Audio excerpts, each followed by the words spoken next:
What do you know about the Battle of Hastings? I'm sure you've heard of it. It was fought in 1066 on October the 14th, and it's arguably the most important battle in all of English history.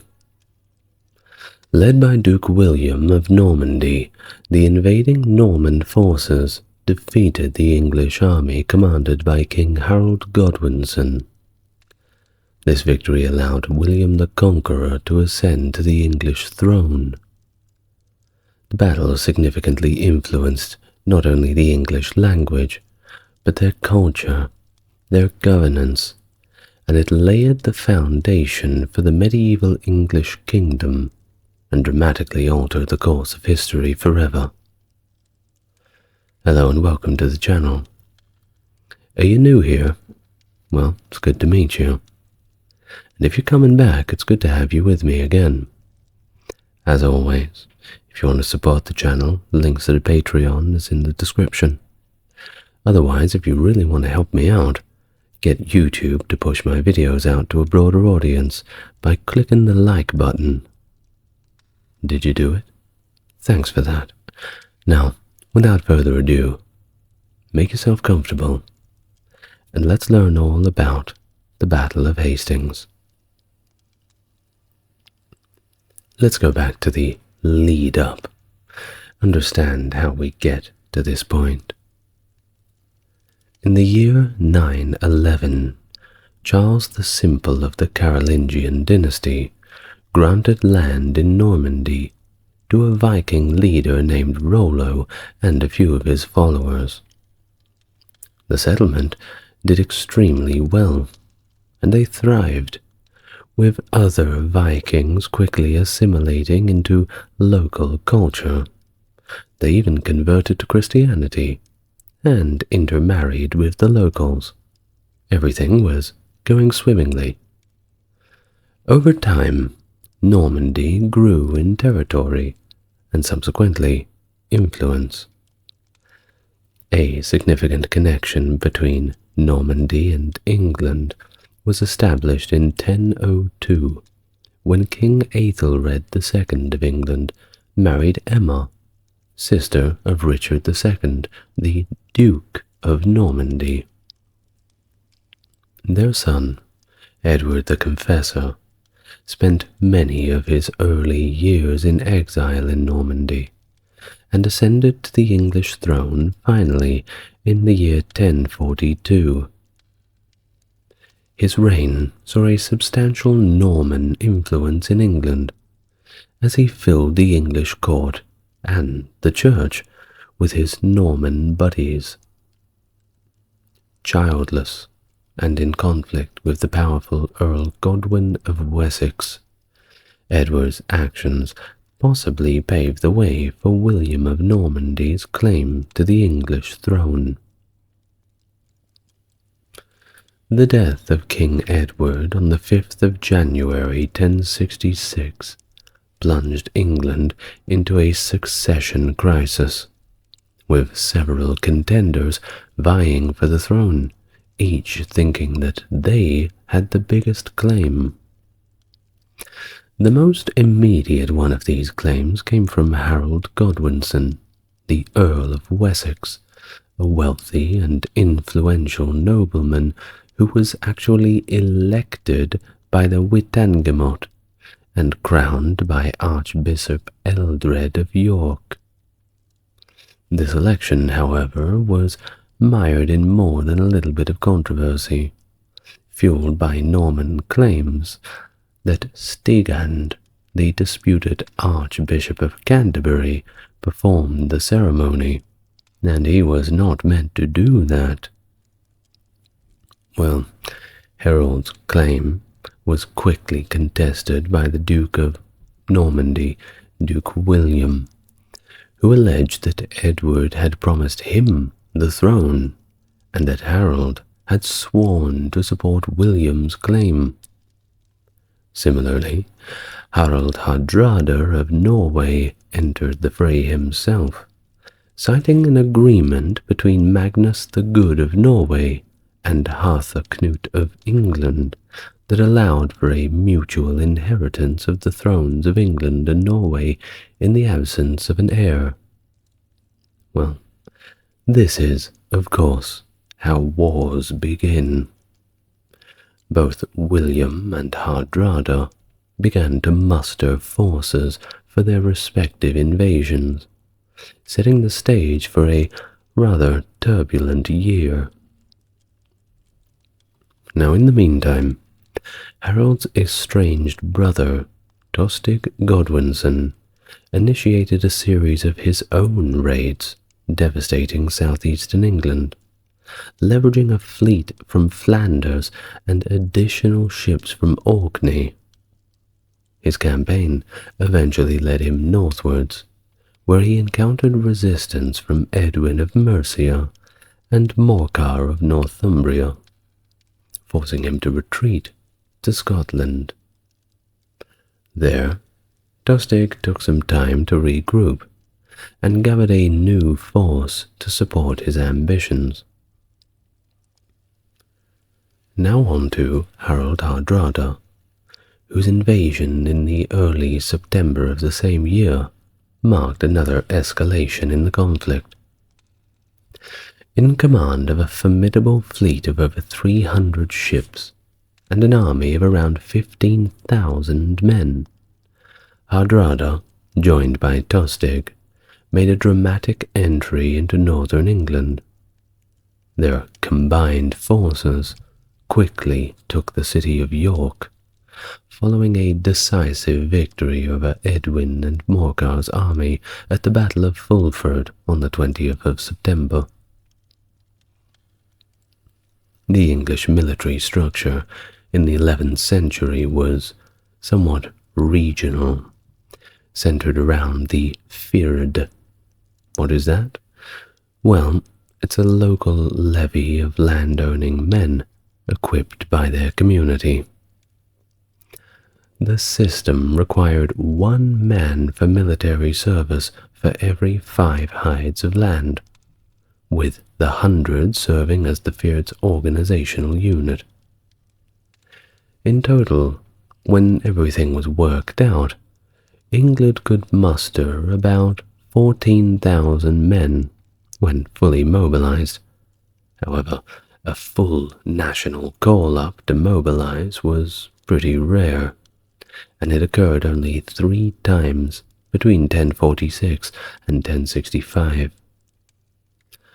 According to the fyrd, the king maintained a force of personal warriors, known as housecarls, who were better armored and served as the core of royal forces.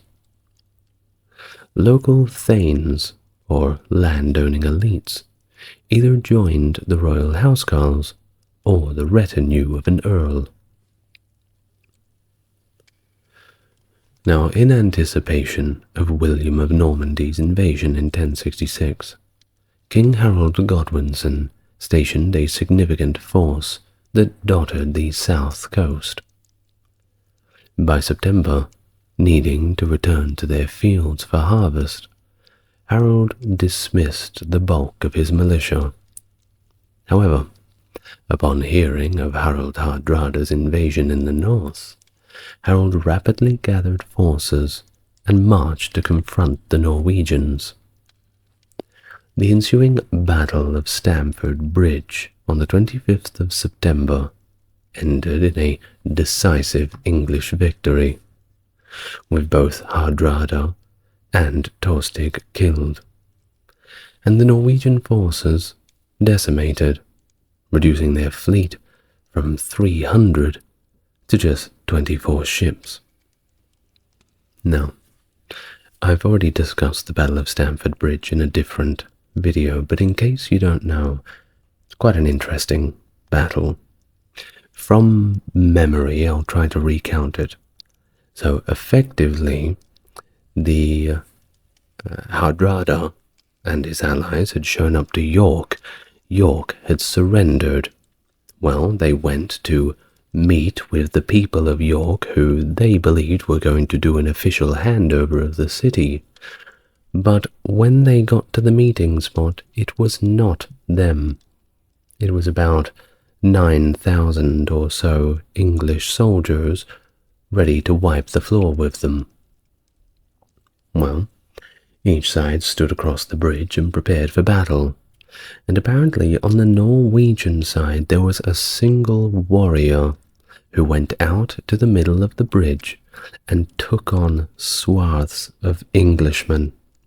One berserker, completely drunk off the adrenaline of battle. Well, eventually he got taken down, but Hardrada got done over in this battle as well. Apparently, when he was in the heat of things, he ended up copping an arrow into the middle of his neck. Certainly not the best way to go.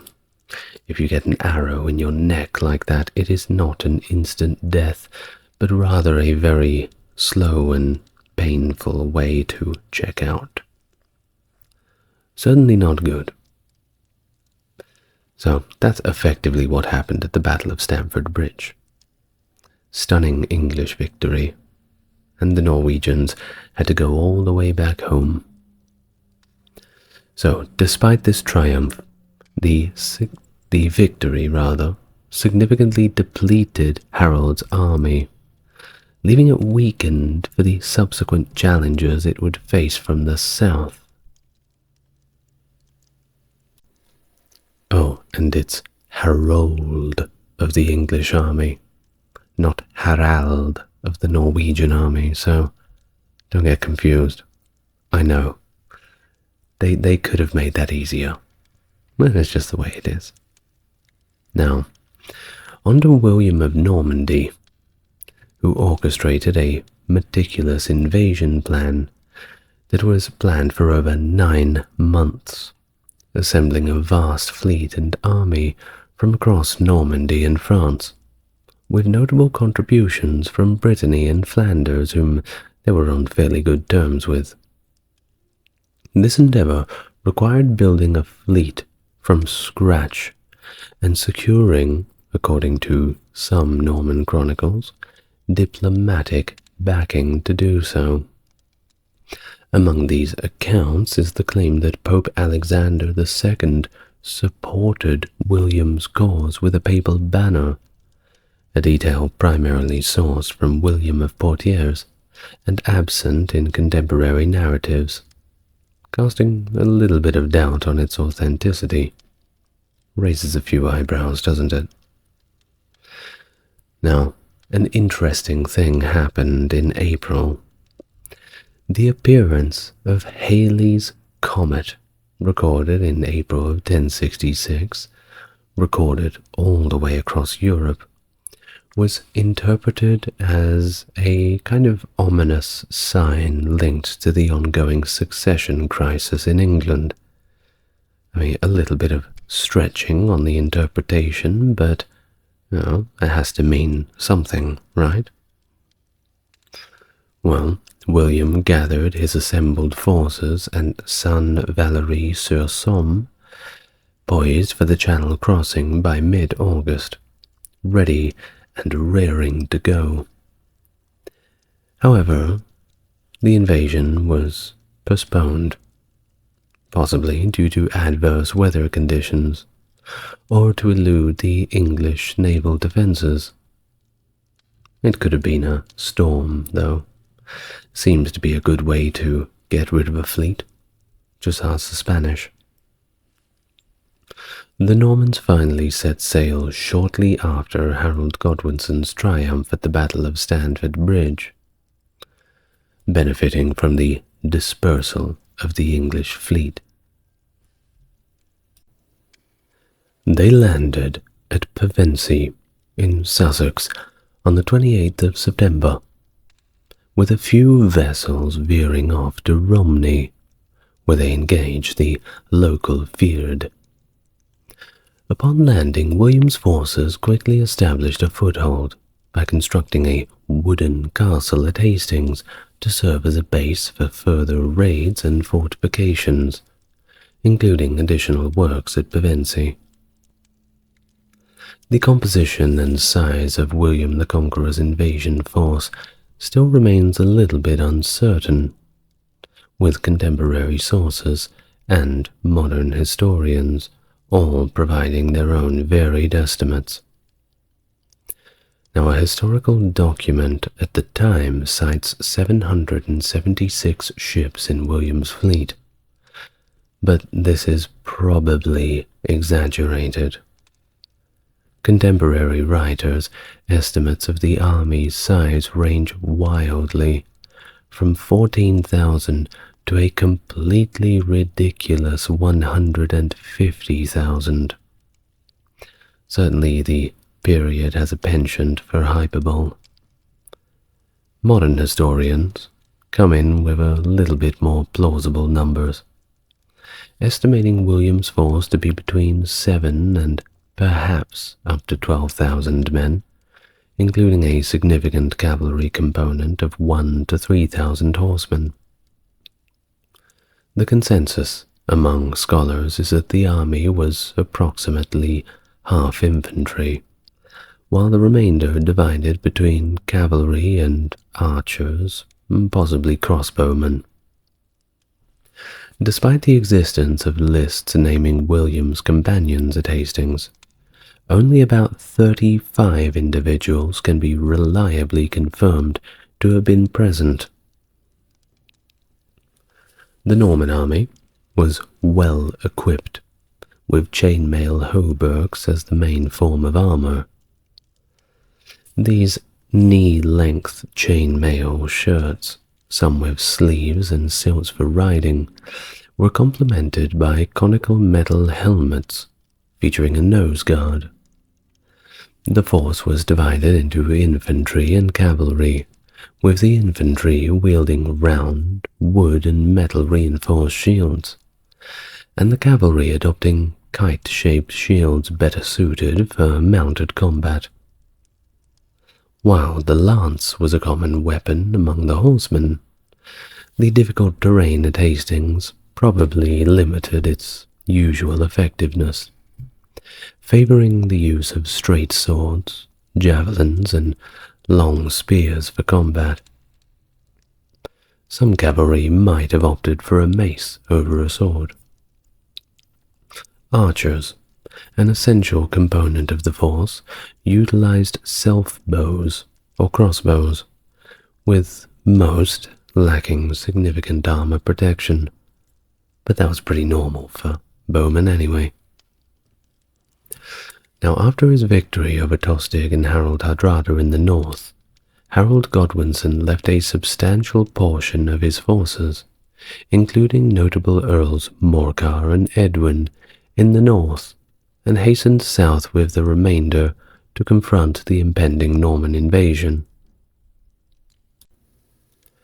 Harold's awareness of William's landing likely emerged during this march.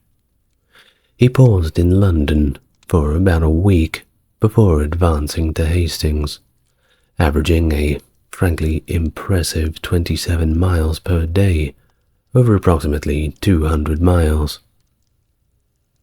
Harold's forces encamped near Calbdeck Hill on the 13th of October, positioning themselves strategically close to William's base at Hastings, and despite attempts to surprise the Normans, William was forewarned by his scouts of the English approach.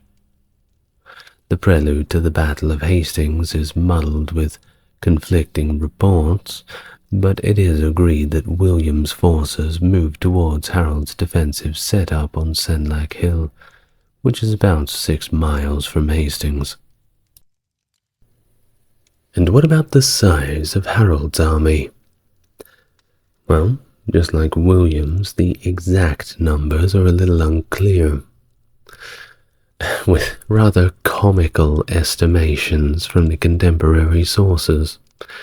Some Norman sources vastly inflating the numbers between 400,000 and 1.2 million. This is a fairly obvious exaggeration. Well, English sources possibly underplaying the number to mitigate the perception of defeat contrast sharply with these figures. Modern estimates suggest Harold's forces numbered between 5 and 13,000, but there's a consensus between 7 to 8,000. This contingent comprised both the feared and professional housecarls, with only about 20 individuals, including Harold's brothers Gyrth and Leofwine, specifically identified. Now, the English army of Harold was entirely infantry-based, with higher-ranking members likely arriving on horseback, but dismounting for combat. The corps was formed by the housecarls, donned in conical helmets, mail hauberks, and carrying shields, predominantly fighting with two-handed Danish battle axes, though swords were also used.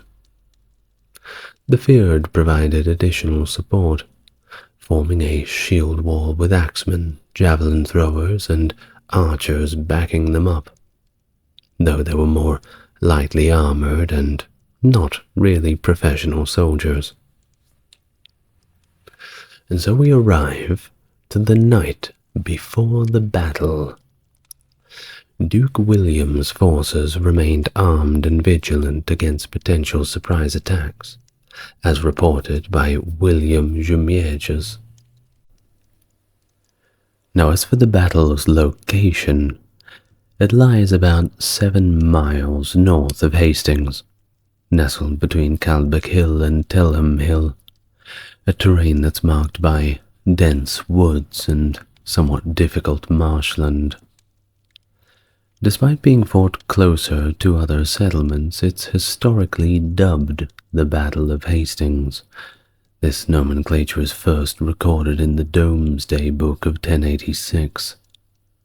Earlier references, such as by the Anglo-Saxon Chronicle, label it the battle at the hoary apple tree, which is a little bit less catchy, isn't it? Well, another source, Orderic Vitalis, referred to it as Senlac, derived from Sandlacu, meaning sandy water in Old English, possibly naming the stream that crosses the battlefield. But of course, we're going to refer to it as the Battle of Hastings.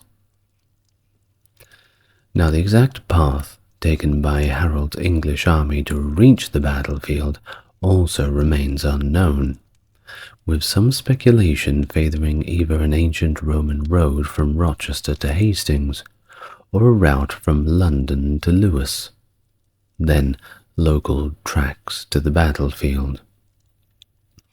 While contemporary accounts, like William of Jumièges, suggest that the Normans were already present at the battle site the night prior, most historians believe that the Normans advanced from Hastings on the day of the battle. So, Harold Godwinson's army, when the time had come, took a strategic defensive position on a steep slope for the battle, forming a compact shield wall to maximize protection. The English forces, flanked by woods and marshes on either side, possibly extended their line to a nearby stream for additional natural defense. The exact location of their deployment is debated, though, traditional accounts placing them at the side of the latter abbey, while more recent suggestions point to the actual top of the Caldbeck Hill. Now, the Duke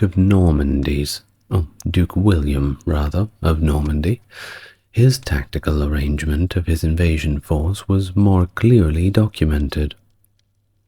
He divided his army into 3 main groups, based on their geographic origins.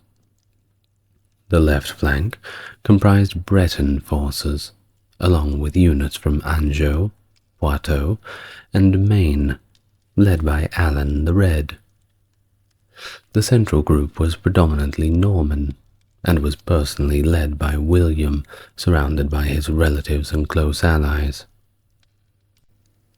The right flank included forces from various French regions, commanded by William Fitzosbern and Count Eustace II of Boulogne. William's strategy employed archers in the front to initiate the battle, supported by infantry armed with spears, with cavalry held in reserve for decisive charging when the time came. The formation aimed to soften the English defences with arrows, before close combat and a cavalry charge could break through and chase down the fleeing opponents. And so the battle commenced, with Norman archers firing uphill, but their efforts were largely ineffective against the English shield wall. The archers' arrows either deflected off the shields or simply overshot their mark, with the Normans also disadvantaged by the absence of English archers, leaving few arrows on the field to be reused. Following the ineffectual archery barrage, William's spearmen advanced, but were repelled by a hail of javelins, axes, and stones, and they were ultimately unable to breach the shield wall. The subsequent cavalry charge also failed to break through the English defences, leading to a retreat, particularly blamed on the Bretons on the Norman left flank. Amidst the retreat, a rumour of Duke William's death began to spread, causing further disarray among his forces. William, however, quickly quashed the rumour by making a visible and vocal presence among his men, yelling out to them, "I'm still alive," and rallying them for a counter-attack. For some reason, the image of Theoden pops into my head from Return of the King. Well, this manoeuvre caught the pursuing English forces off guard, some of whom had rallied on a hillock, only to be eventually overwhelmed by the rallying Normans. The decision for the English to pursue the retreating Normans remains another subject of debate, with sources disagreeing on whether it was a spontaneous action or one that was under the specific orders of Harold. The death of Harold's brothers, Gyrth and Leofwine, plays another role in these accounts, with their timing and manner of death varying across sources. Some narratives suggest that they died early in the battle, possibly leading Harold to resolve to fight to the death. This speculation is supported by the positioning of their bodies near Harold's after the battle, suggesting they were moved there posthumously, as if they had fallen earlier in the conflict. In the midst of the battle, a pause in the fighting likely occurred early in the afternoon, serving as a critical juncture for both armies to rest and strategize. Duke William, seizing this moment, possibly formulated a new strategy based on exploiting the English tendency for pursuit, observed during earlier phases of the battle. By feigning retreats with his cavalry, William aimed to lure the English into breaking their shield wall formation, and thus create some vulnerabilities that the Normans could exploit. William of Poitiers mentions that this tactic of feigned flight was deliberately employed twice, a strategy not unique to Hastings, but seen in other Norman military campaigns of the era.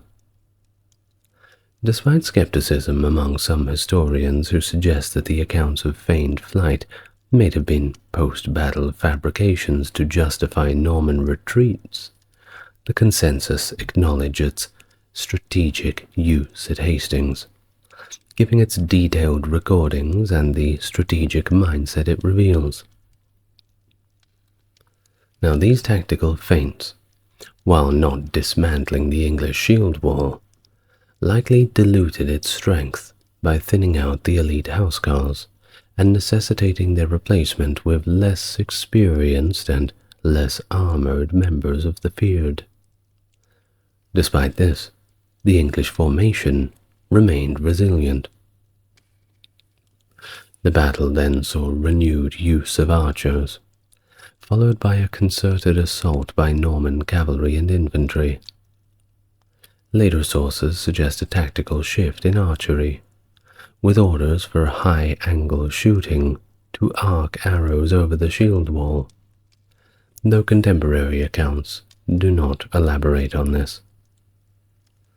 The exact number of assaults William launched in the afternoon remains uncertain, with varied actions recorded by both sides. Notably, the Carmen and William of Poitiers diverge in their accounts of William's personal risk in the battle, with the former claiming 2 horses were killed under him, while the latter asserts it was 3. While the circumstances of Harold Godwinson's death at the battle are muddled by their own conflicting accounts. William of Poitiers notes that Harold's death, without detailing how it occurred, he just says that he died at the battle. And when we look at the Bayeux Tapestry, we get a different narrative that depicts a figure with an arrow in his eye, beside another being slain with a sword, with the caption, "Here King Harold has been killed," which of course leaves a little bit of ambiguity about Harold's depiction, or at least the manner of his death. The first particularly detailed account of Harold dying from an arrow to the eye comes from Amatus of Monte Cassino in the 1080s, later echoed by William of Malmesbury and Wace, suggesting an arrow struck Harold's eye and went all the way through to the brain. In contrast, the Carmen credits Duke of William with Harold's killing. Duke William, rather. A claim that's doubted by historians due to a lack of corroborating evidence. William of Jumiege's version, placing Harold's death at the battle's outset, is pretty much dismissed by everybody. The Chronicle of Battle Abbey suggests Harold's death occurred amid the battle's chaos, with the exact killer unknown. Could have just been a normal foot soldier. But, well, most people think the arrow in the eye is the most plausible death. Following Harold's death, English resistance crumbled, with many simply fleeing the battlefield. However, a core group of them, likely the royal household soldiers, made a brave final stand, surrounding Harold's body. The Normans pursued the retreating English, with only a rearguard action at Malfosse, or Evil Ditch in our modern tongue, offering a substantial resistance before the battle's conclusion. The location and specifics of the Malfosse encounter is once again something that we don't quite know for certain, but is known only as a brief but fierce confrontation where Eustace of Boulogne was seriously injured before the Normans ultimately secured victory. Harold Godwinson's defeat at Hastings can be attributed to multiple factors, which complicates the narrative of a singular cause for the English loss. It's really not that simple. One significant challenge was the need to counter 2 near-simultaneous invasions, stretching the English military resources too thin.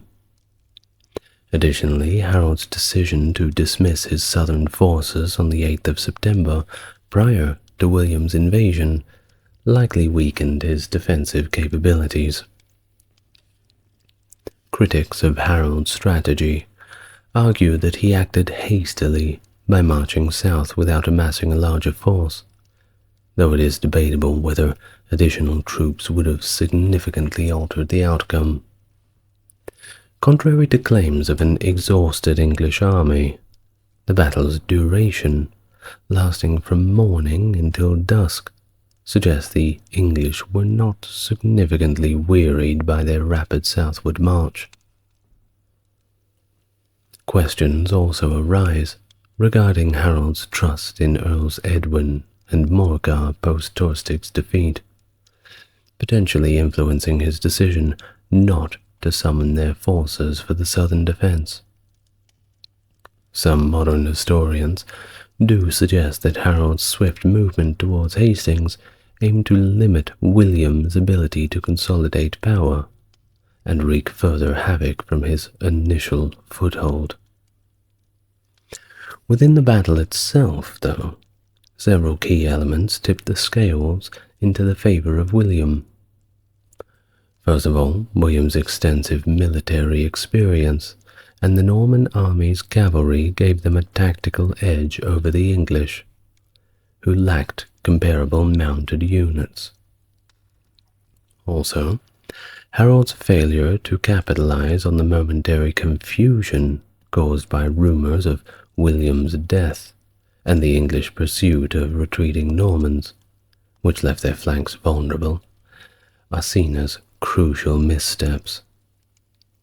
Whether these errors stemmed from command inexperience or soldier indiscipline, we really don't know for sure. It could have been either one of them. Well, it was the demise of Harold that was the real turning point.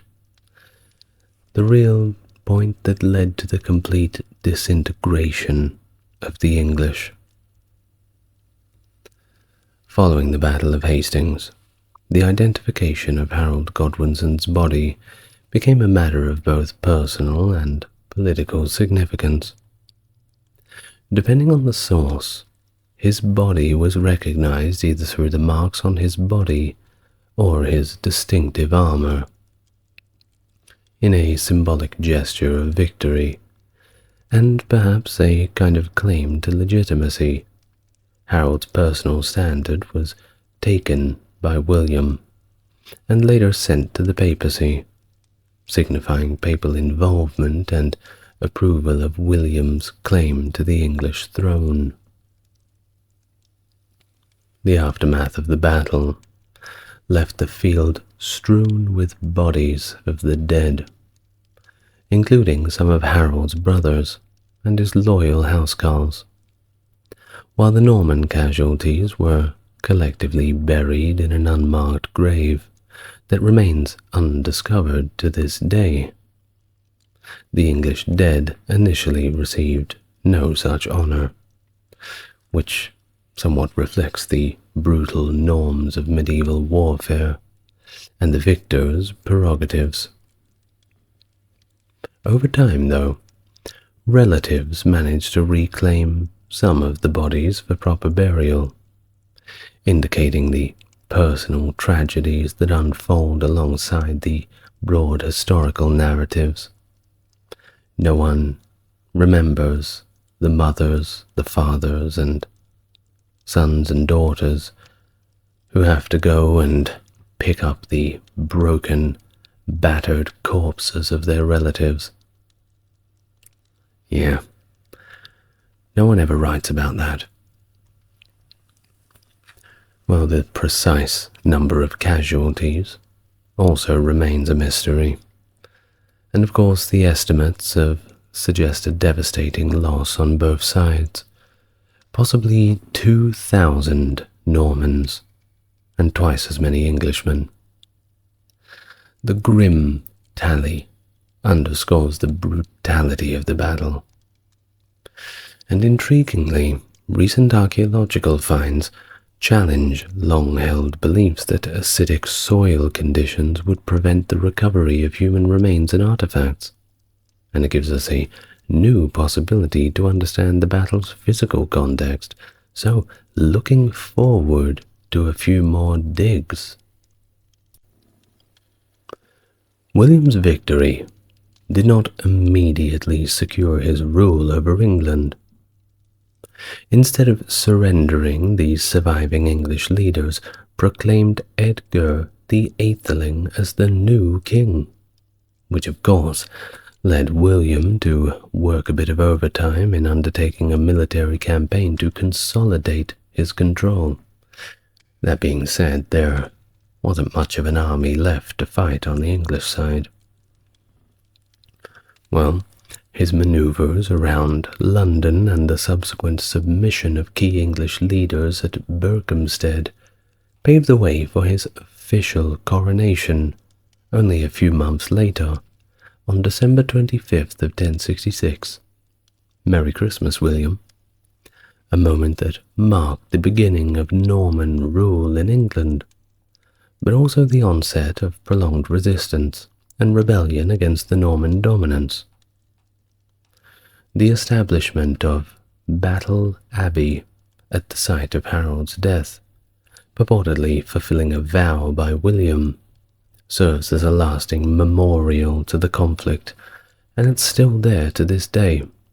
It's a beautiful building.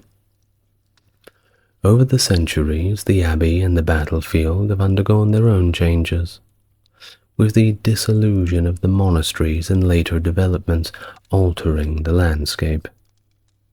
Now, a site of historical interest managed by the English heritage, it attracts visitors and a lot of reenactors, keeping the memory of the battle alive in the public imagination.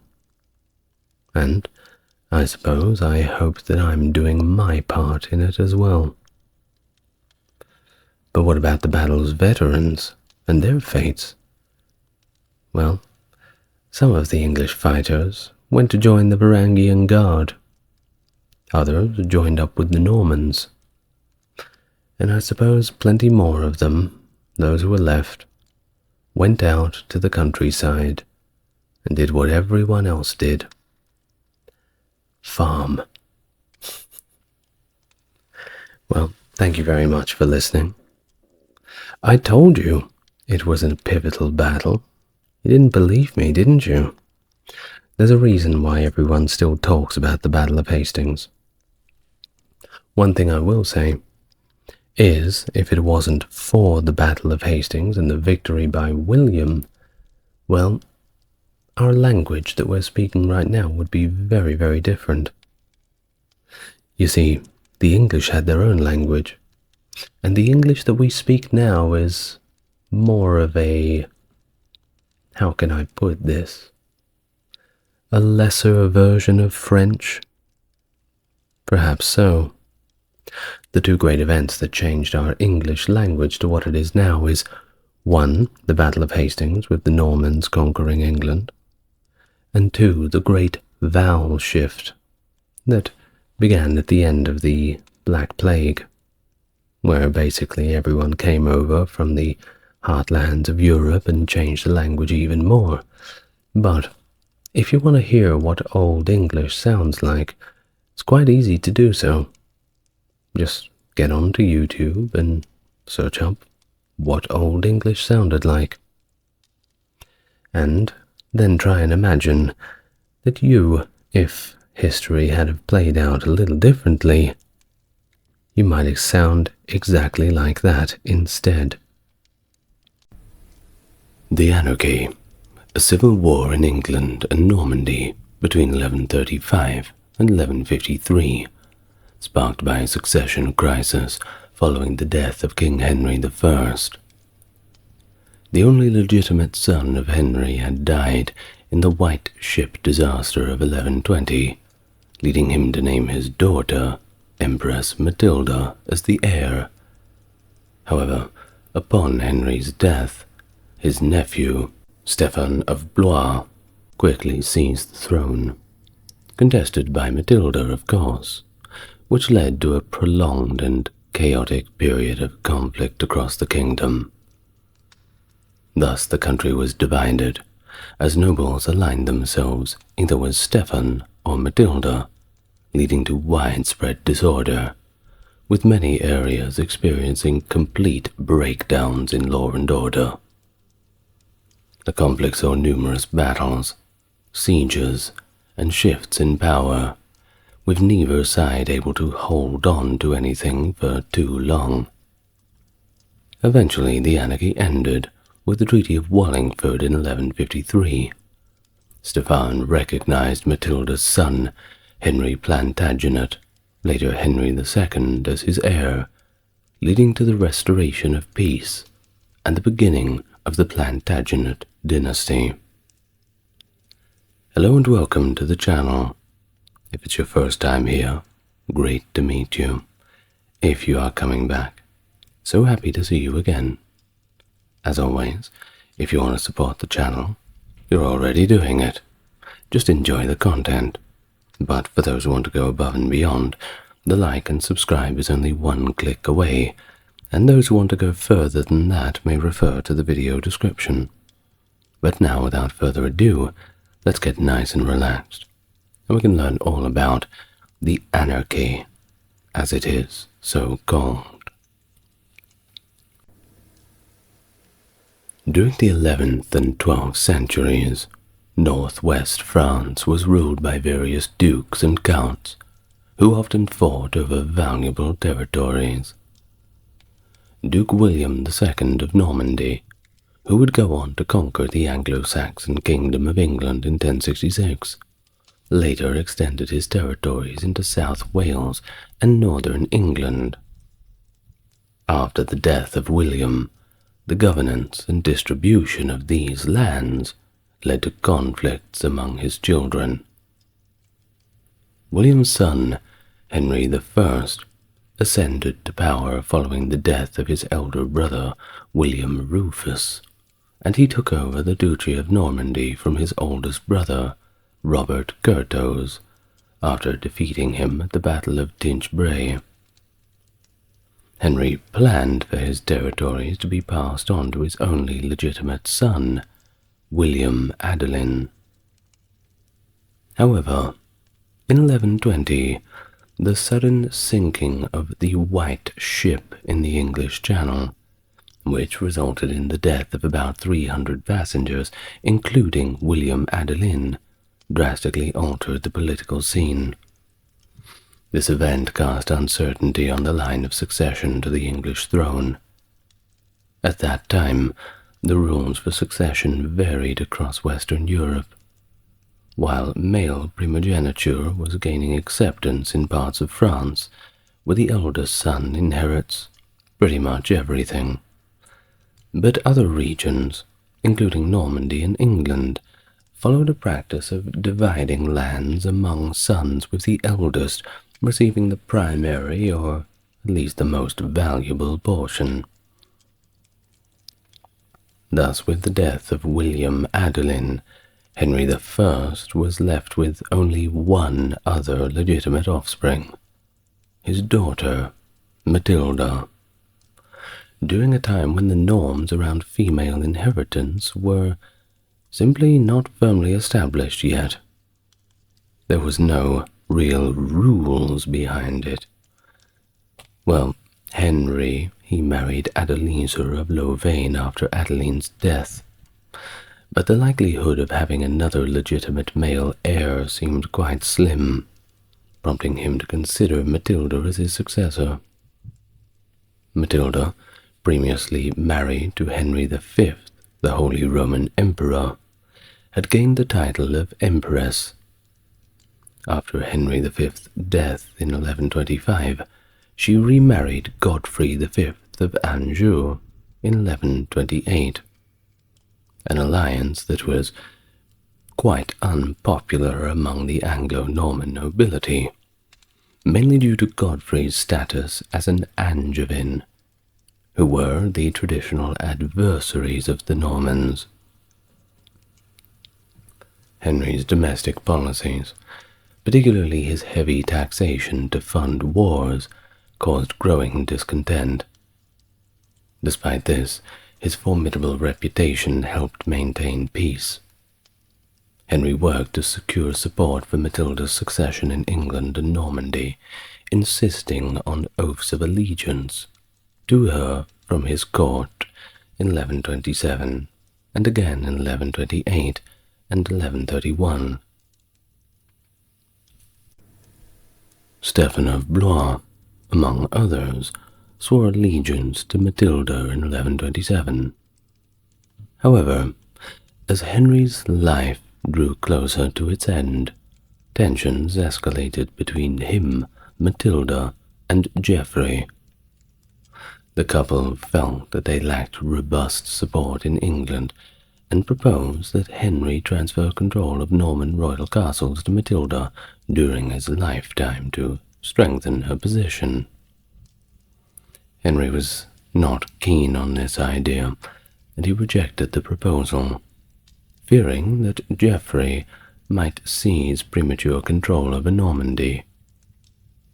Amidst these tensions and a new rebellion in southern Normandy, which Geoffrey and Matilda supported militarily, Henry fell ill and unexpectedly died near Lyon-la-Forêt in 1135.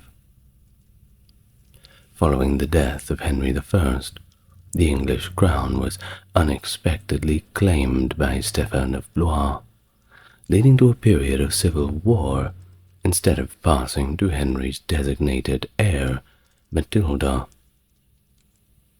Now, Stephen was the son of Stephen Henry, the Count of Blois, and Adela of Normandy, making him William the Conqueror's grandson. As first cousins, Stephen and Matilda shared royal blood. Stephen grew up as a courtier under Henry, benefiting from his allegiance by receiving lands and marrying Matilda of Boulogne in 1125, who brought with her substantial estates in England and the vital continental port of Boulogne. By the time of Henry I's death in 1135, Stephen had established himself firmly within the Anglo-Norman elite, while his younger brother, Henry of Blois, the Bishop of Winchester, had become a significant ecclesiastical and political figure, second in wealth only to the king himself, and an advocate for the Church's rights against royal encroachment. As Henry I's demise became known, many potential successors, including Geoffrey and Matilda, who were in Anjou supporting local rebels, were poorly positioned to stake their claims. Thus the conflict detained many of Matilda's supporters in Normandy under obligation to attend the late king's funeral, preventing their immediate return to England. And taking advantage of this situation, Geoffrey and Matilda seized several strategic castles in southern Normandy, but their advance stalled there. Stephen, meanwhile, was strategically located in Boulogne. Upon hearing of the king's death, he quickly moved to England with his military retinue. Despite initial resistance at ports controlled by Matilda's ally Robert of Gloucester, Stephen managed to reach his estates near London by early December. Within a week, he had effectively begun to consolidate power, setting the stage for his eventual ascension to the English throne. The populace of London, who traditionally held the prerogative to elect the English monarch, swiftly declared Stephen the new king, motivated by expectations of new rights and privileges under his rule. The Church's endorsement was also secured by Henry of Blois, who facilitated Stephen's access to the royal treasury at Winchester, on the advice of Roger, the Bishop of Salisbury and the Lord Chancellor. Thus, on December 15th, a pivotal agreement was struck. Stephen would bestow extensive liberties to the Church in exchange for the backing of the Archbishop of Canterbury and the papal legatee for his ascension to the throne. The legitimacy of Stephen's claim was contentious, due to a previous oath that he had sworn to support Empress Matilda. However, Henry of Blois contended that the late King Henry had erred in mandating such an oath, arguing that the king had primarily aimed to ensure the realm's stability. Under the present circumstances of potential chaos, Stephen's disregard for the oath was presented as justifiable. Henry also persuaded Hugh Bigod, the royal steward, to testify that King Henry had altered his succession plans on his deathbed in favor of Stephen. This assertion cleared the way for Stephen's coronation at Westminster Abbey on December 26th.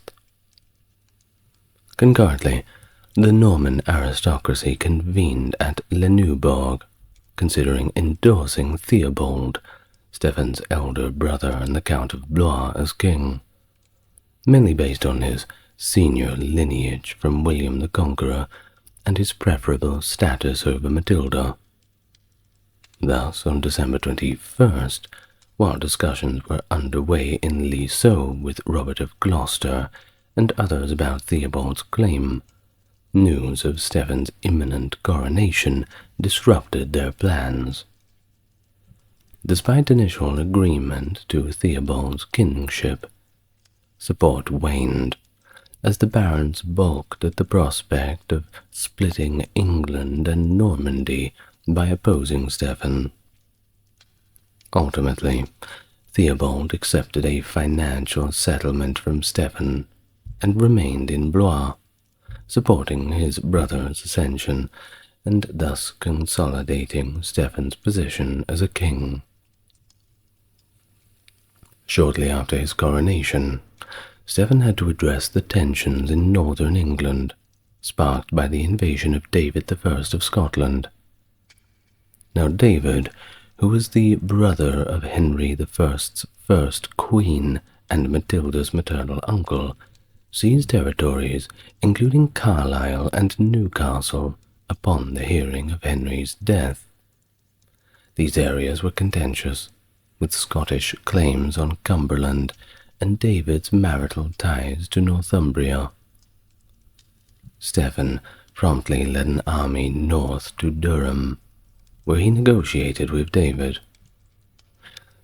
This agreement allowed David to retain Carlisle, while returning most of his other conquests, and in exchange, Stephen confirmed the holdings of David's son, Prince Henry, including the earldom of Huntingdon. In 1136, Stephen convened his first royal court during Easter at Westminster, attracting a broad assembly of nobility and high-ranking church officials. At this gathering, Stephen issued a royal charter reaffirming the commitments made to the church and pledged to undo Henry I's forest policies and addressed any legal system abuses. He positioned himself as a continuation of Henry I's governance, reconfirming the existing earldoms to their holders. The court was marked by extravagance in expenditure on the event, attire, and gifts. Stephen distributed land grants and favors, enhancing numerous church establishments with land and privileges. To solidify his position, Stephen needed papal endorsement.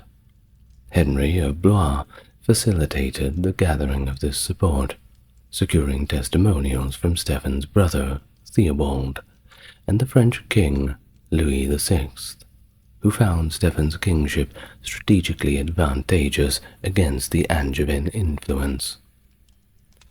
Pope Innocent II officially recognized Stephen's kingship later that year through a letter, which was extensively circulated in England to affirm Stephen's legitimacy. Stephen faced significant challenges across his realm shortly after this coronation. In January of 1136, the Welsh secured a victory at the Battle of Shofar, followed by a successful ambush on Richard Fitzgilbert de Clare in April, igniting a rebellion across all of South Wales. Owain Gwynedd and Gruffydd ap Rhys seized substantial territories, including Carmarthen Castle. Despite attempts to quell the unrest by dispatching Robert's brother Baldwin and Marcher Lord Robert Fitzharold of Eyas, the rebellions persisted, and by the end of 1137, Stephen had effectively ceased his military efforts in Wales, turning his attention to other pressing and perhaps more realistically winnable matters. Concurrently, Stephen managed revolts in the southwest led by Baldwin de Redvers and Robert of Bampton. Baldwin was captured, but he was released, subsequently traveling to Normandy to criticize Stephen. The same year, Geoffrey of Anjou began aggressive actions against Normandy, exploiting Stephen's preoccupation with England. Despite a temporary truce, Geoffrey resumed his attacks, focusing on raiding rather than conquering. Stephen's inability to address the Norman conflicts directly led to the appointment of Waleran de Beaumont and Theobald to defend the duchy. Stephen returned to Normandy in 1137 to solidify an informal alliance with Louis VI and Theobald, aimed at curbing Angevin influence. This agreement included Louis recognizing Stephen's son, Eustace, as Duke of Normandy, contingent on Eustace's homage to Louis. Efforts to reclaim the Argentan province from Geoffrey faltered, mainly due to internal conflicts among Stephen's forces, culminating in a battle between the Flemish mercenaries and Norman barons, resulting in the desertion of the Norman contingent. This forced Stephen to abandon his campaigns and negotiate another truce with Geoffrey, which included a payment to Geoffrey for peace along the borders. Now on to Stephen's early reign, which was marked by a mix of stabilization and strife, going back and forth between the two, with quite a bit of chaotic to and fro. While he managed to maintain a semblance of peace with Scotland, contained Geoffrey's actions in Normandy, and maintained cordial relations with Louis VI and the Church, there were many significant issues that loomed. Control over the north of England had shifted to David and Prince Henry. Wales had been effectively abandoned with a shrug of the shoulders, and the ongoing conflicts between Normandy destabilized the region. Basically, things were not easy. Furthermore, Stephen faced discontent among the barons over unfulfilled promises of land and titles. The financial strain was also mounting, with the costs of maintaining a more extravagant court and mercenary forces rapidly depleting the treasury that was amassed by Henry. In 1138, the stability of Stephen's reign faced major threats from multiple quarters, initiating a descent into civil war in England. The year saw Robert of Gloucester, an illegitimate son of Henry I and half-brother to Empress Matilda, renounce his allegiance to Stephen and declare his wholehearted support for Matilda. It was a move that sparked significant rebellions in Kent and the southwest of England, although Robert stayed in Normandy. Despite Matilda's relative inactivity in pressing her claim to the throne since 1135, Robert's declaration effectively marked the beginning of the war in her favor. Meanwhile, Geoffrey of Anjou seized the opportunity to re-invade Normandy, and David of Scotland launched another invasion into northern England. Asserting his support for his niece Empress Matilda, David pushed into Yorkshire, further complicating the political landscape for Stephen. But Stephen's response was swift and strategically focused on England rather than Normandy. Thus, he deployed his wife, Queen Matilda, to Kent with substantial resources to recapture the crucial port of Dover from rebel control. And of course, don't get confused, Stephen's wife was also named Matilda, so we will refer to her as Queen Matilda, and Empress Matilda being the other side of things. Now additionally, he sent a handful of his household knights north to counter the Scots, culminating in the defeat of David's forces at the Battle of the Standard in August, led by Archbishop Thurston of York. But despite this victory, David maintained control over much of northern England. It was then when Stephen turned his attention west, aiming to reassert control over Gloucestershire. His campaign began in the Welsh Marches, capturing Hereford and Shrewsbury before moving south to Bath. Although Bristol remained impervious to his assaults, resulting in a campaign of raiding the surrounding areas instead, Stephen managed to exert significant military pressure. The expectation of Robert's intervention with reinforcements for the rebels unfortunately did not materialize, as he stayed in Normandy, which persuaded Empress Matilda to consider an invasion of England.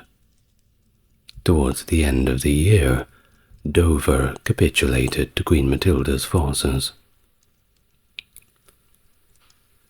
Stephen's military campaigns in England were notably successful, described by historians as a military achievement of the first rank.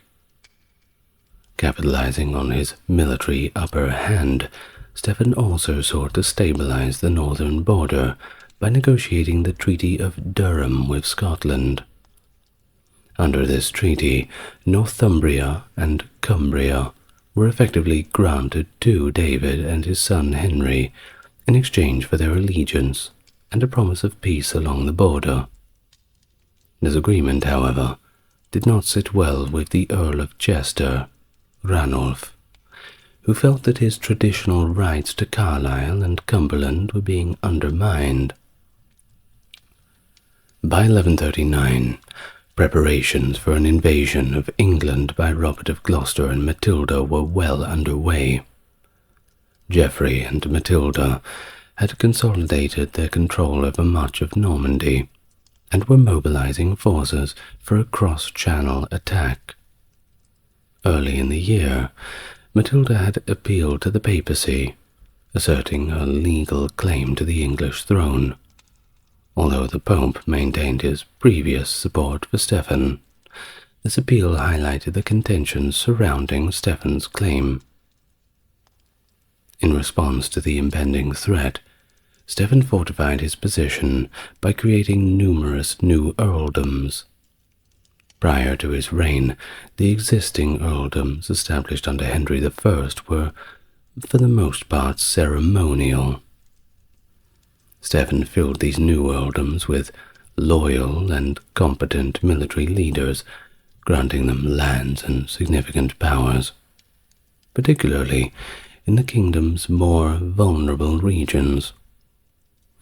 His strategy aimed to secure the loyalty of key supporters and strengthen the kingdom's defenses.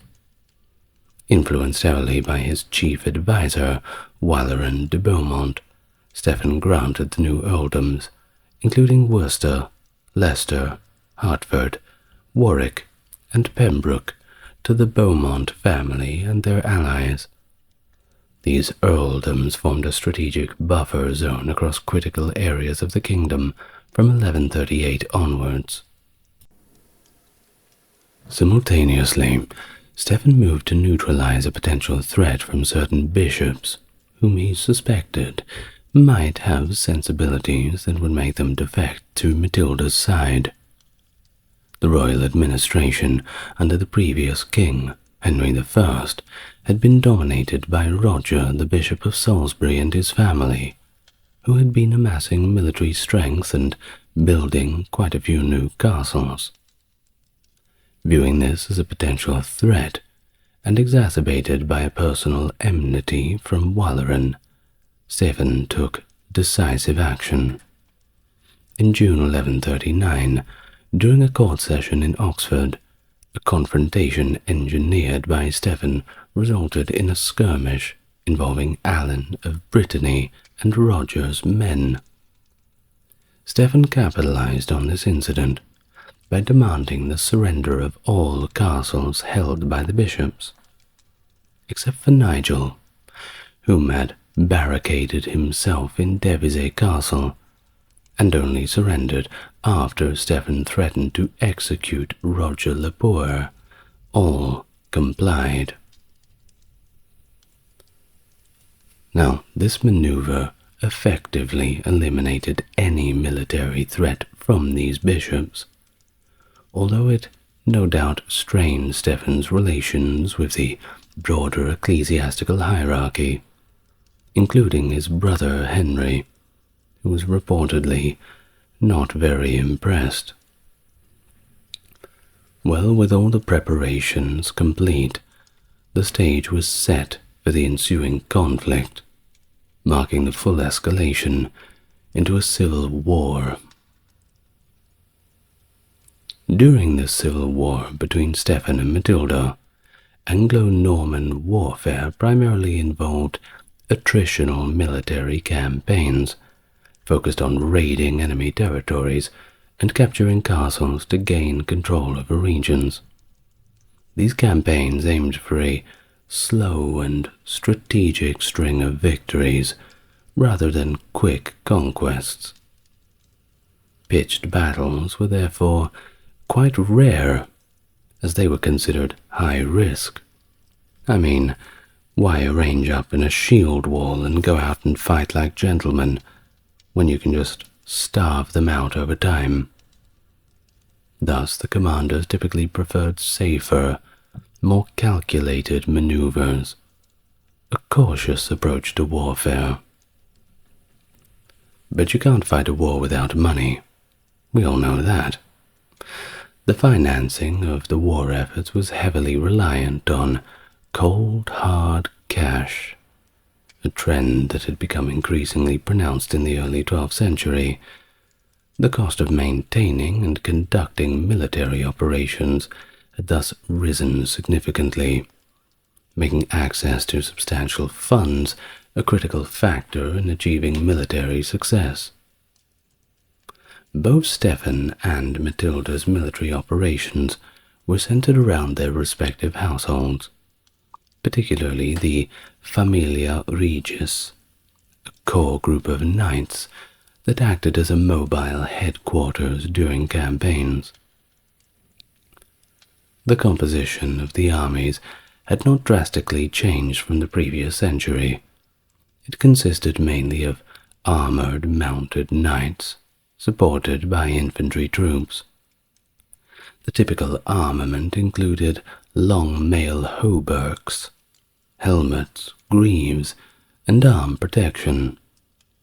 Swords and lances were commonly used by cavalry, and the presence of crossbowmen had notably increased. Longbows, well, they were sometimes employed alongside the traditional short bow. The forces employed during these campaigns were thus a mix of feudal levies and mercenaries. Feudal levies were local nobles' troops, called up for short periods and specific campaigns, whereas mercenaries, though costly, offered greater flexibility and skill, and could be retained for extended periods as needed. The Normans first developed their distinctive style of castles during the 10th and 11th centuries. utilizing these fortifications extensively when they took control of England in 1066. Initially, most castles were earthwork and timber structures, such as the moat and bailey or ringwork designs. These were relatively simple to construct with local labor and resources, making them resilient and easy to defend. The Anglo-Norman elite strategically placed these castles along key geographic points, like rivers and valleys, to exert control over populations, trade routes, and broadly entire regions. By the time of the Civil War, there was a gradual shift to a more robust, stone-built style. These new structures required more skilled labor and took several seasons to build, contrasting with the quicker timber constructions. While these stone keeps later showed some structural vulnerabilities, the siege technologies of the 1140s, such as ballistae and mangonels, were considerably less powerful than the trebuchet designs of later times, allowing these castles to maintain a defensive advantage. Consequently, warfare tactics often favored prolonged sieges, or even mining operations to undermine castle walls rather than direct assaults.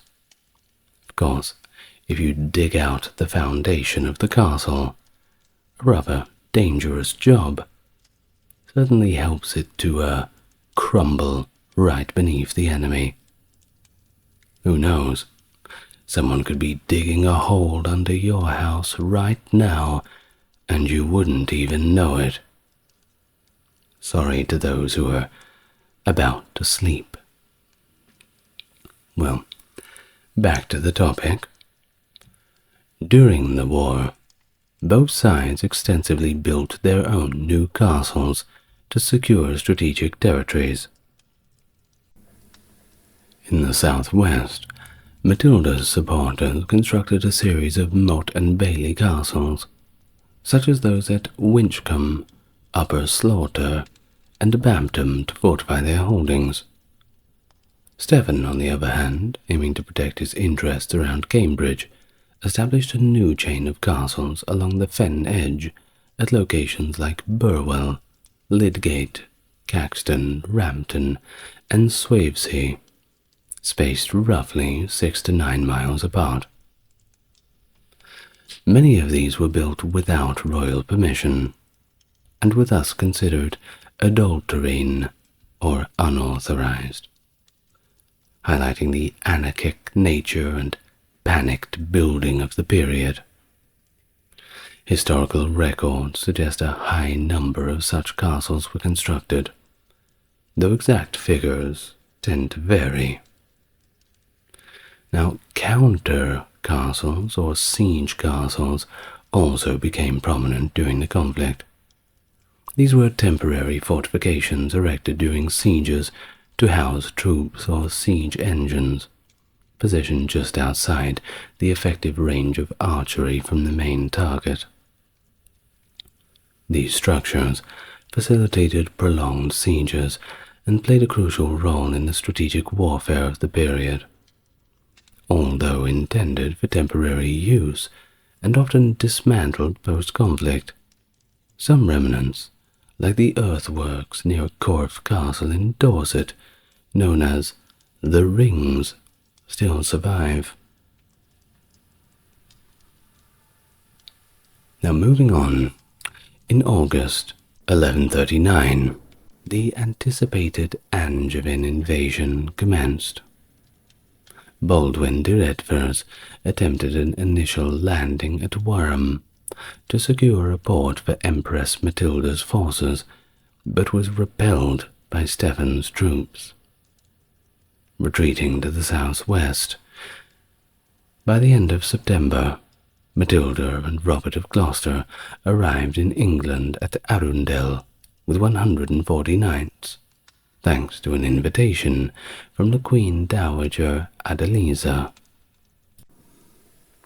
While Matilda stayed at Arundel Castle, Robert advanced northwards to rally support in Wallingford and Bristol, joining forces with Miles of Gloucester, who had recently renounced his loyalty to Stefan. Stefan swiftly countered by besieging Arundel, effectively trapping Empress Matilda. However, a truce brokered by his brother, Henry of Blois, unexpectedly led Stefan to lift the siege, allowing Matilda and her knights safe passage to the southwest to reunite with Robert of Gloucester. The motives behind Stefan's decision to release Matilda remain a little speculative. Chronicles of the time suggest that Henry persuaded Stefan that focusing on Robert as the primary threat was strategically advantageous. Moreover, the impregnability of Arundel Castle and the operational risk of engaging his forces there while Robert was free in the west might have influenced Stefan's decision. Some even suggest that Stefan's act was driven purely by chivalry, given his known generous nature and the norms of not targeting women in warfare. It's just bad manners, isn't it? Well, following these events, Matilda established a strong base of operations, spanning from Gloucester and Bristol across to Devon and Cornwall, and from the Welsh marches to Oxford and Wallingford, posing a direct threat to London itself. Stefan attempted to regain control by first targeting Wallingford Castle, a strategic point along the Thames, but found it to be too well defended by Brienne Fitzcount. Leaving a force to continue the blockade, he moved westward, capturing South Kearney and Malmesbury, but was unable to take Trowbridge in Wiltshire. Concurrently, Miles of Gloucester launched attacks on Stefan's rear positions at Wallingford, threatening to advance towards London. Faced with these challenges, Stefan was compelled to abandon his campaign in the west and return east to stabilize the situation and secure his capital. By early 1140, Bishop Nigel of Ely, having had his castle seized by Stefan in the previous year, initiated a rebellion. He aimed to control East Anglia and made the Isle of Ely, protected by surrounding Fenland, his stronghold. Stefan swiftly countered, leading an army into the fens and crafting a makeshift causeway from boats to launch a surprise attack on the island. Although Nigel managed to flee Gloucester, his forces were overcome, and Stefan regained control of the region. Meanwhile, forces loyal to Robert of Gloucester reclaimed the lost territories of Stefan in the earlier 1139 campaigns. Efforts to broker peace unfolded at a conference in Bath, hosted by Henry of Blois. The discussions, intended to negotiate a truce, featured Robert representing the Empress Matilda, with Queen Matilda, remember, Stefan's wife, and Archbishop Theobald advocating for Stefan. The conference disintegrated due to Henry and the clergy's demands to dictate the terms of the peace, a condition which Stefan could of course not accept. Rainulf of Chester, still aggrieved by Stefan's allocation of northern England to Prince Henry, plotted to ambush the prince during his return from Stefan's court to Scotland post-Christmas. Forewarned, Stefan personally escorted Henry north, inadvertently exacerbating Rainulf's frustrations. Seizing an opportunity under the pretense of a social visit, Rainulf captured Lincoln Castle in a sudden assault. Stefan, seeking to neutralize Rainulf without escalating hostilities, negotiated a truce that allowed Rainulf to retain the castle. However, upon learning that Rainulf and his family were lightly guarded at the castle, Stefan reneged on the truce and led his forces back to Lincoln for a surprise attack. Unfortunately for Stefan, Ranulf managed to escape, subsequently pledging allegiance to Empress Matilda, compelling Stefan to besiege Lincoln Castle once again. In early 1141, while Stefan besieged Lincoln Castle, Robert of Gloucester and Ranulf of Chester approached with a superior force. Stefan decided to engage in battle rather than retreat. Commanding the center of his army, with flanking forces led by Alan of Brittany and William of Aumale, Stefan dismounted his knights to form a solid infantry block and joined them himself on foot. Despite an initial success against the Angevin forces, the battle quickly turned. Robert and Rainulf's cavalry encircled Stefan's position, leading to his eventual capture after a fierce fight, during which he continued to resist, even after he had broken his sword, switching to a battle axe until eventually overwhelmed and captured. Robert then transported Stefan to Gloucester for a brief meeting with Empress Matilda, before moving him to Bristol Castle, where he was initially held under relatively comfortable conditions, which later was changed to smacking some chains on him. Perhaps he wasn't the most gracious house guest. That's what you get for being rude. Matilda then began efforts to be crowned queen, requiring ecclesiastical support, which involved negotiations with Stefan's brother, Henry of Blois. Henry, acting as the papal legate, convened a council at Winchester to discuss the stance of the Church, offering support to Matilda in exchange for control over Church matters in England. Despite Archbishop Theobald of Canterbury's hesitations, and after consultations with Stefan, who conceded to release his subjects from their oaths of fealty given the circumstances, the clergy named Matilda Lady of England and Normandy. However, her planned coronation at London faced significant opposition. Tensions in London escalated, and a revolt forced her and her followers to flee the city just days before her scheduled coronation. Better luck next time. Meanwhile, Geoffrey of Anjou capitalized on the turmoil by invading Normandy, capturing all territories south of the River Seine and east of the Rhine. With Stefan's power waning in England and Normandy, many Anglo-Norman barons began shifting their allegiance to Geoffrey and Matilda, fearing the loss of their lands. Among the defectors was Waleron, who joined the Angevin side to secure his own holdings.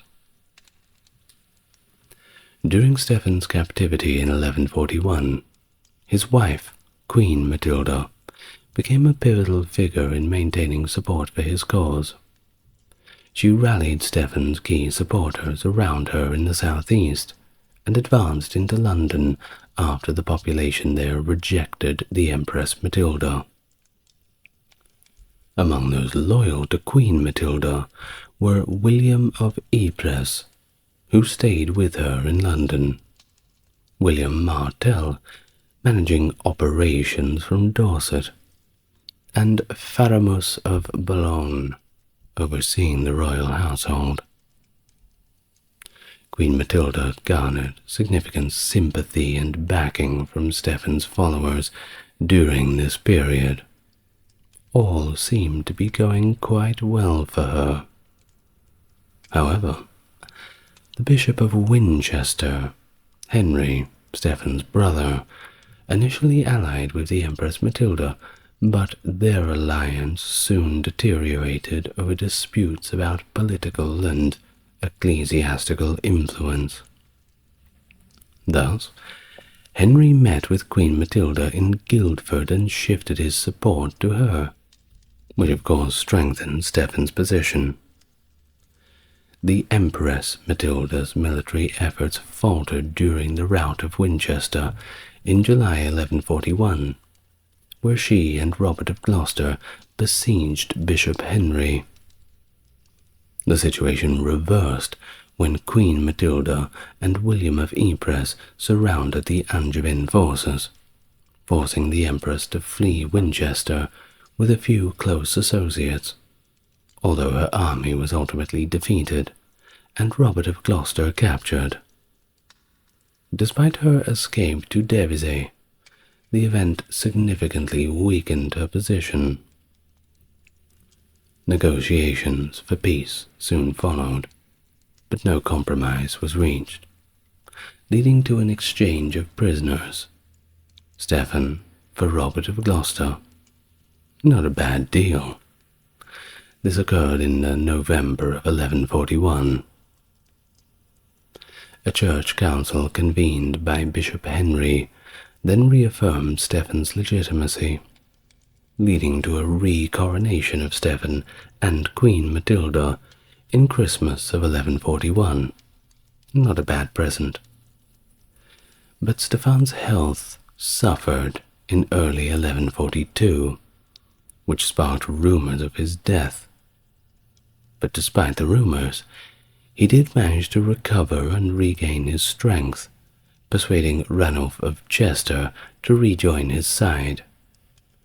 He then led attacks against the Angevin-held castles throughout the summer. Meanwhile, Robert of Gloucester went to Normandy to aid Geoffrey Plantagenet, but returned to England later that year. As 1142 drew to a close, the Empress Matilda found herself besieged by Stephen in Oxford Castle. She managed a dramatic escape across the frozen river Isis just before Christmas, evading capture and rejoining her forces at Wallingford, thus prolonging the civil war. The conflict between Stephen and the Angevins dragged on and on and on, with no clear end in sight throughout the mid-1140s, marked by Geoffrey of Anjou solidifying his own position in Normandy, culminating in his recognition as the Duke of Normandy after the capture of Rouen in 1144. The year 1143 began quite perilously for Stephen, when he found himself besieged by Robert of Gloucester at Wilton Castle, a critical gathering point for royal forces at Herefordshire. Attempting to escape, Stephen engaged in the Battle of Wilton, where he nearly got captured again. Thanks to the valiant efforts of William Martel, Stephen's steward who orchestrated a staunch rearguard action, Stephen did manage to escape, later exchanging Sherborne Castle to secure William's release from captivity.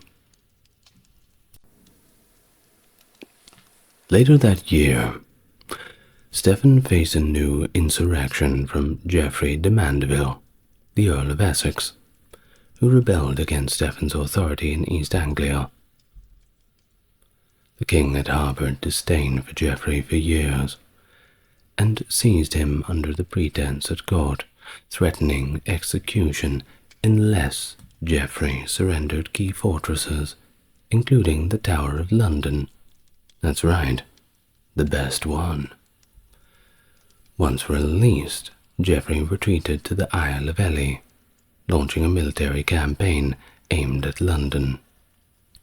Stephen, preoccupied with other rebellions, could only erect a defensive line of castles from Ely to London. notably including Burwell Castle, to impede Geoffrey's advance. Meanwhile, Ranulph of Chester resumed his revolt in 1144, dividing Stephen's holdings in Lancaster between himself and Prince Henry. Simultaneously, Robert of Gloucester conducted raids around royalist territories, while maintaining the stronghold of Wallingford Castle near London. Concurrently, Geoffrey of Anjou secured southern Normandy, and by January 1144 took control of Rouen, subsequently gaining recognition from Louis VII as Duke of Normandy. By 1145, the war's landscape began to shift slightly in Stephen's favour. The death of Miles of Gloucester, a capable Angevin commander, during the previous Christmas lessened pressure in the west. Geoffrey de Mandeville continued his revolt until his death in September 1144 during an assault on Burwell. In 1145, Stephen managed to recapture Farringdon Castle in Oxfordshire. In the north, Stephen briefly reconciled with Ranulph of Chester in 1146, only to repeat his earlier strategy of arrest and coercion for castle handovers, which led to Ranulph's subsequent rebellion. Throughout these years, Stephen's tactics of ensnaring barons under the guise of diplomacy, only to arrest them, significantly tarnished his reputation. No one really wanted to go and see him upon receiving the invite. They knew what was coming. Mistrust, indeed. His standing was certainly diminished among the nobility. But of course it was his own fault. While the stalemate persisted, neither side was able to secure a decisive advantage.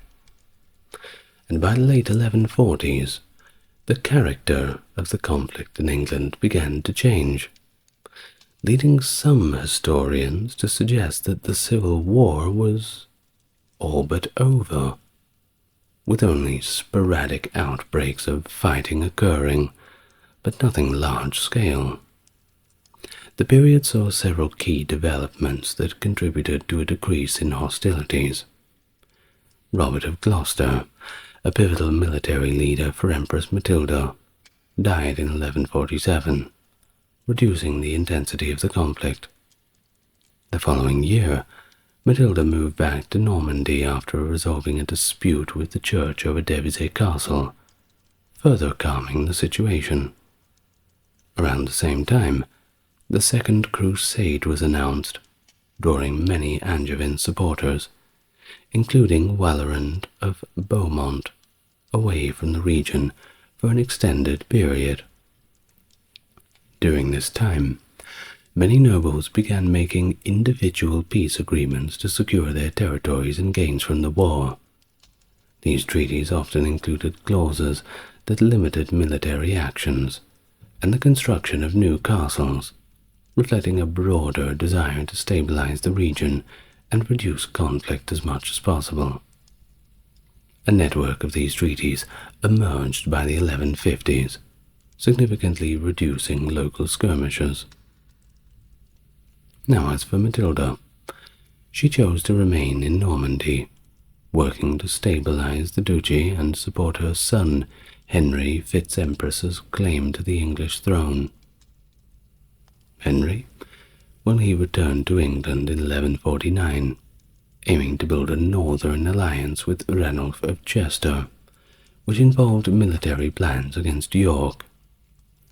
However, when Stephen rapidly responded by marching to York, the plan disintegrated, and Henry simply returned to Normandy, where he was declared duke by his father.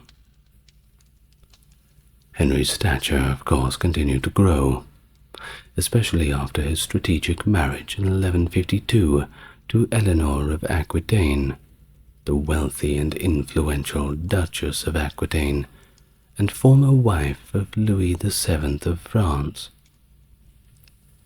Stephen, meanwhile, focused increasingly on succession issues concerning his own family as the conflict wound down. He had granted the county of Boulogne to his eldest son, Eustace, in 1147, but was uncertain whether Eustace would inherit England. Stephen, of course, had his preference, and that was for Eustace to be crowned during his own lifetime, aligning with French customs, but not with English tradition. Efforts to secure a coronation for Eustace met with resistance from Archbishop Theobald, reflecting broader tensions within the Church. These efforts culminated in a dramatic confrontation in 1152, where Stephen and Eustace detained Theobald and other bishops to force the coronation issue.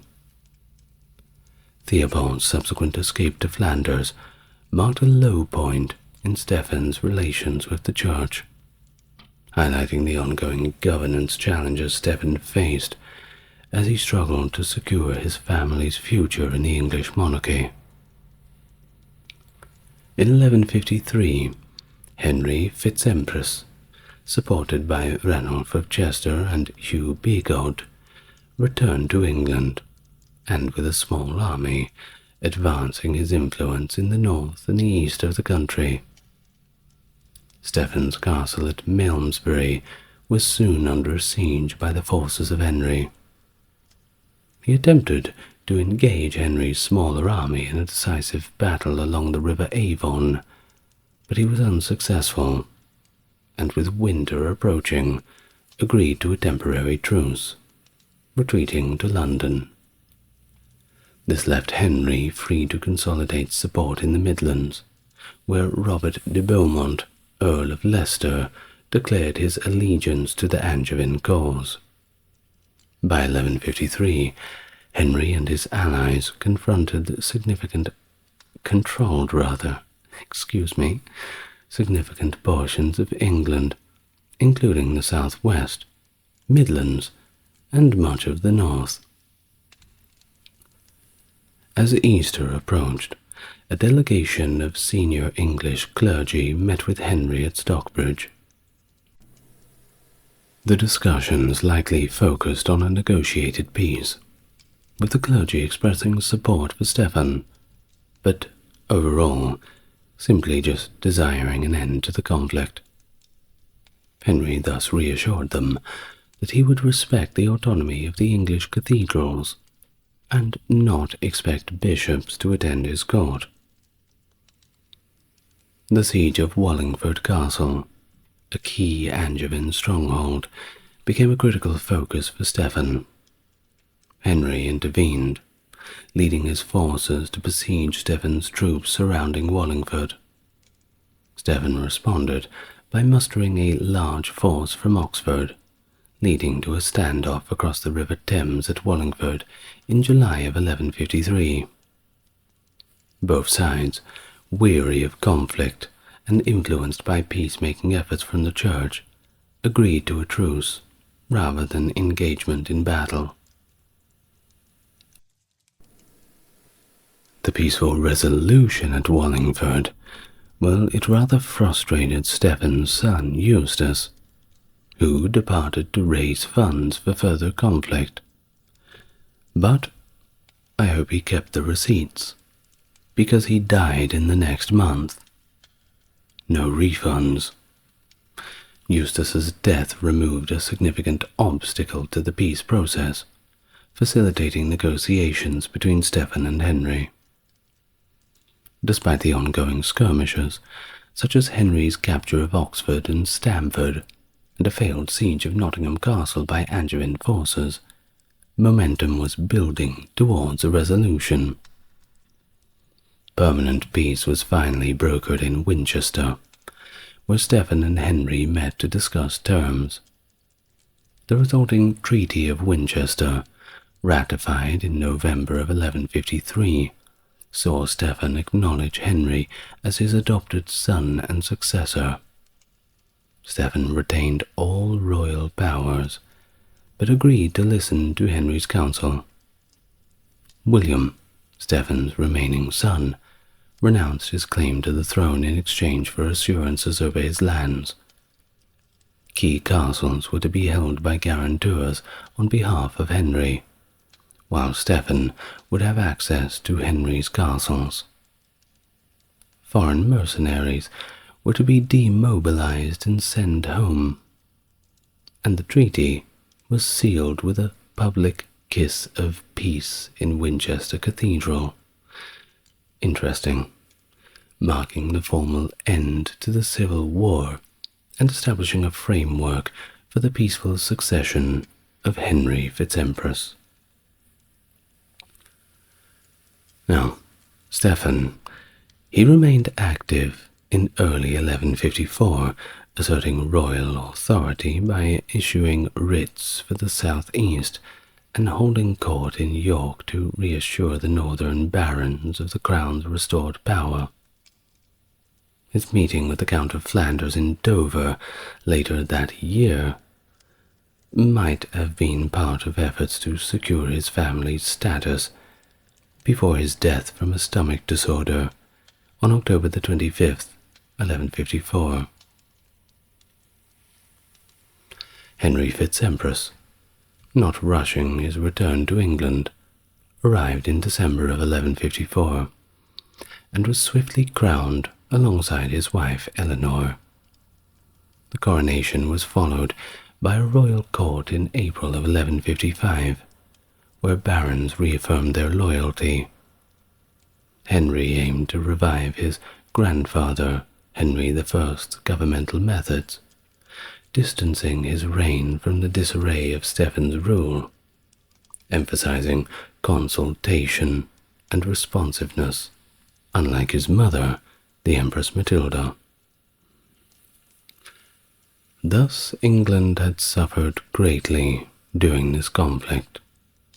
The widespread lawlessness and devastation, with no real royal to lead them, especially in regions like the southwest, the Thames Valley and East Anglia. Well, they were the worst areas. The war had thus fragmented the central coinage system, with various factions minting their own currencies.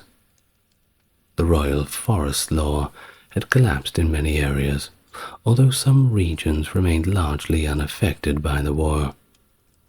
Royal income from estates had also significantly declined, especially post-1141, and royal governance had increasingly centered around Westminster rather than Winchester. Henry II focused on restoring order and royal finances upon taking power, expelling foreign mercenaries and demolishing unauthorized castles, although recent studies do suggest that fewer castles were destroyed than previously thought.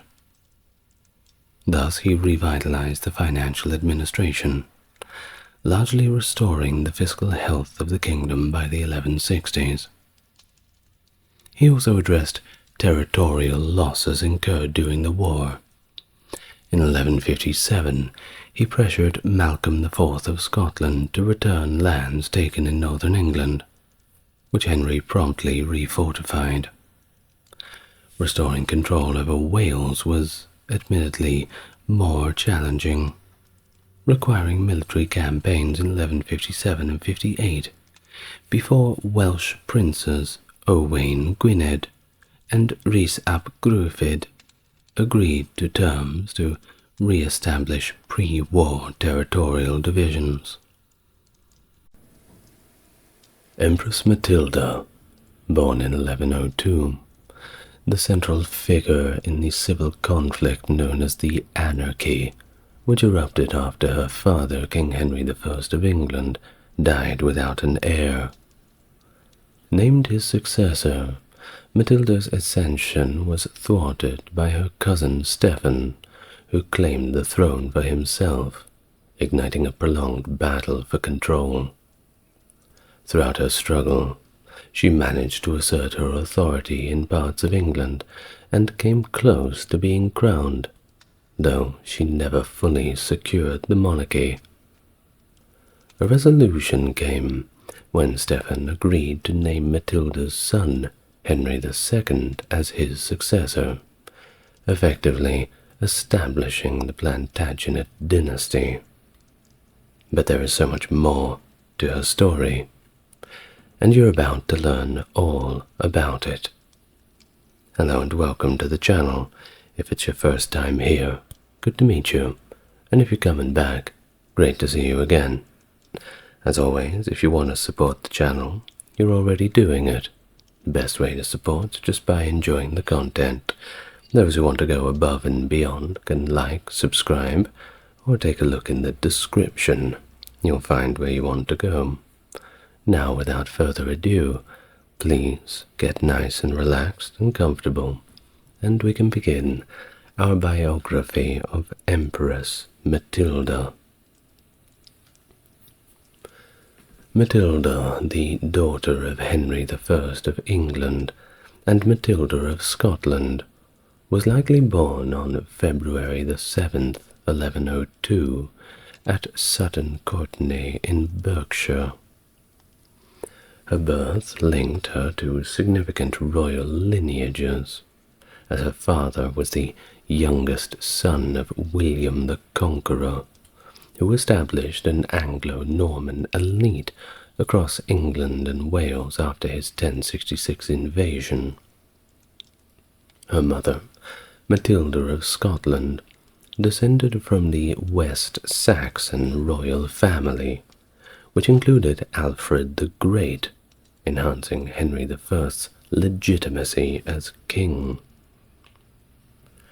Raised in a court connected deeply with the Kingdom of France's political sphere, Matilda had one legitimate brother, William Adeline, and approximately 22 illegitimate siblings, a resultant of her father's multiple liaisons.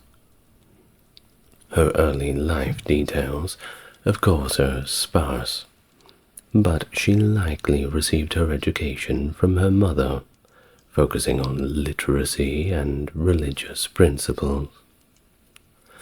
Among the notable figures at court were her uncle, David, who would later become the King of Scotland, and her cousin, Stephen of Blois, as well as influential nobles like her half-brother Robert of Gloucester and Brian Fitzcount.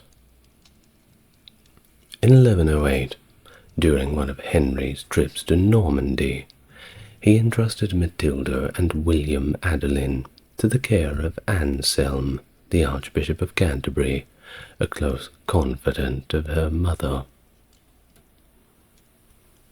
Contemporary accounts are vague about Matilda's physical appearance, often generically describing her as beautiful, which was a pretty common practice, a default among chroniclers to reflect nobility rather than personal observation.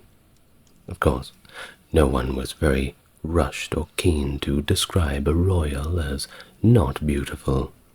Could perhaps invite some unwelcome circumstances. Well, in late 1108, or perhaps 1109, Henry V of Germany proposed marriage to Matilda through envoys sent to Normandy and a direct letter to her mother. The alliance was advantageous for King Henry I of England, providing his daughter with a prestigious connection and securing an ally against France. Henry V would gain a substantial dowry to fund his coronation as Holy Roman Emperor.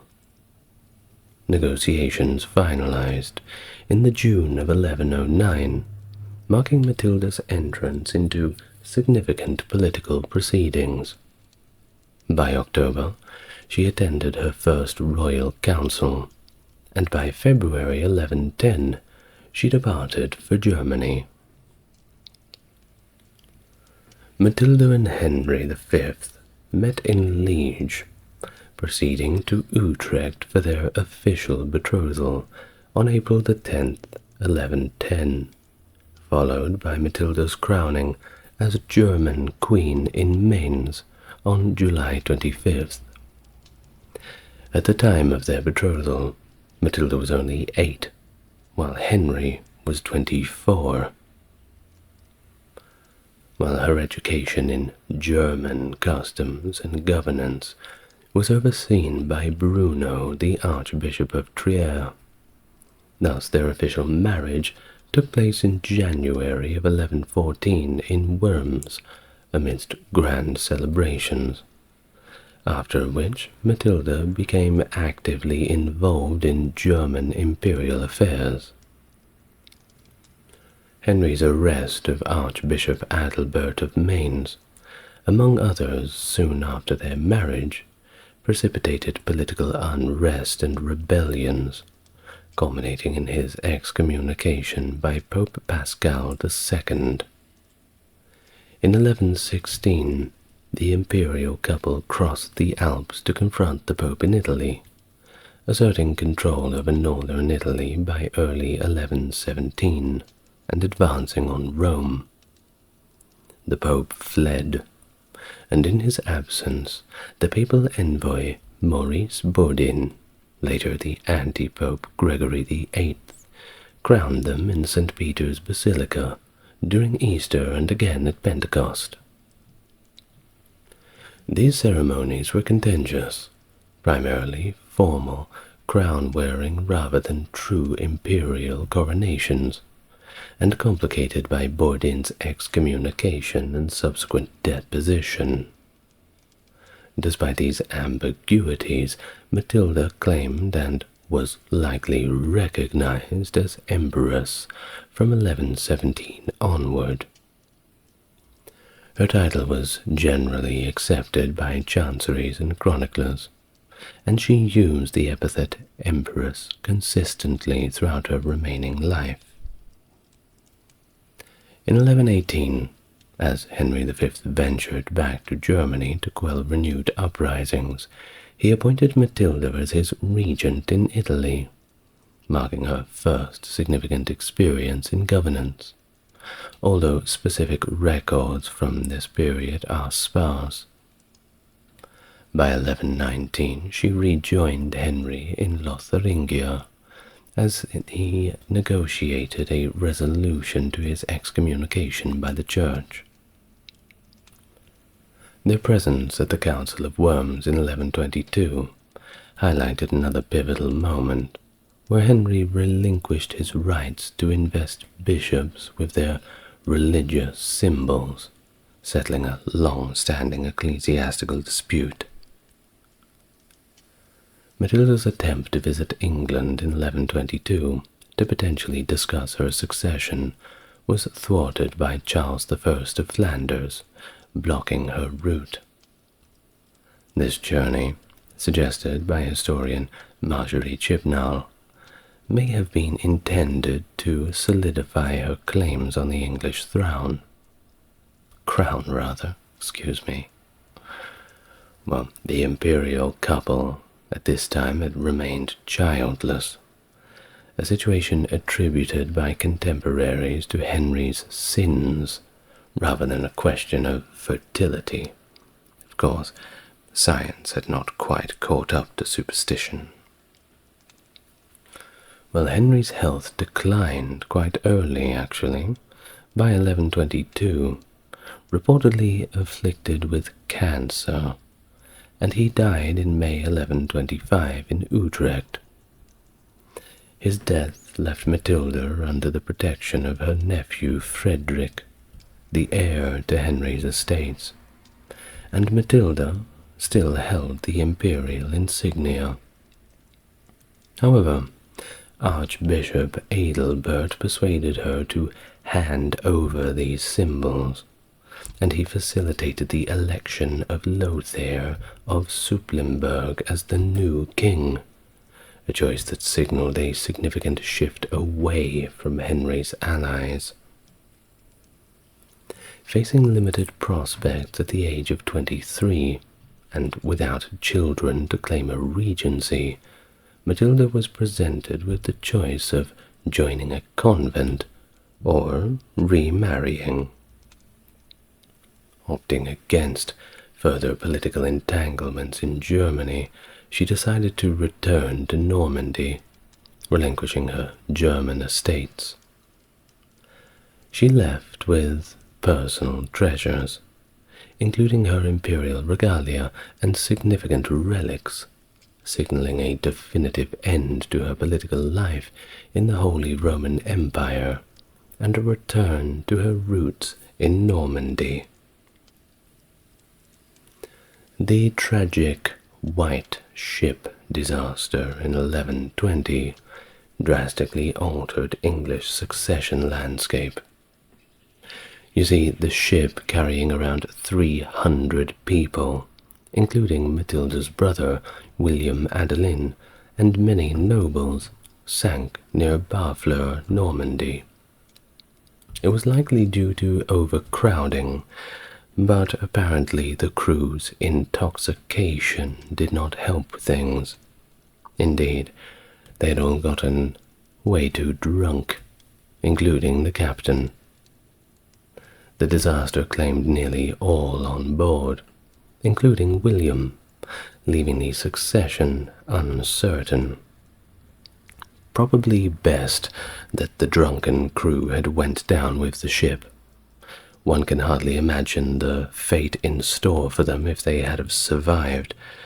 They would have wished they were certainly dead. Well, in Western Europe, succession rules varied, with male primogeniture gaining favor in parts of France, where the eldest son typically inherited titles.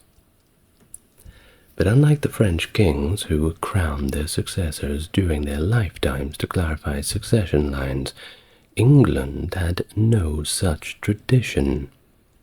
This left a pool of legitimate heirs to contest the throne after a king's death, a situation compounded by the tumultuous Anglo-Norman successions of the past 6 decades, starting with William the Conqueror back in 1066.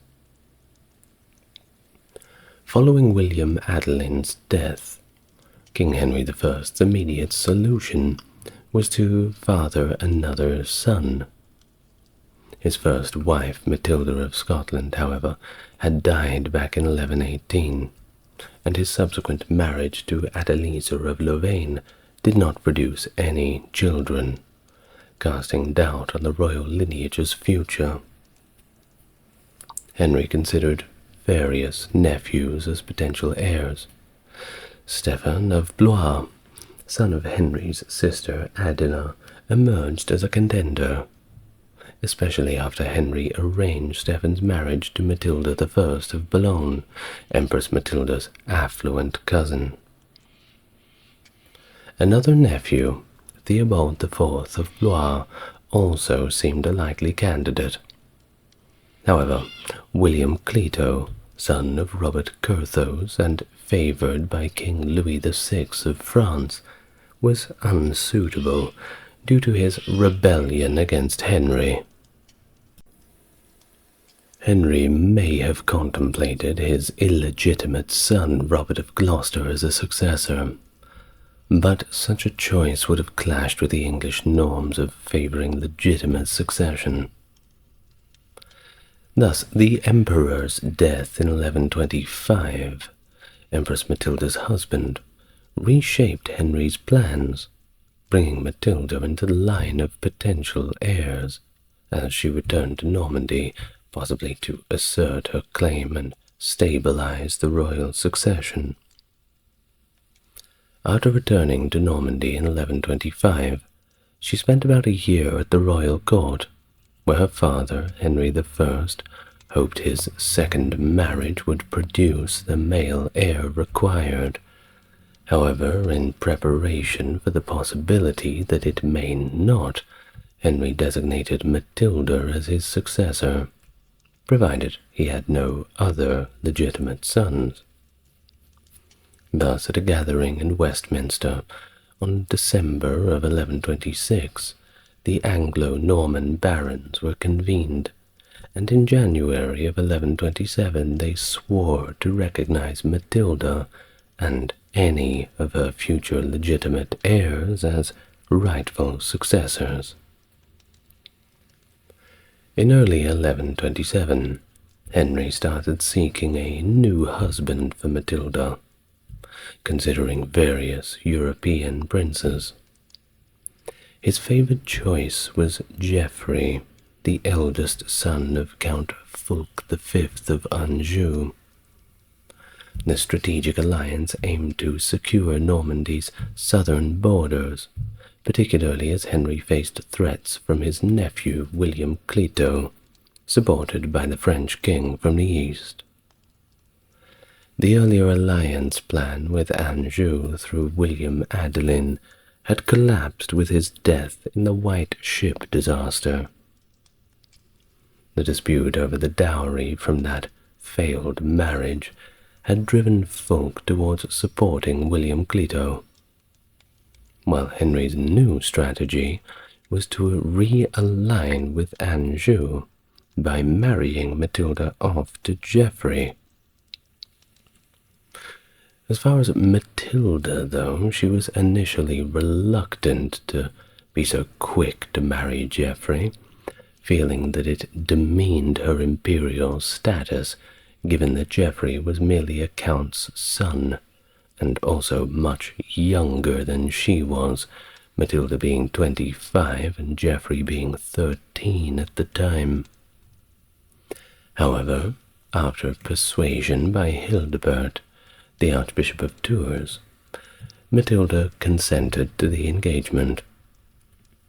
She travelled to Rouen in May of 1127, accompanied by her half-brother Robert of Gloucester and her supporter Brian Fitzcount, where she was formally betrothed to Geoffrey.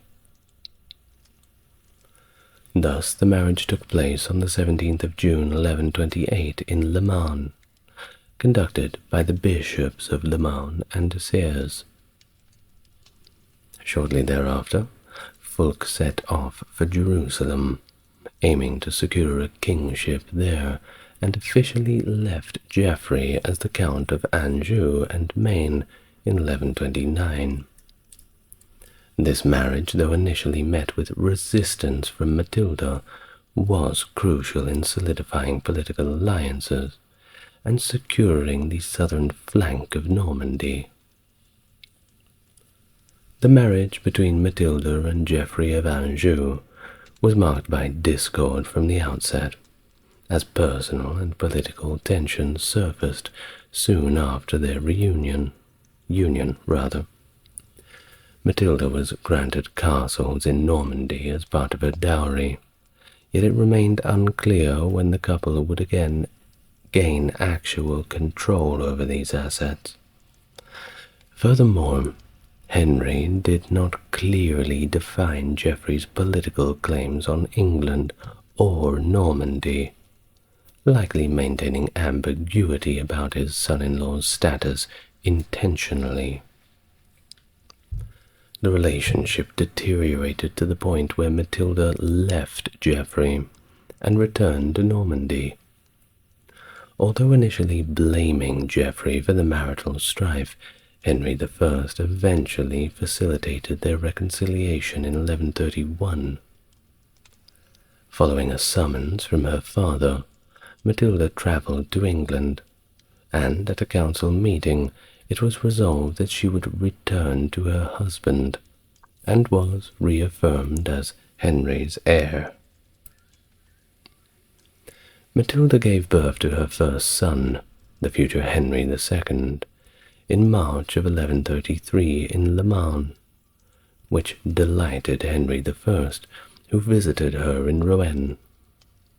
In 1134, she endured a perilous delivery of their second son, Geoffrey, in Rouen. During this critical time she clashed with her father over her burial preferences, though she eventually recovered. As Henry's health began to wane, tensions escalated. Matilda and Geoffrey, feeling unsupported in their claim to the English throne, demanded that Henry transfer control of the royal castles in Normandy to them, and secure an immediate oath of allegiance from the Norman nobility. Henry's refusal, fueled by fears of Geoffrey's ambitions in Normandy, led to a rebellion in the region, which the couple supported militarily. Henry I's unexpected illness and subsequent death in 1135 near Lyon-à-Forêt threw the succession into uncertainty. The exact details of his final wishes remain unclear, with conflicting accounts from contemporary sources. Some suggested that Henry reaffirmed his intention to bequeath all his lands to Matilda, while others contended that he expressed regret over coercing the baron's allegiance to her. This ambiguity set the stage for the ensuing succession crisis, and a period of civil war in England known as the Anarchy. As news of Henry's death spread, Matilda and Geoffrey were actively engaged in military campaigns in Anjou, supporting rebels against royal forces. Many barons who could have supported Matilda's claim to the English throne were bound by an oath to remain in Normandy until Henry was properly interred, limiting their ability to aid her immediately. Matilda and Geoffrey capitalized on the situation by seizing key castles in southern Normandy, part of Matilda's contested dowry, but were halted by robust resistance from Norman nobles and faced a rebellion back in Anjou. Meanwhile, Stephen of Blois, positioned in Boulogne and a contender for the English throne, raced back to England.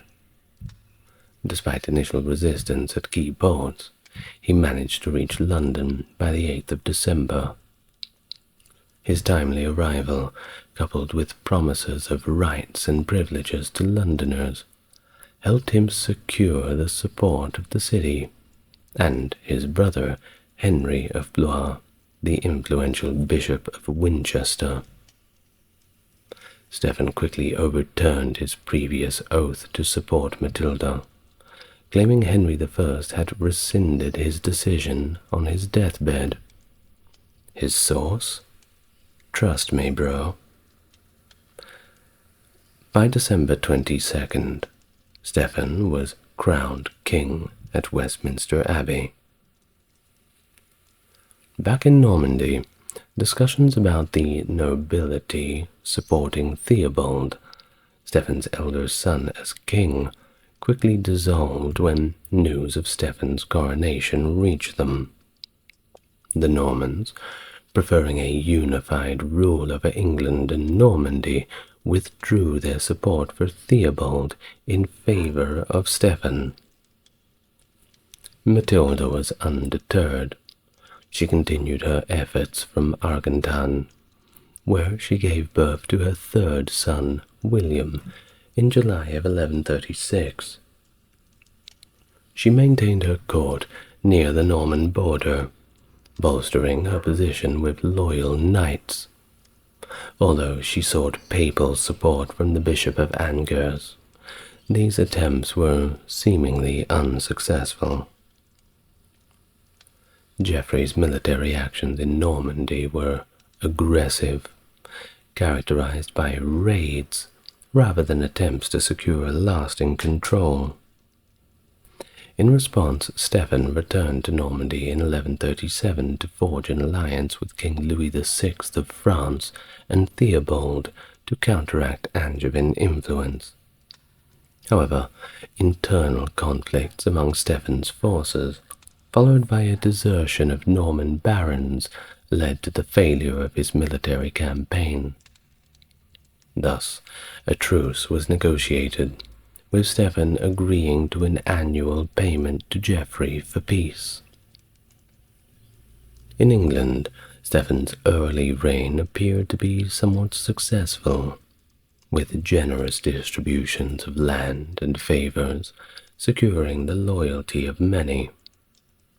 However, challenges loomed as David I of Scotland seized northern strongholds, prompting Stephen to negotiate a temporary settlement.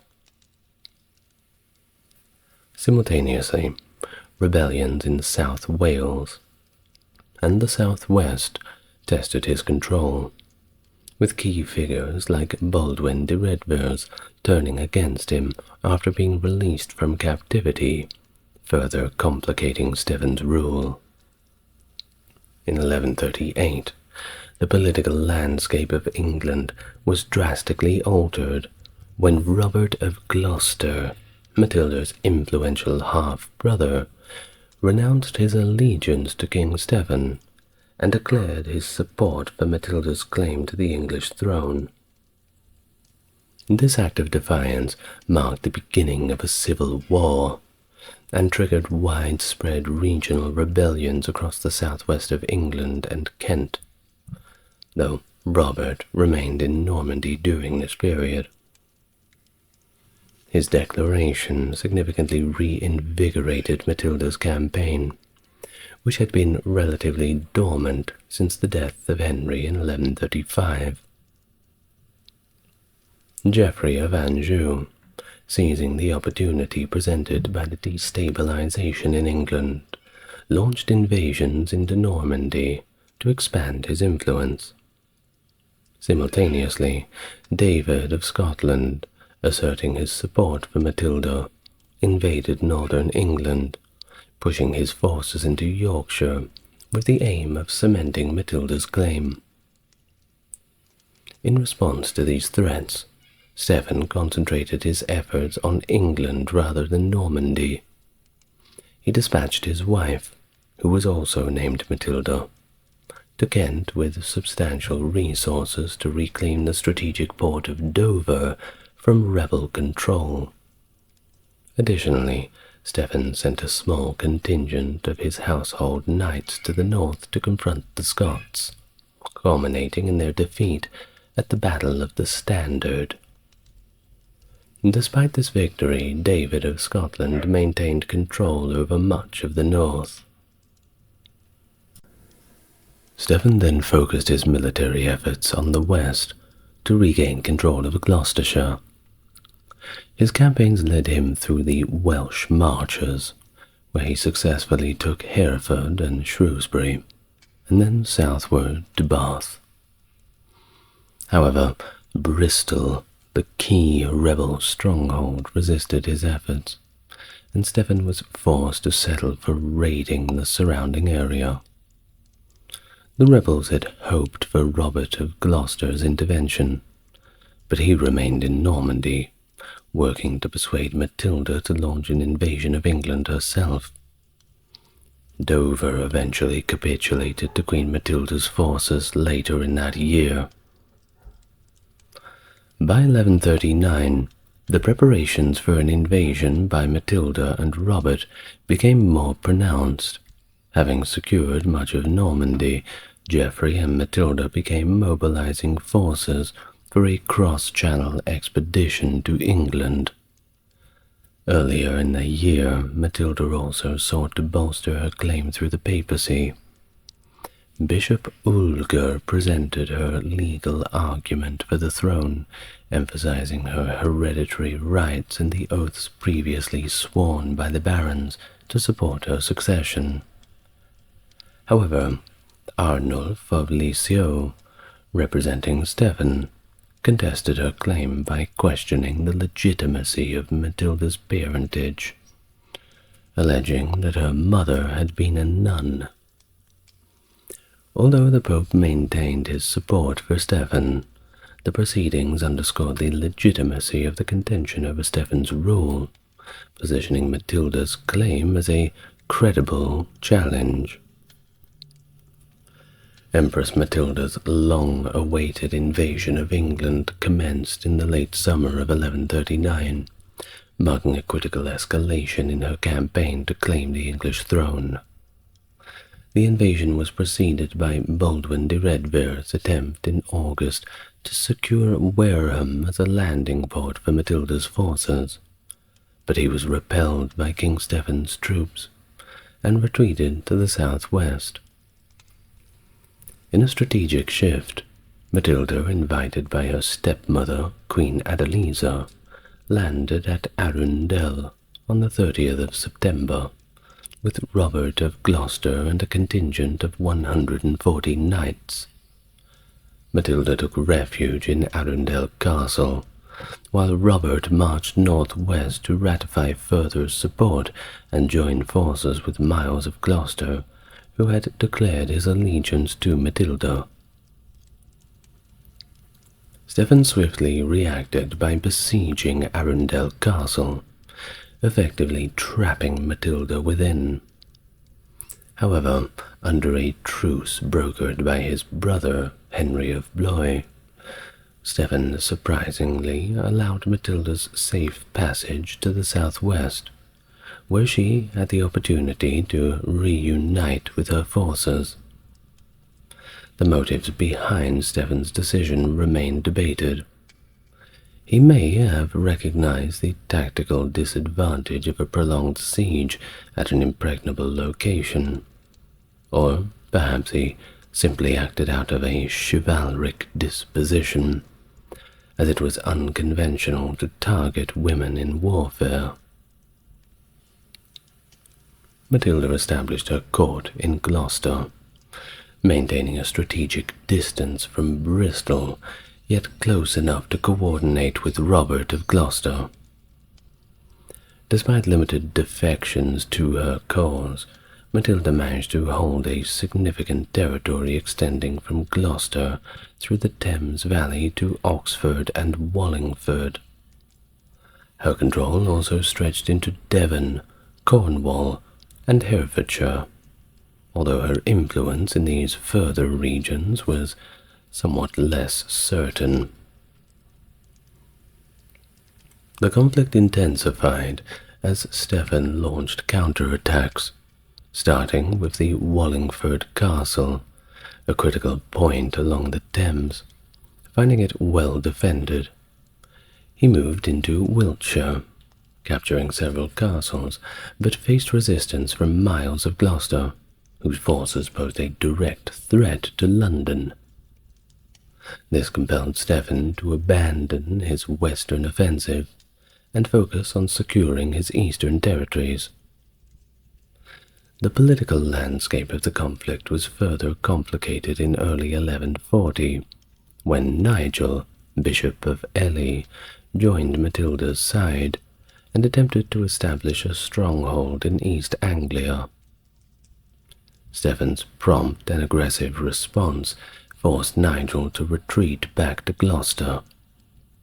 Meanwhile, Robert of Gloucester managed to reclaim some territories lost in the previous year's campaigns, but certainly not all.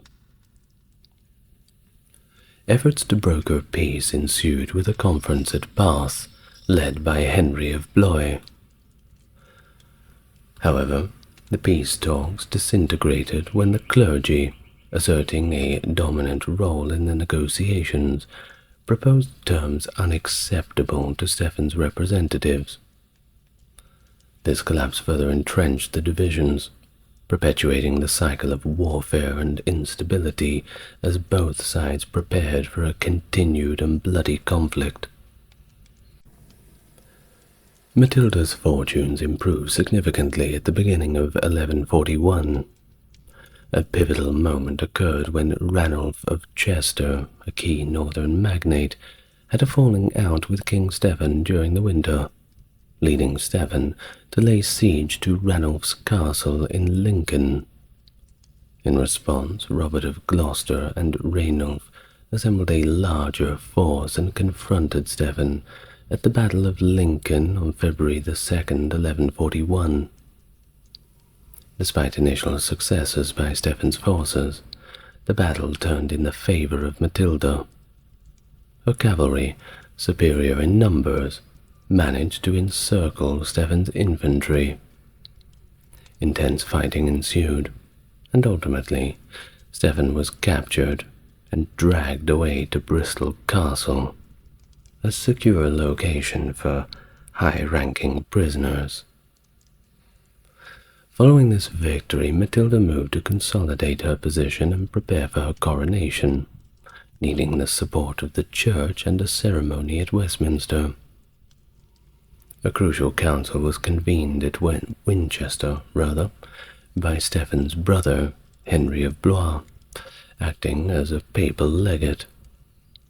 Matilda struck a deal with Henry, securing the Church's backing in exchange for control over ecclesiastical matters. Theobald of Canterbury, however, hesitated to endorse her as queen so hastily. A delegation was then sent to Bristol to negotiate Stephen's formal renunciation of his claim, which he conceded under the circumstances, not like he had much of a choice. By the 7th of April, 1141, the clergy officially declared Matilda as the rightful monarch, adopting the title Lady of England and Normandy. Despite her recognized status, her support among the nobility was not universal, and her planned coronation in London faced significant obstacles. Tensions in the city therefore escalated, culminating in a revolt on the 24th of June, forcing Matilda and her allies to retreat to Oxford just days before her intended coronation. Meanwhile, Geoffrey of Anjou took advantage of the situation by launching yet another invasion of Normandy, capturing significant territories and weakening Stephen's position even further. The ongoing conflict in England and Geoffrey's successors in Normandy began to sway many Anglo-Norman barons who feared the loss of their lands. The shift in loyalty was evident when Waleran of Beaumont defected to the Angevins to protect his interests in Normandy, bringing additional regions under Matilda's control. The breakdown of royal authority was also reflected in the minting of coins, which decentralized to local barons and bishops across England. This period marked a significant turning point in the Civil War, with Matilda gaining momentum and the political landscape becoming increasingly fragmented. After the devastating rout of Winchester in 1141, Empress Matilda's fortunes dwindled, largely due to the collapse of her political alliance with Henry of Blois, Stephen's brother and the Bishop of Winchester. This alliance had been crucial, but it was fragile, breaking down over disagreements about the distribution of ecclesiastical positions and some broader governance issues. Just politics. You know what it's like. Well, the breakdown led Matilda and her loyal supporter, Robert of Gloucester, to initiate a siege at Winchester, aiming to consolidate their power by capturing the bishopric stronghold. However, Queen Matilda, Stephen's wife, yes, that's right, the other Matilda, mobilized a force with her key lieutenant William of Ypres and troops from London to counter the siege. And this time, they managed to encircle Matilda's forces, putting them in a dire situation. In a critical turn of events during the siege, Matilda decided to flee Winchester with a few close allies like Reginald of Cornwall, while the remainder of her forces stayed behind to cover her escape. And you know what that means. Well, unfortunately, in the ensuing chaos, Robert of Gloucester was also captured, severely weakening Matilda's military position. And although she managed to escape to the relative safety of Devizes Castle, the loss of Gloucester, her principal military commander, was a significant blow. The capture of key figures on both sides, Stephen and Robert, led to negotiations for a swap. The exchange thus took place in November of 1141, but there was no peace agreement. Queen Matilda rather refused any compromise that might legitimize the Empress Matilda's claim. Consequently, Stephen was reinstated as king, and Robert returned to Matilda's side. This period also saw a reaffirmation of Stephen's rule by a church council convened by Henry of Blois, which culminated in Stephen's re-coronation over the Christmas of 1141. Stephen, feeling revitalized by his release, then worked to consolidate his position. He successfully persuaded Rainulf of Chester, a critical regional magnate, to rejoin his cause, thereby gaining additional military support. Stephen spent much of the summer of 1142 retaking Angevin-held fortresses such as Cirencester, Bampton, and Wareham, which had been built or expanded during the previous year's Angevin advances. While Stephen was regaining ground, Matilda faced mounting pressure.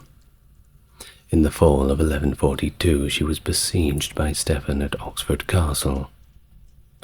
The castle was robust, to say the least, surrounded by city walls and the river Isis, compelling Stephen to opt for a siege rather than a direct assault.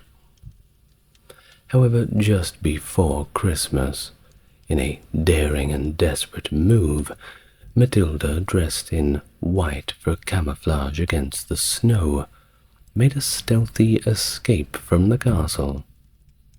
Accompanied by a small group of knights, she crossed the frozen river and fled on foot to safety in Wallingford Castle, evading captures by Stephen's forces, who were unaware of her departure until she had reached safety. This bold escape allowed her to remain viable contender in the ongoing civil war, preserving her claim against Stephen. The ongoing conflict between Matilda and Stephen was marked by fluctuating fortunes for both sides. It wasn't easy for anyone involved. While Matilda had established a robust base at the Devizes Castle, where she secured the loyalty of local officials and knights who had lost their lands to Stephen, the broader conflict saw no clear victor gaining the upper hand. Throughout 1143, the tide seemed to turn slightly in Matilda's favor. Notably, Robert of Gloucester laid siege to Stephen at Wilton Castle in Herefordshire, a crucial point for assembling royal forces. The siege culminated in the Battle of Wilton, where Stephen narrowly escaped capture amidst a chaotic confrontation, showcasing the prowess of the Angevin cavalry once more. That same year, Geoffrey de Mandeville, the Earl of Essex, declared his rebellion against Stephen, using the Isle of Ely as his stronghold. His strategic movements towards Cambridge signaled a potential threat towards London, escalating tensions in the region. Meanwhile, Rainulf of Chester also renewed his rebellion in the summer of 1144, further complicating Stephen's military challenges. Back in Normandy, Geoffrey of Anjou capitalized on the disarray in England. By January 1144, he had secured control over southern Normandy and captured Rouen, the ducal capital. His successful campaign concluded with recognition from Louis VII of France, who formally acknowledged him as the Duke of Normandy. However, Matilda's position in England remained precarious despite these advancements. The loss of Miles of Gloucester, a key military leader in late 1143, was a significant hit to her strategic capabilities. Furthermore, Geoffrey de Mandeville's insurgency faltered when he was killed in September of 1144 during a skirmish at Burwell Castle, diminishing the threat to Stephen's eastern flank. Stephen did manage to regain some momentum in 1145, notably recapturing Farringdon Castle in Oxfordshire, which was a strategic loss for Matilda. The ongoing stalemate led Matilda to authorize Reginald, Earl of Cornwall, to open peace negotiations in 1145. But the deep-seated enmity and mutual distrust between the factions meant that neither side was willing to make significant concessions. The protracted war continued to drain resources and destabilize regions, with both leaders unable to deliver a decisive blow to end the conflict conclusively. As each side managed to secure minor victories and suffer setbacks, the broader landscape of the Civil War remained one of devastation and deadlock. By the late 1140s, the civil war in England between Matilda and Stephen had largely ground into a stalemate, characterized more by politics and sporadic skirmishes rather than large-scale battles that had marked the earlier stages of the conflict. In fact, many of Matilda's staunchest supporters, like Robert of Gloucester and Brian Fitzcourt, passed away during this period, which further weakened her position. Additionally, the announcement of the Second Crusade drew several key followers away from the region, further depleting her resources and capabilities. During this time, Matilda's eldest son, Henry, began to take a more prominent role in the conflict. Initially remaining in France, Henry ventured into England in 1147 with a small but skilled mercenary force. However, this expedition failed, not due to the skill of the fighters, but financial difficulties. And here's one for you. Stephen actually ended up paying off Henry's mercenaries, allowing him to return safely to France, though his motivations for doing so remain unclear. But one can't blame the mercenaries. I mean, take the money where you can get it, right? In 1148, Matilda chose to return to Normandy, partly due to the ongoing disputes with the church. She had been occupying Devizes Castle, which was legally owned by Jocelyn de Beaune, the Bishop of Salisbury. Pope Eugene III intervened on the bishop's behalf, threatening Matilda with excommunication if she did not immediately relinquish control of the castle. Matilda delayed her response as much as she could, but eventually she packed her things and left for Normandy, leaving the castle under Henry's control, who then continued to stall its return for as long as possible. Once back in Normandy, Matilda re-established her court in Rouen and shifted her focus primarily to the administration of her Norman territories, rather than continuing her fight in England. She settled into a life of relative quiet in the priory of Notre-Dame-du-Pré, engaging in the local affairs and preparing her son's future endeavors. Geoffrey of Anjou, Matilda's husband, died unexpectedly in 1151, leading Henry to claim his inheritance of the family lands in Anjou. Henry's subsequent return to England in 1153 marked another turning point, with support from significant barons and minimal appetite for further conflict from both sides. the church-brokered truce was finally established.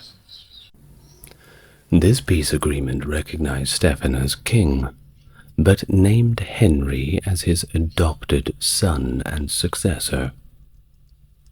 Stephen's death in 1154 allowed Henry to ascend to the English throne, marking the end of the prolonged civil strife.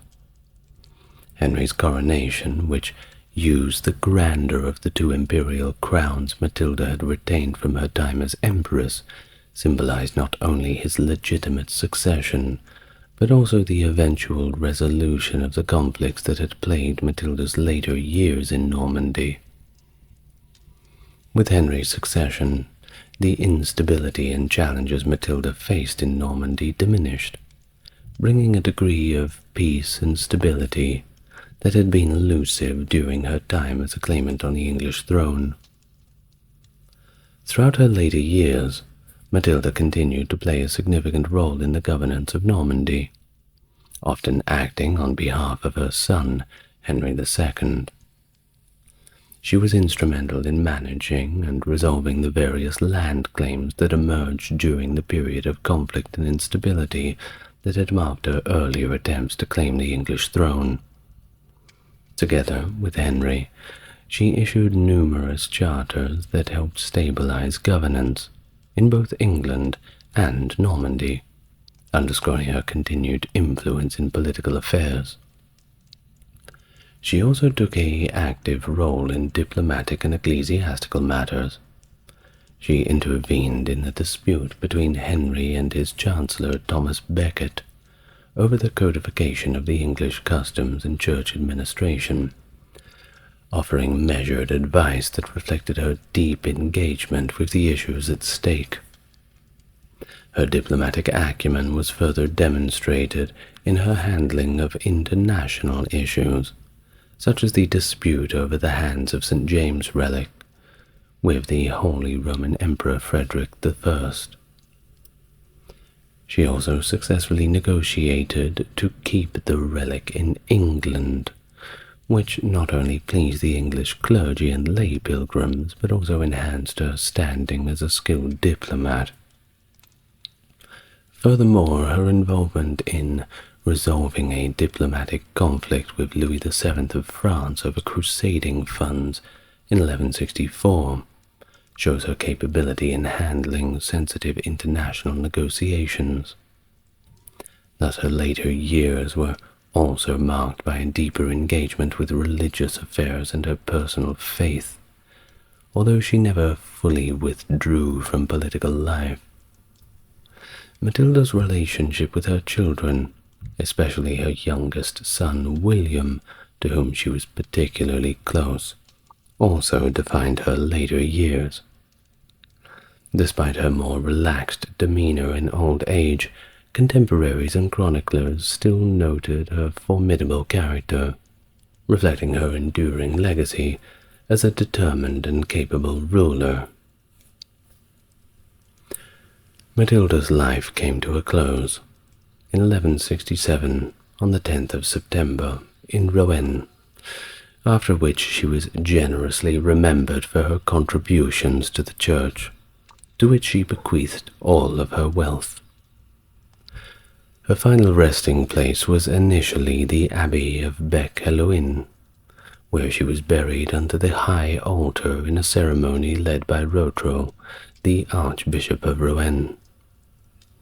Her tomb bore an epitaph that eloquently captured her significance, and it read thusly: "Great by birth, greater by marriage, greatest in her offspring. Here lies Matilda, the daughter, the wife, and the mother of Henry." Henry I of England ruled from 1100 to 1135, after the unfortunate accidental death of his brother King William II. He was noted for administrative reforms and legal improvements. He founded the Exchequer to manage royal finances, and issued the Charter of Liberties to curb previous abuses of power. His was a reign that also focused on securing control of Normandy through the Treaty of Gisors and strengthening English influence in Wales and Scotland, though these efforts often involved military confrontations. Despite his successes in administration, Henry's failure to secure a clear male heir after his only legitimate son died in the White Ship disaster of 1120 led to a succession crisis after his death that plunged England into a period of civil war known as the Anarchy, which is certainly as serious as it sounds. Well, if you want to learn all about Henry, you're in the right place. Welcome to the newcomers to the channel, and welcome back to those returning. If you'd like to support the channel, just click the like and subscribe. Above and beyond that is the description of the video. You'll find where you need to go if you want to go there. But for now, let's all get nice and relaxed. And say hello in the comments too. That helps with the algorithm. You'll really help me out. Now let's begin. We have to go back to 1068, to Selby in Yorkshire, where Henry was likely born, as the youngest son of William the Conqueror and Matilda of Flanders. His father, after his 1066 conquest of England, established a strong Anglo-Norman presence, extending into Wales, and forged ties with France, a region then comprised of various fragmented territories, not the France that we know today, that's for sure. His mother, Matilda, herself a granddaughter of France's King Robert II, likely named Henry after her own uncle, being King Henry I of France. Of course, France had their share of Henrys as well, but that's for another video. And of course, he had a few siblings too: Robert Curthose, Richard, and William Rufus. But Henry was noted to be physically smaller, and has been described as short, stocky, and barrel-chested with dark hair. Well, the death of Richard early on limited Henry's interaction with his older brothers, though he did remain close to his sister Adela, likely due to their proximity in age. It's a bit easier when you grow up together. Well, records of Henry's childhood, speaking of which, are unfortunately quite minimal, and that's a rather unfortunate trend with these kind of histories. And it is debated whether he was raised predominantly in England or in Normandy. But we do know that his education, likely overseen by the church under the guidance of Bishop Osmond at Salisbury Cathedral, included Latin and elements of the liberal arts. But it does remain unclear if a career in the clerical role was ever intended for him. Perhaps there was thoughts of it. Well, he also received military training from one Richard Achard, and was knighted by his father in 1086, making him Sir Henry. Well, the next year, his father, William the Conqueror, in 1087, sustained fatal injuries during the Vexin campaign. As William's life neared its end in Rouen, he began to divide his domains among his sons, a practice that diverged across Europe. Unlike the emerging practice of primogeniture in parts of France, that being where the eldest son pretty much inherited all the titles, Norman and English traditions typically saw a division of lands equally among all sons, but the eldest would receive the principal territories and the younger would most of the time receive lesser or newly acquired lands. Still a lot more equitable than just giving everything to the firstborn. William's distribution of his domains was consistent with Norman traditions, of course, that distinguished between inherited lands and territories gained through conquest. Following the death of his brother Richard in an unfortunate hunting accident, Henry, along with his remaining brothers, became the principal heirs to William's holdings.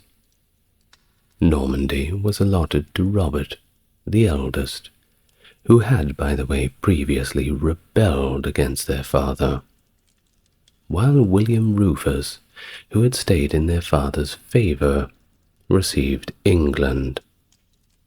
And Henry? He wasn't completely left out. He was granted a substantial monetary legacy of £5,000, quite a lot for the day, and was also expected to inherit his mother's modest estates in Buckinghamshire and Gloucestershire, which is, by the way, my father's hometown. Call out to anybody who's in Gloucestershire listening to say hello. Well, William's internment in Cannes was marked by civil unrest, and Henry may have played a conciliatory role in settling the disputes, possibly compensating the aggrieved parties with silver. After the funeral, upon returning to Normandy, Henry found that his brother Robert discovered that William Rufus had ascended to the English throne, and he had already been crowned. This unforeseen development ignited a deep-seated conflict among the siblings concerning the division of their father's assets. Robert, dissatisfied with the division, plotted an invasion of England, supported by a rebellion among some significant English nobles against William Rufus. Meanwhile, Henry chose to remain in Normandy, possibly due to his unwillingness to openly side with William Rufus, or the risk of Robert confiscating his inheritance if he tried to depart. You can only imagine poor old William, up there wherever they go in the afterlife, shaking his head at his son's behavior. Oh, it's a shame when they all start fighting after the funeral. Unfortunately, it happens all too often, and is not confined to the old days. Well, in 1088, as Robert's invasion plans faltered, he sought financial aid from Henry's inheritance, which Henry refused. However, a compromise was eventually reached, and Henry agreed to pay £3,000 in exchange for being appointed as the Count of Western Normandy. I suppose a job like that, you could probably find a way of earning that money back pretty quickly. Well, this new role, which involved delegating ducal authority, granted Henry governance over territories including Cotentin and Avranchin, thereby giving him oversight of significant Norman institutions, such as the bishoprics and the influential Mont Saint-Michel Abbey. Henry quickly consolidated his position within the region, nurturing a network of loyalty among influential figures from both western Normandy and eastern Brittany, described by historian John Le Battorel as Henry's gang. This group included notable figures like Roger of Mandeville, Richard of Redvers, and Robert Fitzammon, who played a crucial role in reinforcing his command, certainly a good friend to have around. Well, despite further attempts by Robert to regain control over the county, Henry maintained a robust hold, effectively rendering parts of his territories semi-autonomous from the ducal authority in Rouen. Simultaneously, the relationship between Henry and his brothers, William of Rufus and Robert, was tense and fraught with suspicion. After suppressing a rebellion against William Rufus, he returned to England in July of 1088 to secure his mother's estates. His attempt failed, and he returned to Normandy that autumn, only to be confronted by Odo, the Bishop of Bayeux, who viewed him as a competitor. Odo convinced Robert that Henry was conspiring against him with William Rufus. Upon his arrival in Normandy, Henry was captured by Odo's forces and imprisoned at Neuilly-la-Forêt. Although Robert reclaimed the county of Cotentin during this time, Henry was released from prison in the spring of 1089 due to the intervention of influential Norman nobles. Well, he lost his title as the Count of Cotentin. But, despite that, Henry had maintained influence over the western regions of Normandy. He was still popular there, and plenty of friends in the right places. Meanwhile, his brothers continued their power struggles between each other, with William Rufus focusing on suppressing dissent in England and seeking alliances with Norman and Ponthieu barons against Robert. Robert, seeking leverage, turned to the first port of call, Philip I of France. By late 1090, tensions had escalated when William Rufus instigated a rebellion in Rouen by urging Conan Pilatus, a notable local figure, to come out and oppose Robert. Well, the city was soon engulfed in turmoil, with significant backing for Conan from the populace and surrounding ducal garrisons. The conflict got even worse in November, when Henry, responding to Robert's call for aid, arrived in Rouen and took a leading role in the violent, bloody street battles that ensued, right out there in the action. Good for him, I guess. Well, as the conflict peaked, Robert unexpectedly withdrew and basically left Henry there to manage the skirmishers all by himself. Well, fortunately, Henry did a pretty good job, and his forces ultimately prevailed, and he captured Conan. Now, in a display of rather stern authority, Henry had Conan executed by throwing him off the top of Rouen Castle, despite Conan's offers of a large ransom for his release. Well, of course, they were not interested in the ransom, and this act solidified Henry's reputation for decisiveness and bolstered his standing among Norman nobility. It also earned him the epithet Henry the Hurler, because he loved to hurl people off buildings. I'm just joking, just checking if you're paying attention. Now back to the real history. Following the Rouen conflict, Robert, perhaps feeling a little intimidated by Henry's prominence in the battle, forced him to leave the city. Now this likely stemmed from fears of Henry's increasing influence and a possible bid to reclaim his title as Count of Cotentin. The subsequent year, 1091, saw William Rufus launching an invasion of Normandy, which led Robert to negotiate a treaty in Rouen. This agreement granted William Rufus several Norman territories in exchange for military support to regain Maine and reinforce Robert's authority over Normandy, including the lands that were controlled by Henry. A treaty that also arranged for William Rufus and Robert to be each other's heirs explicitly excluding poor Henry from any succession claims, as long as either brother lived. Foreshadowing.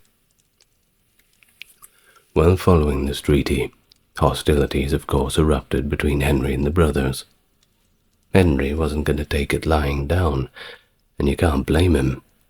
He assembled a mercenary army in western Normandy, but as the forces of William Rufus and Robert advanced, his support from the barons began to dwindle. So Henry retreated to Mont Saint-Michel, where he faced a siege, likely beginning around March in 1091. Now the site was pretty defensible, but it had a bit of a problem. There was no fresh water, and everybody knows you can only go so long without a drink. Now, Chronicler William of Malmesbury recorded that during the siege, when Henry's water reserves dwindled, Robert offered him fresh supplies, which of course led to tension between Robert and William Rufus. Well, the details of the final stage of the siege remain a little unclear, but it is believed that internal disagreements among the besiegers and Henry's probable negotiated surrender led to his departure from Mont Saint-Michel. Thus Henry fled to Brittany and crossed into France. Of course, what happens next in the historical accounts are a little bit blurry. Orderic Vitalis notes that Henry spent over a year wandering around the French Vexin, a border area through Normandy, accompanied by a host of his modest entourage of loyal followers. By the end of this period, the Treaty of Rouen had collapsed due to renewed tensions between Robert and William Rufus, who never really seemed to get along, don't they? And thus, in 1092, seizing an opportunity, Henry captured the town of Domfront after residents, disgruntled under the rule of Robert of Bellême, extended an invitation to him. And thus the takeover was peaceful, and marked the beginning of Henry's resurgence as a political force. The boys are back in town, it seems. And over the next 2 years, he diligently rebuilt his base of support in western Normandy, effectively establishing a shadow court in anticipation of greater power. By 1094, he was confidently distributing lands and constructing castles, behaving much like the Duke of Normandy in his own right. And during this period, William Rufus began financially supporting Henry's efforts against Robert, aiding in the construction of a significant fortification at Domfront. In 1094, as William Rufus launched a military campaign against Robert in Normandy, he summoned Henry. However, Henry opted instead to travel to London, possibly at the explicit invite of William Rufus, rather than join the main military operations in eastern Normandy. This move suggests a strategic alignment with the English king, who soon after returned to England, and with that, the campaign was ended. In the ensuing years, Henry solidified his position in western Normandy, and made occasional visits to England, maintaining his presence at William Rufus's court. The political landscape shifted significantly in 1095, when Pope Urban II... Do you know what he did? Here's the trivia. What did Pope Urban II do in 1095? If you answered initiated the First Crusade, you are correct. A little pat on the head for you. Of course, Robert pledged his participation in this First Crusade. Nothing like a holiday, that's for sure. And he financed his involvement through a loan through William Rufus, who received temporary control over Robert's territories in Normandy as collateral. The alliance between Henry and William Rufus continued to strengthen, culminating in joint military actions in the Norman Vexin between 1097 and 1098. On August 2nd, 1100, King William Rufus was fatally wounded by an arrow while hunting in the New Forest, an incident believed to be an accident by most historians, though it sparked suspicions of foul play at the time.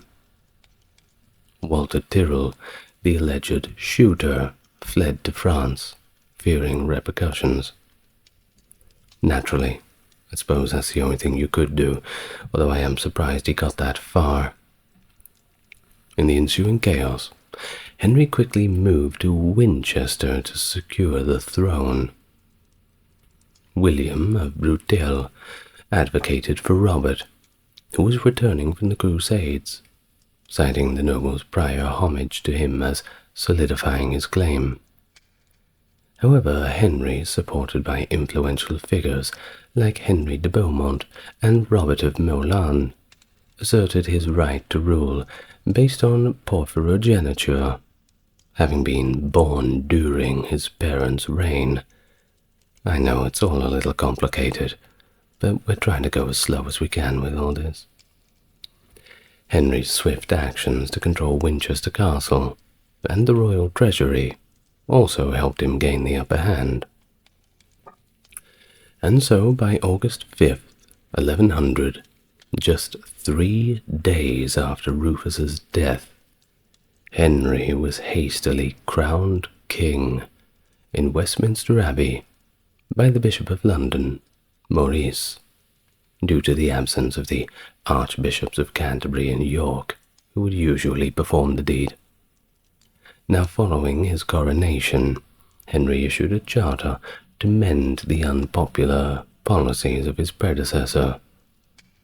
This charter aimed to restore order and justice, pledging to reverse William Rufus's harsh measures, protect the rights of the barons, and reinstate the customs of Edward the Confessor, ensuring a lasting peace throughout England. Henry got to work quite quickly. He secured the loyalty of existing allies and key officials from William Rufus's reign, rewarding them with lands and positions. Well, when we say secured the loyalty, it seems more like he purchased the loyalty. But hey, gotta get it somehow. William Gifford became Bishop of Winchester, while sheriffs like Urs d'Abeteau and Robert Fitzamon retained their roles. Conversely, the unpopular Bishop of Durham, Rainulf Flambard, was locked up in prison for corruption. Now, to fill various vacant church positions, he swiftly nominated new candidates, which enhanced his support base. He also reached out to the exiled Archbishop of Canterbury, Anselm, to consecrate these appointments. On November 11th, 1100, Henry married Matilda, daughter of Malcolm III of Scotland, in Westminster Abbey. This strategic union enhanced his legitimacy, given Matilda's descent from Alfred the Great. Go watch my video about him. They call him Great for a reason. Although raised in convents, a council confirmed that Matilda had not taken formal vows, clearing her way to marry. Well, as queen, Matilda actively participated in governance. She wasn't relegated to the back seat, that's for sure, serving as a regent and engaging in the arts. She and Henry also had 2 children, Matilda and William Adelin, and possibly a third, Richard, who unfortunately seems to have passed away at quite a young age. While Henry travelled, Matilda often remained at Westminster, deeply involved in managing the realm. Henry's personal life was marked by a reportedly robust libido, and he engaged in numerous liaisons, resulting in a multitude of illegitimate offspring, documented as at least 9 sons and 13 daughters.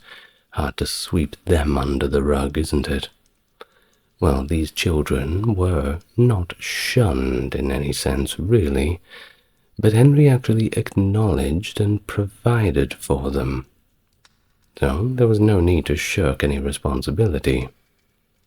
But this behavior, while it seems a little bit striking, was not really unusual for the period. In fact, it was common practice among unmarried Anglo-Norman noblemen to engage with women of the night and form connections with other local women, and kings were typically expected to maintain a few mistresses. It's just the way it was. Well, these relationships spanned across Henry's life, some occurring before his marriage to Matilda, and others after. His mistresses also came from diverse backgrounds, and included both commoners and the nobility, suggesting that his affairs were conducted with a degree of openness, which is, I suppose that's good. But while it is speculated that some of these relationships with noblewomen might have been strategically motivated, concrete evidence supporting that theory of doing it to secure political alliances is, well, a little bit sparse, far-fetched at worst. Well, by the onset of 1101, now King Henry had firmly established his rule. But it wasn't all safe and sound. His position remained a little precarious, as many in the Anglo-Norman nobility still harbored loyalties towards his brother Robert, poised to turn coats if Robert should ascend in England.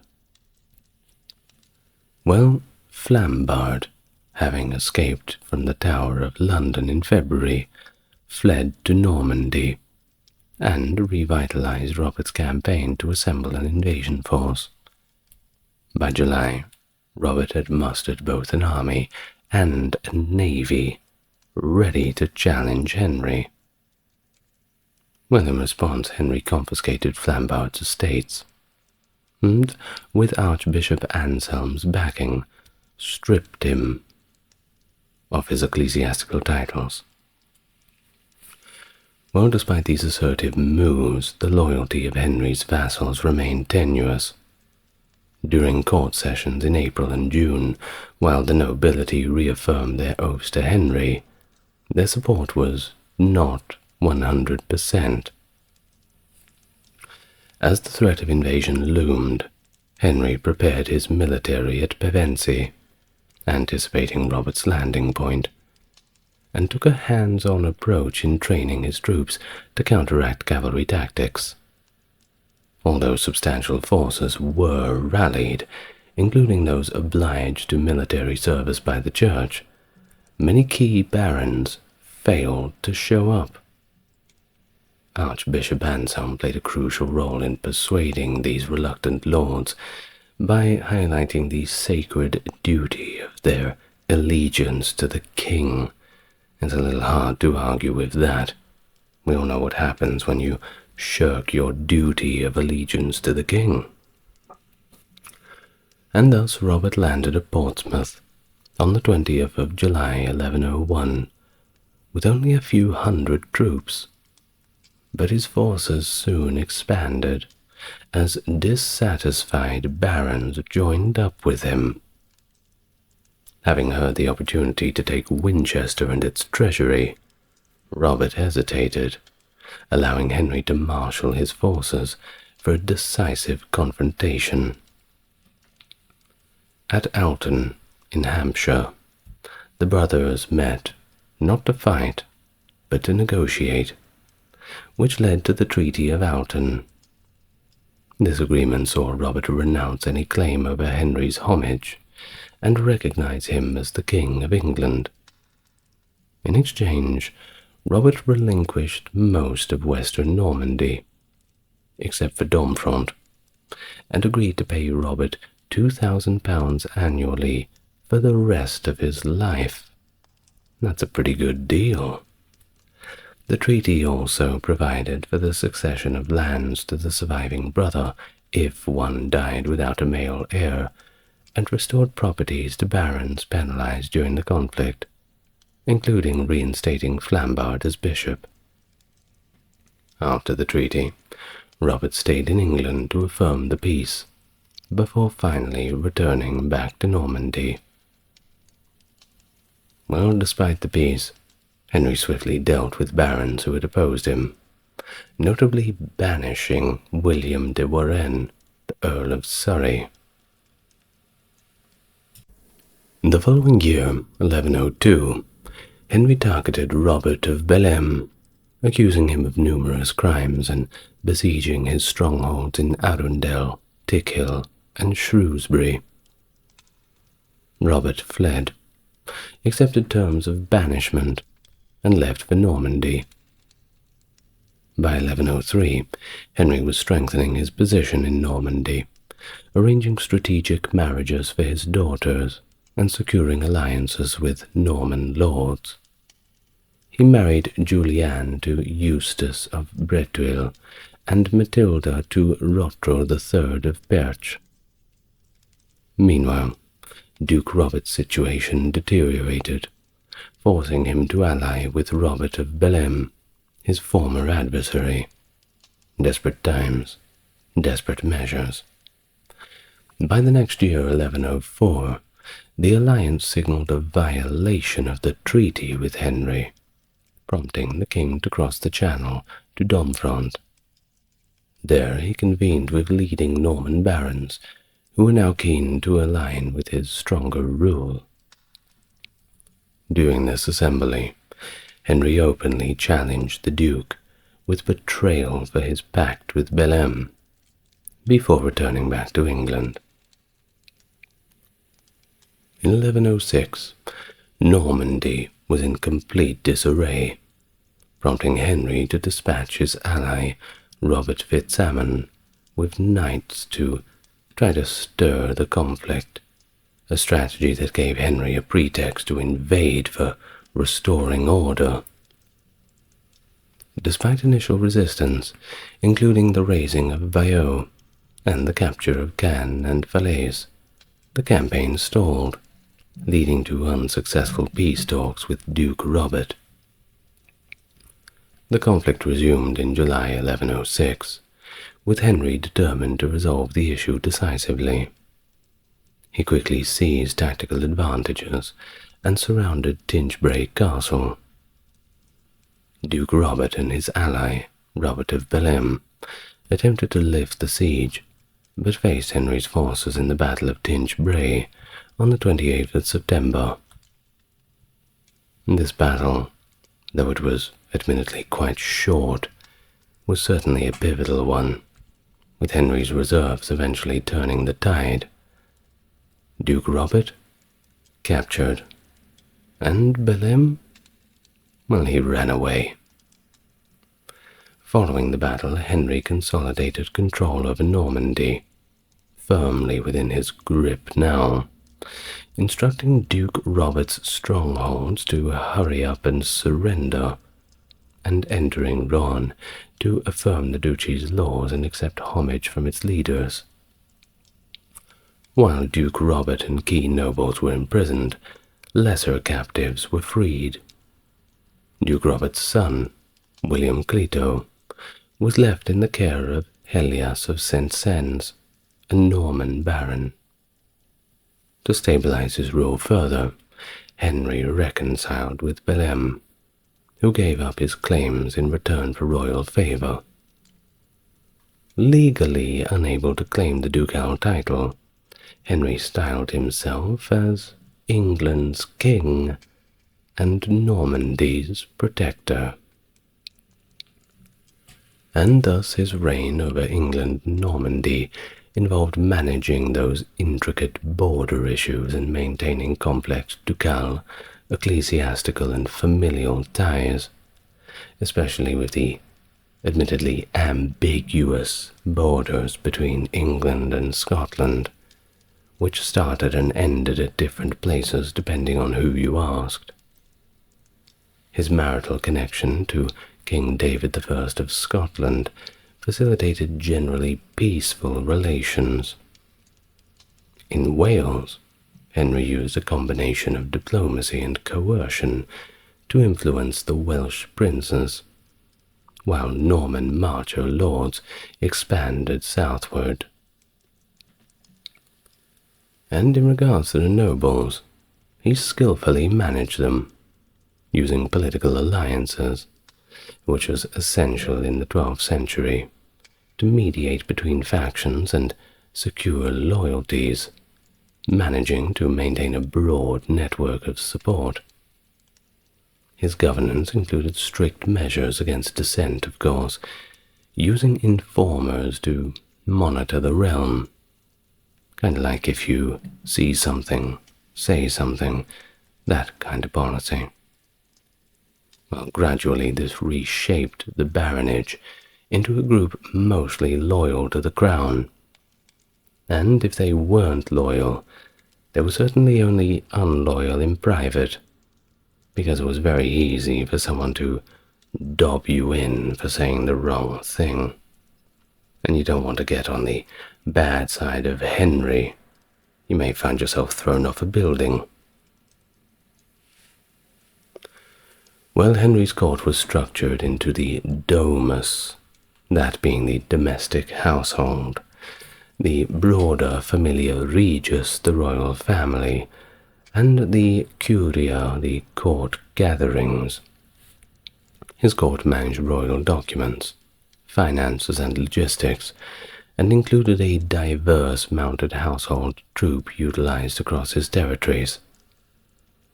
Known for its discipline, the court prohibited common practices like pillaging, and was noted not just within its heartland, but in many other lands, for its grandeur, evidenced by the construction of a private menagerie at Woodstock Palace.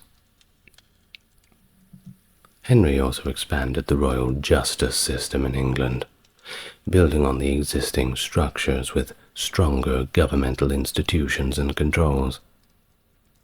The development of the royal exchequer under Roger of Salisbury in 1110 was crucial for revenue management. In fact, the office continues to this very day.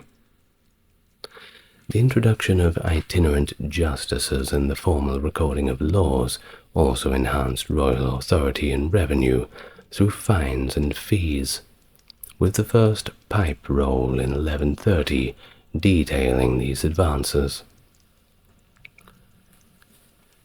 Henry also implemented several reforms of the coinage in 1107, 08, and 1125, imposing severe punishments on English coiners found guilty of debasing the currency.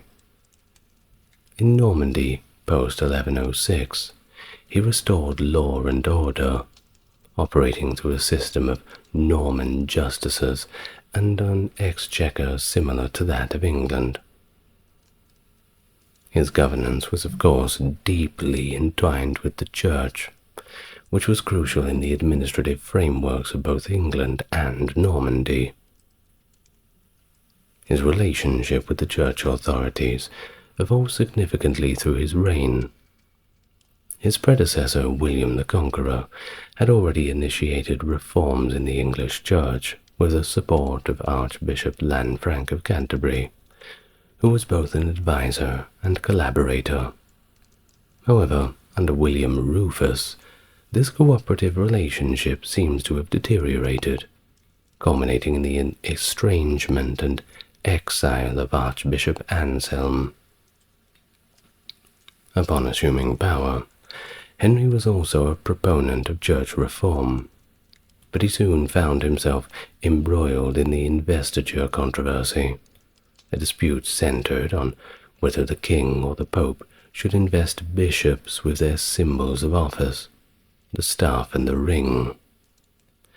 This practice, traditionally executed by English kings as a display of royal authority, was challenged in 1099 by Pope Urban II, who decreed that such investitures could only be performed by the Church itself.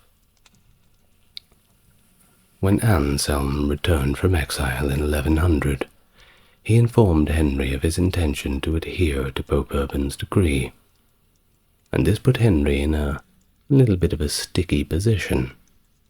While he valued the traditional symbols of homage and investiture, he also needed Anselm's support to solidify his rule and counter threats from his brother Duke Robert. Well, Anselm remained resolute, adhering strictly to the papal directive, despite Henry's efforts to negotiate a compromise by offering vague future concessions. The situation escalated, leading to Anselm's renewed exile, and Henry's seizure of revenues from Anselm's estates. In fact, threats of excommunication loomed until July 1105, when a resolution was finally brokered. The compromise delineated the secular and ecclesiastical jurisdictions, allowing Henry to retain the homage of the clergy for their temporal lands, while relinquishing the right to perform spiritual investitures.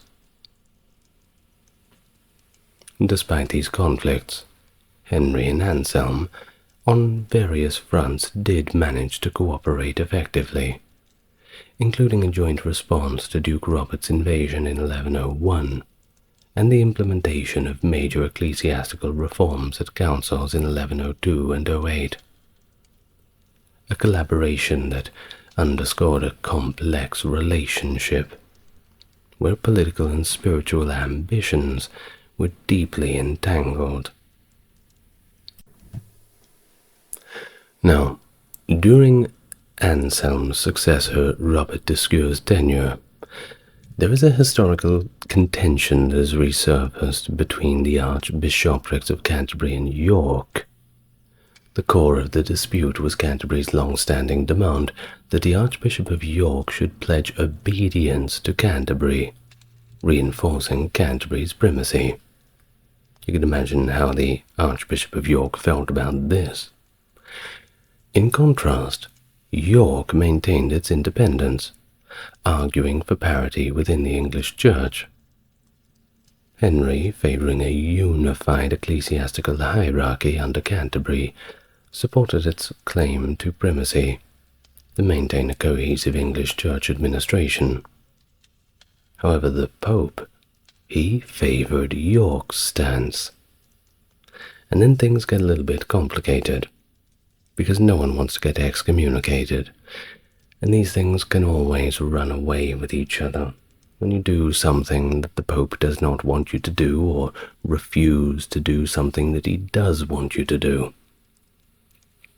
Thus, this conflict involving Henry and Archbishop Thurston of York was marked by Henry's attempt to avoid a papal decision that might lessen his influence. In 1119, he allowed Thurston to attend the Council of Reims, where the Pope consecrated Thurston without the formal recognition of Canterbury's supremacy, completely contrary to Henry's expectations and Thurston's earlier assurances. Well, Henry was displeased, to say the least, and he responded by exiling Thurston. They did resolve their differences with a compromise, however, in 1120, so it wasn't all that bad for Thurston. Could have ended up worse for him. Well, Henry's influence extended deeply into ecclesiastical politics, of course, appointing bishops and archbishops across England and Normandy. His practice of promoting chancellors to high ecclesiastical positions, such as Durham and Winchester, exemplified his strategy of placing trusted administrators within the church to expand his control. Differing from his predecessors, Henry consulted a broader array of bishops, especially valuing Roger of Salisbury's advice. Though not seen as exceptionally devout, Henry was a significant church benefactor, particularly following personal losses such as the death of his son in 1120 and troubles around his daughter's marriage in 1129. His support for the Cluniac order and his founding of Reading Abbey in 1121, which he endowed quite richly, by the way, highlighted his alignment rather with reformist ideals and his commitment to religious expansion. He also supported the establishment of leper hospitals and also nunneries, and backed the lesser-known Savignacs and Tyrannensians, reflecting his wide interest in nurturing various religious communities. In 1118, his embassy to Constantinople to acquire sacred relics, some enriching Reading Abbey, showed once again his increasing involvement in spiritual matters as his reign progressed. From 1108 onwards, Normandy was increasingly menaced by the consolidating forces of France, Anjou, and Flanders. When Louis VI ascended the French throne that year, he immediately sought to strengthen royal authority and demanded that Henry recognize his suzerainty and hand over 2 contested castles to neutral overseers. Henry's refusal led to Louis's mobilizing forces, though a confrontation was ultimately averted through a truce that left the contentious issue unresolved. At the same time, Fulk V assumed control of Anjou in 1109 and rejected Henry's lordship, opting instead to forge an alliance with Louis VI. The coalition was bolstered, albeit briefly, by Robert II of Flanders, quite briefly because he died 2 years later in 1111. During this period, the political landscape was further complicated by Henry's arrangement of his daughter Matilda's marriage in 1108 to the future Holy Roman Emperor Henry V, a union that brought both prestige and a hefty dowry of over £6,500, necessitating a special tax levy in England to amass the required funds. It's funny how the people have to pay for it. That's not fair, isn't it? Well, by 1110, Matilda had been crowned as the German queen, so mission accomplished for her, I suppose. Congratulations. Well, back to the external challenges. Facing plenty of them, Henry strategically expanded his influence beyond the borders of Normandy, reallocating lands from untrustworthy Norman barons to allies in regions like Maine. He also adopted the title of Duke of Normandy to solidify his authority. His control tactics included a failed attempt to arrest William Clito, prompting Clito's protectors to flee to Flanders. Relations worsened even more with Robert of Bellême, who was arrested in 1112 upon his arrival as a French envoy. From 1111 to 1113, as France and Anjou faced rebellions, Henry supported his nephew, Theobald II of Champagne, against King Louis VI. He even crossed into Normandy to give him a bit of assistance. To undermine Louis, Henry arranged strategic marriages for his children. His son William Adelin to Matilda of Anjou, and his illegitimate daughter Matilda to Duke Conan III of Brittany. By 113, Louis VI was pressured into a settlement at Gisors, recognizing Henry's control over Maine, Belem, and Brittany. A little closer to home, back in Wales, Henry's 1108 campaign had initially extended English control, notably around Pembroke. However, by 1114, Welsh resistance seemingly intensified. In response, Henry launched a coordinated military intervention in 1114 with forces advancing from the south, north, and mid-Wales, leading to a settlement that enforced his objectives and secured the Welsh marshes with loyal appointees. In 1115, as concerns about succession intensified, Henry aimed to secure the future of his son, William Adelin, as the Duke of Normandy. He travelled to Normandy to gather the barons' oaths of allegiance for William, and nearly succeeded in striking a deal with Louis VI, offering a substantial sum to affirm William's rights. However, Louis was influenced by his ally, Baldwin of Flanders, and he recognized William Clito as the rightful heir. Now that complicates things, doesn't it? Of course, it culminated in open conflict in 1116, when Henry returned to Normandy to aid Theobald of Blois, who was under attack by Louis. The conflict broadened as forces from France, Flanders, and Anjou ravaged Normandy. Amidst these challenges, a series of rebellions broke out against Henry, spearheaded by Amory III of Montfort and other barons, and an assassination plot emerged from within Henry's own circle. Tragedy struck with the death of Henry's wife Matilda in 1118, but the pressing issues in Normandy prevented him from attending his own wife's funeral in England. Now that's not cool. No matter what's going on, you go to your wife's funeral, surely. Well, I suppose I wasn't there. Can't judge. Well, in response, Henry launched military campaigns against the rebelling barons and reinforced his alliance with Theobald. The situation did briefly improve when Baldwin of Flanders died from his battle wounds in 1118, relieving some of the pressure from the northeast. However, it all took a turn for the worse in Alençon, where Henry suffered a defeat against Fulk and the Angevin forces, forcing him into a retreat. His military and political position weakened significantly as his resources thinned and more barons defected.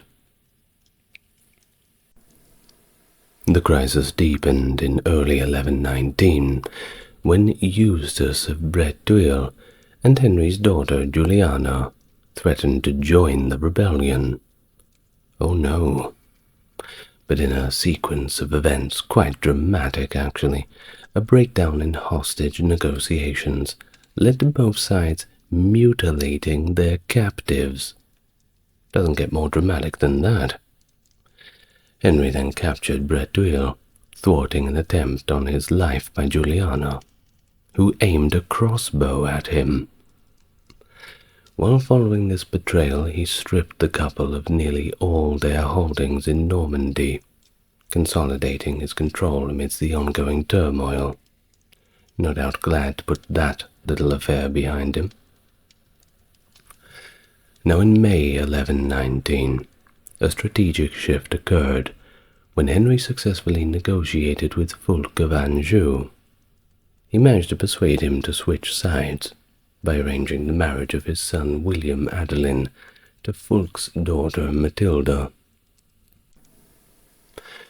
Well, with Fulk paid quite handsomely, and departing for the Levant with heavy pockets, Henry took control of Maine. In the summer of 1119, the Battle of Bremule marked a significant confrontation between Henry and King Louis VI of France.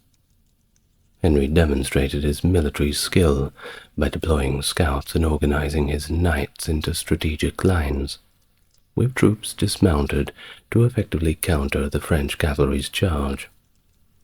Despite a sword blow, Henry's armor protected him, and the battle ended with the French forces, including Louis and William Clito, retreating, leaving Henry victorious.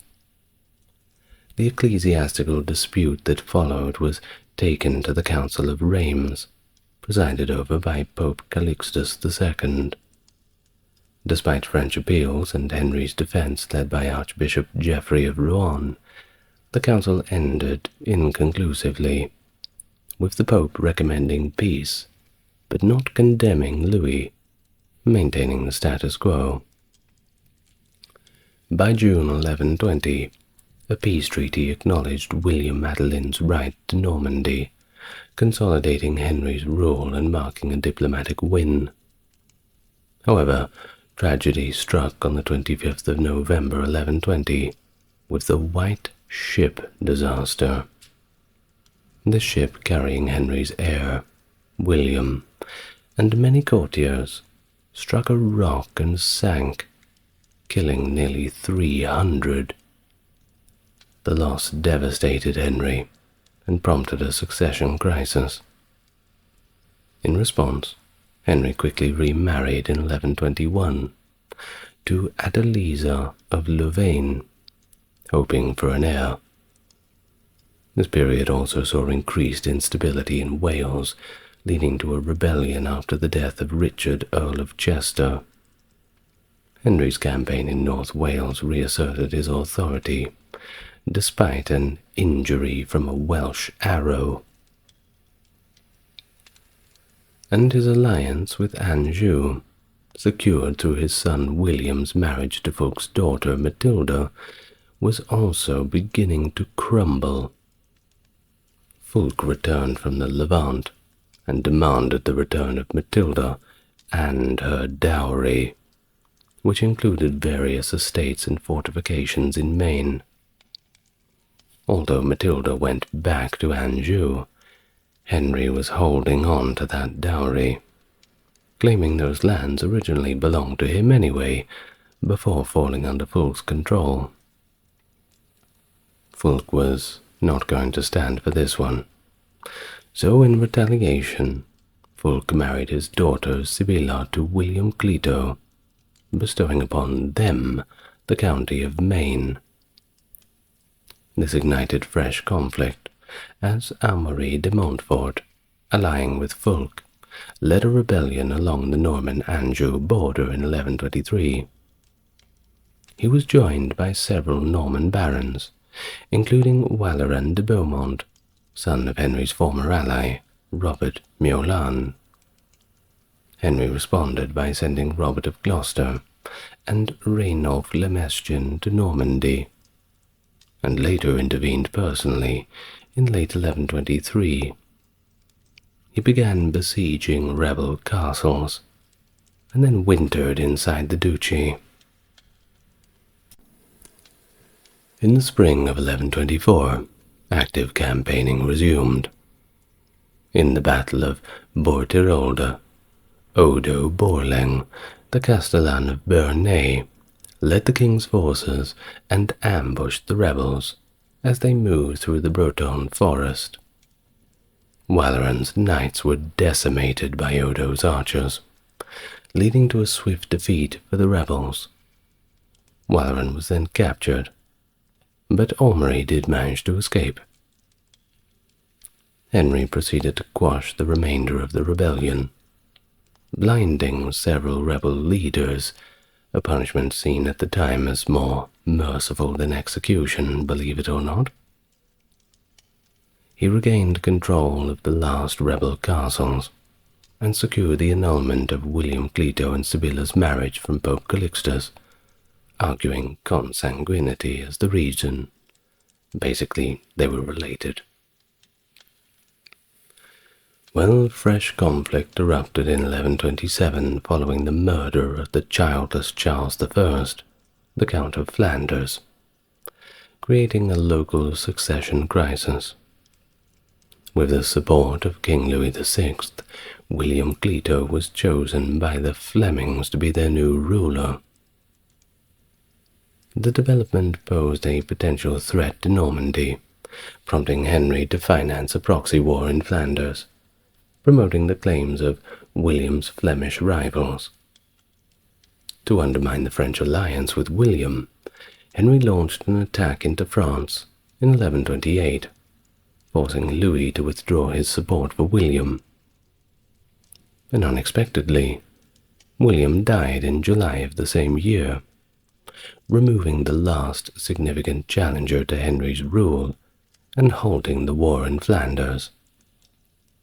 Without William around, the baronial opposition in Normandy lacked a leader, and a new peace was established with France, allowing Henry to finally release the remaining prisoners from the revolt of 1123, including Waleran of Melouan, who was rehabilitated into the royal court.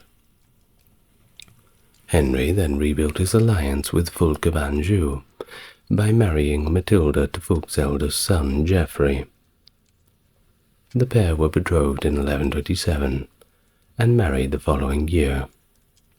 It is unclear whether Henry intended Geoffrey to have any future claim on England or Normandy, as he likely kept his son-in-law's status deliberately ambiguous.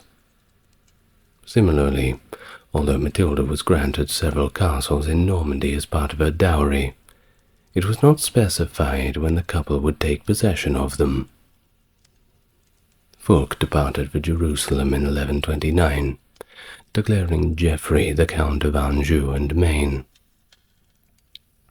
But the marriage proved to be challenging, as the couple did not particularly like each other on a romantic or personal level, and disputes over the castles led Matilda to returning to Normandy that year. Henry appears to have blamed Geoffrey for the separation, but the couple reconciled in 1131. To Henry's pleasure and relief, Matilda gave birth to 2 sons, Henry and Geoffrey, in 1133 and 34. By this time, Henry's final years were approaching. The relationships between him, Matilda, and Geoffrey were becoming increasingly strained. Matilda and Geoffrey harbored suspicions that they lacked genuine support in England. In 1135, they urged Henry to hand over the royal castles in Normandy to Matilda during his lifetime, and insisted that the Norman nobility swear immediate allegiance to her, thereby securing a stronger position for the couple after Henry's death. Henry was likely concerned that Geoffrey would seize power in Normandy, and he refused these demands. Reportedly, he was quite enraged about the prospect.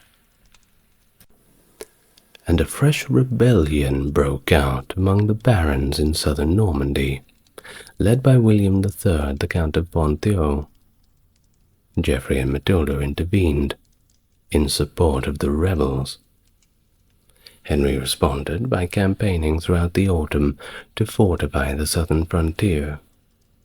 In November, he traveled to Lyon-le-Forêt for hunting, appearing healthy at the time. However, he soon fell ill, apparently from consuming a surfeit of lampreys against his physician's advice. Always listen to the doctor. Either way, his condition rapidly deteriorated over the course of a single week.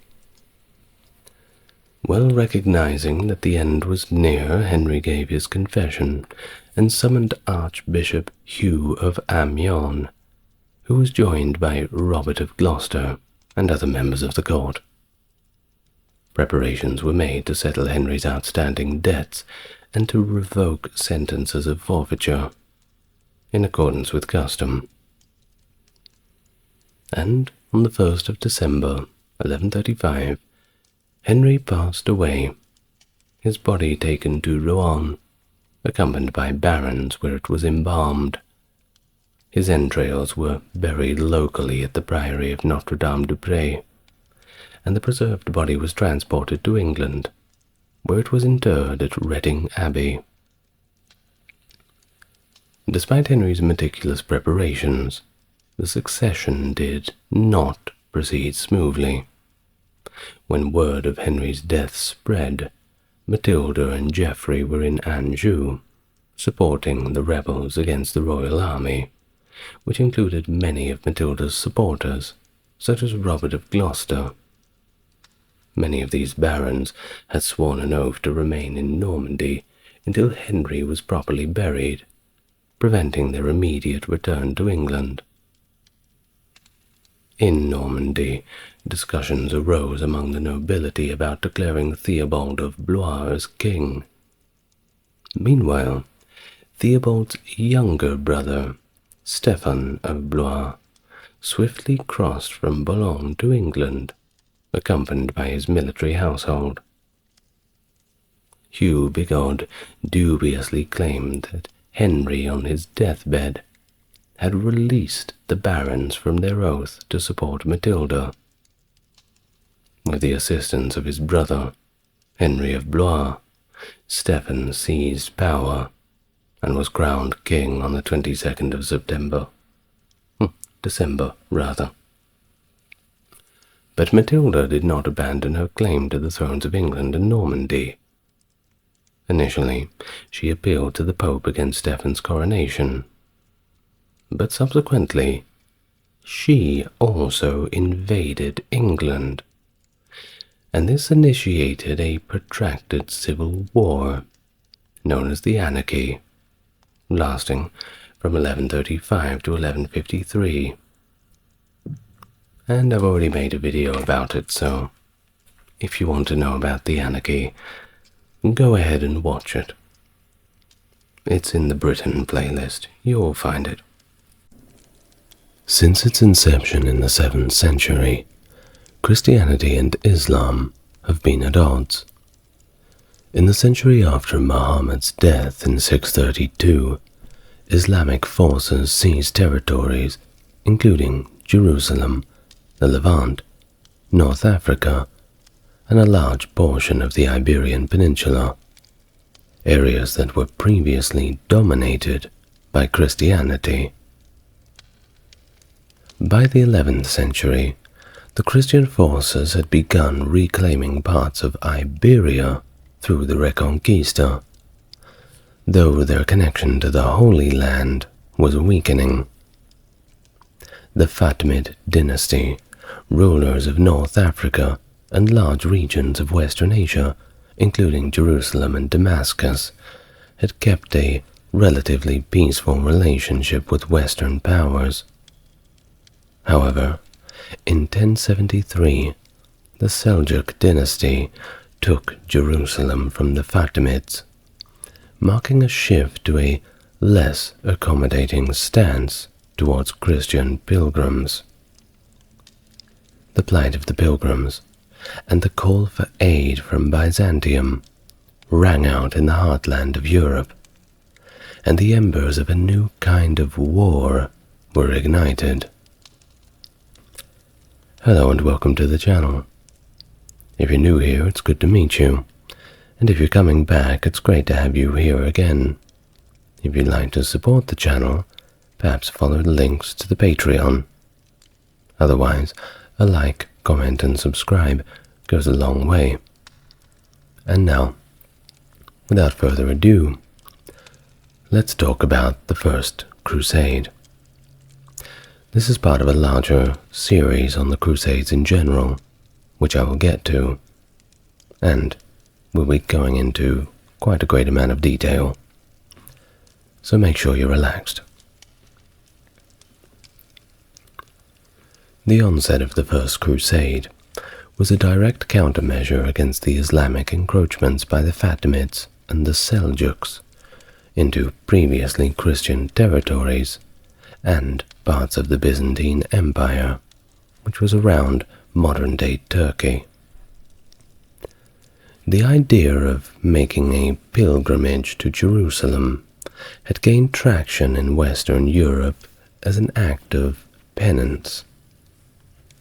Despite the Seljuks' tenuous grip on Jerusalem, eventually ceding it back to the Fatimids, reports from returning pilgrims highlighted the mistreatment of Christians under their rule.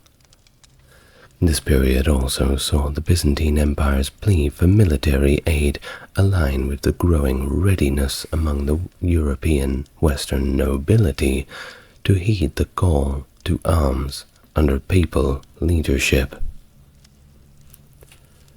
During the 11th century, Europe experienced a significant population surge due to advances in technology and agriculture that boosted trade and economic prosperity. The Catholic Church ascended to a position of unparalleled influence over Western society, which was structured around the systems of manorialism and feudalism, with knights and nobles providing military service to their superiors in exchange for land use rights. Between 1050 and 1080, the Church sought to expand its authority through the Gregorian Reform, leading to friction with Eastern Christianity over the concept of papal primacy. This tension culminated in 1054 with the mutual excommunication of Pope Leo IX and Patriarch Michael Cerularius, precipitating the East-West Schism. Concurrently, Christian societies had long accepted the use of violence for communal defense, a stance that evolved into a theological justification for holy wars, especially after the Crusade became entwined with Roman citizenship, requiring citizens to defend the empire. The fragmentation of the Carolingian Empire also gave rise to a class of warriors in Western Europe, leading to increased violence and efforts by the papacy to control it. This era also saw popes like Alexander II and Gregory VII formalizing systems for mobilizing military resources, including campaigns in the Iberian Peninsula and Norman conquests. Despite Gregory VII's failed attempt to organize a military expedition to aid Byzantium against the Seljuks, the foundation for the Crusader ideology was already laid at this time, asserting that fighting for just causes could absolve sins. Well, back in the Iberian Peninsula, Christian kingdoms like Leon, Navarre, and Catalonia, despite lacking a unified identity, capitalized on the Caliphate of Cordoba's collapse to make territorial gains, leading to the Reconquista's early stages. Meanwhile, the Italo-Normans captured significant territories in southern Italy and Sicily from the Byzantines and North African Arabs, often clashing with the papacy, but ultimately launching their conquests under the papal banner, setting the stage for future crusades and conflicts that would define the era.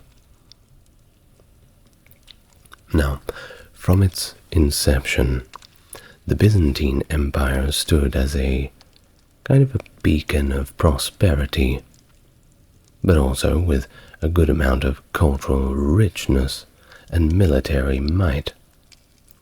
and by the reign of Basil II in 1025, the empire had expanded its borders to their zenith, securing territories as far east as Iran, along with Bulgaria and significant portions of southern Italy, while also curbing the issue of Mediterranean piracy. Well, despite facing rivals on all fronts, from the Normans in Italy to the Seljuk Turks in the east, the empire adeptly navigated these challenges, often employing mercenaries from the very factions they contested. Money talks. At the same time, the Islamic world was carving out its own expansive narrative, and had been doing so since the 7th century, with the entry of the Turkic peoples into the Middle East, marking a pivotal phase of Arab-Turkic entanglement. The Seljuk Turks, originally from Transoxania and newly converted to Islam, dramatically reshaped Western Asia by the 12th century through their conquests. Their Sunni allegiance, that's one of the branches of Islam if you don't know, Sunni and Shia, brought them into conflict with the Shia Fatimid Caliphate, the further stirring of the political cauldron.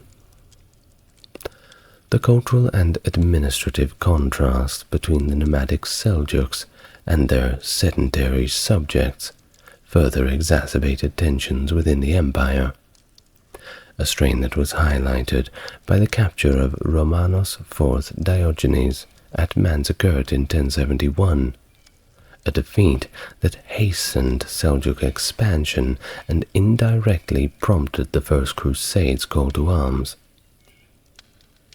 But we're just getting started. The early 12th century witnessed a fracturing of power in the Middle East, precipitated by the demise of the Seljuk and Fatimid leaders, leaving a fragmented landscape ill-prepared for the First Crusade's onslaught. This period of turmoil saw the emergence of figures like Kilij Arslan and Tutush I, whose rivalries further splintered the Islamic realm. Amidst the disarray, the Fatimids recaptured Jerusalem from the Seljuks, shortly before the emergence of the Crusaders.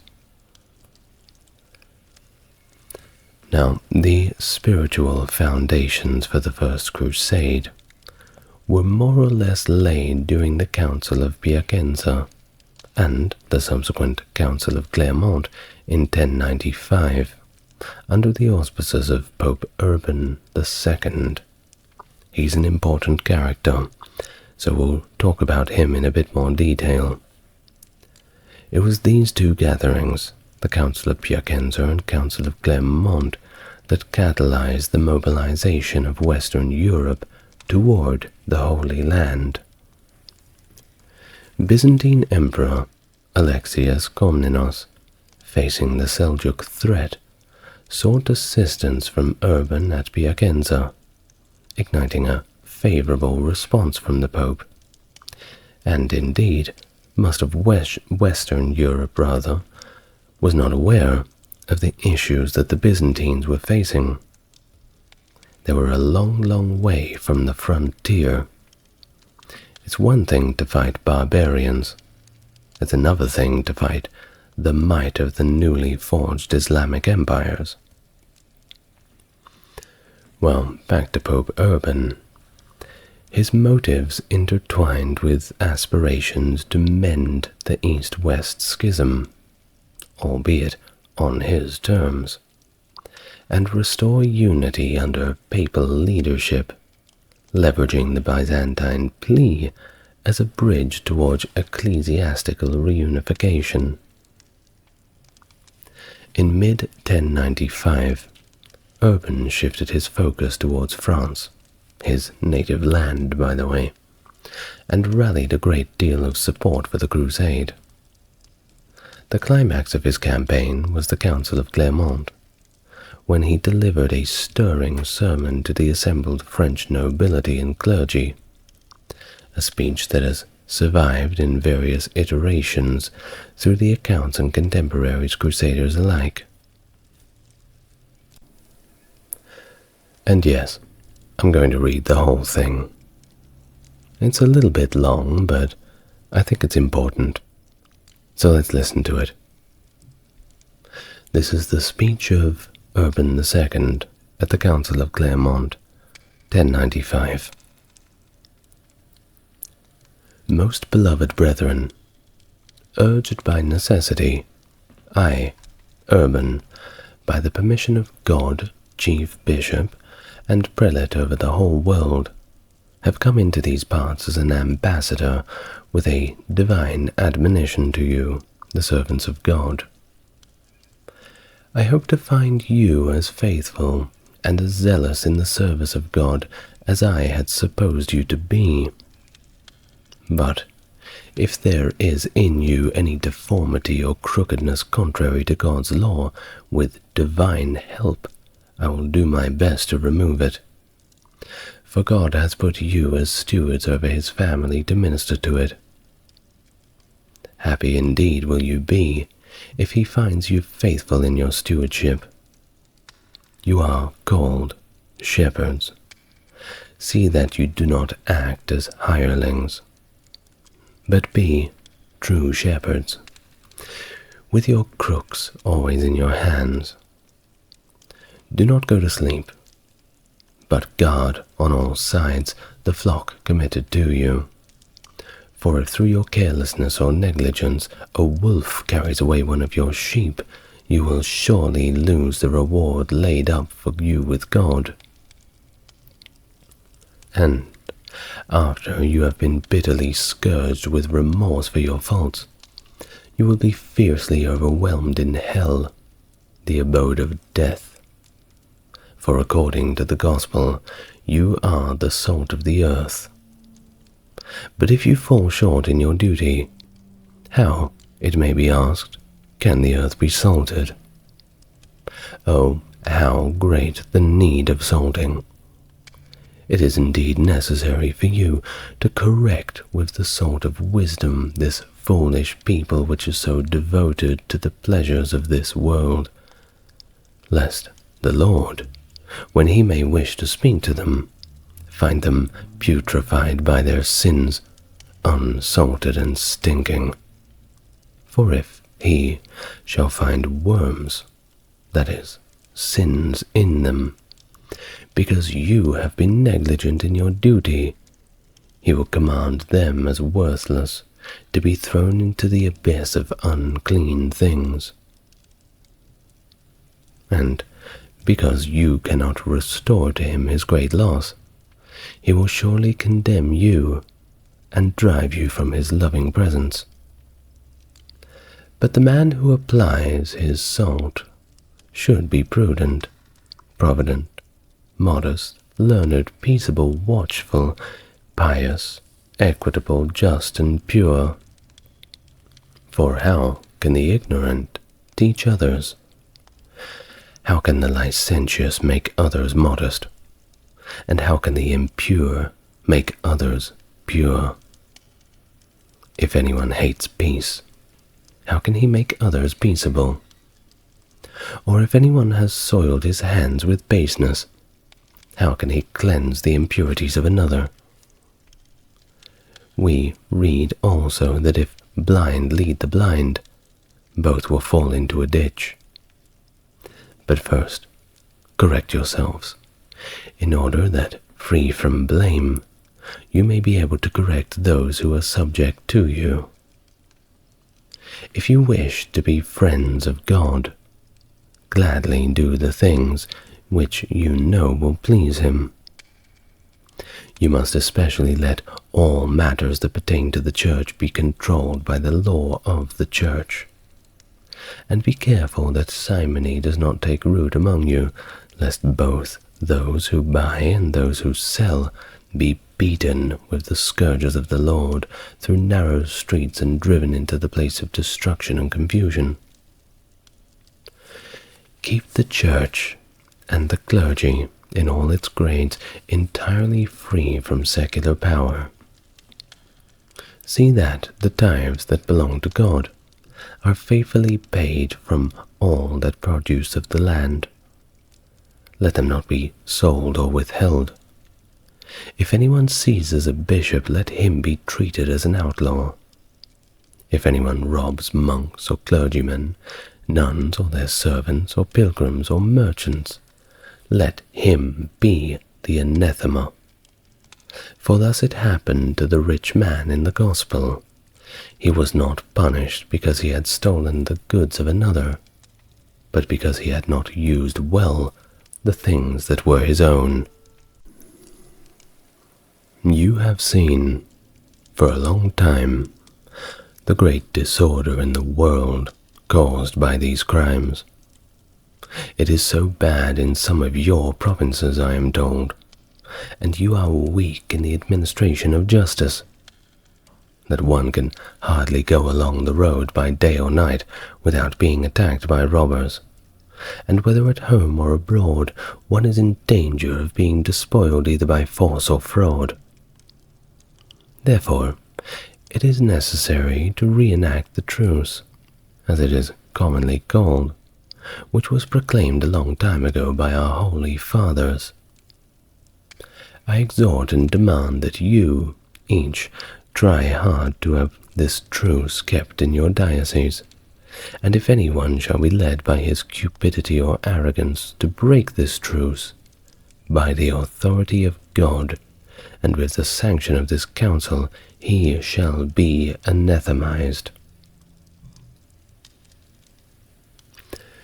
After these and various other matters have been attended to, all who were present, clergy and people, gave thanks to God and agreed to the Pope's proposition.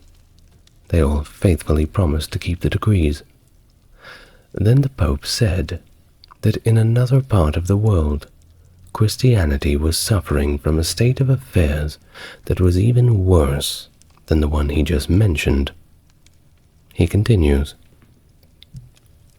"Although, O sons of God, you have promised more firmly than ever to keep the peace among yourselves and preserve the rights of the Church, there remains still an important work for you to do. Freshly quickened by the divine correction, you must apply the strength of your righteousness to another matter which concerns you as well as God. For your brethren, who live in the East, are in urgent need of your help. You must hasten to give them aid which has been promised to them. For as the most of you have heard, the Turks and the Arabs have attacked them, and have conquered the territory of Romania, as far as the shore of the Mediterranean, and even the Hellespont, which is called the Arm of St. George. They have occupied more and more of the lands of those Christians, and have overcome them in 7 battles. They have killed and captured many, and have destroyed the churches and devastated the empire. If you permit them to continue thus for a while with impunity, the faithful of God will be much more widely attacked by them.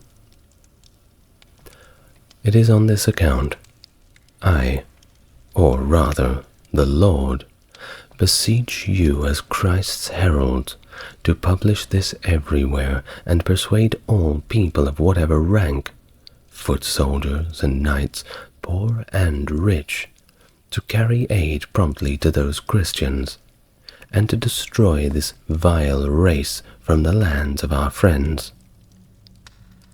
I say this to those who are present. It meant also for those who are absent.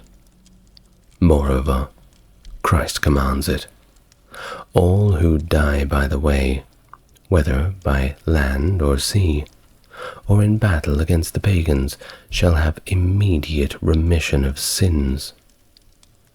This I grant through the power of God, with which I am invested. Oh, what a disgrace, if such a despised and base race, which worships demons, should conquer a people which has the faith of omnipotent God, and is made glorious with the name of Christ. With what reproaches will the Lord overwhelm us, if you do not aid those who, with us, profess the Christian religion? Let those who have been accustomed unjustly to wage private warfare against the faithful now go against the infidels, and end with victory this war which should have begun long ago. Let those who for a long time have been robbers now become knights. Let those who have been fighting against their brothers and relatives now fight in a proper way against the barbarians. Let those who have been serving as mercenaries for small pay now obtain the eternal reward. Let those who have been wearing themselves out in both body and soul now work for a double honor. Behold, on this side will be the sorrowful and poor, on that side the rich, on this side the enemies of the Lord, on that his friends. Let those who do not put off the journey, but rent their lands and collect money for their expenses, and as soon as the winter is over and the spring comes, let him eagerly set out on the way with God as their guide. Pretty good speech, don't you think?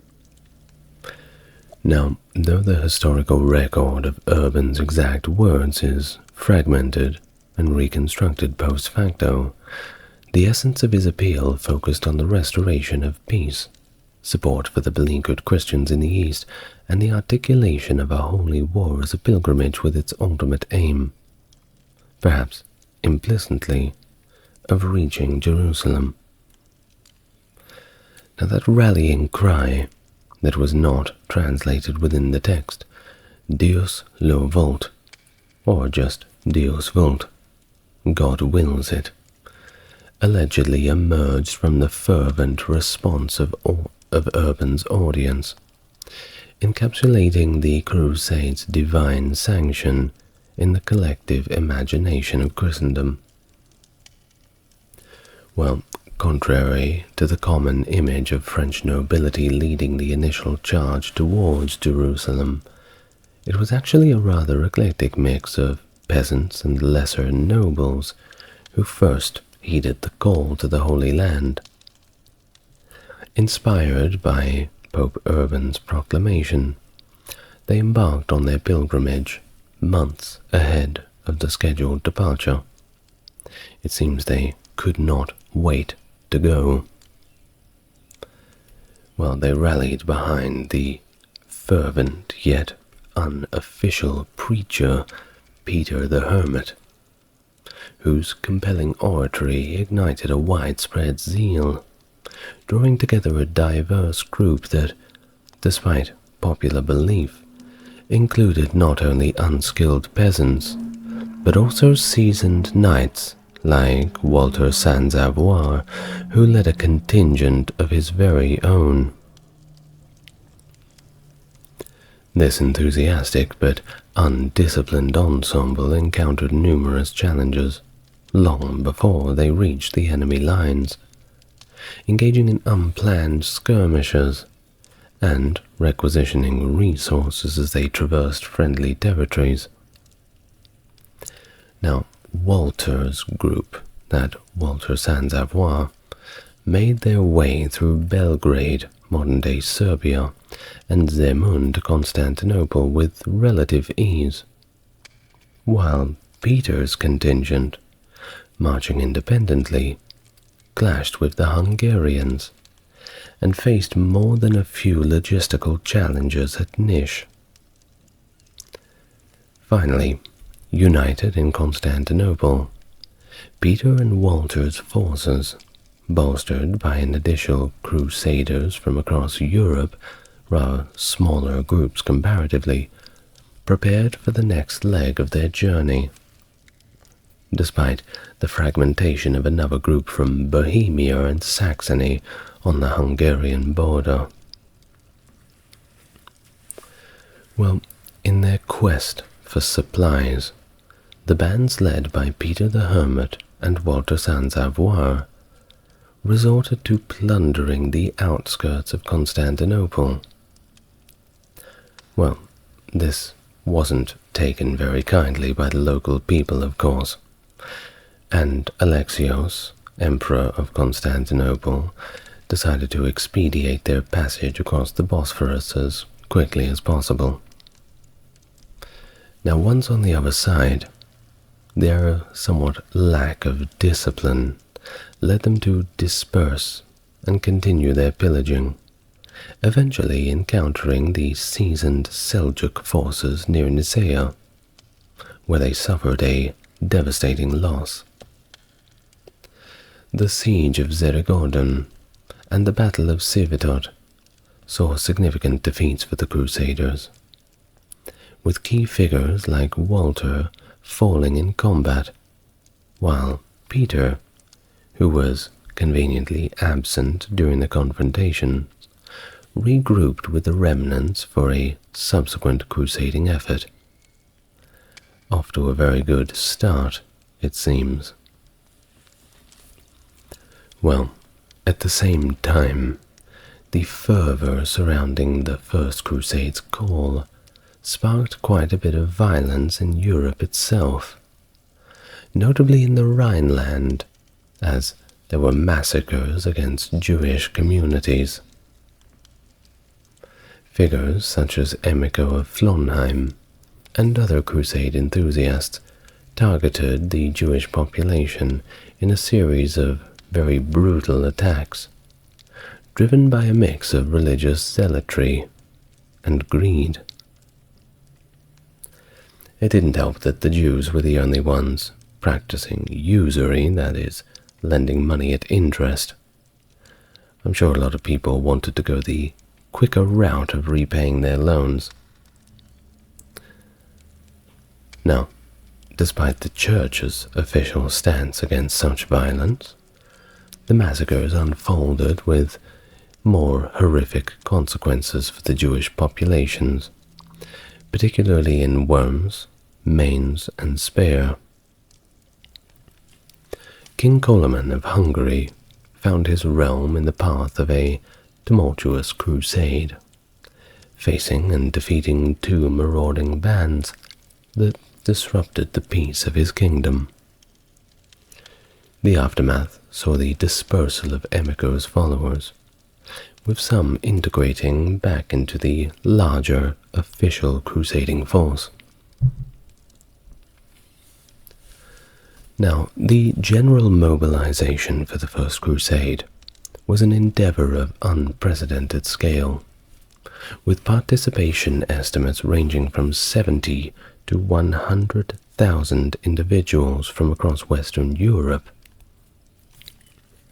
This call to arms, deeply rooted in strategic planning and discussions with prominent leaders like Adhemar of Lepoy and Raymond IV, Count of Toulouse, quickly garnered significant support among the nobility, particularly from southern France, where the call rang out for crusade the most loud. The crusading message spread far and wide, and the response was overwhelming, surpassing Pope Urban's original expectations, and it drew a diverse crowd far beyond the warrior elite, which had its own problems. Of course, many of these people had no idea how to fight, and they were not very disciplined, hence the mass amounts of looting and disorganization. Well, Urban's campaign faced challenges in managing this response, particularly in his efforts to restrict participation to those who were capable of enduring the rigors of such an undertaking. It's a long way to travel from France to the Holy Land and even further afield. But despite all of these intentions, the ranks swelled, predominantly with peasants, embodying a new wave of religious fervor and personal commitment to the cause. In fact, one must remember that back in those days, for the most part, if you went to war, you had to bring your own armor. People were rushing out, selling whatever they had, so they could buy a sword and perhaps a leather tunic, as that was the main go for most people if they weren't just wearing some cloth armor, which barely counts as armor at all. Either way, they were getting on the bandwagon. Now, unraveling this multitude of motivations driving the Crusaders gives us an even more complex challenge, as the historical records primarily focus on the nobility, as they always do, and those tales are often narrated through the lens of ecclesiastical writers. Well, it's widely accepted that a profound sense of personal devotion played a significant role for many, ranging from the humblest foot soldier to the highest-ranking noble. Urban II's rallying cry was heard by everybody, and that of course included key figures from the French aristocracy. Thus, the movement was bolstered by such leaders as Godfrey of Bouillon and Bohemond of Taranto, alongside their kin and comrades, each bringing their own aspirations and personal convictions to the cause. Everybody had an agenda.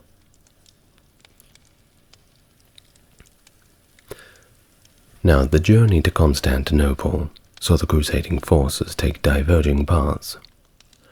Godfrey opted for the overland route through the Balkans, while Raymond of Toulouse and his Provençals hugged the Illyrian coast before turning eastward.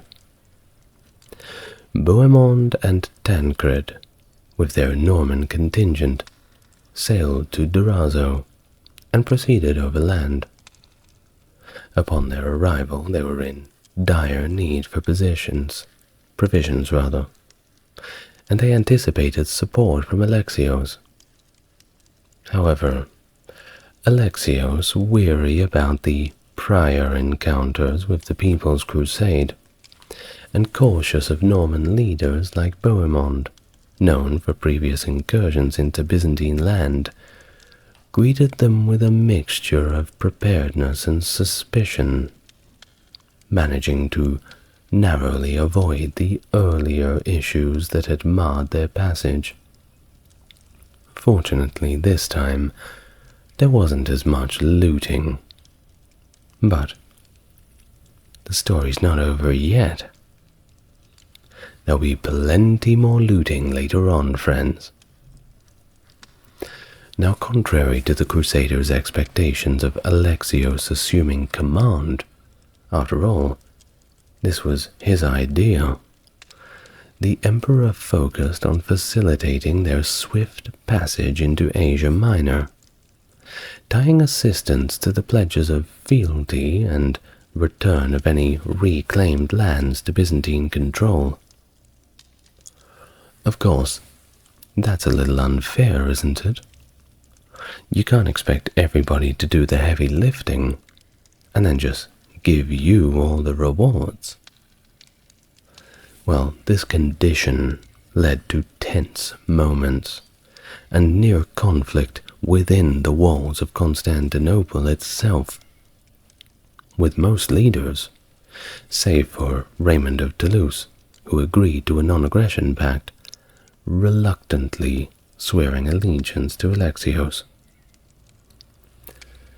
Well, with the oaths secured, Alexios provided strategic counsel for implementing confrontations with the Seljuks, marking a crucial moment of cooperation and quite a bit of compromise between the Byzantine Empire and the crusading forces. Now, this is where things really begin to heat up. In the early months of 1097, the Crusader armies advanced into Asia Minor, their ranks bolstered by the remnants of Peter the Hermit's force. They were also accompanied by the Byzantine generals Manuel Botemits and Tatikos, underscoring Emperor Alexios' commitment to the Crusade's success. Their initial target was set, and it was Nicaea, the erstwhile Byzantine city, now serving as the Seljuk Sultanate of Rum's capital under Kilij Arslan. Now Arslan was preoccupied with conflicts in central Anatolia, and, underestimating the strength of the Crusaders, probably because of what happened before, left his treasury and his family vulnerable. Thus, the siege of Nicaea began on the 14th of May, 1097. Hearing about this, Kilij Arslan definitely hastened his return. But, despite his efforts, on the 16th of May, a mere 2 days later, the Seljuk Sultan's counterattack faltered against the substantial Crusader forces. This did, however, lead to significant casualties on both sides. The Crusader armies initially struggled to fully encircle Nicaea, hampered by the city's strategic positioning on Lake Iznik, which allowed for continued provisioning. The situation shifted once again dramatically with the innovative overland transport of Crusader ships to the lake, prompting the Turkish garrison's surrender on the 18th of June of the same year, 1097. Now, in the aftermath of the victory at Nicaea, the Franks were a little bit disappointed, because they had issued a directive against looting, which everybody was rather looking forward to doing some, well, a good afternoon's worth of looting after the battle. Is that not the reward for conquest? However, Alexios' financial compensations did ease these tensions, and despite later chronicles suggesting strained relations, contemporaneous accounts like that of Stephen of Blois to his wife Adela indicate a spirit of collaboration and goodwill between the Greeks and Franks at this juncture. Well, by late June, the Crusaders advanced deeper into Anatolia, flanked by Byzantine forces led by Tatikios, with aspirations that Emperor Alexios would dispatch additional Byzantine reinforcements. To enhance maneuverability, the Crusader army split into two factions, the Normans and the French, planning a reunion at Dorylaeum. However, on the 1st of July, Kilij Arslan ambushed the advanced Norman group. Despite a significant numerical disadvantage, the Normans formed a defensive circle to protect their non-combatants, and urgently signaled for assistance from the French contingent. The battle continued with the arrival of the French forces. Godfrey of Bouillon managed to penetrate the Turkish encirclement, while the venerable legate Adamar initiated a decisive rear assault. Surprised by the swift French support and resilience of the Normans, Arslan's forces withdrew, thwarting his plans to annihilate the Norman contingent. This victory at Dorylaeum ensured an unchallenged passage through Anatolia for the Crusaders, albeit through a scorched earth led by Arslan's strategic retreat, exacerbating the Crusaders' struggle with the harsh summer conditions, scarcity of food and water. Oh, and if you don't know what a scorched earth policy is, effectively if you are retreating, you don't want to leave behind you nice farmland and berries to pick off trees and all the rest. You want to leave everything burned and nothing for the enemy army to eat. Well, that certainly makes chasing you a lot more difficult.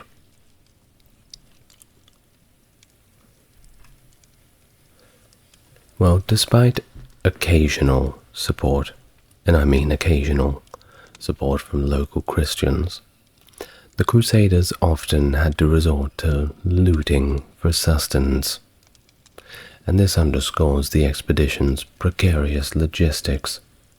Once again, a long way from home.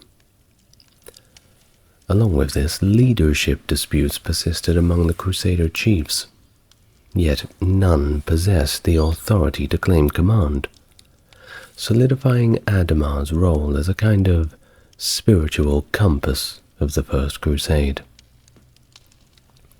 Venturing beyond the Silesian gates, Baldwin and Tancred embarked on divergent paths towards the lands of Armenia, fueled by Baldwin's ambition to carve out his own dominion within the Holy Land. And it's not Baldwin IV, by the way, before you ask.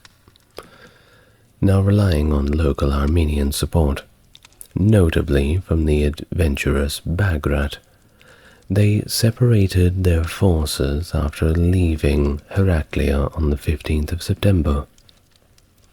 Tancred's swift arrival at Tarsus saw him coaxing the Seljuk defenders to accept his banner atop the citadel, only for Baldwin to follow suit the subsequent next day, gaining control over key defensive positions. Well, despite being completely outnumbered, Tancred opted against conflict over the city.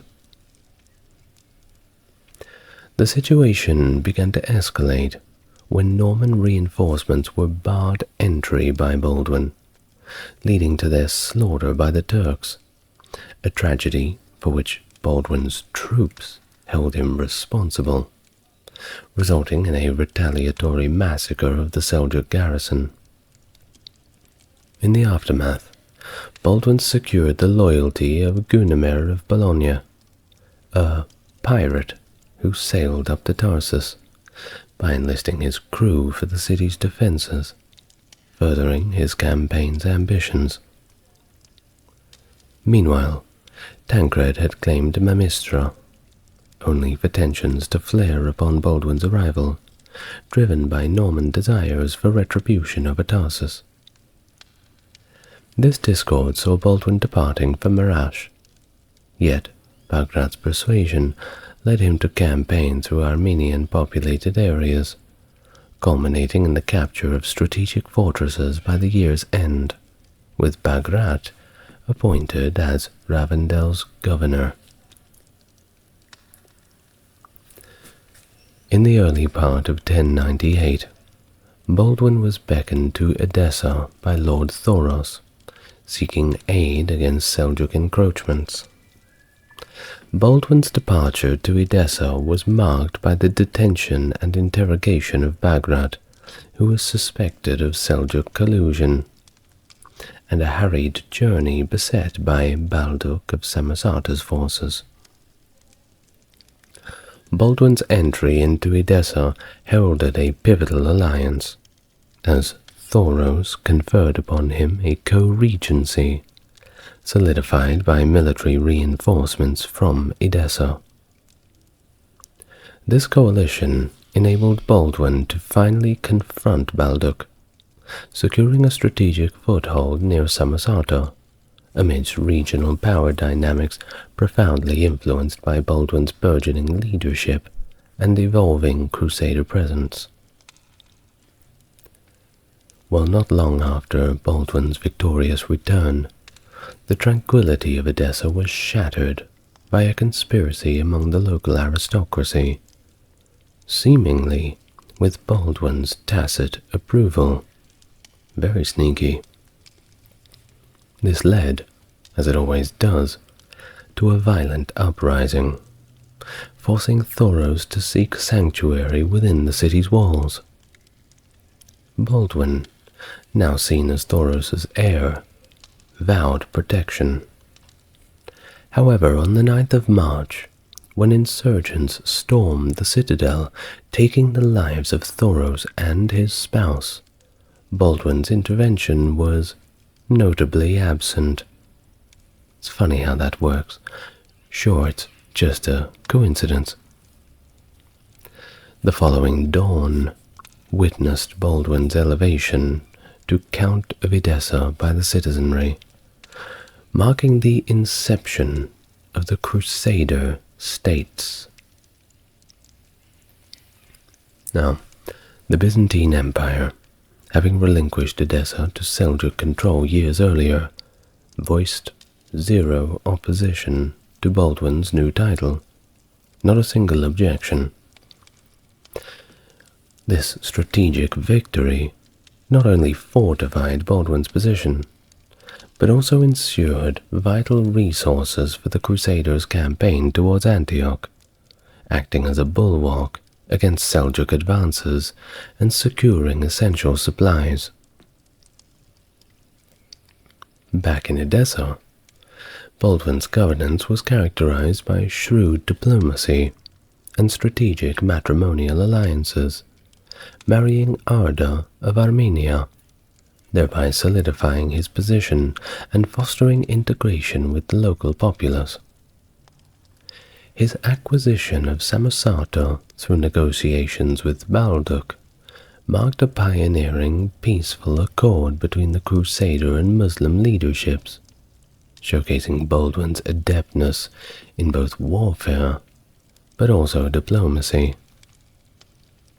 That being said, Balduk was in no position to bargain. Now, this whole narrative of Edessa is further enriched by figures such as Belek Ghazi, the Artukid Emir. Emir is a word for prince in Arabic, with familial ties to Seljuk governance, who initially aligned with Baldwin. However, the siege of Saruj, Baldwin's strategic demands, and the subsequent execution of Balduk underscore this precarious balance of power.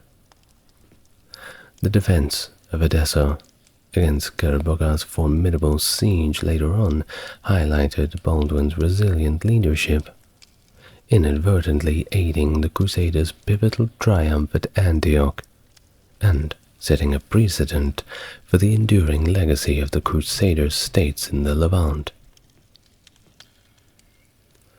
The crusading forces, now with Baldwin and Tancred, and a good dose of confidence, advanced towards Antioch, a city renowned for its formidable defenses, but also its strategic position. All in all, it was incredibly important. They had to have it. Stephen of Blois, in Correspondence, depicted Antioch as an immensely fortified and seemingly unconquerable city. In October 1097, the Crusaders laid siege, hoping for Antioch's surrender through coercion, or perhaps, if they were really lucky, internal betrayal, a method that had seen the city's allegiance switch between the Byzantines and the Seljuks previously. Well, despite their efforts, the vastness of Antioch allowed it to remain partially supplied, prolonging the Crusaders' endeavor and labeling the siege of Antioch as notably significant in the history of sieges itself. Now this prolonged siege was so very special. It stretched over 8 months. I mean, if you thought lockdown was bad, well, this was just as bad, truly. And it saw the Crusaders grappling with starvation, attributed by Adhemar to their sinfulness. Yes, that's right. He had told them that it was all their fault, and they should just imagine the food. Well, this led to strict fasts, prayers, and for some reason they decided to kick out all of the women. No girls allowed. Adhemar, I think, perhaps had some issues of his own. But that's speculation. Well, because of this, desertions became common, including that of Stephen of Blois. Relief did come through foraging and aid from allies, notably via supplies from Cilicia and Edessa, and the newly seized ports of Latakia and Saint Simeon, alongside a crucial English fleet bearing provisions in March. And it wasn't just that. The Muslim world's fragmented state further played to the Crusaders' advantage, missing a pivotal opportunity to oust the besiegers with united forces. Now, the infighting on both sides was bad, but sometimes it was worse on the other side, and you could capitalize on that. Now, Kerboga's ambitious coalition aimed to expand his dominance to the Mediterranean, but was delayed at Sarouj, crucially affecting the siege's outcome. Bohemon's negotiation with an Armenian commander of Antioch's defenses led to a clandestine entry on the 2nd of June, allowing the Crusaders to take the city in a violent sack, indiscriminately killing Muslims and Christians alike amidst the chaos. It was just an uncontrolled bloodbath. A sack of a city is never a good time. Well, upon Kerboga's approach on the 4th of June, his substantial force encircled the Crusaders, initiating a relentless assault for several days starting with the 10th of June. With the situation dire, Bohemond and Adhemar sealed the city's exits to prevent a collapse from within. Shifting strategies, Kerboga aimed to starve them into submission, which is, by the way, how most sieges went. Well, the discovery of the Holy Lance by Peter Bartholomew, claimed to have been revealed in a divine vision, offered a fleeting morale boost, though its true impact is debated, given the 2-week gap before the decisive confrontation, and, come on, the Holy Lance? Well, as long as you believe it, I suppose it has as much power as you want it to. Well, as surrender negotiations failed on the 24th of June, the Crusaders, against all odds, sallied forth on the 28th of June, surprisingly maintaining cohesion against a comparatively disorganized Muslim assault. And this resulted in a significant victory for the outnumbered Crusaders, with the Muslim forces ultimately retreating in disarray and confusion. The Christians had won the day. Good job, boys. Now, Stephen of Blois, upon witnessing Antioch's rather grim circumstance, effectively abandoned the cause, informing Emperor Alexios of their seemingly impending doom, which contributed to a narrative of abandonment by Alexios, used by Bohemond to justify his claim over Antioch. This contention led to internal disputes among the Crusaders, delayed by their differing origins and personal ambitions, further complicated by a devastating plague that claimed Adhemar, among others. Yeah, but honestly, Adhemar was no big loss. The year's end saw the Crusaders, desperate and diminished, resorting to cannibalism after the siege at Marat al-Numan, an act which was unrecorded by contemporary Muslim sources. Don't hear about that very much, don't you? Well, despite leadership conflicts and the whole eating each other thing, the march towards Jerusalem resumed in early 1099, with Bohemond remaining in Antioch, thus founding the first Crusader state. As the Crusader forces advanced along the Mediterranean coast towards Jerusalem, they encountered comparatively minimal resistance. Local rulers chose negotiation over conflict, supplying the Crusaders rather than engaging in battle. The Crusader army's hierarchy saw changes too. Robert Curthose and Tancred pledged their allegiance to Raymond IV of Toulouse, attracted by his wealth and the promise of compensation. In contrast, Godfrey of Bouillon bolstered his brother's achievements in Edessa, declined Raymond's overtures. January saw Raymond lead a procession towards Jerusalem, a symbolic march aimed at demonstrating piety and determination, with Robert and Tancred and their armies in tow. Raymond's ambition extended beyond Jerusalem, by the way. He eyed Tripoli for the establishment of a domain to rival Bohemond's Antioch. This led to the protracted siege of Arca in February 1099. Meanwhile, Godfrey and allies, including Robert of Flanders and the recently independent Tancred, converged on Arca, reinforcing the siege.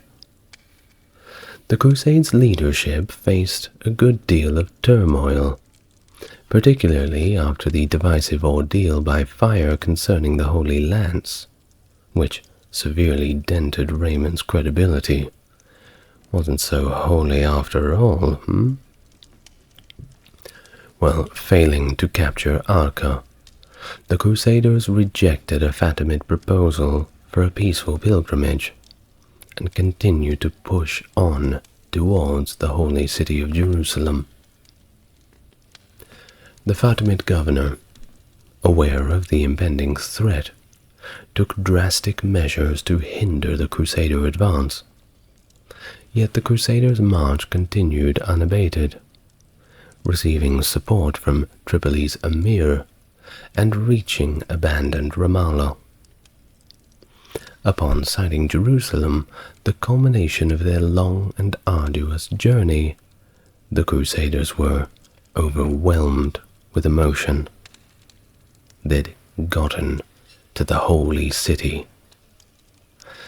Their campaign, marked by faith, ambition, and strife, now faced its ultimate test at the holy city's gates. Upon reaching Jerusalem, the Crusaders were met with a surprisingly desolate landscape, devoid of any essential supplies, and always under the looming threat of Fatimid retaliation. The option to lay siege, similar to their strategy at Antioch, was deemed to be unfeasible due to their depleted numbers and resources. Well, consequently, they opted for a direct assault on the city. At this juncture, the Crusader forces had dwindled to an estimated 12,000, including only 1,500 cavalry. Remember, they set off with about 100,000? Well, they certainly dwindled away, didn't they? Well, this desperate situation necessitated a decisive move for Jerusalem's capture. They had to get in. Otherwise, they would simply be starving to death outside the city's walls, or just going back to eating each other. Now, the cohesion among these varied contingents was at a nadir, with Godfrey and Tancred positioning to the city's north and Raymond to the south. And at this point, their unity was quite fragmented, evident in the Provençal's troops' absence from the initial attack on the 13th of June. This first attempt, more exploratory than forceful, ended in failure as they breached the outer, but not the inner wall. In response to this setback, the leaders held a meeting, concluding that a united, forceful assault was imperative.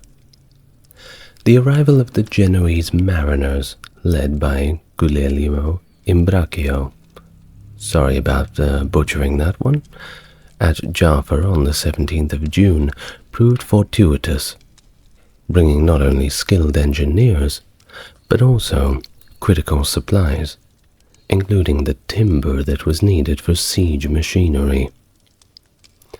The Crusaders' spirits were further uplifted by Peter Desiderius's vision, which likened their forthcoming victory to the biblical conquest of Jericho, prescribing a fast followed by a barefoot procession around Jerusalem's walls. The sight of this most likely would have provoked quite an interesting reaction from the guards looking down upon them. Now, complying, the Crusaders observed a fast on the 8th of July and encircled the city walls, slowly walking around them, culminating in their march on the Mount of Olives, with a sermon from Peter the Hermit as the main event of the day. This act of unity was timely, as news of an advancing Fatimid army from Egypt reached them, underscoring the urgency of their mission to breach Jerusalem's defenses. The ultimate assault commenced on the 13th of July, with Raymond's forces targeting the southern gate and others the northern wall. Initial efforts by the Provençals at the south gate struggled, but those attacking the north gradually got through, and the city's defenses eroded. Well, by the 15th of July, 2 days later, a concerted effort enabled the Crusaders to breach the inner northern rampart, causing a collapse in the defenders' resolve and opening the city to the invaders. The entry into Jerusalem was marked by widespread killing, contrasting sharply with the Crusaders' spiritual zeal. And despite varying historical interpretations of the scale of the massacre, contemporary accounts are pretty much all agreeing that it was a rather brutal one. The massacre also extended all the way to the Temple Mount, where defenders were ruthlessly killed until Tancred's invention spared those in Al-Aqsa Mosque. The southern defenders, learning of the breach, fled, and Raymond's forces entered the city under an agreement with the garrison commander for safe passage. Well, regardless of this, the bloodshed persisted, targeting both Jews and Muslims equally, with the former perishing in a synagogue where they were all forced and put into, and, well, then the Crusaders lit it on fire. Not a good way to go. Well, despite the horror, many city inhabitants managed to survive, sometimes through escape or perhaps by ransom. Others reportedly managed to say, wait, don't kill me. Here's a bag of gold. Let me go. Works sometimes. Well, the city's eastern Christian residents had previously been expelled, so they weren't around to see all of this. And very lucky that they weren't, because they may have been confused.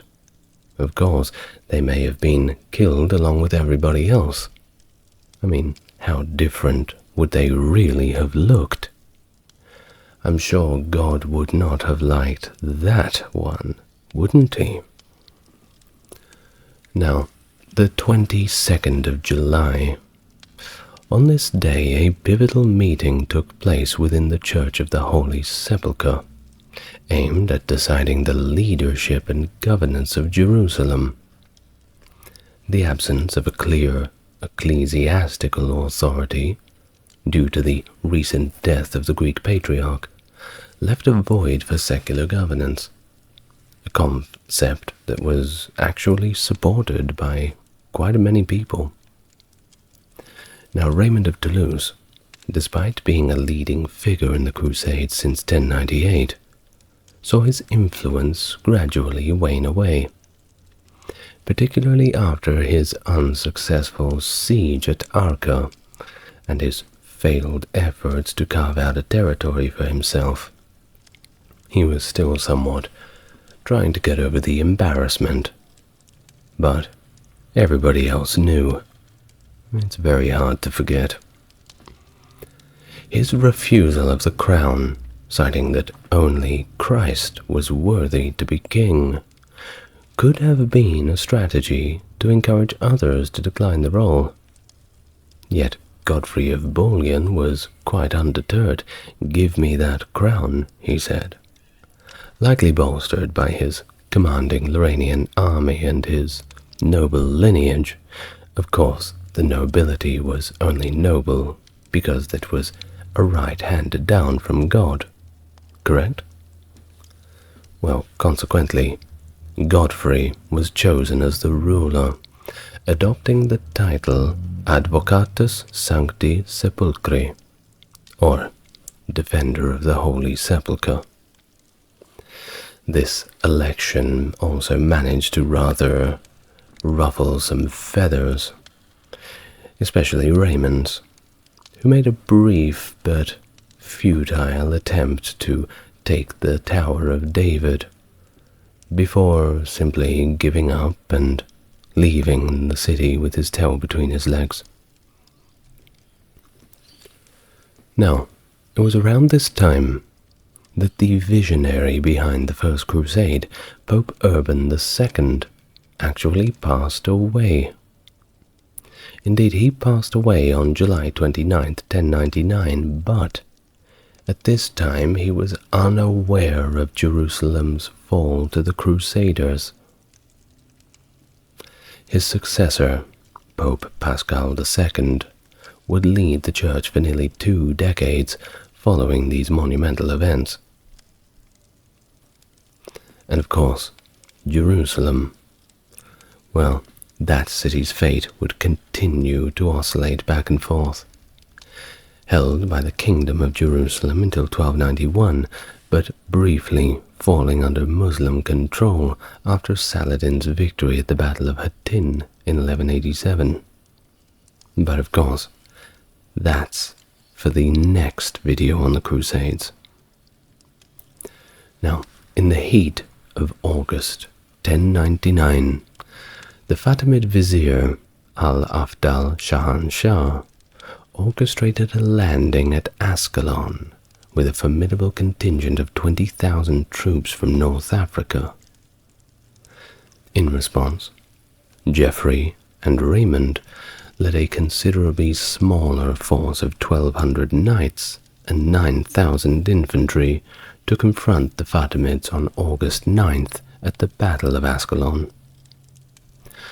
Despite facing a 2-to-1 numerical disadvantage, the Crusaders decided on a surprise attack at dawn, a very cheeky one, catching the overly confident and ill-prepared Fatimid army completely off guard, and massacring a good deal of them. A very staggering and strategic victory. However, it wasn't all good news. Internal conflicts between Godfrey and Raymond squandered a pivotal chance to capture that city, as disagreements over leadership prevented the city's garrison from capitulating to Raymond, whom they deemed more trustworthy. This significant triumph didn't translate into any real territorial gain at all, and Ascalon simply remained under Muslim control, posing an ongoing military challenge to the newly formed Crusader kingdom.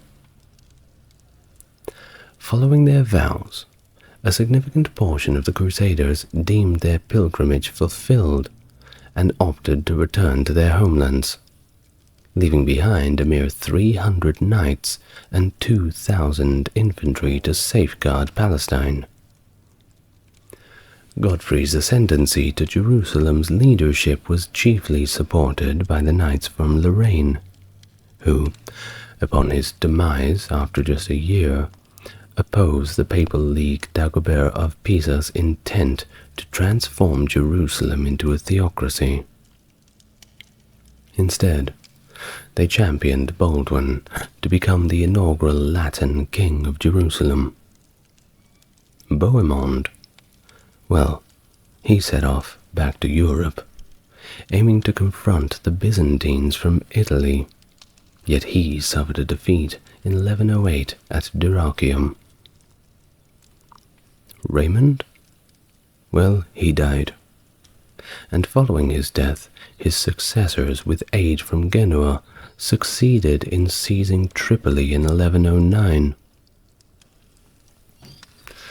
Now these brand shiny new Crusader states, the county of Edessa and the Principality of Antioch, showcased rather fluctuating alliances. They jointly faced defeat at the Battle of Haran in 1104, yet Antioch was the one that asserted dominance, even obstructing Baldwin II of Jerusalem's return post-capture at the battle. This era marked the Franks' deep entrenchment into Near Eastern politics, leading to frequent conflicts between Muslims and Christians. Antioch's ambitions for expansion were dramatically halted, following a devastating loss to the Turks at the Battle of Ager Sanguinus. This crusade left behind mixed legacies across Europe. Those who turned back before reaching Jerusalem, as well as those who never departed Europe, faced ridicule and threats of excommunication upon the Crusade's triumphant conclusion. Conversely, survivors who reached Jerusalem were hailed as heroes, with Robert II of Flanders earning the moniker Hiero Solimantinus for his feats. The subsequent Crusade of 1101 saw the return of figures such as Stephen of Blois and Hugh of Vermandois, who had previously retreated, though this force faced near destruction in Asia Minor, and its remnants bolstered the Jerusalem kingdom upon arrival. Now, I know what you're thinking. Well, if the Crusade was so good, how come they didn't make a sequel? Well, they certainly did. And you know, as I said at the start of the video, this is part of a larger series on the Crusades in general. That's right, there's more than one. And we've barely scratched the surface. Eleanor of Aquitaine, born around 1122, one of the most powerful and influential figures of the Middle Ages. As the Duchess of Aquitaine, she was the most eligible heiress in all of Europe at the time, and her marriage to Louis VII made her the Queen of France. However, their marriage was annulled in 1152, so she swiftly married Henry II of England, and thus became the Queen of England. Her court in Poitiers was famed for its cultural richness, and was considered a center of troubadour poetry and godly love, everything quintessentially medieval. Eleanor played a crucial role in managing the vast Angevin Empire, which stretched across England, France, and parts of Spain. She was also a patron of the arts, and is credited with fostering the chivalric ideals of the time, a legacy that includes not only her contribution to the arts, but also her formidable influence on European politics through her direct role in the governance of her lands and her participation in the Second Crusade. Hello and welcome to the channel. If you're new here, good to meet you, and if you're coming back, it's great to have you with me again. As always, if you want to support the channel, you're already doing it. The best way is to watch and enjoy the videos. Those who want to go above and beyond may refer to the description of the video. And now, it's going to be a very long video indeed, so make yourself comfortable, and we can begin our full biography of Eleanor of Aquitaine. Eleanor of Aquitaine was born into a distinguished lineage of dukes, going by the name of William, who had ruled the region of Aquitaine since the 10th century, after the Carolingian monarchs. By the 12th century, Aquitaine was an extensive, though vaguely defined region of present-day France, stretching from the Loire River in the north to the Pyrenees in the south, and from the Atlantic Ocean to the Massif Central in the east. It was during this time that Aquitaine was among the richest, and consequently most influential states under the French crown, in stark contrast to the smaller domain controlled by the French kings around the Ile-de-France. The loyalty of the neighboring dukes and counts to the French throne was therefore more formal than actual.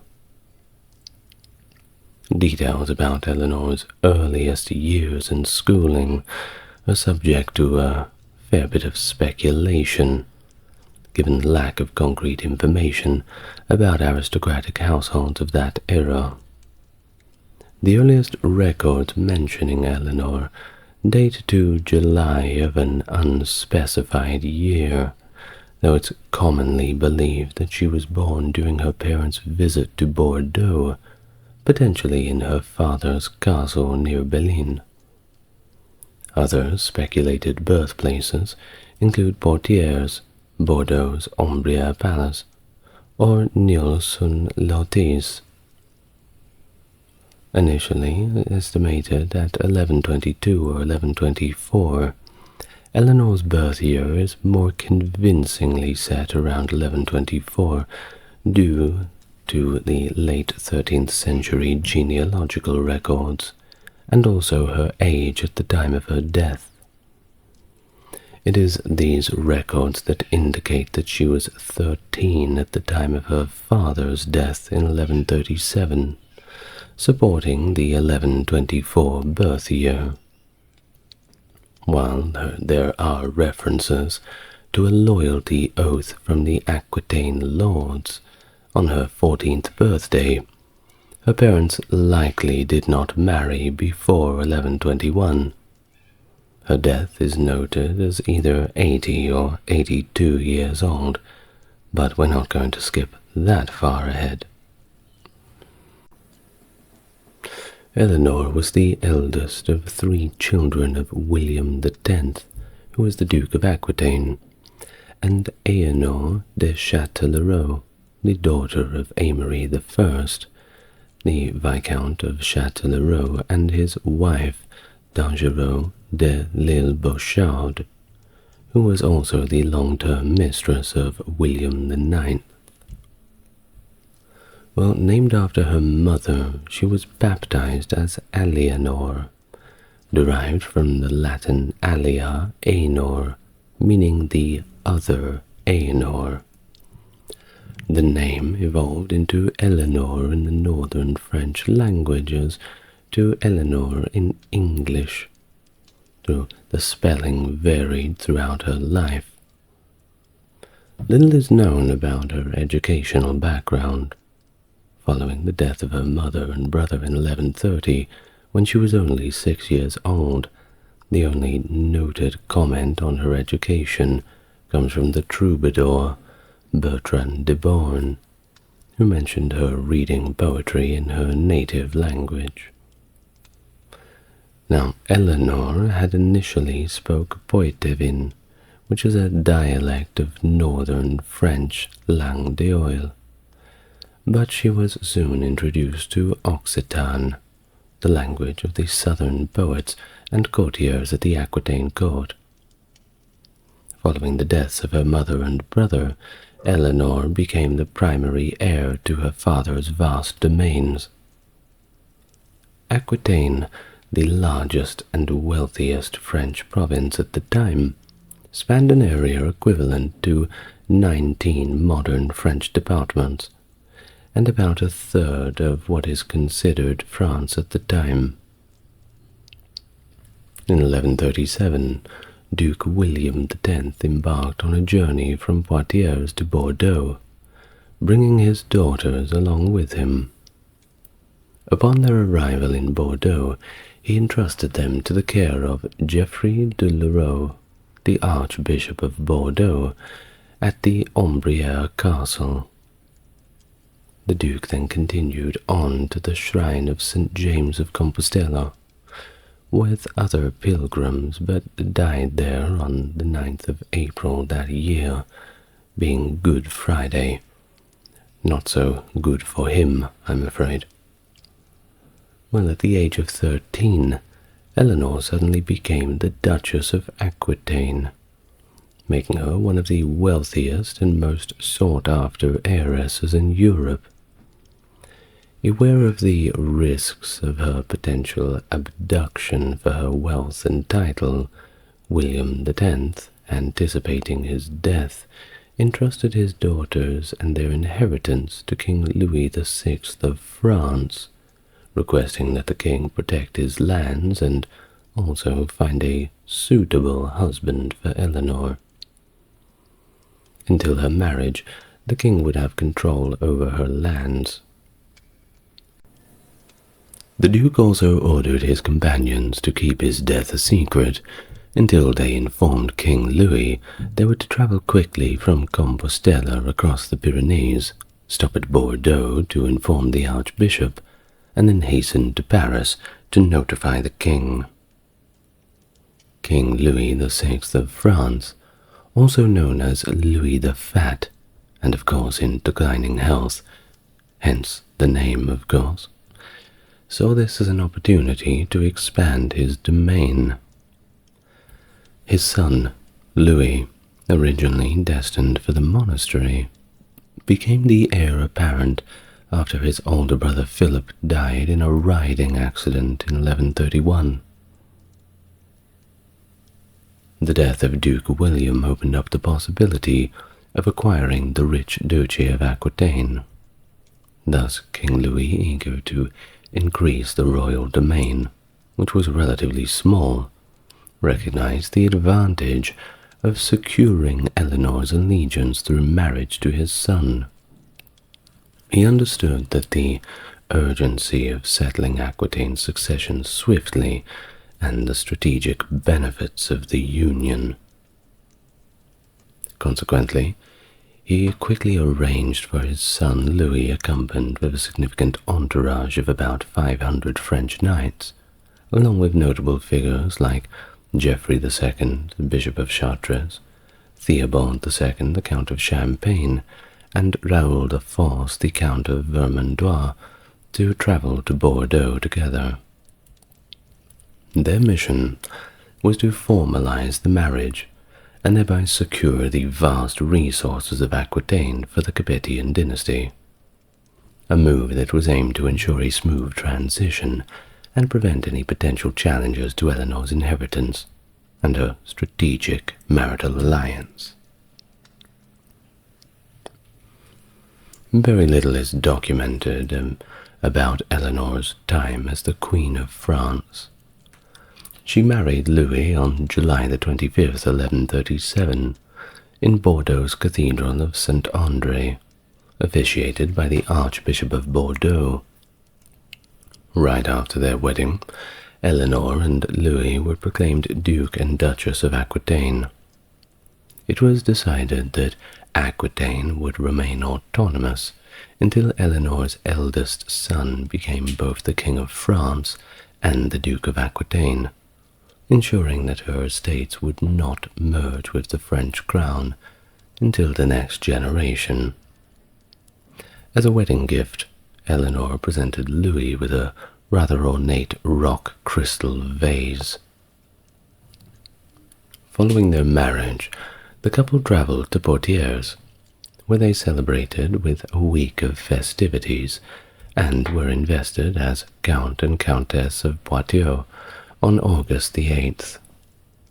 However, Louis's time as the Count of Poitou and the Duke of Aquitaine was brief. As they journeyed towards Paris, they received the news that Louis VI had passed away on August the 1st, making them the new King and Queen of France. Louis had been crowned king in 1131, and Eleanor was crowned Queen of France on Christmas Day in 1137 in Bourges. Eleanor was not well received by certain members of the court, among them being Abbot Sugar and Louis's mother, Adelaide of Maurienne, who subsequently left the court and remarried. Some courtiers actually unfavorably compared Eleanor to Constance of Arles, another southern queen known for her unorthodox dress and speech. Thus Eleanor faced criticism from church leaders like Bernard of Clairvaux and Sugar for her behavior, which they considered to be improper. The Cite Palace in Paris, that's a hard one to say, underwent modifications to accommodate her preferences, and her sister, Aelith, known as Petronilla, joined her there. The redecoration was not well received either, but you know what they say, you must turn a house into a home. The succession of the county of Toulouse, now that was a complex issue. Eleanor was a descendant of the Counts of Toulouse through her grandmother, Philippa, who was the Countess of Toulouse. Philippa was the only child of William IV of Toulouse, but upon his death in 1093, his brother Raymond IV claimed the title. Philippa and her husband, William IX of Aquitaine, fought for her rights, a conflict that lasted nearly 3 decades until 1123, when Raymond IV's son, Afonso Jordan, took control. Eleanor inherited this claim from her father, William X of Aquitaine. In 1141, Louis VII tried to enforce Eleanor's claim by marching to Toulouse and laying siege to the city on June the 21st. However, they failed to take the city. and withdrew after receiving homage from Count Alfonso. Despite this setback, Eleanor persisted in her asserting claims, leading to her further expeditions in 1159 and throughout the course of her later life. Louis VII of France frequently clashed with the Church and Pope Innocent II during his reign. In 1140, he intervened in the election of the Bishop of Poitiers, Grimoald, who was consecrated without Louis's consent, despite his father granting this right to the province of Bordeaux. Louis attempted to prevent Grimoald from entering Poitiers, drawing both Pope Innocent II and Bernard of Clairvaux into the dispute. The conflict ended when Grimoald finally died, but Louis's interference in ecclesiastical matters did not end there. The Archbishopric of Bourges became vacant in 1141, and Louis quickly nominated his chancellor, Cadoc, while blocking the candidacy of Pierre de la Châtre, who was elected by the canons of Bourges and consecrated by the Pope. Louis barred Pierre from entering Bourges, prompting the Pope to recall William X's attempts to replace church officials with those loyal to him, hinting Eleanor may be influencing these actions. In fact, the Pope went so far to describe Louis as a foolish schoolboy meddling in church affairs. His words, not mine. Say that to my face, why don't you? Louis swore that Pierre would never enter Bourges as long as he lived, leading to an interdict on his lands and Pierre finding refuge with Theobald II, the Count of Champagne. Louis's relationship with Theobald was already strained at this point, and the Bourges affair exacerbated this. The situation got worse when Raoul I, Count of Vermandois, and the king's seneschal left his wife, Eleanor of Champagne, for Petronilla, Eleanor of Aquitaine's sister. Louis approved an annulment and remarried Raoul to Petronilla, which angered Theobald and led to protests from Bernard of Clairvaux, and a papal council that annulled the marriage and excommunicated everybody involved. Despite this, Louis refused to recognize the council's rulings and invaded Champagne in a conflict lasting from 1142 to 44. The siege of Vitry in 1143 turned particularly tragic when a fire in the cathedral killed over 1,000 people that were seeking refuge. Shocked by the devastation, Louis sought peace with Theobald. With the Pope's intervention, a peace deal was eventually brokered, but Raoul's refusal to leave Petronilla led to further conflict. Public opinion and influential figures like Bernard of Clairvaux and Sugar pushed for a resolution, and Pope Celestine II's succession led to more conciliatory efforts. It was during these times that rumors about Eleanor's influence and behavior began to circulate, portraying her as involved in dark arts and affairs, notably with Geoffrey of Anjou. Discussions about the consanguinity of Louis and Eleanor's marriage also arose, with Louis having opposed similar issues in other marriages. Finally, peace was restored in 1144 in St. Denis, facilitated by Bernard, who convinced Eleanor to abandon her support for her sister. Despite the couple's continued excommunications until 1148, the peace agreement validated Raoul and Petronilla's marriage, and saw Louis withdrawing opposition to the Archbishop of Bourges. Discussions about Eleanor's apparent infertility also emerged, with suggestions that a child might follow her concessions.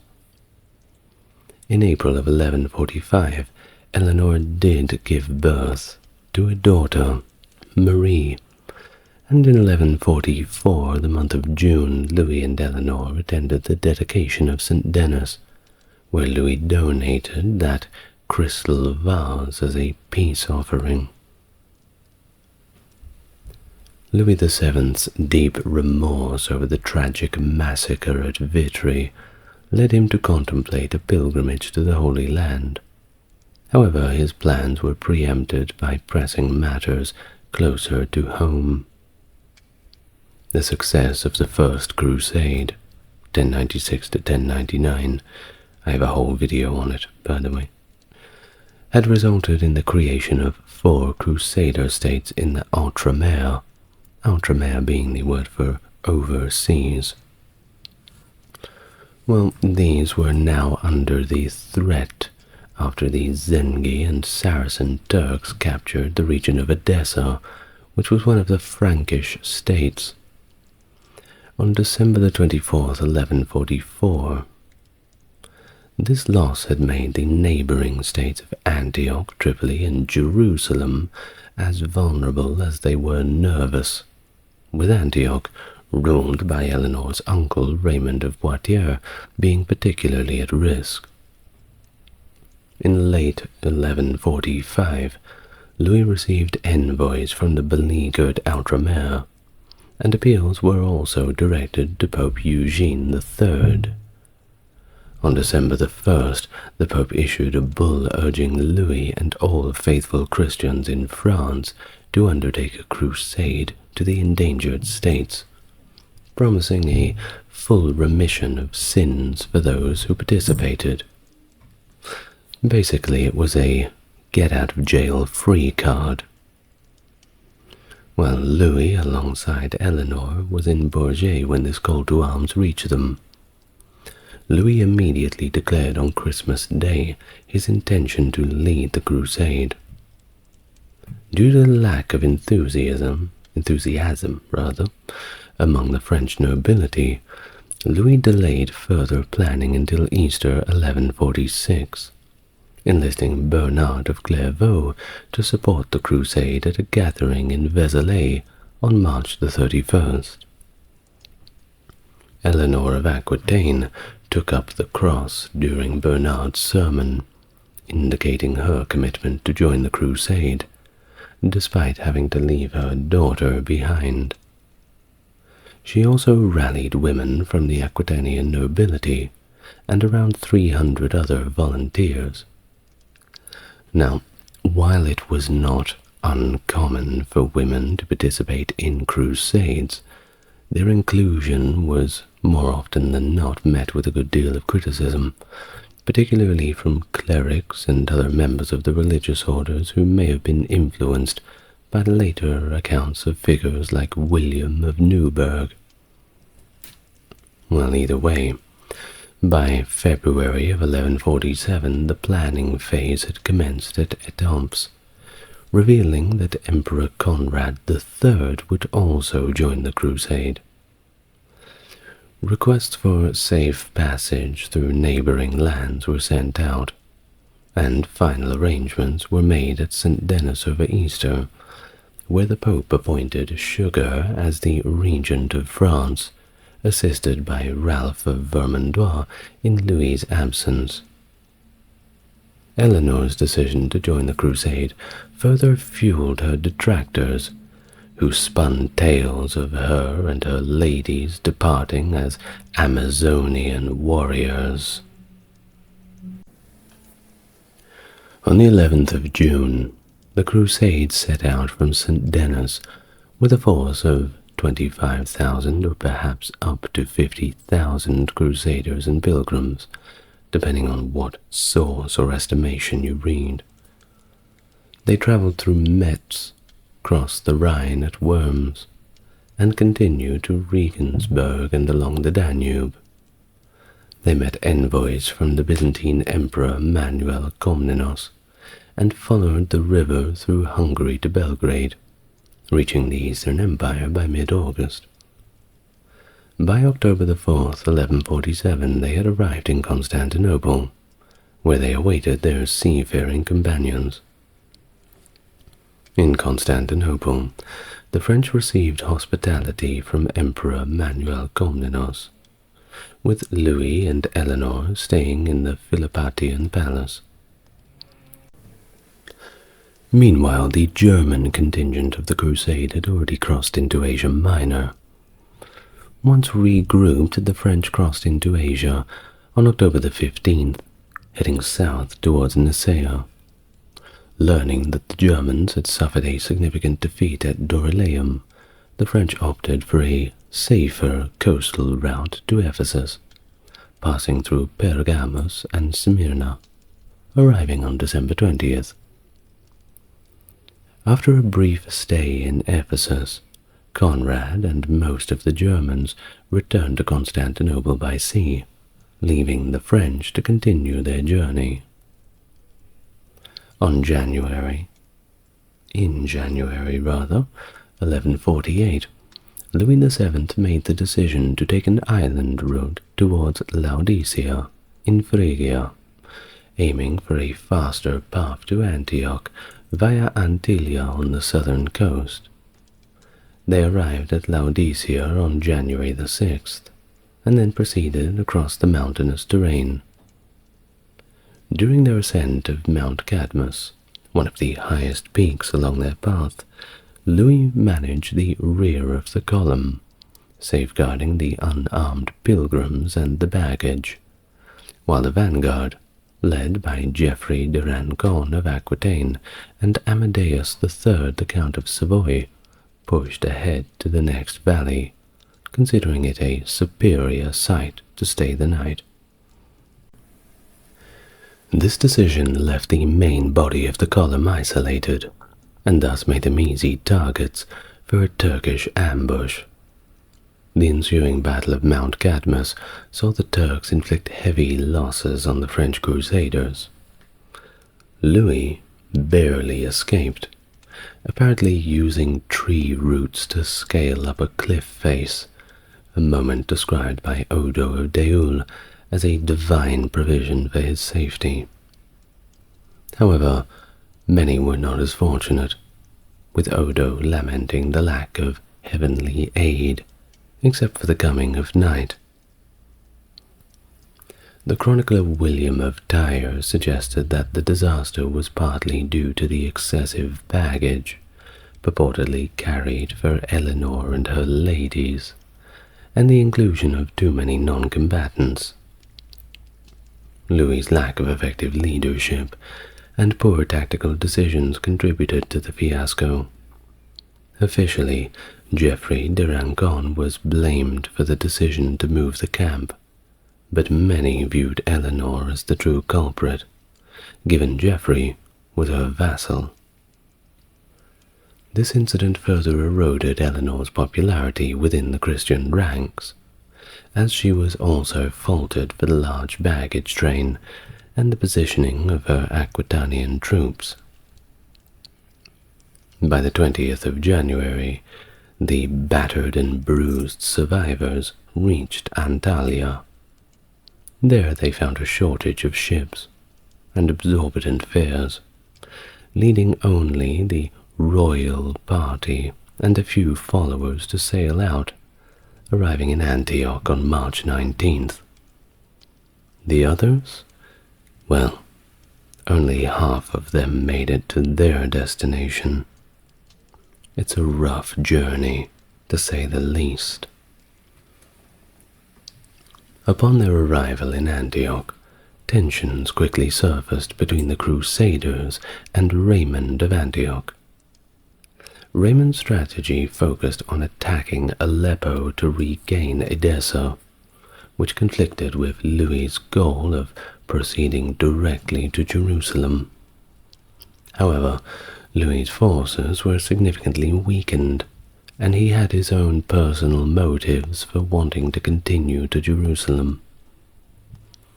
Eleanor's strong ties to her uncle Raymond stirred discord between her and Louis.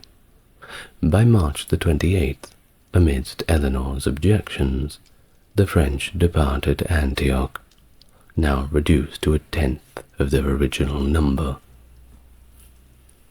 This departure sparked further debate about the consanguinity between Louis and Eleanor, with John of Salisbury suggesting Eleanor instigated these discussions.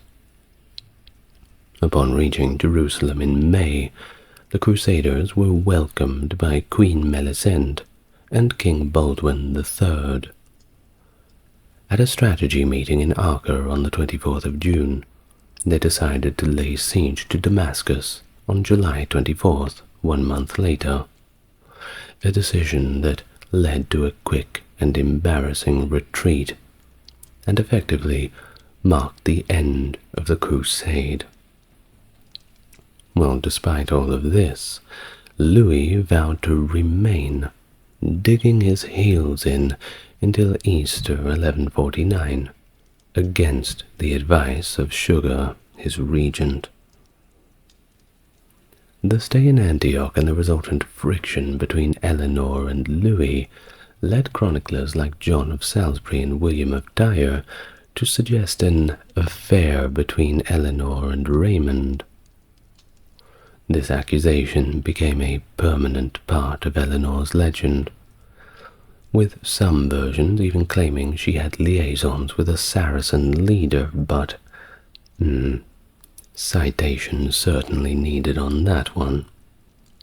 Of course, all of the accusations were propped up by the people who were trying to find anything they could to throw at her. Something has to stick eventually, right? Well, contemporary accounts indicate that Eleanor's involvement in political matters was seen as the most controversial aspect of her conduct, and certainly a good way to make a lot of enemies, become a politician. Well, in the spring of 1148, Louis VII and Eleanor of Aquitaine departed from Acre to Italy, each aboard separate ships. Their journey faced immediate challenges, however, including hostile naval forces near the Peloponnesus in May, and severe storms that diverted Eleanor's ship to the Barbary coast. Louis arrived in Calabria on July the 29th, only later discovering that Eleanor had been given refuge by King Roger II of Sicily in Palermo. While at the king's court in Potenza, Eleanor learned about the tragic fate of her uncle Raymond, who was beheaded by Nureddin's forces at the Battle of Inab on June 29th. This news marked a significant setback for the Crusaders' objectives, of course. Choosing not to return directly to France, Louis and Eleanor journeyed north to Rome, making a stop at the Abbey of Monte Cassino on the 4th of October due to Eleanor's illness. Pope Eugenius III welcomed them at his Tusculum Palace, where they arrived on October the 9th. During their stay, Pope Eugenius, already informed about the couple's marital discord and an apparent lack of physical intimacy, upheld the legitimacy of their marriage under canon law and encouraged reconciliation. It is believed that during this period, Eleanor conceived her second child. The couple then traveled through Italy, revisiting Rome, and crossed the Alps back to France, arriving back home in Paris on November the 11th, 1149, after being away for 2.5 years. Certainly a long holiday. Well, by the summer of 1150, Eleanor had given birth to their second daughter, Adelicia. The absence of a male heir after 13 years of marriage, and Eleanor being 26, raised concerns about the future of the Capetian line. The death of Abbot Sugar in January of 1151, a supporter of the marriage, shifted the balance, as Bernard of Clairvaux and others viewed the marriage's consanguinity critically. Later that year, Henry Plantagenet, the new Duke of Normandy, visited the Parisian court. Chroniclers later suggested an encounter between Henry and Eleanor that played a role in the dissolution to her marriage to Louis. Well, that's just a suggestion. Either way, by this time, Eleanor's influence and reputation were well and truly in decline.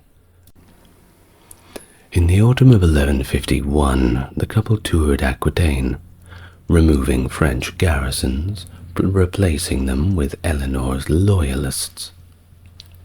On the 11th of March, 1152, at the castle of Beaugency, a synod presided by Hughes de Toucy, Archbishop of Sens, considered the annulment, with both Louis and Eleanor present. Archbishop Samson of Reims represented Eleanor, who did not contest the proceedings.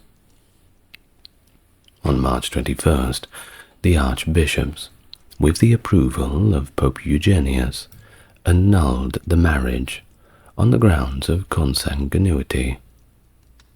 Eleanor and Louis were third cousins once removed, while their daughters were then declared legitimate, as children from marriages annulled in good faith were not at risk of being declared illegitimate. So that was good luck for them. Well, custody of the daughters was granted to Louis, as per custom and law, and Archbishop Samson ensured that Eleanor's lands were returned to her. While Eleanor cited reasons of kinship as the grounds for the annulment, the event fueled further speculation about her character and added to the legends surrounding her life. The narratives of her as a scorned wife, though lacking evidence, persisted in popular lore. Well, after her annulment, Eleanor faced potential threats due to her status as a wealthy, single woman. She traveled from Beaugency towards her court in Poitiers. During her journey, she narrowly avoided 2 kidnapping attempts. The first attempt was by Theobald V, the Count of Blois, who tried to seize her in Blois on the night of March 21st. Eleanor escaped by taking a boat down the Loire River to Tours. The second attempt was by Geoffrey Plantagenet, who planned to capture her at Port de Pile, on the border of Touraine and Poitou. Forewarned in Tours about Geoffrey's plan, Eleanor altered her route, avoiding the usual river crossings, and proceeding downstream to the confluence of the Creuse and Vienne rivers. By avoiding the main roads, she arrived safely in Poitiers by boat. Upon her arrival in Poitiers, just before Easter, Eleanor quickly sent envoys to Henry, the Duke of Normandy, and the older brother of Geoffrey Plantagenet, inviting him to marry her. This swift proposal suggests that there might have been a prior arrangement during Henry's previous visit to the French court. And marrying Henry would not only secure her lands in Aquitaine, but was also a strategic alliance, since Anjou was adjacent to Aquitaine to the north. Eleanor then began to revoke all the decrees Louis had made regarding Aquitaine and replace them with her own. Henry received her proposal by April the 6th and reached Poitiers by mid-May. On May 18th, 1152, just 8 weeks after her annulment, Eleanor and Henry were married in a private and hastily arranged ceremony at Poitiers Cathedral, transferring her Aquitaine lands from Louis to Henry. The secrecy of the ceremony was intended to prevent Louis from intervening. Eleanor and Henry were related, more closely actually than she and Louis had been, as third-degree cousins through their mutual ancestors, Ermengarde of Anjou and King Robert II of France. This rapid remarriage added to the scandalous rumors about Eleanor, suggesting she had a previous relationship with Henry. Well, when Louis VII discovered that Eleanor had married his rival Henry, he was more than a little bit annoyed. Knowing that Henry was also a contender for the English throne, Louis immediately flew off the handle and prepared for war. He refused to relinquish his title as Duke of Aquitaine, which now belonged to Henry by marriage. This led to Louis's invasion of Normandy, sparking an extended conflict between the Angevin and Capetian dynasties that would last for over 50 years. Well, as the Duchess of both Aquitaine and Normandy, Eleanor wielded considerable power, issuing charters and adopting new titles that reflected her expanded role.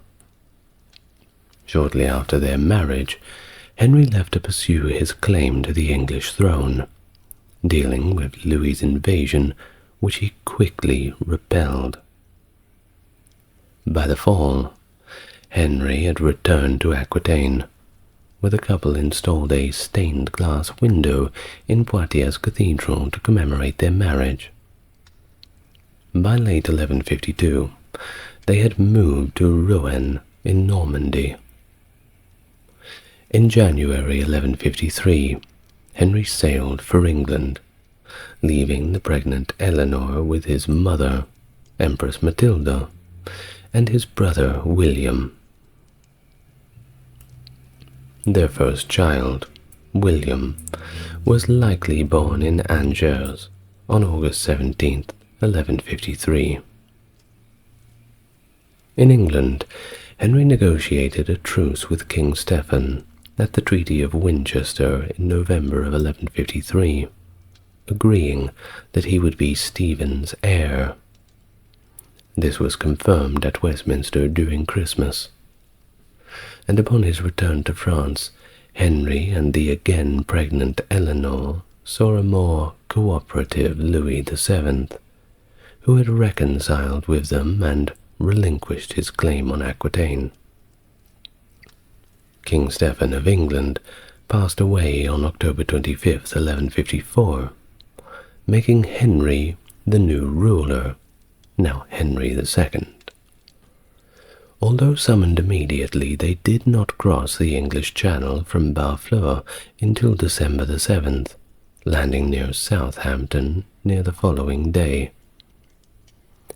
First, they visited Winchester to meet Theobald, the Archbishop of Canterbury, who had served as regent. From there, they moved to London, taking residence at the Royal Palace in Bermondsey.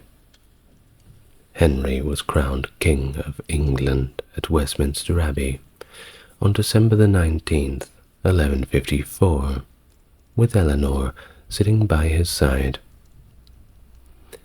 The ambiguity does remain, however, about whether Eleanor was crowned or anointed again, since she had already been crowned as the Queen of France in 1137. Well, either way, this event marked the start of the Plantagenet dynasty, which would govern England until the late 15th century. As Queen of England, Eleanor was granted numerous dower lands and regular financial allowances, effectively making her one of the kingdom's wealthiest individuals. Little about her activities during Henry's reign is recorded by chroniclers, who mainly noted her presence in relation to the king.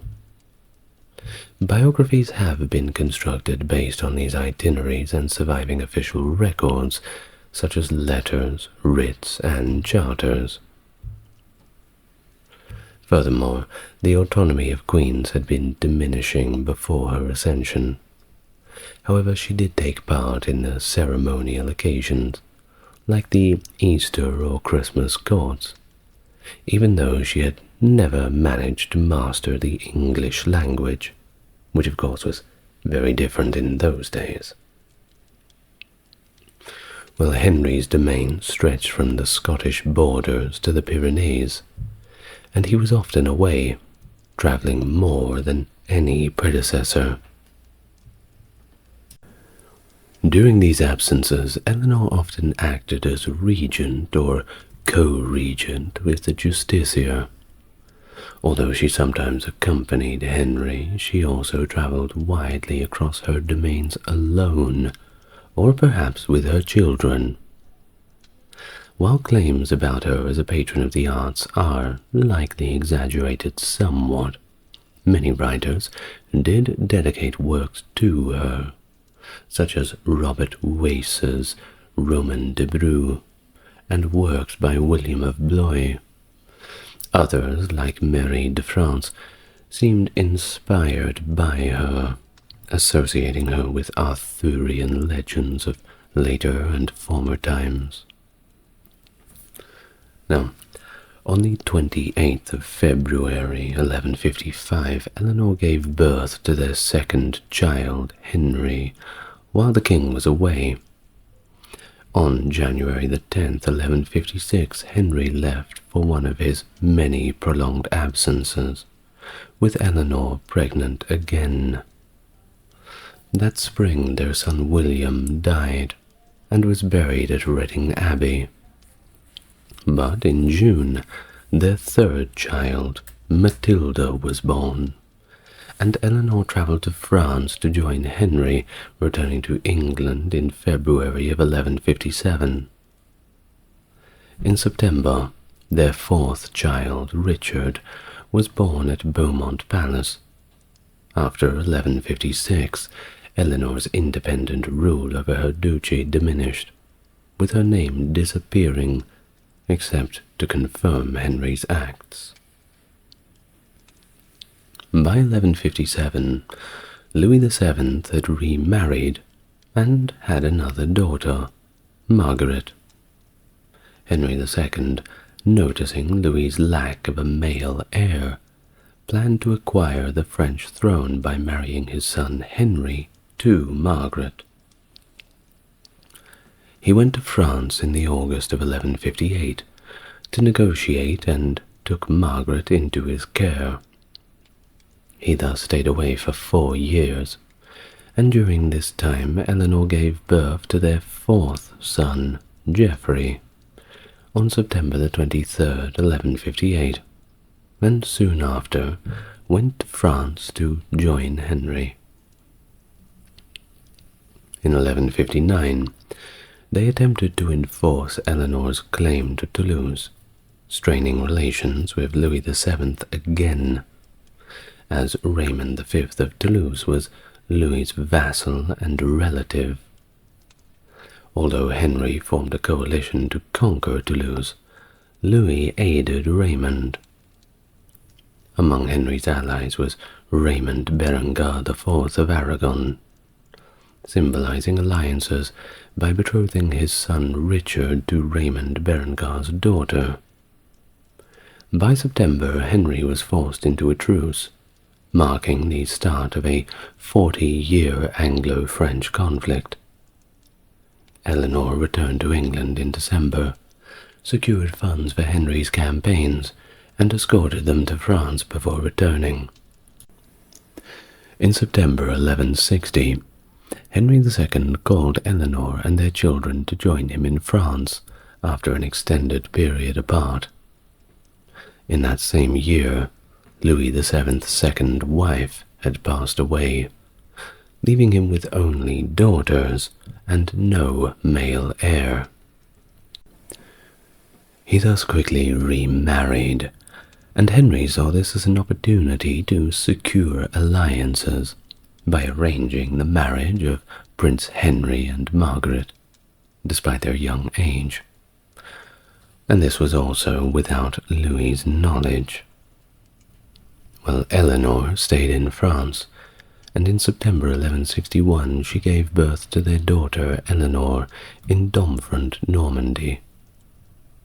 The gap between Geoffrey's birth in 1158 and Eleanor's in 1161 led to speculation about another child, Philip, who John Speed mentions, but whose existence remains unverified. Eleanor and Henry returned to England on the 25th of January 1163, concluding her regency. By February 1165, Henry was again on the continent arranging the marriages of their daughters Matilda and Eleanor to strengthen ties with the Emperor Frederick Barbarossa. Eleanor joined him in May, acting as his regent in Anjou and Maine. There she gave birth to Joan in October at Angers, with Henry returning to England shortly after her arrival. During these periods, the royal couple seldom saw each other, with Henry joining Eleanor in March 1166, only after she requested his assistance to quell potential revolts.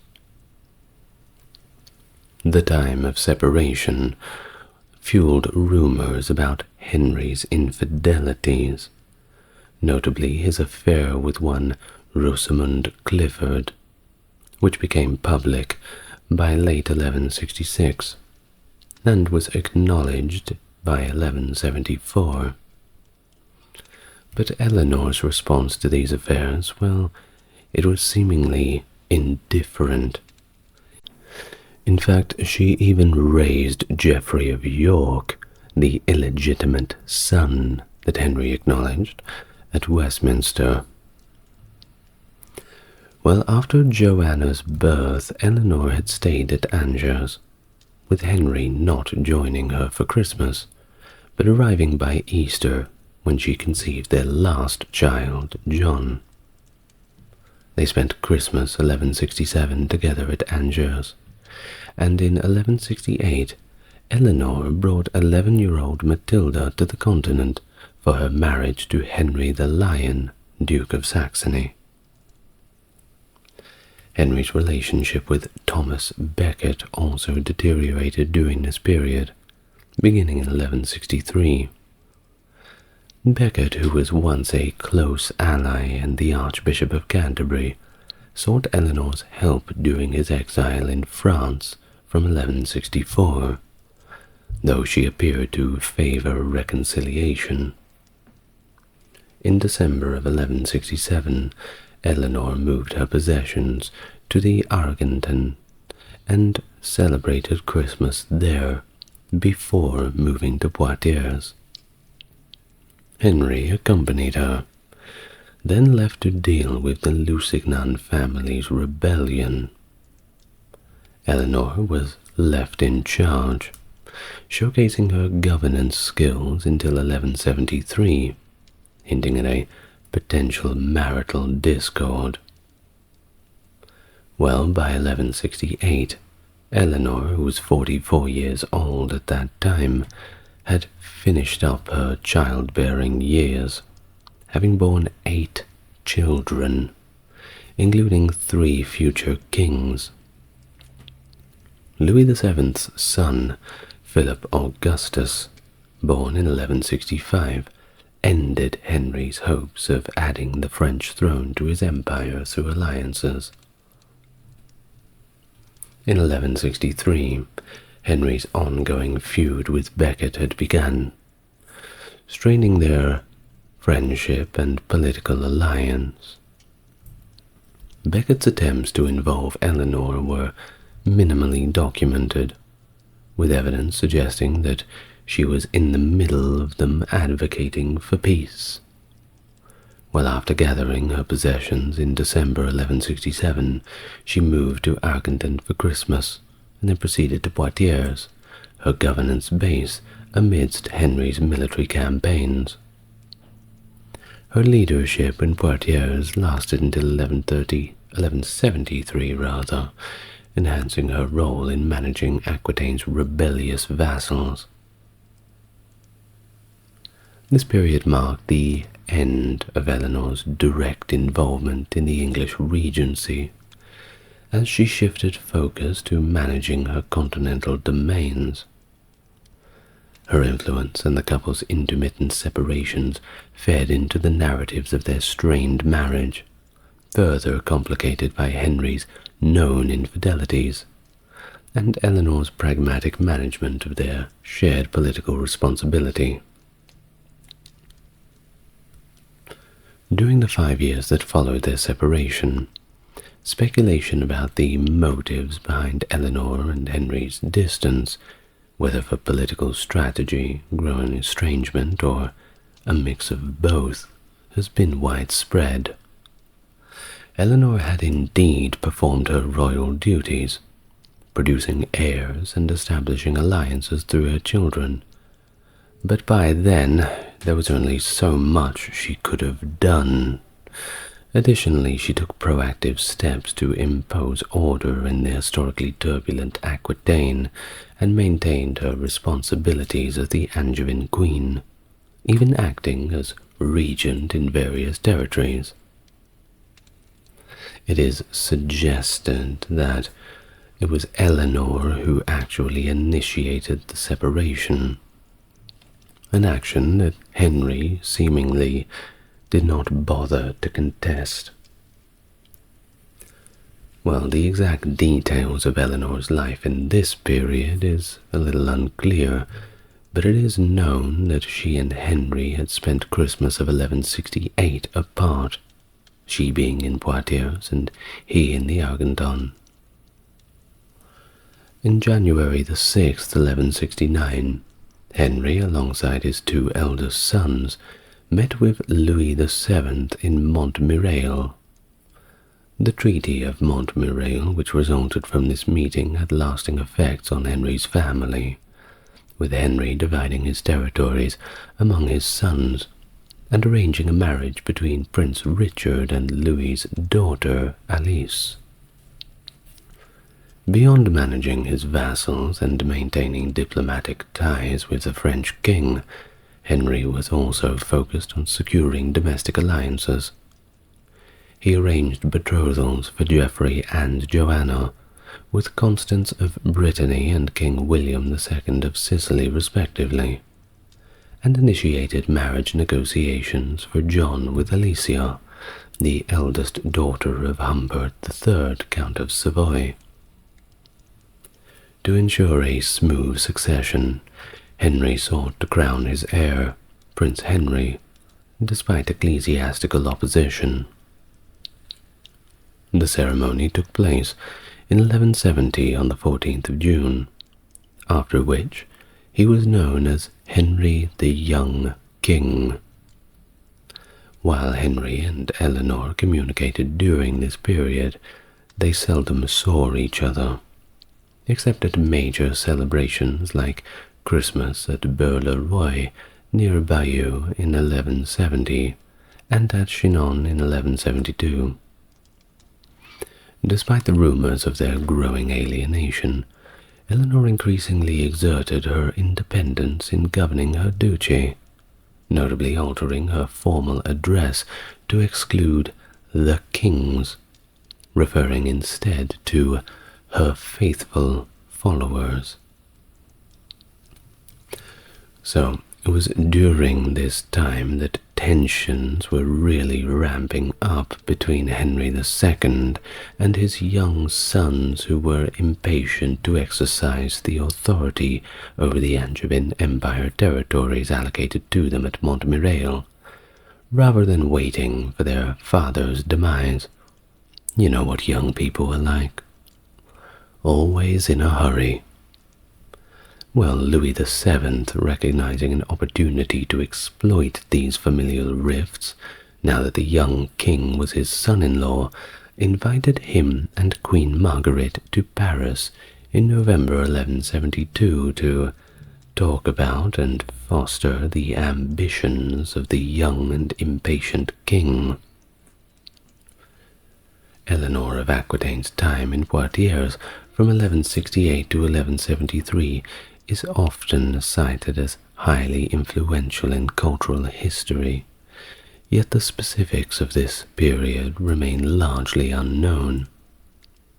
Henry II was busy with his own concerns after bringing Eleanor to Poitiers, and historical narratives have long portrayed this court as a hub of chivalry and troubadour culture, an image that evolved into the notion that Eleanor, along with her daughter Marie of Champagne, oversaw what became known as the Court of Love, where the ideals of courtly love in that Arthurian and Chaucerian sense became to be known and identified. As I said before, quintessentially medieval. Well, at least the good parts of this fantasized notion of a medieval European identity. Troubadours were indeed present and composed praises for her, but the idea of the Court of Love as a formal institution was indeed a romanticized creation of later centuries. The concept largely stemmed from the late 12th century treatise titled The Art of Courtly Love by Andreas Capellanus, often described as a chaplain to Marie of Champagne, and it was written well after Eleanor's period in Poitiers, and it is agreed that the work is largely satirical. In the work Tractatus, Capellanus describes Eleanor, Marie, Ermengarde, Viscountess of Narbonne, Isabel of Flanders, and other ladies, adjudicating lovers' disputes, and acting as a jury for the questions about romantic love. He records around 21 cases, with the most famous being whether true love can exist within a marriage. Capellanus claims that ladies concluded that it was unlikely. However, there is no actual evidence to support Capellanus's depictions. In fact, Marie never visited her mother's court during this period, and the court where Capellanus wrote was antagonistic towards both Henry and Eleanor. Sorry to ruin your fun. Well, despite the inaccuracies, many popular accounts, including bibliographies like that by Polly Scheuer Brooks, still lend some credence to these tales, often suggesting they were part of a kind of parlor game. Well, either way, this notion that Eleanor had invented this term courtly love is unsubstantiated, and the term itself only emerged in the late 19th century, as much with any other romanticized tales about the old world, certainly popular at that time. Well, the concept of courtesy, a set of love-focused attitudes celebrated by troubadours, predates Eleanor's time in Poitiers. Indeed, her paternal grandfather, William IX of Aquitaine, 1071 to 1126, was a known troubadour who celebrated tales of love and chivalry long before Eleanor's era.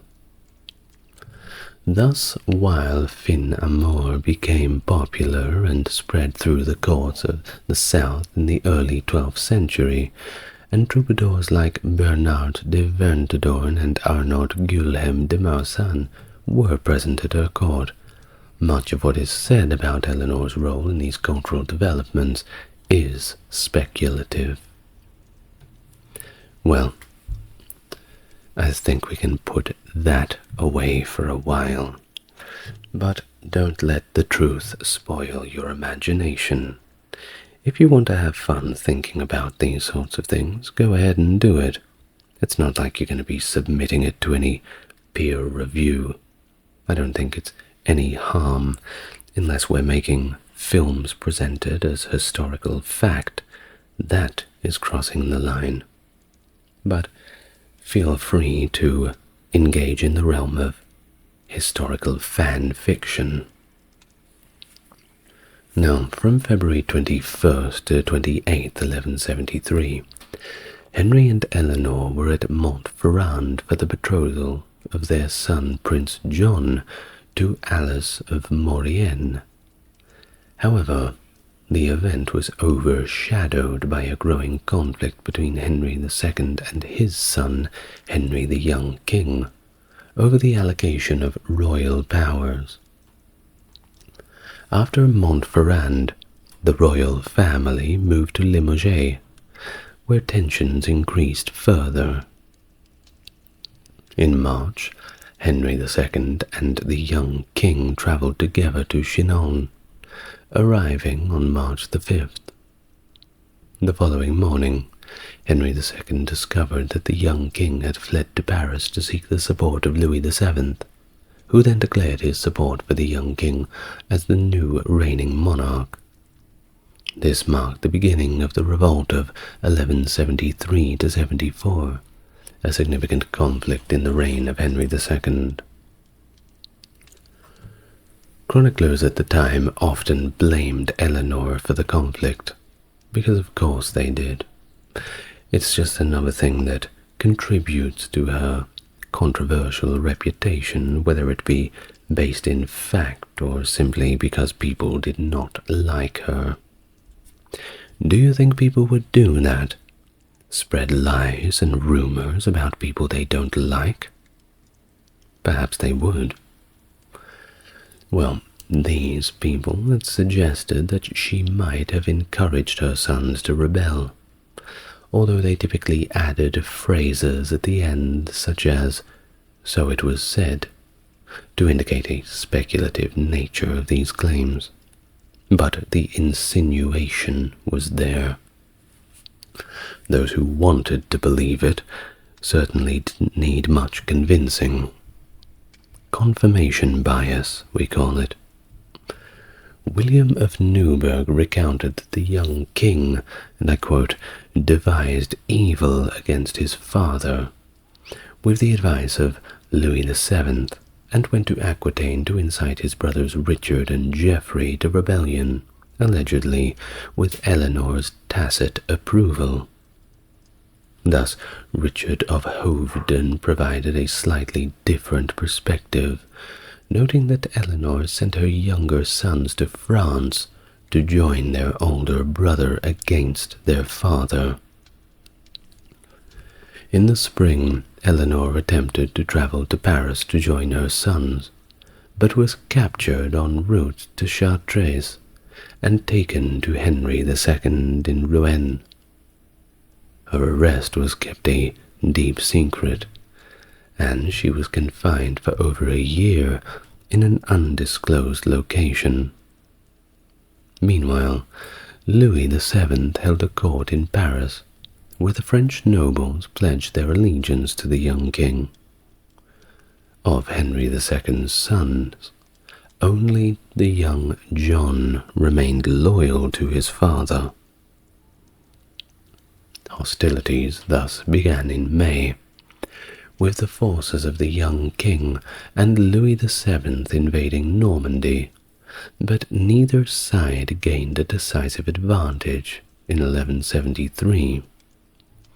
After a brief winter truce, hostilities resumed, and in May 1174, Henry II entered Poitiers. He took his daughter Joanna and other noble ladies back to his stronghold in Normandy. On July 7th, 1174, facing the threats chance of an invasion of England, Henry II and his party, including Eleanor, John, Joanna, and others, sailed from Barfleur to Southampton. Upon their arrival, Eleanor was taken to a place of confinement, the location of which remained unknown to the public. Despite Henry II's victory and the subsequent concessions at the Treaty of Montlouis in September of 1174, Eleanor spent much of the remainder of Henry's life under various forms of confinement in England. Her locations during this period are not well documented, though references to places like Ludgershall Castle and other residences in Buckinghamshire, Berkshire, and Nottinghamshire suggest a range of confinement sites. Gerald of Wales noted that in 1175, Henry II contemplated having his marriage to Eleanor annulled on the grounds of consanguinity. He sought the counsel of a papal legate, meeting Cardinal Pierlon at Winchester, who strongly advised him against this course of action.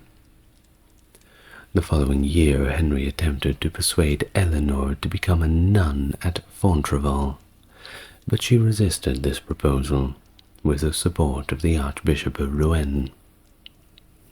Henry's repeated attempts to gain papal approval for these moves were ultimately unsuccessful. Meanwhile, Henry continued to use his children in diplomatic endeavors. In the summer of 1176, Eleanor was at Winchester with their daughter Joanna. Plans for Joanna's marriage to William II of Sicily were finalized, and she was sent to Sicily in August, with the marriage occurring the following February. In the same year, their son John was betrothed to Isabella of Gloucester, despite her only being 3 years old. Well, by September 1177, another of their daughters, Eleanor, was married to Alfonso VIII of Castile in Burgos, and in July 1181 their son Geoffrey was married to Constance of Brittany. Now, in terms of Eleanor of Aquitaine's confinement, it was not akin to that of a typical prisoner. Of course, it couldn't be. It was more of a form of house arrest, with her stripped of her revenues, rather, I do apologize, but gradually gaining more freedoms, particularly after 1177, and then again after 1184. It was during these years that she witnessed the deaths of 2 of her sons and her daughter Matilda, that being Henry, Geoffrey, as well as those sons. Details about these years are sparse, and Eleanor's relationship with her sons became increasingly strained, particularly with Richard, who was reportedly her favorite, as Henry was wary of any communication that might lead to plotting against him. Eleanor was thus rarely allowed to see her sons, though she was occasionally released for special occasions, such as Easter of 1176. Queen Eleanor's bower near Shrewsbury and close to Ormond Alley is believed to be one of her places of confinement during this time. The deaths of Rosamund Clifford in 1176 at Godstow, Oxfordshire, led to enduring myths about Eleanor's involvement in her death, myths that became part of this so-called Black Legend of Eleanor, despite a lack of contemporary evidence to support such claims. Henry thus built a tomb for Rosamund in the abbey, and made large donations in her memory. Chroniclers like Gerald of Wales and Roger of Hoveden wrote that Henry began an affair with the young Alice of France around this time, which complicated matters because she was married, well, betrothed at this time, to her son Richard. Well, this affair, of course, alarmed Louis VII, as Alice was his daughter. Very scandalous, isn't it? Henry's delay of the marriage, which Richard opposed, led to Alice bearing Henry several children. Well, the death of Henry the Young on 11th of June 1183 in Martel, at the age of 28 from dysentery, profoundly affected Eleanor. His dying wish was for his mother's freedom and the welfare of his queen. In response, Henry II sent Thomas Agnell, the Archdeacon of Wells, to inform Eleanor about her son's death. Reportedly, she already knew. She had a premonition of this event in a dream. Mother's intuition, perhaps. Not always giving us the best of news. Well, years later, she shared with Pope Celestine III how this loss had tormented her. An event that shifted the family dynamic, making Richard now the primary heir. Well, the death also triggered disputes over Queen Margaret's lands, and between Henry II and Philip II, her half-brother. Philip claimed that certain properties in Normandy and England that Henry asserted were Eleanor's and should revert to her upon her son's death. This necessitated Eleanor's presence in the disputed regions, leading to a relaxation of her confinement. Finally, she can get out of the house. Well, Roger of Hoveden noted that Henry commanded her to be free to tour her lands, improving her income significantly. The renegotiation of the Treaty of Montmirail and Richard's contentious betrothal to Alice required a meeting between the English and the French kings at Gisors in December of 1183. Henry revoked many of the previous land concessions. Eleanor returned to England then in early 1184, where her daughter Matilda and her exiled husband joined her. At Winchester, Matilda gave birth to her fifth child, William. Eleanor and Henry tried to mediate their sons' conflicts, but without success, spending Christmas at Windsor. In 1185, Eleanor and Henry travelled to Normandy for a family council, remaining there for nearly a year. Despite her limited freedom to act in Aquitaine, she was clearly under the influence of Henry and their sons Richard, Geoffrey, and John. The death of Geoffrey in August of 1186 in Paris left only Richard and John as heirs, intensifying their conflict over the inheritance. Richard's efforts to incorporate Toulouse into Aquitaine led to direct conflict between Henry and Philip, resulting in a combined force of Richard and Philip against an increasingly frail Henry. This forced Henry to relinquish much of his French holdings. Henry's health deteriorated after John joined the alliance against him, and he died at Chinon on the 6th of July, 1189. Around this time, Eleanor also learned of Matilda's death. Over her last years with Henry, Eleanor travelled with him and participated in governing, though she remained under the custodianship and was never fully free.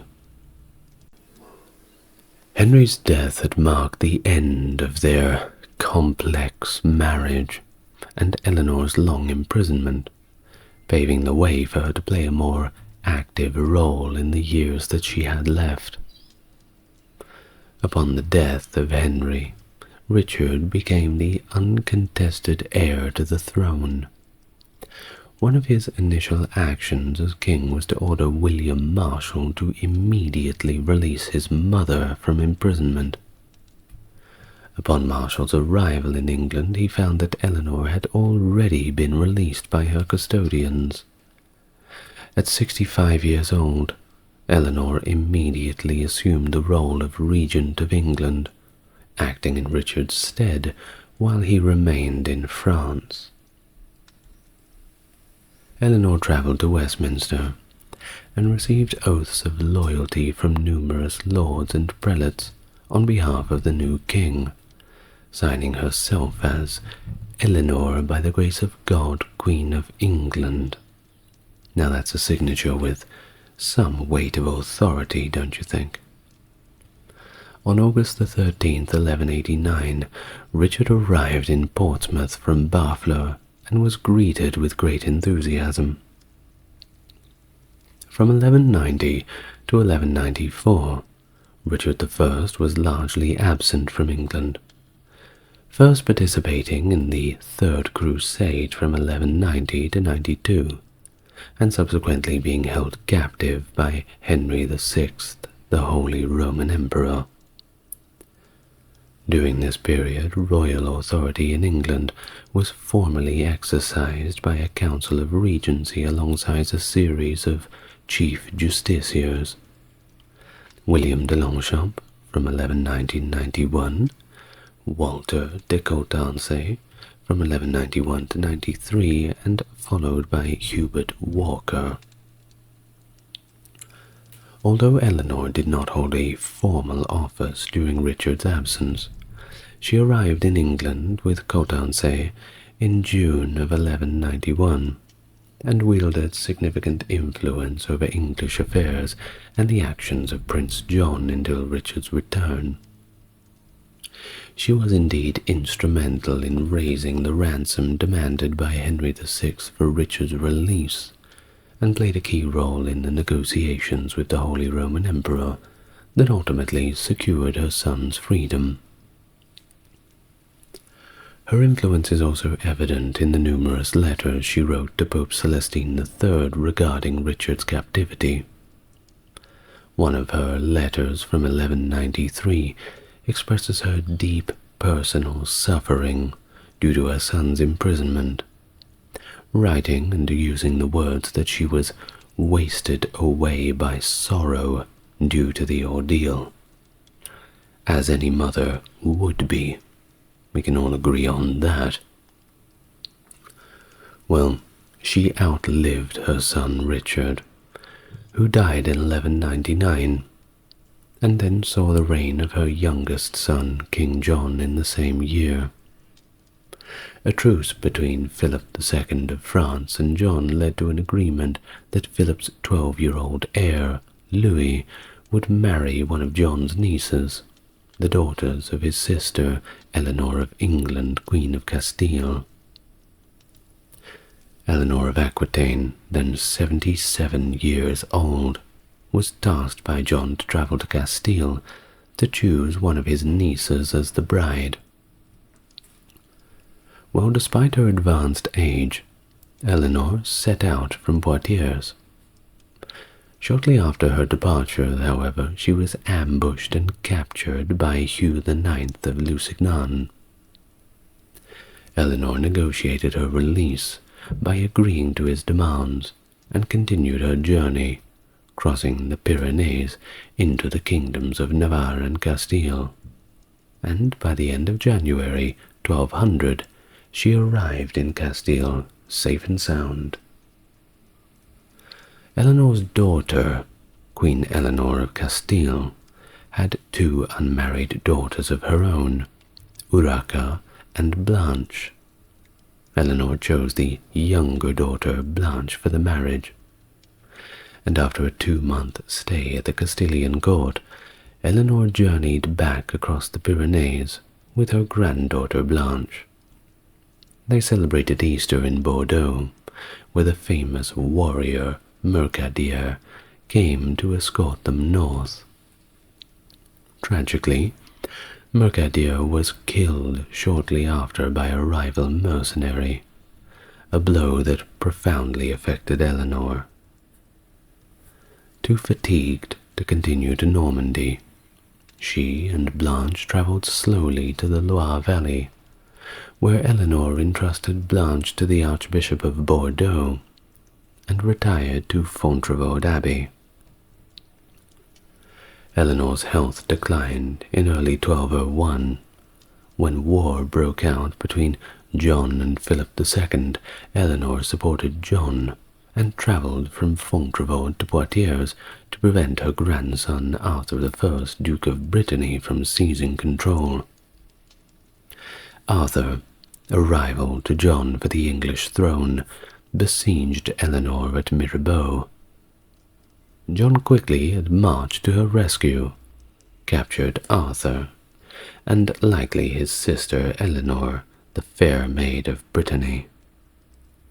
Following this, Eleanor returned to Fontevraud and took the veil to live out the rest of her days as a nun. 3 years later, on March 31st, 1204, Eleanor had passed away. She was buried in Fontevraud Abbey alongside Henry II, Richard I, and her daughter Joan. Her tomb effigy, depicting her reading a Bible and adorned with representations of exquisite jewelry, is one of the finest surviving from this period. However, during the chaos of the French Revolution, the abbey was ransacked, the tombs destroyed, and the bones of Eleanor, Henry, Richard, Joan, and Isabella of Angoulême were scattered and lost. By her death, Eleanor had outlived all of her children, except King John of England, who would die some 12 years later in 1216. And she didn't quite outlive Queen Eleanor of Castile either, who went on to do her own royal duties for quite some time. Edward I of England, known as Edward Longshanks, due to his imposing height and long legs, a formidable monarch whose reign was from 1272 to 1307, marked by ambitious administrative reforms and military campaigns. His rule is notably remembered for his efforts to consolidate the territories of Wales and Scotland under English dominance, leading to extensive campaigns in both regions. A conquest that culminated with the construction of an iron ring of massive stone castles that secured English control. In Scotland, his attempts to enforce authority culminated in the Wars of Scottish Independence, famously opposed by figures such as William Wallace and Robert the Bruce. Hello and welcome to the channel. If you are new here, it's good to meet you, and if you're coming back, it's great to have you back here again. As always, if you like what I do and wish to support the channel, Patreon link is in the description. Otherwise, help me reach my goal of 10,000 subscribers by subscribing to the channel and liking the video, as that helps push it out a little better. Now, with that out of the way, let's get on to our topic for today. Please take a deep breath, relax, and we can begin our full biography of Edward Longshanks. Edward was born during the evening of the 17th to the 18th of June on 1239 at the Palace of Westminster. He was the son of Eleanor of Provence and King Henry III. This name Edward was unusual among aristocracy post-Norman conquest, and it was chosen by his father in homage to Edward the Confessor. The celebrations of his birth were, of course, elaborate and widespread, culminating in his baptism at Westminster Abbey 3 days later. Known as the Lord Edward until his accession in 1272, he was raised in the company of his cousin, Henry of Almaine, son of King Henry's brother, Richard of Cornwall, who remained his lifelong companion and close friend. His early upbringing was managed by Hugh Giffard initially, and later by Bartholomew Peche, after Giffard's death in 1246.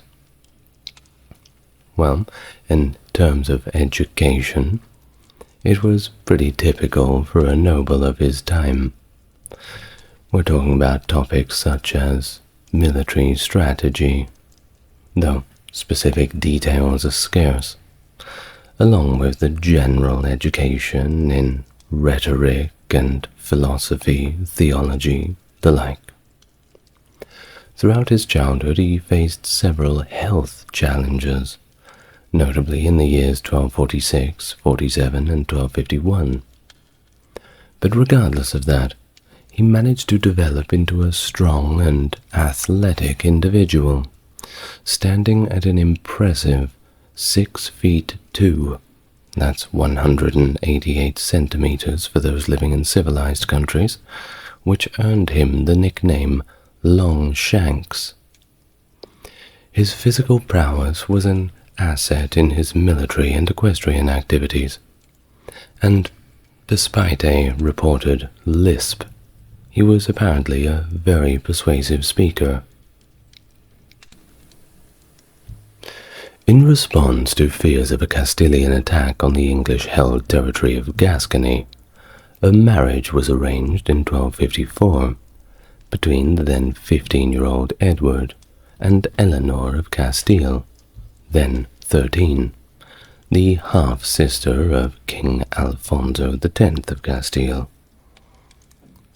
Their wedding took place on the 1st of November 1254 in the Abbey of Saint Maria le Real de las Hurgas in Castile, solidifying a political alliance that included a renunciation by Alfonso of claims in Gascony, and also subsequent land grants to Edward.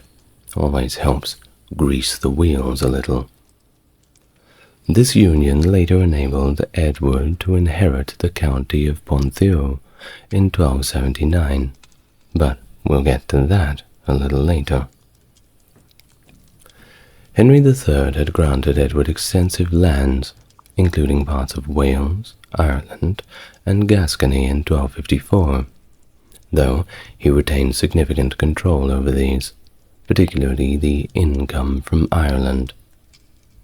Edward's real authority in Gascony was somewhat limited, as Simon de Montfort had already been drawing income from the region.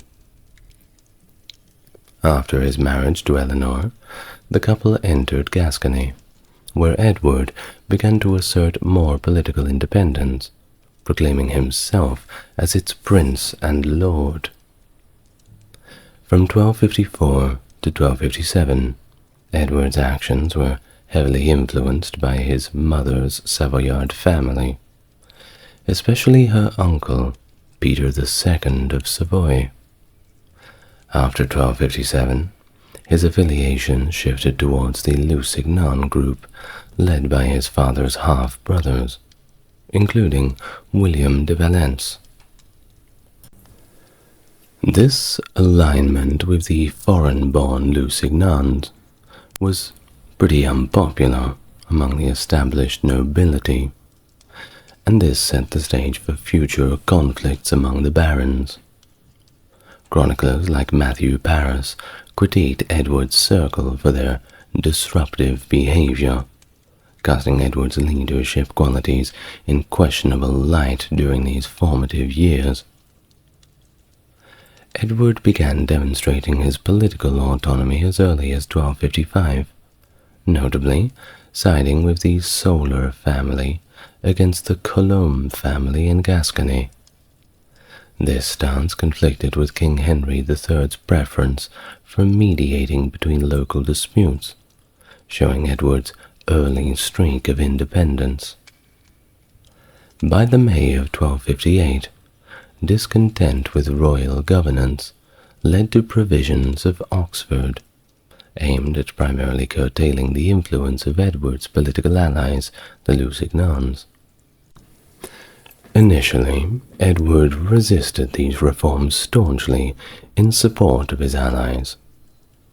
However, his stance evolved significantly by the March of 1259, when he formed an alliance with Richard de Clare, the 6th Earl of Gloucester, and a prominent reformer.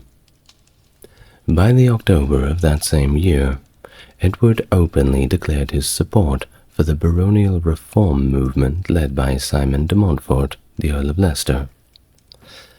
This apparent shift may have been strategic, aligning with Leicester to help bolster his position in Gascony.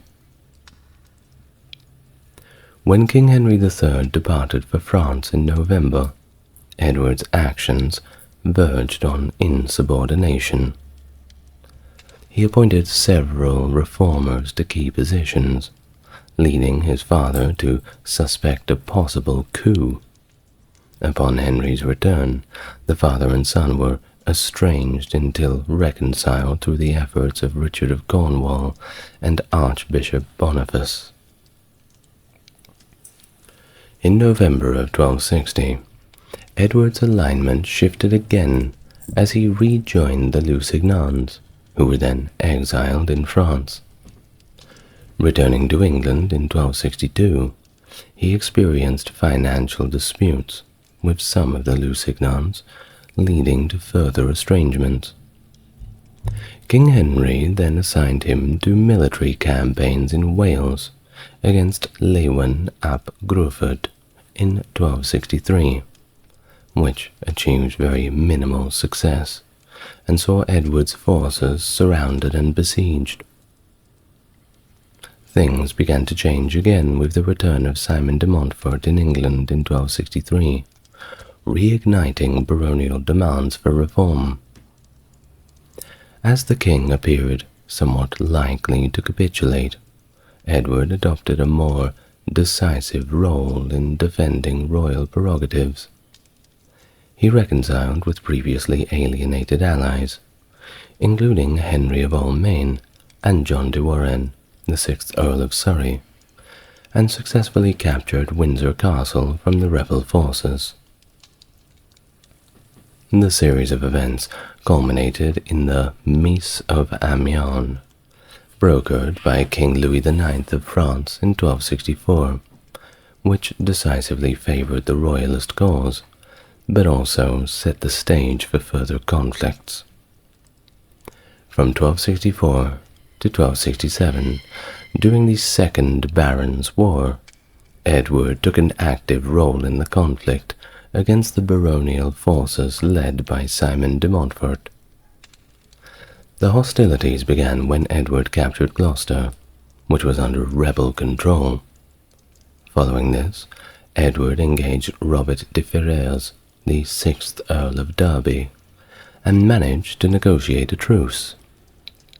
However, Edward later breached this agreement by launching an assault and capturing Northampton from Simon de Montfort the Younger, subsequently initiating a punitive expedition against Derby's territories. The pivotal Battle of Lewes occurred on the 14th of May, 1264, where Edward commanded the right flank. He initially achieved success by routing Leicester's London forces, but his decision to pursue the fleeing enemy led him away from the main battle. Upon his return, he discovered that the rest of the royalist forces had been crushed. Consequently, Edward and his cousin Henry of Aquitaine were captured and handed over as hostages under the terms established by the Mise of Lues. Edward remained a prisoner until the March of 1265, under close watch, even following his release. His escape on the 28th of May while horse riding in Hereford marked a turning point. He promptly joined forces with Gilbert de Clare, the 7th Earl of Gloucester, who had recently switched allegiances to support the king. Together, they easily recaptured Worcester and Gloucester. Edward's military campaign continued as he intercepted Leicester, who was attempting to unite with his son Simon and their new ally Llewellyn. Edward's strategic movements led him to Kenilworth Castle, catching Simon the Younger by surprise, before he decisively confronted Leicester at the Battle of Evesham on the 4th of August 1265, a battle that concluded with Leicester's defeat and subsequent death, marking a significant victory for the royal forces. Edward's tactics throughout the summer of 1265, such as the breach of truce with the Earl of Derby, earned him a reputation for being somewhat, how can we say, untrustworthy. Regardless, his subsequent military successes and leniency towards defeated enemies helped him regain respect and admiration. The conflict extended beyond Leicester's death, with Edward addressing remaining pockets of resistance. He negotiated a settlement with Simon the Younger in Lincolnshire and led to a successful operation against the Cinque Ports. The protracted siege at Kenilworth Castle, which only yielded the following dictum of Kenilworth, highlighted the ongoing instability. Edward's political role expanded during this period. He was appointed Lord Warden of the Cinque Ports in 1265, and took on significant governmental responsibilities as Steward of England. Despite his involvement in domestic politics, Edward was primarily focused on organizing his impending crusade, showing a swift shift in priorities away from the internal strife of the Second Barons' War. In a grand ceremony on the 24th of June 1268, Edward made public the commitment to embark on a new crusade, alongside his brother Edmund Crouchback, funny name, isn't it, and his cousin Henry of Aquitaine, as well as other former foes such as John de Vesci, the 7th Earl of Gloucester, although Gloucester ultimately decided not to participate. This move came after domestic stability had finally been restored, with the main hurdle to the crusade being financial constraints. They simply just did not have enough money, and crusades were notoriously expensive. Just ask Constantinople.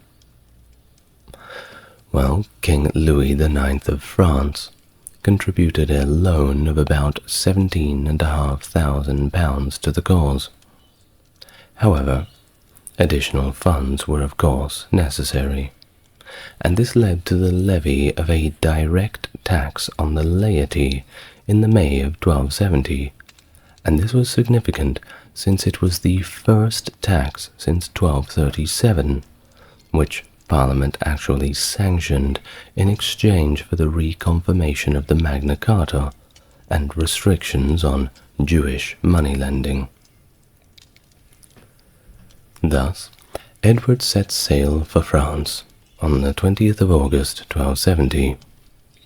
The initial plan of the Crusade was to aid the Christian stronghold of Acre in Palestine. However, upon the French King Louis and his brother Charles of Anjou, the King of Sicily, redirecting the Crusade attack to Tunis, the campaign was disrupted by an epidemic that claimed Louis on August the 25th. By the time Edward had showed up to Tunis, a treaty with the emir had already been signed by Charles, and there was simply no further action to take. So they all just went home. Despite plans to resume military affairs in the following spring, a severe storm dissuaded further campaigning by Charles and Philip III, Louis's successor.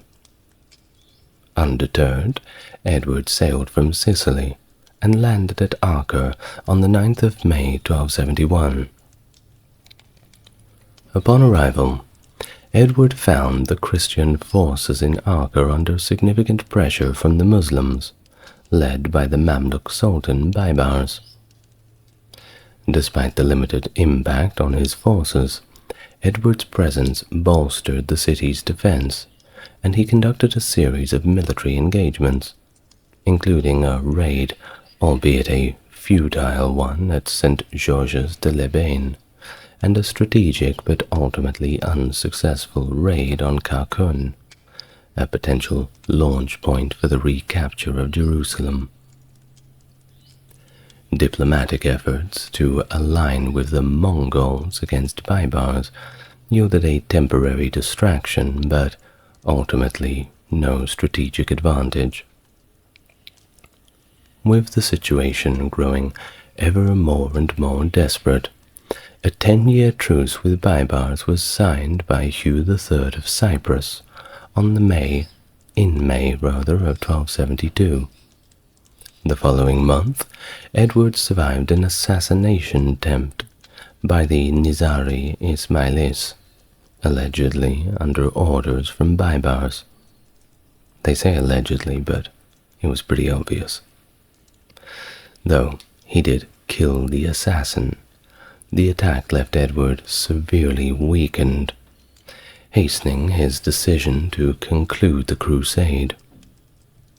Thus, Edward departed Acre on September 24th, 1272, and learned of his father's death upon reaching Sicily. He did not take the news well. Despite the personal loss, though, he didn't rush back to England. He took a different route through Italy and France, where he visited Pope Gregory X and paid homage to Philip III. His travels included a stop in Savoy to affirm feudal allegiances. His return to Gascony to address administrative and rebellious challenges showcased his interest in governance and feudal management. Thus, Edward's European journey concluded with his return to England on August 2nd, 1274, 2 years after he heard of his father's death, and subsequently his coronation on August the 19th of the same year at Westminster Abbey, where he notably removed his crown post-ceremony to signify his intent to restore the full authority and territories of the crown. Llywelyn ap Gruffudd found himself in a relatively favorable position after the Barons' War, with the 1267 Treaty of Montgomery acknowledging his control over the 4 cantrefs of Perfedwelad, and sorry about my Welsh pronunciation, and formally recognizing his title as the Prince of Wales. However, conflicts persisted, particularly with some Marcher lords such as the Earl of Gloucester and Roger Mortimer, among others.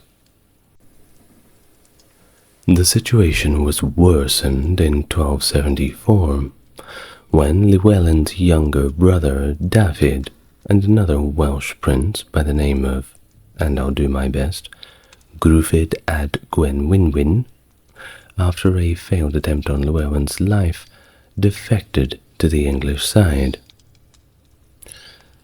Llewellyn's refusal to pay homage to King Edward, citing ongoing hostilities and Edward's sheltering of his adversaries, and plans to marry Eleanor, daughter of Simon de Montfort, made tensions a lot more tense.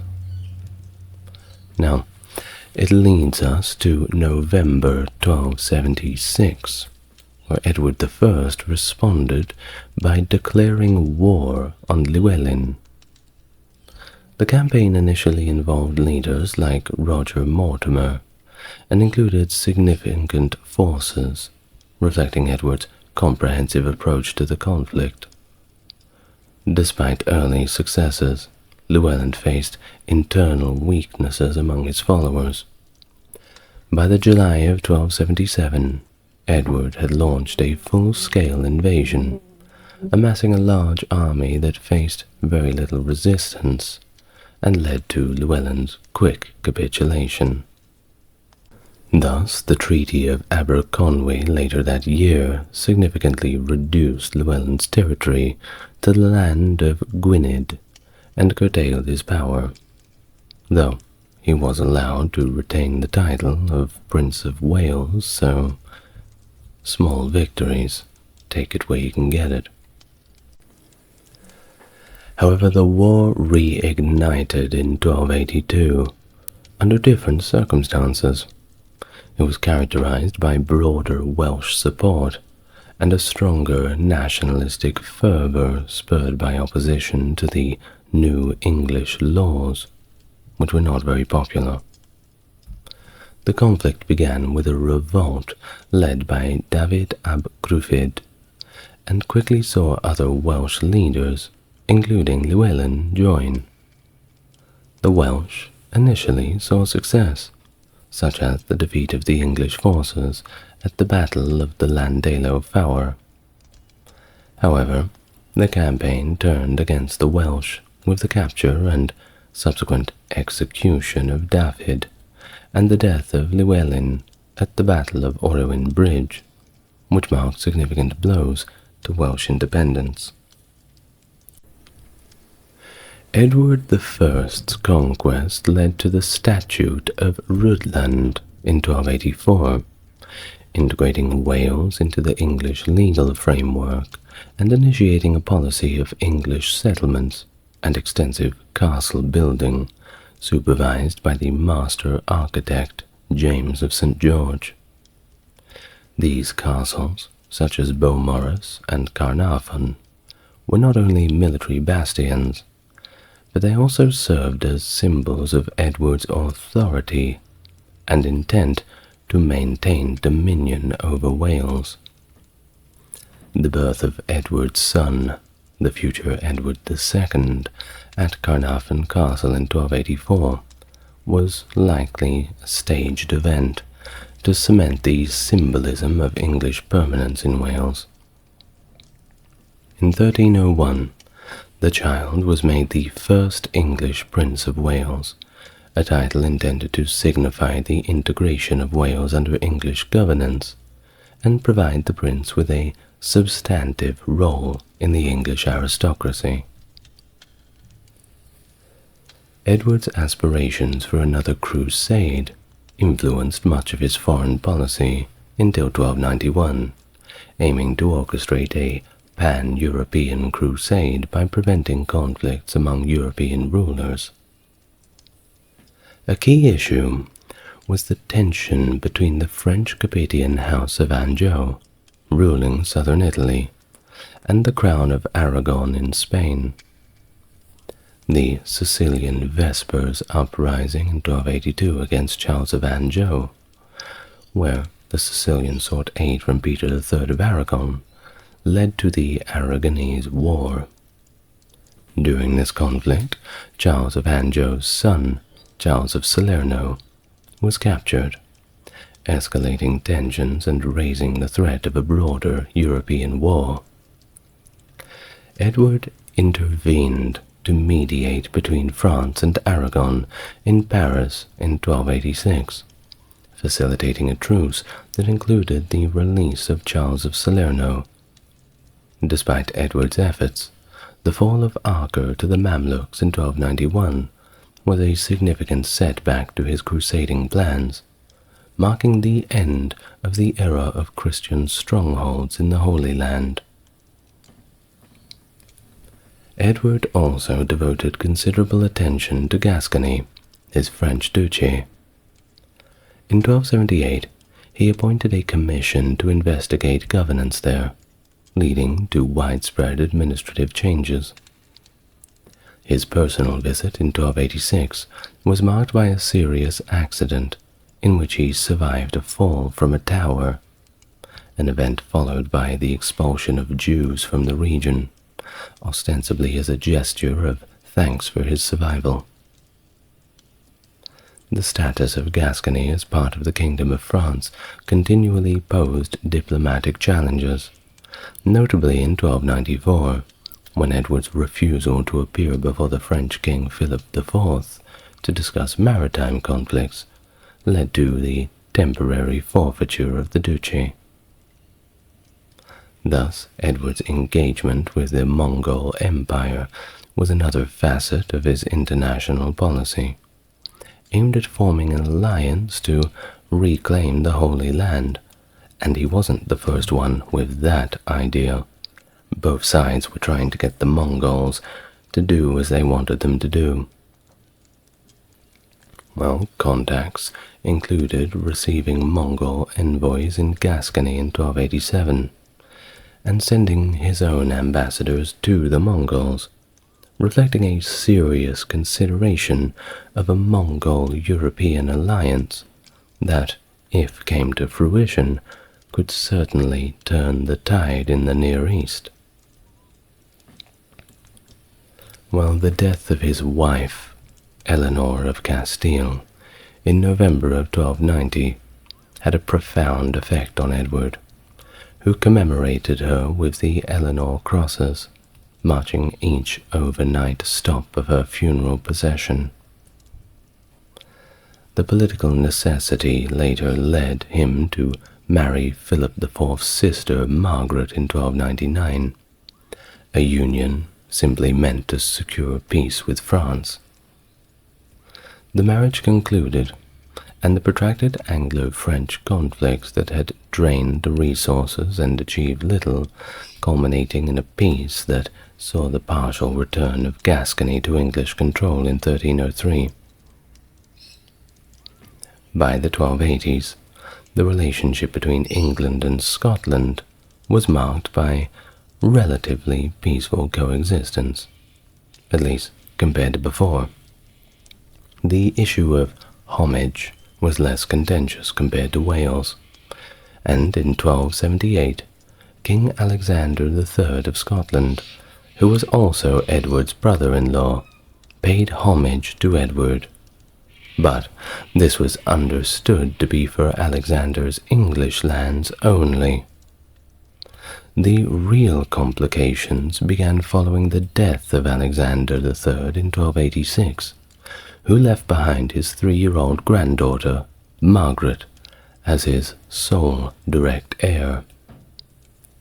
Under the Treaty of Bergam, it was agreed that the young Margaret would marry Edward's son, Edward of Carnarvon, ensuring Scotland's independence from English overlordship, despite the union.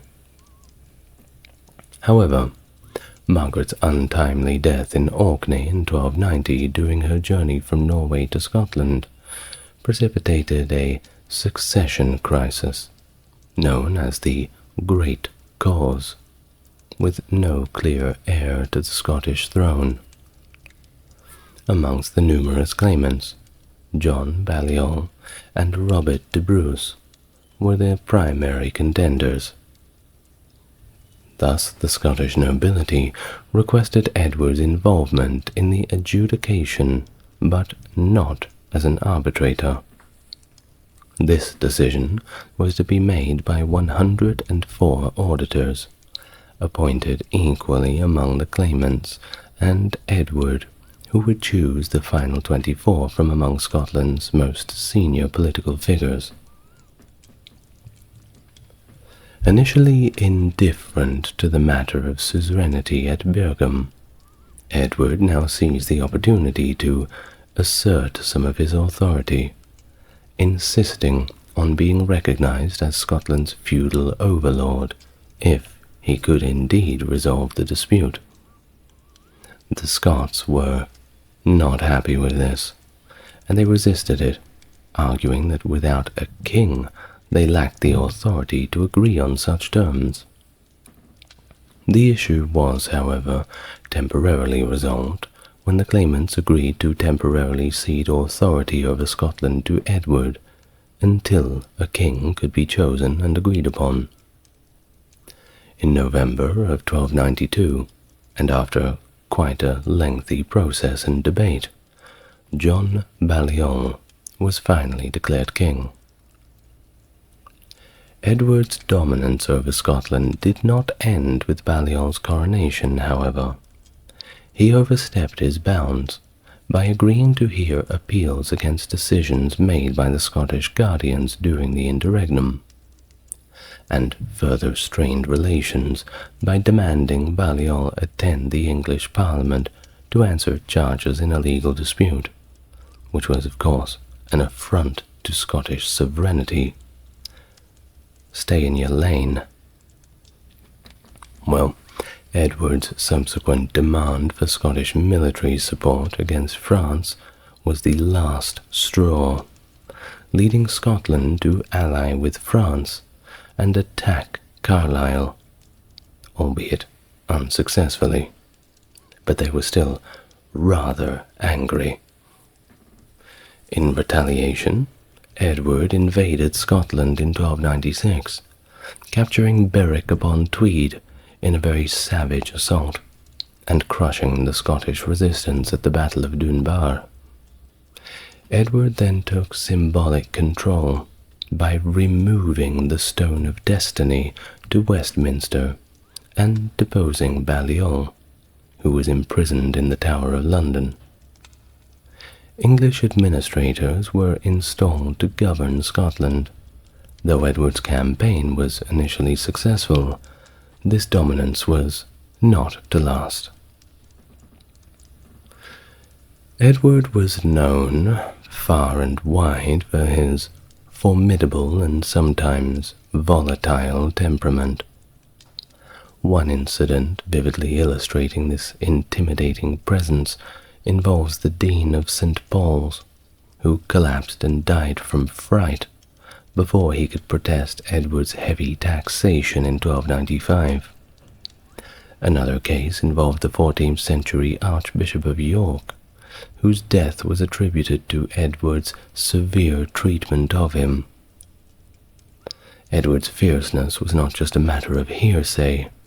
His explosive anger was also directed towards his own family, as demonstrated when he allegedly pulled out clumps of his son Edward of Carnarvon's hair in rage over the young man's request for an earldom for his favourite, Piers Gaveston. Despite the fierce aspects of his character, Edward could show a softer side, especially towards his family. He was known to be particularly close to his daughters, often bestowing lavish gifts upon them during their visits to court. His reputation as a king, however, was shaped by his strong leadership qualities rather than his warmth and gentle feminine side. Described by a contemporary song as a leopard, known for its powerful and unpredictable nature, Edward was both respected and feared, which contributed to the lack of armed rebellions during his reign. Nobody was really wanting to go up against him. Edward was seen by his contemporaries as embodying the ideal of kingship, excelling as a soldier and adhering to the chivalric codes of the time. He was also devoutly religious, regularly attending chapel, generously distributing alms and showing deep reverence for the Virgin Mary, and also St. Thomas Becket, who he was a great fan of. His commitment to the royal touch ritual, believed to cure scrofula, further cemented his role as a traditional medieval monarch. Records indicate that he might have touched over 1,000 people annually to heal them. What records don't indicate is the success rate of this medical procedure. His relations with the Church, however, were complex and often strained. Edward frequently clashed with the archbishops of Canterbury, and even with the papacy over issues such as ecclesiastical taxation, reflecting the ongoing tensions between secular and religious authorities. If there's one thing the Church does not like, it is being taxed. Now, Edward's fascination with the Arthurian legends also played its own role in its cultural and political activities. He made a pilgrimage to Glastonbury Abbey to open what was believed to be the tomb of King Arthur and Guinevere, and he retrieved what he believed to be Arthur's crown from Lillywhyn after conquering North Wales. His Welsh castle-building campaign was heavily influenced by the Arthurian myths, both in design and geographic choice. Edward also organized the Round Table events, complete with tournaments and feasts, drawing deliberate parallels between his court and that of King Arthur to enhance his own status and kingship in the eyes of his subjects and contemporaries. Immediately after becoming king, he acted to restore order and strengthen royal authority, which had somewhat diminished during his father's reign. One of his first actions was a comprehensive overhaul of administrative personnel, including Robert Burnell as Chancellor in 1274, a position Burnell held until 1292. That same year, Edward replaced many local officials, such as escutors and sheriffs, to prepare for a nationwide inquest. This inquest aimed to address grievances against royal officials and identify crown lands lost under Henry III's rule. The outcome of the inquest was documented in the 100 Rolls, somewhat reminiscent of the Domesday Book, and these documents formed the basis for later legal proceedings, known as quo warranto. These proceedings were designed to challenge the basis, or warrant, of liberties held without royal sanction. The Statutes of Westminster in 1275 and 1285, and the Statute of Gloucester in 1278 implemented these changes, particularly increasing the pleas of quo warranto handled by the itinerant justices. This extensive review of liberties caused quite a bit of alarm among the aristocracy, who argued that long-standing practice should suffice as evidence of entitlement. A compromise in 1290 established that any liberty practiced since Richard the Lionheart's coronation in 1189 was legitimate. Although few liberties were reclaimed by the crown, Edward succeeded in affirming the principle that all liberties certainly did originate from the crown. This period also saw a significant shift in legislative reform, marking one of Edward's most impactful contributions. These reforms began with the baronial movement, including the Statute of Marlborough in 1267. Post-inquest legislation included the Statute of Westminster, which reinforced loyal prerogatives and restrictions on liberties, and the Statutes of Montmen in 1279 addressing land grants to the church.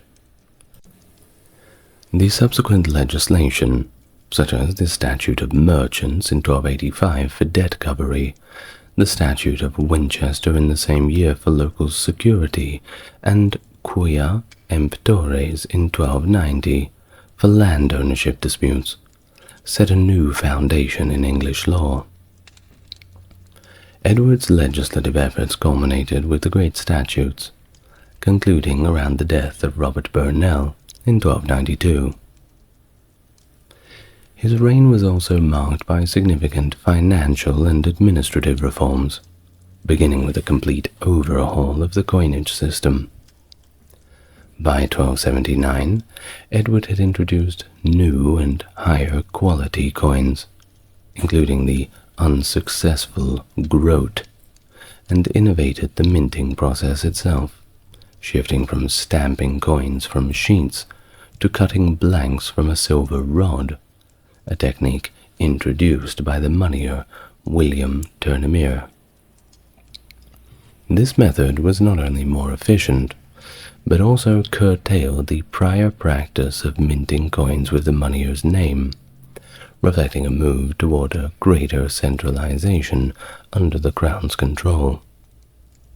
Despite these improvements, English coins were heavily counterfeited in the Low Countries and illegally exported, leading to a ban in 1283, which Edward enforced by mandating the public to exchange old coins for new ones in 1280. While this was a little bit difficult logistically, when it was said and done, it did manage to stabilize the currency. So, job well done. The financial demands of Edward's military campaigns required diverse revenue sources, including customs duties on wool, England's main export, and taxes on movable property. Negotiations in 1275 secured a permanent wool duty from domestic merchants, and in 1303 from foreign merchants too, in exchange for trading rights. With the revenue managed by the Riccardi bankers of Lucca until their bankruptcy in 1294 due to the confiscation of their assets by the French king. This led to Florentine Frescobaldi taking over as the crown's financiers. Now, speaking of money, can't go past the Jews, can't we? They were the moneylenders of the time, weren't they? And Edward, well, he did not like them, let's put it that way. His reign saw financial exploitation, and eventually the complete expulsion of all the Jews in England. Now, permitted to practice usury, unlike Christians. If you don't know what usury is, that's charging interest on loans. And, in all fairness, the interest they were charging was, more often than not, quite ridiculous. The Jews became a crucial financial resource, albeit one that Edward taxed heavily, forcing them to sell debt bonds at a loss, which benefited the crown and its courtiers. In 1275, facing parliamentary discontent, Edward prohibited Jews from lending with interest and encouraged other occupations through the Statute of Jewry. By 1279, under the guise of combating coin clipping, Edward had all Jewish household heads arrested, leading to about 300 executions and substantial fines extracted from the survivors. Now, what they found that the Jews were doing, allegedly, was clipping the edges off the coins to take the little bits of gold off, melt it down, and either sell the gold or the silver, or simply mint new counterfeit coins. This is the reason why in our modern days you'll see those little lines on the edges of the coins. It comes from this practice many years ago. Well, this period saw repeated financial exploitation, reducing the Jews' utility to the crown by 1280 and setting a stage for their expulsion in 1290. This expulsion, justified by Edward as a religious act in honor of the crucified, was part of a deal with Parliament to secure a massive lay subsidy. What he means by in honor of the crucified is that the Jews effectively were always getting the blame for the murder of Jesus Christ, or rather the betrayal of him. The Romans never got the blame, though, but the Rome was where the Pope lived, so figure that one out. Well, it was a political move that saw the Jews despoiled and their properties granted to royal favorites, and it was an unprecedented thing in its permanency, and it wasn't reversed until the 1650s, so that's about 300 years. Edward even funded the renovation of the tomb of little Saint Hugh to align with this expulsion, blending the religious justification with political expediency. Well, enough about that. Edward's reign was also marked by a significant financial strain due to the continuous warfare of the 1290s, necessitating the imposition of multiple lay subsidies that did manage to raise over £200,000 between 1294 and 1297.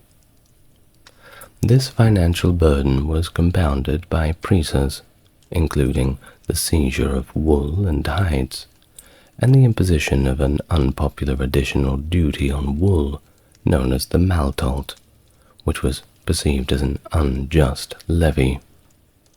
The fiscal demands led to widespread resentment and eventually catalyzed serious political opposition, initially from the clergy rather than the lay populace.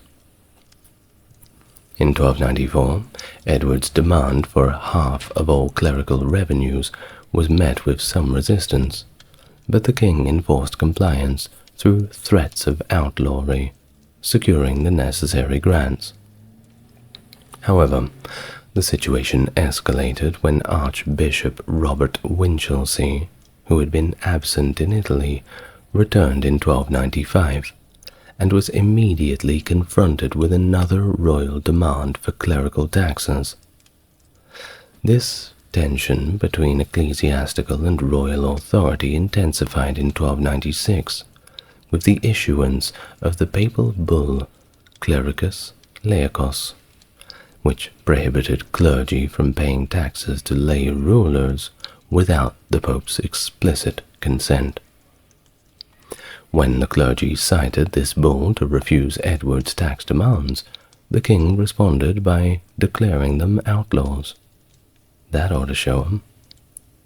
Winchelsea was, of course, forced to navigate a very complex situation, ultimately advising clerics to act according to their conscience, leading to partial compliance with Edward's taxation.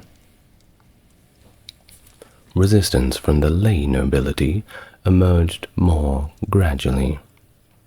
The critical point came in 1297 at the Salisbury Parliament, where the Earl Marshal Roger Bigod and the Earl of Hereford Humphrey de Bohun challenged Edward's right to demand military service for campaigns outside of England, specifically objecting to service in Gascony when the king was in Flanders. Their resistance culminated in the drafting of the Remonstrances, which articulated grievances, particularly about the high level of taxation. Edward's persistence in taxing the nobility without broader consent led to a significant confrontation when Bigod and Bohun physically prevented the collection of taxes at the Exchequer. As Edward prepared for a campaign in Flanders, England teetered on the brink of civil war.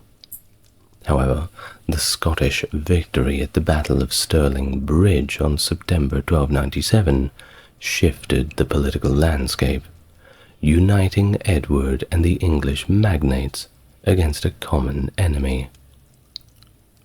In response to this external threat, and indeed then it was external, in terms of there was no united kingdom, well, Edward agreed to sign the Confirmatio Cartarum, which reaffirmed the Magna Carta and the Charter of the Forest, securing support of the nobility for his Scottish campaign. Despite these concessions, Edward's challenges persisted, particularly with maintaining the commitments he made under the previous agreements.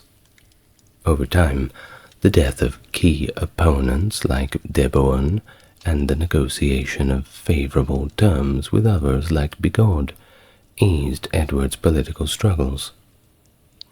His ongoing conflict with Archbishop Winchelsea over clerical taxation was also resolved in his favour with the election of the more sympathetic Pope Clement V, who suspended Winchelsea from office.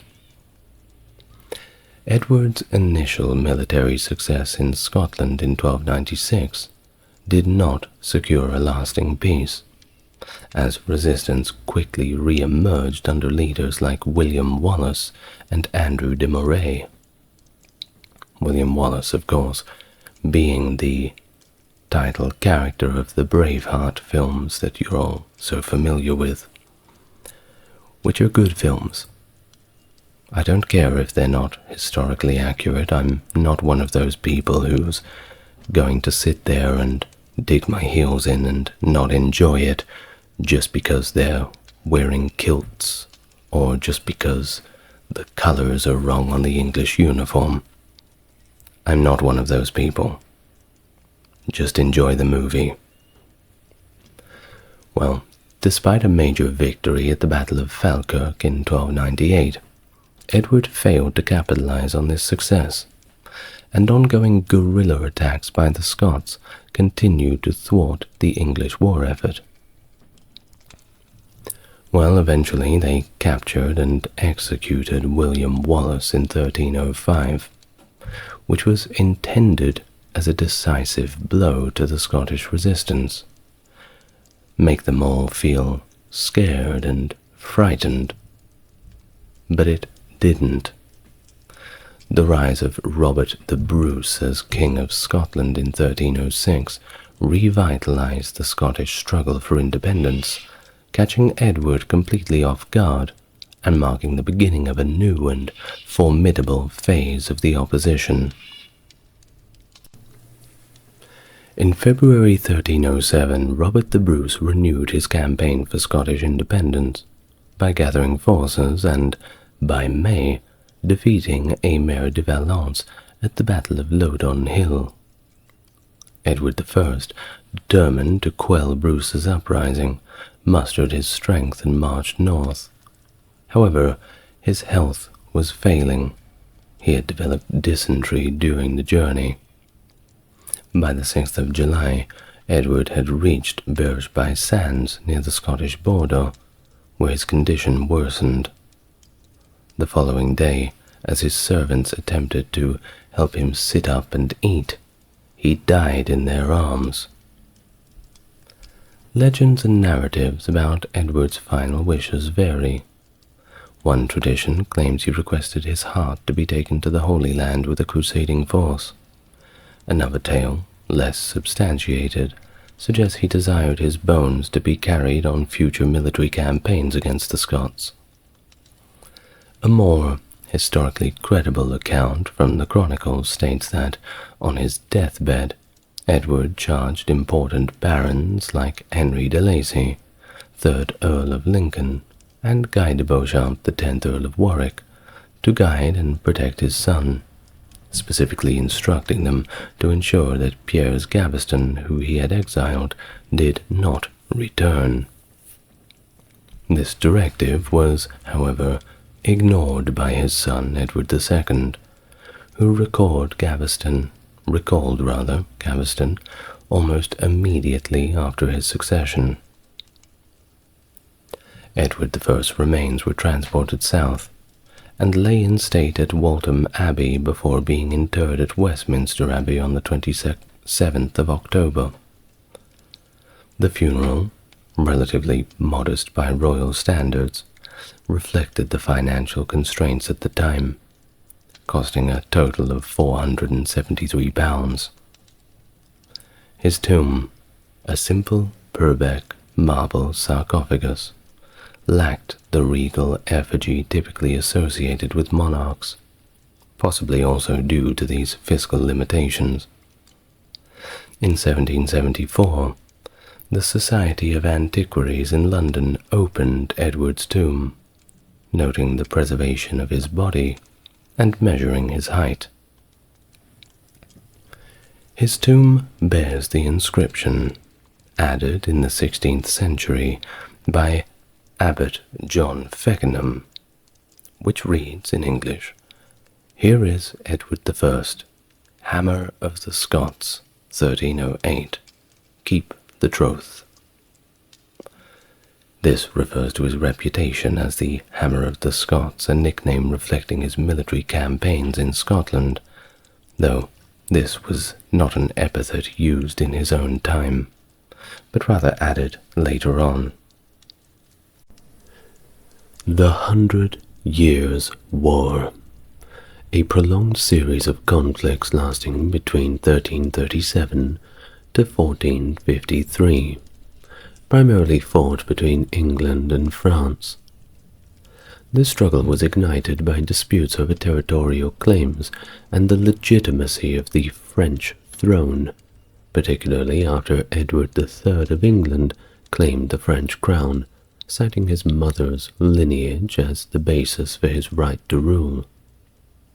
The war saw several pivotal battles, including Crécy, Poitiers, and Agincourt, which highlighted the evolving nature of medieval warfare, notably increasing importance of infantry and the use of the longbow. The conflict eventually culminated in the rise of French nationalism and the solidification of a more centralized French state under Charles VII, significantly aided by figures such as Joan of Arc, whose involvement became a turning point in the war and a lasting symbol of French unity and resilience. Hello and welcome to the channel. If you're new here, it's good to meet you, and if you're coming back, good to see you again. As always, if you like what I do, there's a link to a Patreon in the description. Otherwise, liking the video and leaving your comments down below helps YouTube show other people. Now, if you're after something quintessentially medieval, you're certainly in the right place. The 100 Years' War, figures like Edward III, the Black Prince, and Joan of Arc, knights and battles and castles, it has it all. Thus, the video is going to be in 2 parts, just so we can make it as detailed as possible.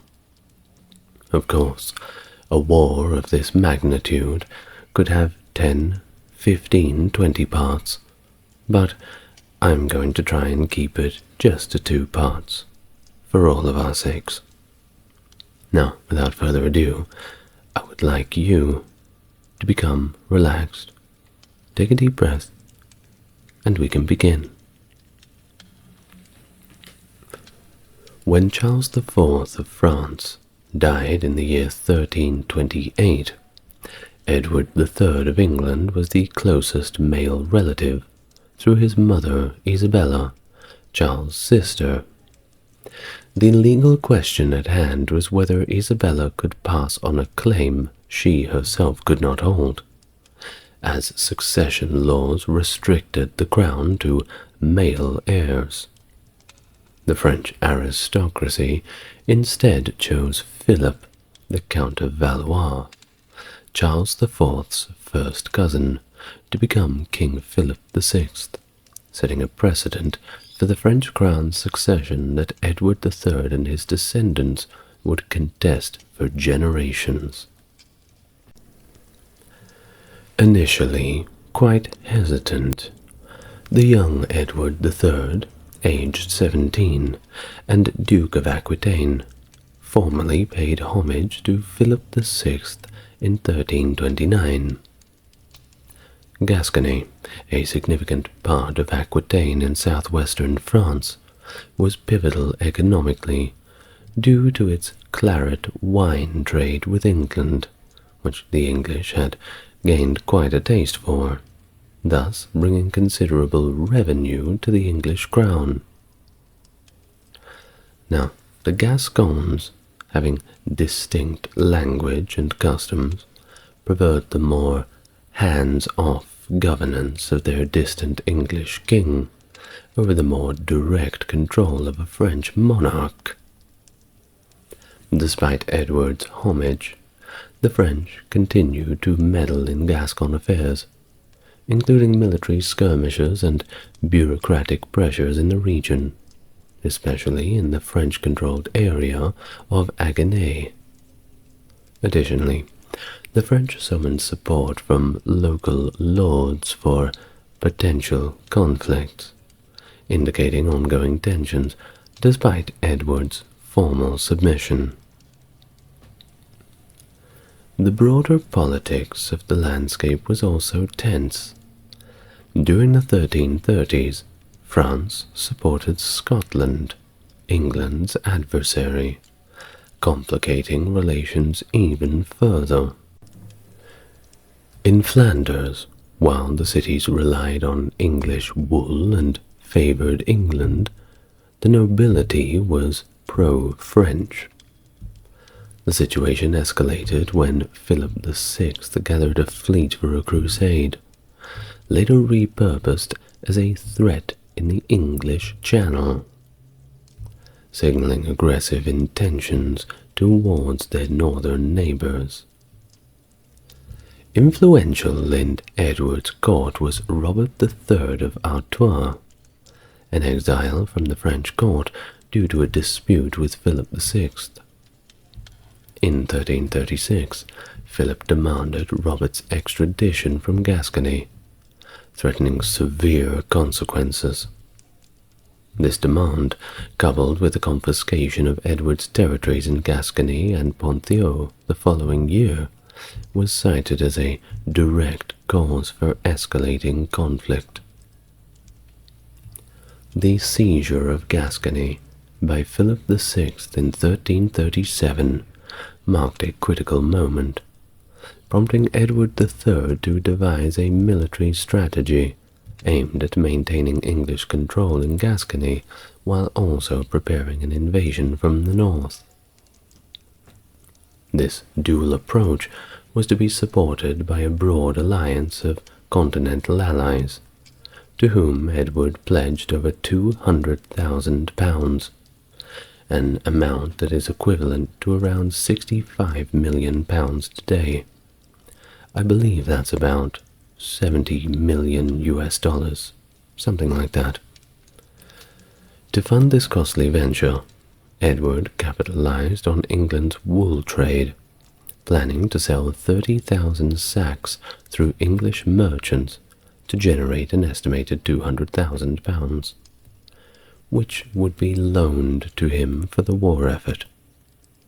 Additionally, substantial loans were secured from major banking houses like Bardi and Peruzzi, and later, in a financial crunch, the merchant William de la Pole provided a crucial lifeline with a £110,000 advance, pulled from his buddies who were also other English merchants. Edward's financial strategies extended to high-interest loans from Low Countries merchants, who demanded solid repayment assurances, resulting in the Earls of Derby and Northampton being held as collateral. In 1339, Edward requested a £300,000 grant from the Commons, which they eventually offered in exchange for concessions. These financial maneuvers delayed Edward's invasion plans, providing the French with an opportunity to redirect their resources and also launch an offensive into Gascony in December of 1338, capturing Saint-Macaire and Blaye. Oliver Ingham, the Seneschal of Gascony, faced the daunting task of defending the region with limited local resources and without reinforcements from England. His strategy largely consisted of retreating to fortifications and enduring the siege while managed to secure allegiance of the Lord Albret in 1339, which allowed for some offensive raids into French territory. Meanwhile, the English naval defense was slow to mobilize, allowing the French, with their hired Genoese galleys, to conduct raids along the English coast in 1339, hitting Portsmouth, Southampton, and Guernsey. A significant French naval assault targeted the Cinque Ports, but encountering prepared Kentish defences at Sandwich, they shifted their focus to Rye. And no, that sentence is not a joke. They are just the two names of the town, Sandwich and Rye. Only to face the newly assembled English fleets under Robert Morley. Now, misjudging the size of the English forces, the Genoese mercenaries retreated to France, ending their campaign after disputes over pay led to a mutiny. Now, despite these French naval incursions, England's coastal defences remained largely intact, barring significant damage to undefended locations like Hastings. Concurrently, the English military's focus on France weakened their position in the north, enabling the Scots to recapture key locations, including Perth in 1339 and Edinburgh in 1341, exploiting the reduced English presence in the region. Edward III, under pressure to achieve military success, gathered an army of approximately 12,000 men in the Low Countries by September, drawing from his various allies. With Cambrai, an ally of the French king, as an initial target, Edward's forces laid siege to the bishopric on September 20th. Despite ravaging the surrounding area, Cambrai withstood the siege, and on October the 9th, Edward's army withdrew, moving deeper into France. As Edward focused on Cambrai, King Philip VI of France used the time to assemble his forces at Péronne, near the border. Edward's troops continued their destructive march across a 20-mile-wide swath of French countryside, prompting Philip's army to closely monitor their movements, albeit without engaging in direct battle. On October the 14th, with the French army in proximity, a confrontation seemed inevitable as Edward approached them, but then veered off, continuing his path of devastation. The armies finally positioned themselves for battle in Picardy, between La Capelle and La Flamengrie. But no battle ensued on the anticipated date of October 23rd.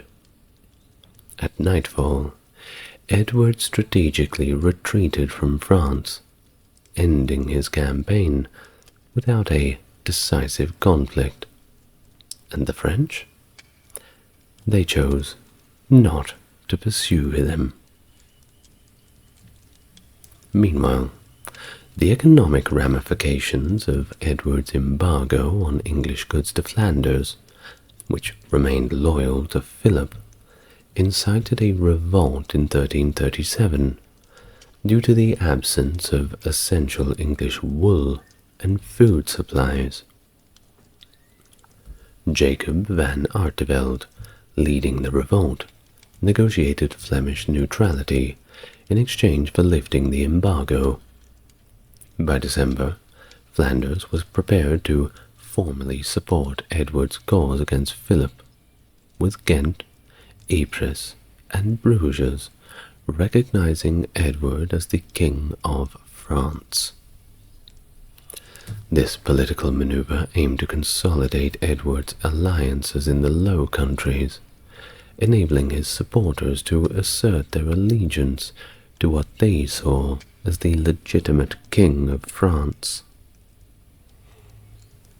Back in Gascony, the English defences, already stretched thin, received unexpected relief when two French-supporting nobles, the Count of Armagnac and the Count of Foix, became preoccupied with a personal feud rather than combating the English.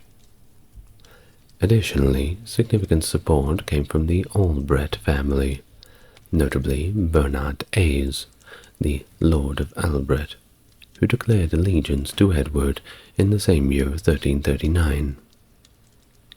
The Albrets, holding a pivotal lordship in English Gascony, provided critical financial and military support to Edward's campaigns, leveraging their extensive family connections to bolster English forces in the region.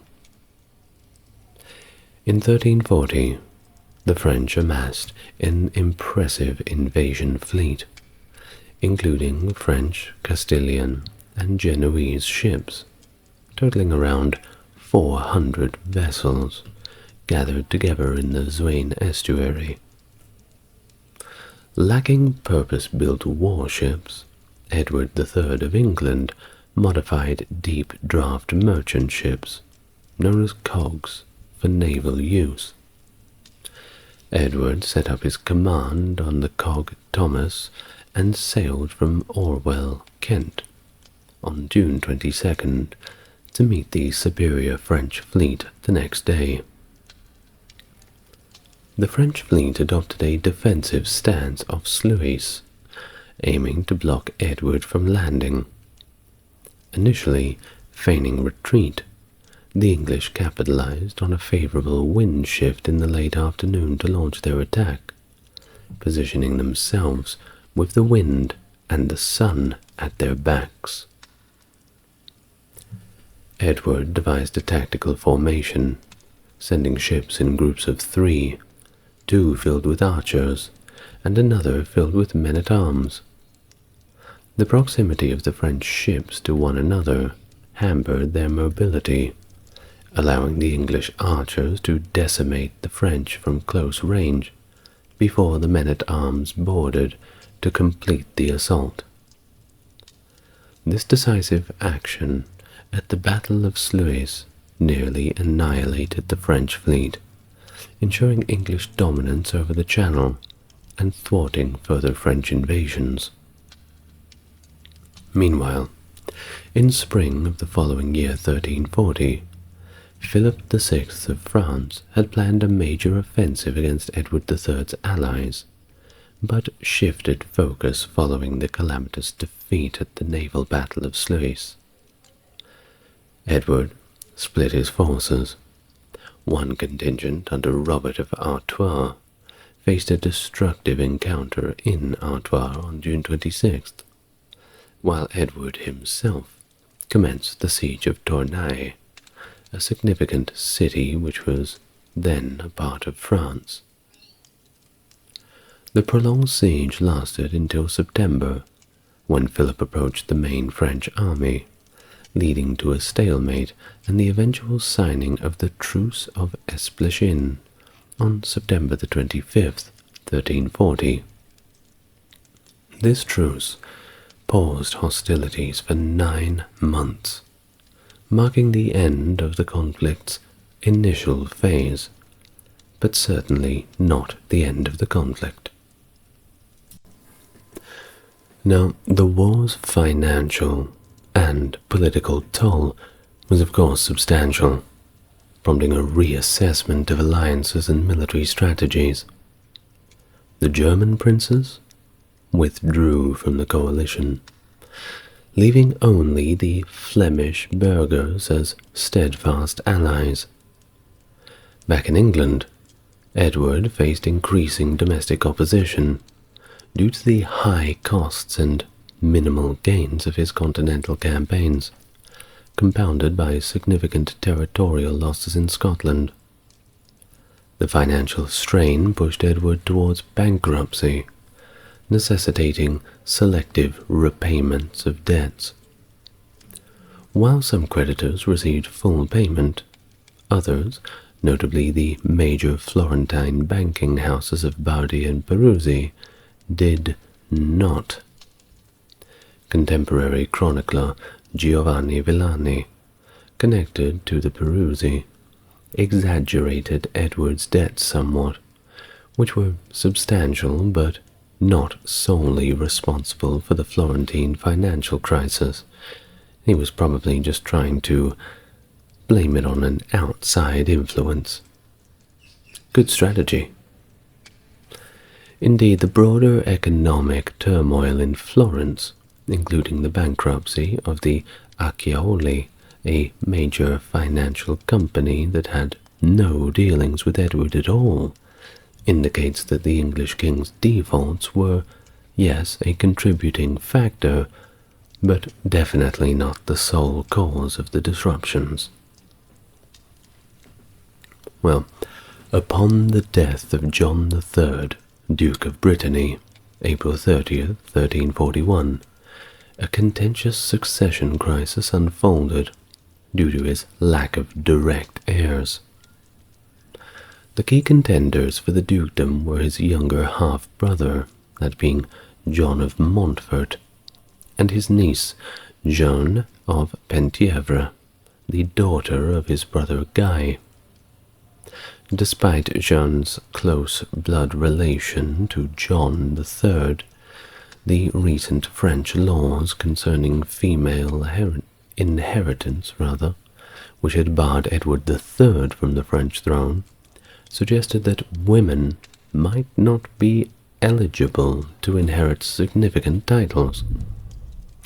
Jeanne was married to Charles of Blois, a nephew of the French king, which added another layer of complexity to the succession. Well, John of Montfort did not wait for a royal decision and proactively assumed the title of Duke, taking control of Nantes, the capital of the Brittany region, and securing the ducal treasury at Limoges. Oh yes, that was the important part. By mid-August, he had gained control over the majority of the duchy, including its principal cities, that being Nantes, Reims, and Vannes. However, his swift actions polarized the local nobility and clergy, with only the minor clergy, knights, and peasantry supporting him. This, of course, led to another civil war. Philip IV of France supported Charles of Blois as the rightful duke, which of course prompted John of Montfort to flee back to England and beg some support from Edward III. Pretty please. Despite the ongoing truce of Esplechin, Edward agreed to assist Montfort. Thus, Montfort returned to Brittany to rally his forces, but by November he found himself besieged by a French army in the city of Nantes.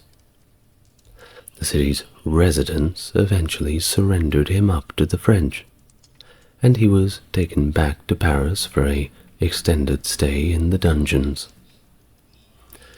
With John of Montfort imprisoned, leadership of the Montfortist faction fell to his wife, Joanna of Flanders. She established her base at Hennebont in southern Brittany, managing to hold off Charles de Blois' forces over the winter of 1341 to 42. Her strategic leadership maintained vital connections between Brest and Hennebont, facilitating the arrival of English reinforcements, which helped recapture quite a bit of lost territory. In August 1342, further English support arrived with the Earl of Northampton, who landed at Brest and swiftly captured Vannes. Subsequent battles saw the English forces, including those led by Richard d'Artois, score a victory near Morlaix.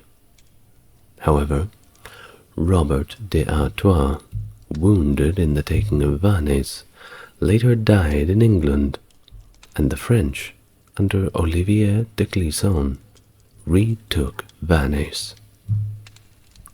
Edward III himself arrived in Brittany in the late October of 1342, and then he retook Vannes back and advanced to besiege Rennes.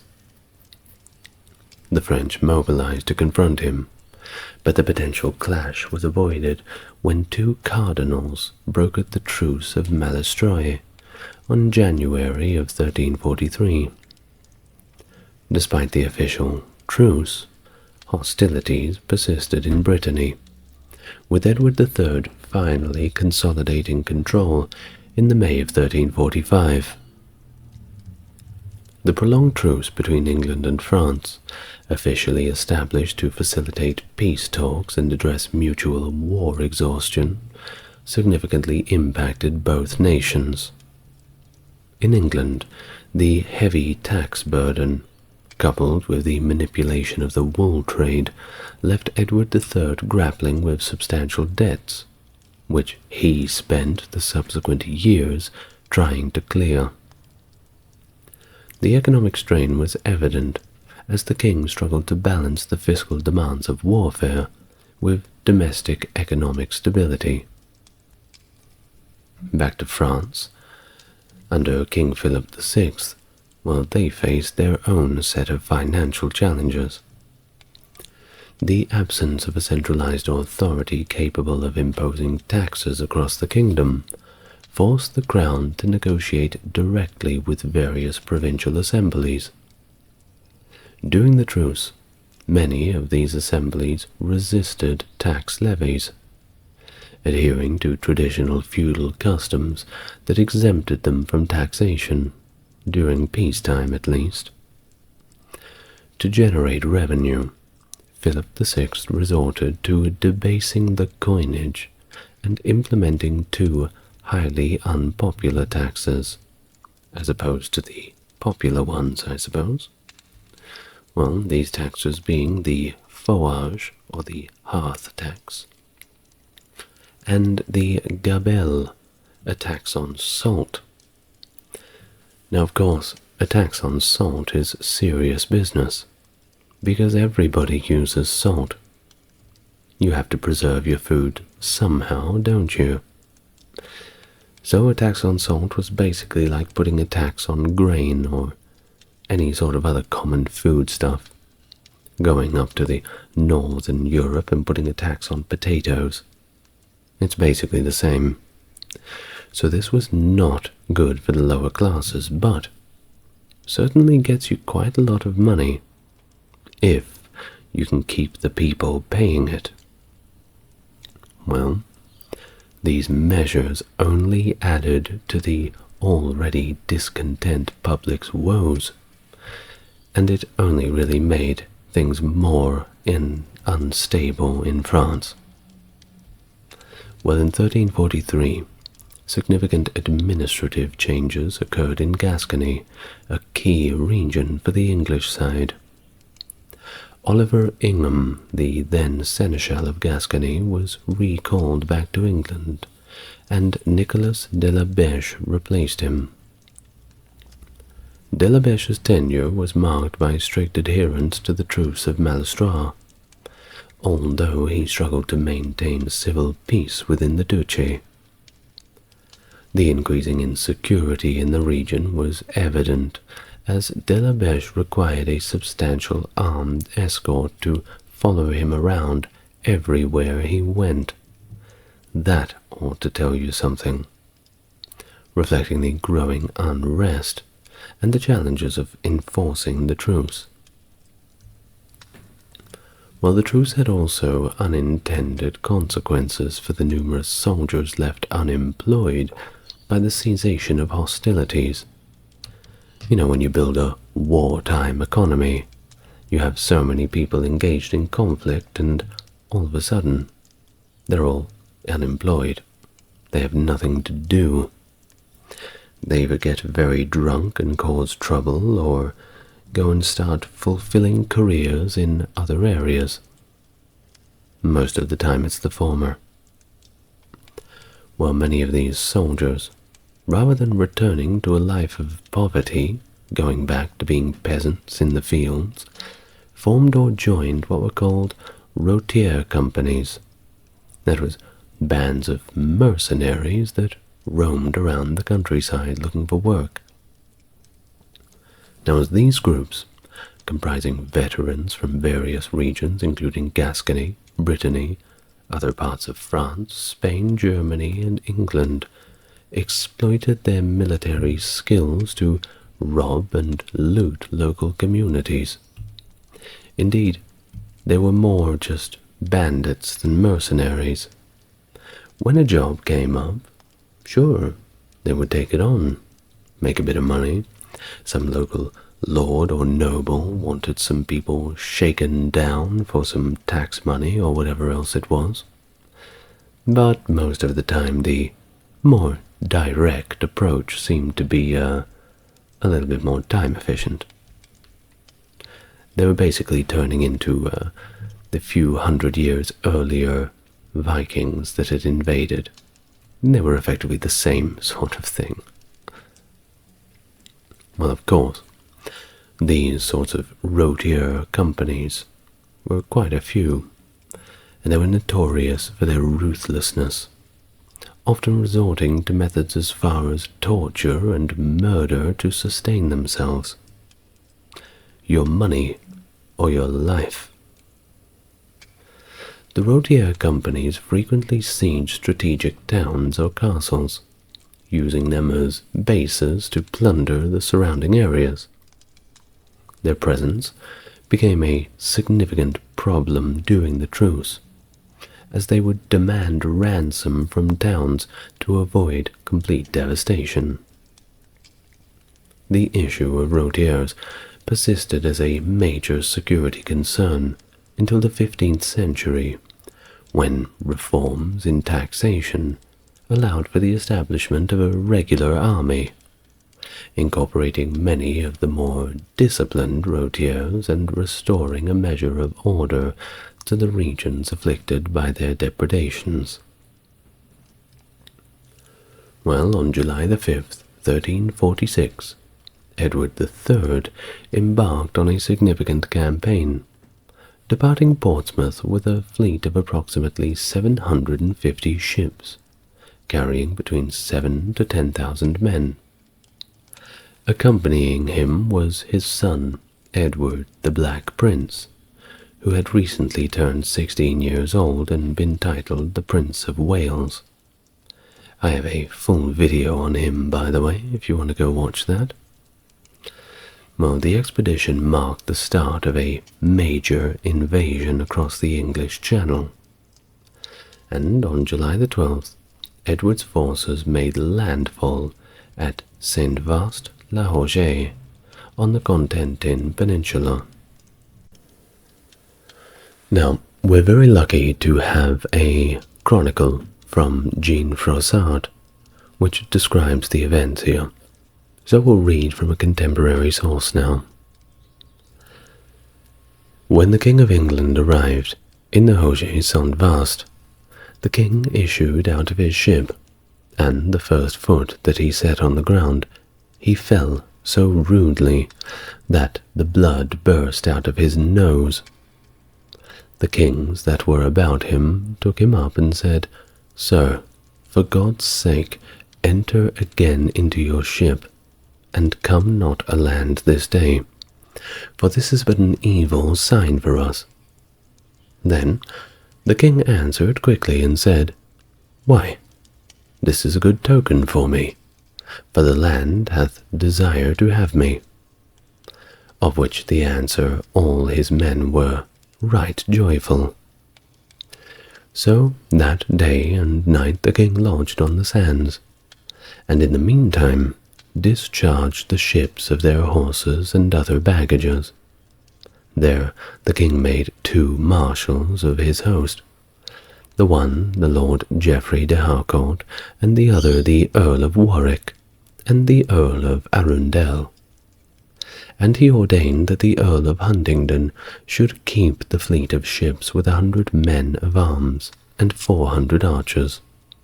And he also ordained 3 battalions, one to go on his right hand, closing to the seaside, and the other on his left hand, and the king himself in the midst, and every night to lodge all in one field. End of the passage from the Chronicle of Jean Froissart. Edward III's army progressed through Normandy, committing to a scorched earth policy rather than holding on to territory. Thus, Philip VI of France mobilized a large army to counter this invasion. Edward's forces engaged in 2 significant battles during this march, the storming of Caen and the Battle of Blanchetaque, both of which ended in English victories.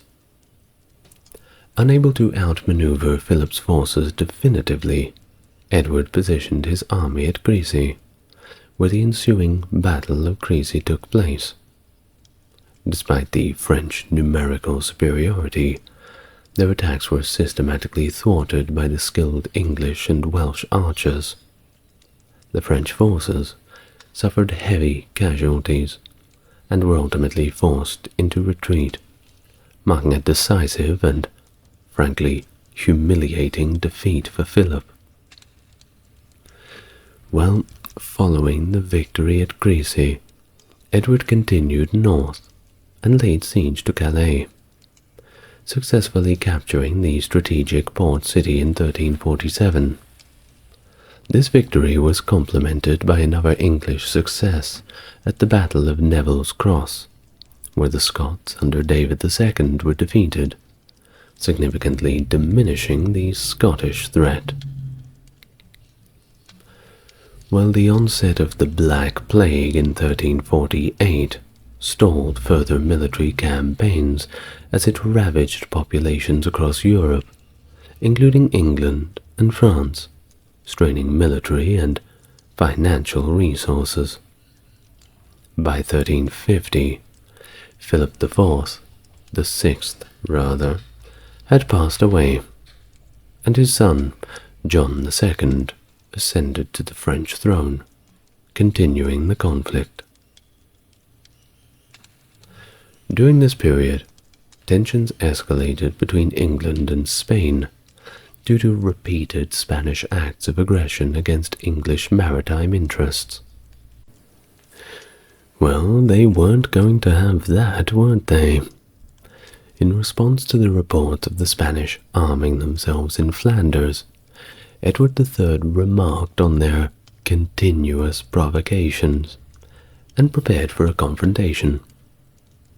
In August of 1350, the Spanish fleet, laden with armaments and mercenaries armed to the teeth, attempted to pass along England's south coast, targeting potentially vulnerable English towns.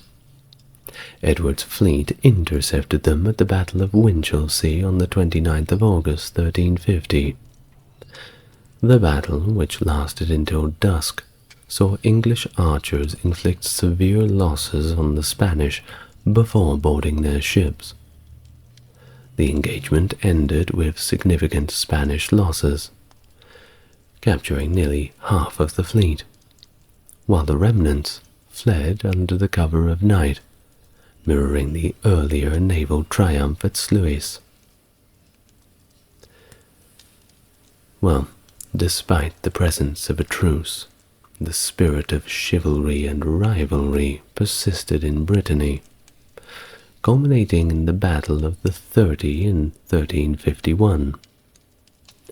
This event was essentially a chivalric tournament rather than a traditional battle, orchestrated between Robert de Beaumanoir, a Breton who commanded the garrison at Josselin, and Richmond Bambro, an English commander at Ploermel. They agreed to a contest where 30 knights from each side would engage in combat with sharpened weapons. The English contingent included renowned men-at-arms like Robert Knowles and Hugh Calverley, although Bambro had to include German mercenaries to reach the required number of 30. The combat was fierce, lasting the entire day, and it ended in a French victory. True to the chivalric ideals, the French victors ransomed many of the captured English knights. That ought to show 'em. Well, like we've said, the Black Death loomed over everyone's head quite ominously, and it reached England in 1348, drastically affecting the population and temporarily halting military campaigns. By the mid-1350s, however, England began to recover, allowing Edward the Black Prince to resume hostilities in France. In 1355, he launched a series of brutal raids known as chevauchées from Gascony, aiming to demoralize the French populace, undermine their leaders, and strain the financial resources of the French crown. These raids involved extensive looting and the systematic destruction of property to weaken the enemy economically and also psychologically.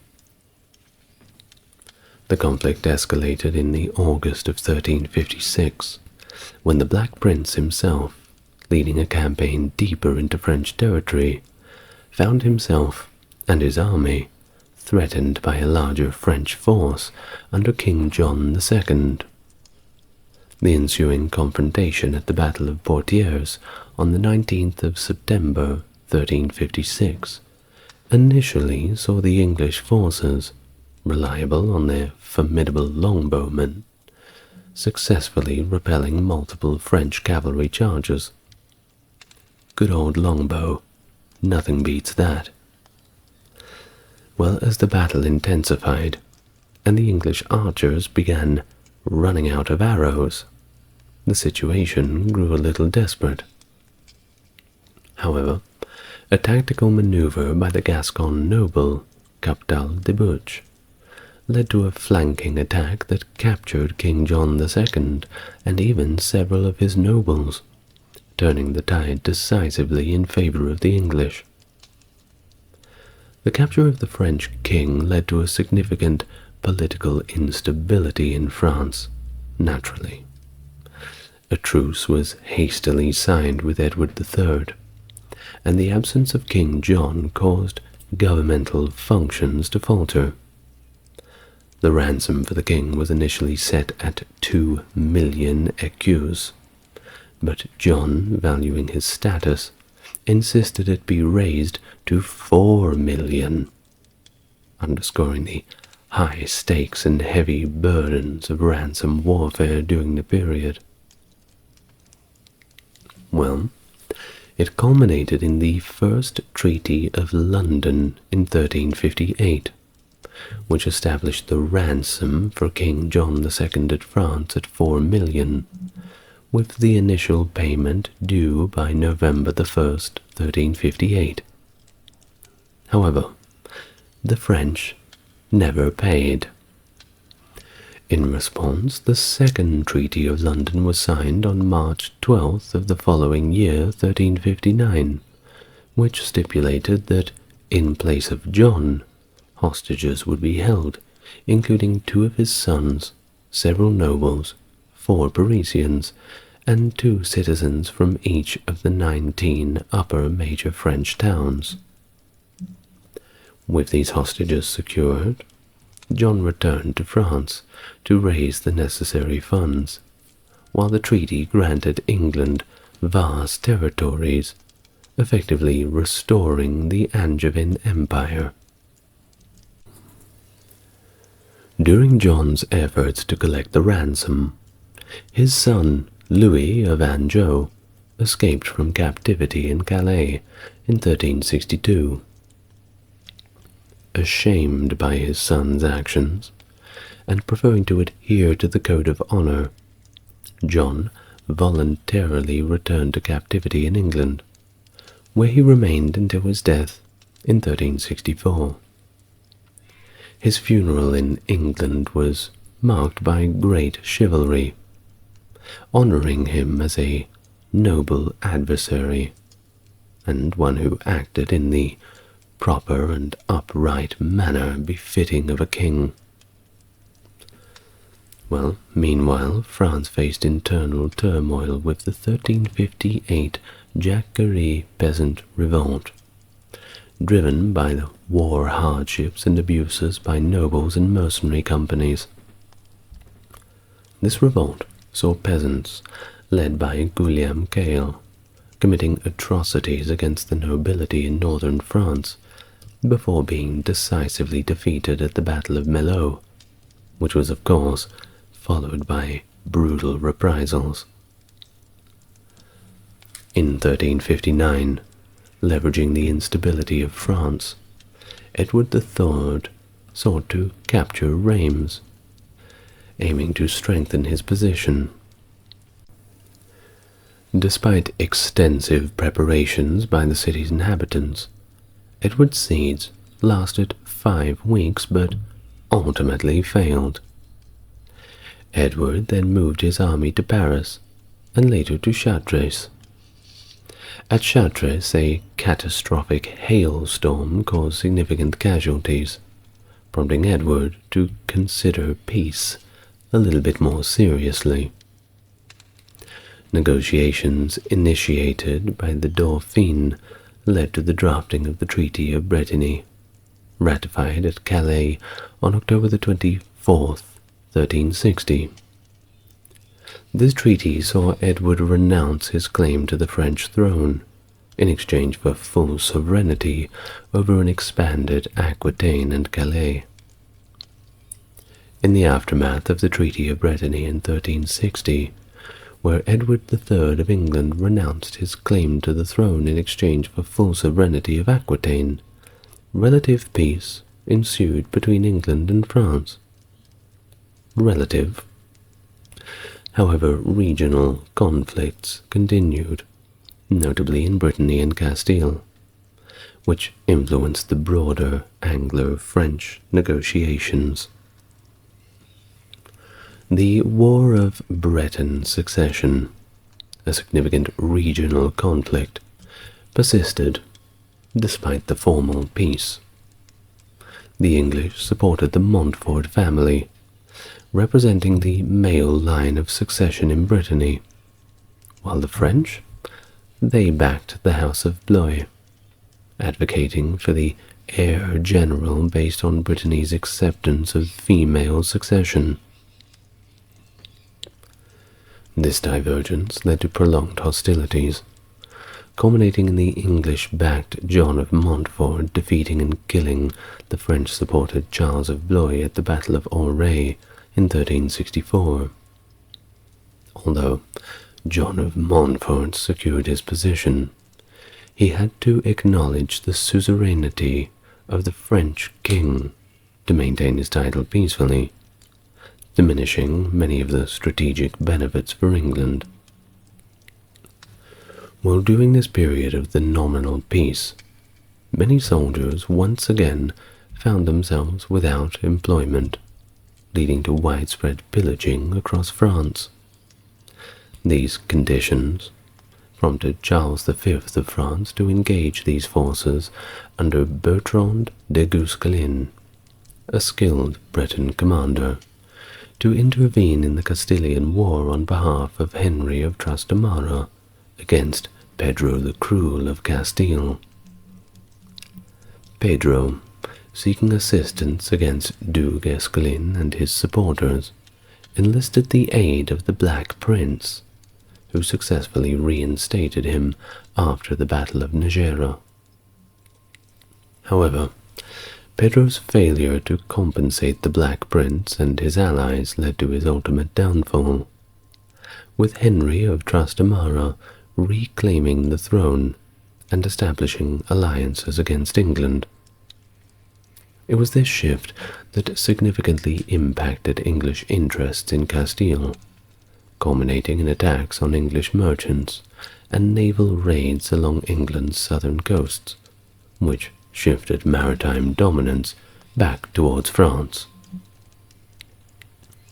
The Black Prince, seeking to recuperate his financial losses, imposed high taxes on Aquitaine, leading to unrest among the Gascons, who appealed to the French king as their feudal lord.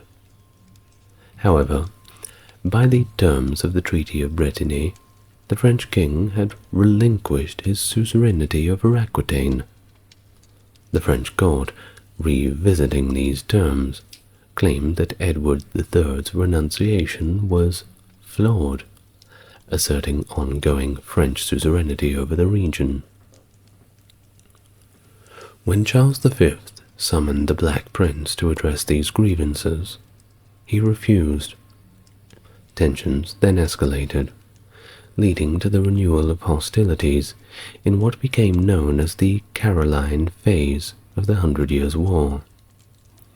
This phase marked a resumption of the conflict, driven by unresolved territorial disputes and broken alliances. With Charles V resuming hostilities again in 1370, France, as the most formidable state in Western Europe, was very well positioned against England, lacking in strong military leadership. Edward III was aging, and the Black Prince, once a formidable force, was incapacitated by illness. The death of John Chandos in 1370, a pivotal English commander, was just another blow in the already weakened English military capabilities. Under the strategic guidance of Bertrand de Guesclin, appointed Constable of France, the French adopted a strategy of attrition. This approach focused on gradually reclaiming territories ceded at Brittany, rather than engaging in major battles. This incremental method proved effective with the recapture of Poitiers in 1372. A severe blow to the English efforts came with the naval defeat at La Rochelle in August of 1372.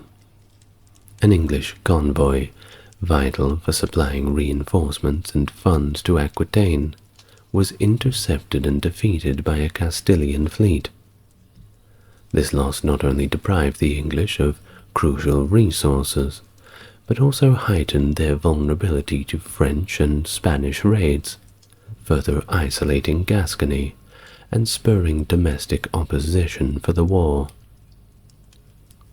Jean III de Grely, Captal de Butch, an influential Gascon noble fighting on England's side, was captured during these engagements, and, despite his value, Charles chose not to ransom him, fearing his military prowess. So, he was simply imprisoned until his death in 1376, removing another key player from England's strategic reserves. In response to these setbacks, the English conducted several chevauchées into French territory. These raids, designed to devastate the French countryside and undermine Charles V's authority, involved fast-moving forces, burning and pillaging everything as they went.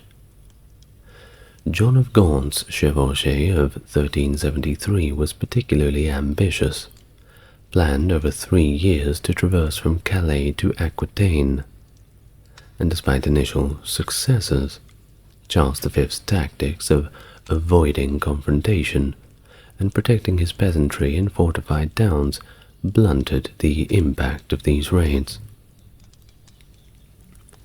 The campaign suffered further as English forces, monitored by Du Guesclin's lieutenant Olivier de Clisson, faced numerous challenges. They lost significant numbers of men and materiel while crossing the rivers Loire and Allier. By the time the remnants of Gaunt's army reached Bordeaux on Christmas Eve, 1373, they were ravaged by disease and starvation, significantly weakened and unable to maintain their campaign. The failures of these campaigns sparked widespread discontent in England, particularly towards John of Gaunt himself, whose political influence was marred by his unpopularity and inability to secure a favorable peace with France. By 1373, the territorial gains England had secured at Crécy through the Treaty of Brittany were effectively all gone, leaving England with little more than it held prior to these victories. In an attempt to broker peace, Pope Gregory XI orchestrated the Treaty of Bruges in 1375, initiating a 12-month truce between France and England as a sort of permanent cessation of hostilities. The negotiations, led by Philip II, Duke of Burgundy for France, and John of Gaunt for England, ultimately faltered, mainly over the status of Aquitaine. England demanded full sovereignty over the region, while France insisted that it remain under the control of the House of Valois. Despite the Pope's efforts to mediate a resolution, the talks collapsed, and by 1377, hostilities resumed. This period saw personal changes in the English monarchy. The Black Prince had passed away the year before in 1376, and in the following year, Edward III had died, leaving the throne to his 10-year-old grandson Richard II. It was under Richard II's rule, and later his disposition by Henry Bolingbroke, being Henry IV, that the English under the House of Lancaster revitalized their claims to the French throne, although substantial military action would not resume until later.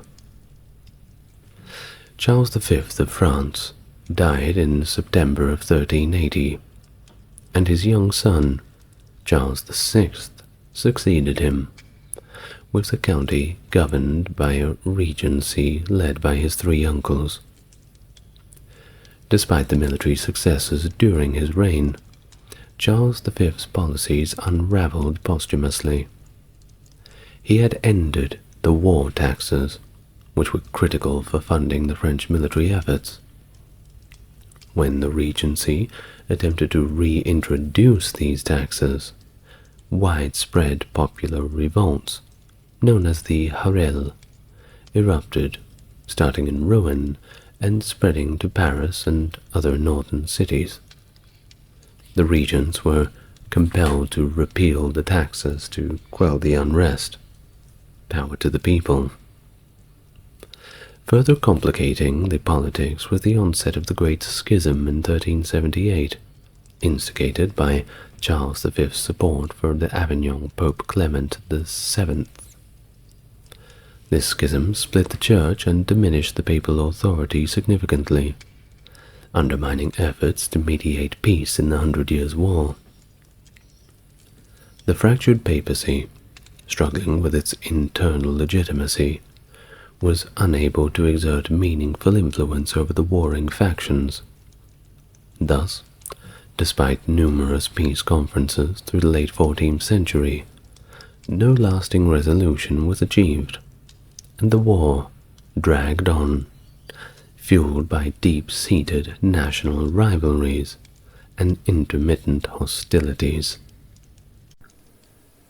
Hello and welcome back to Part 2 of the 100 Years' War history. If you are yet to watch Part 1, then I do suggest you follow the link in the description and do so. If you have watched Part 1 and you're here for Part 2, well, thank you for coming back. Today we are going to continue from where we left off last time.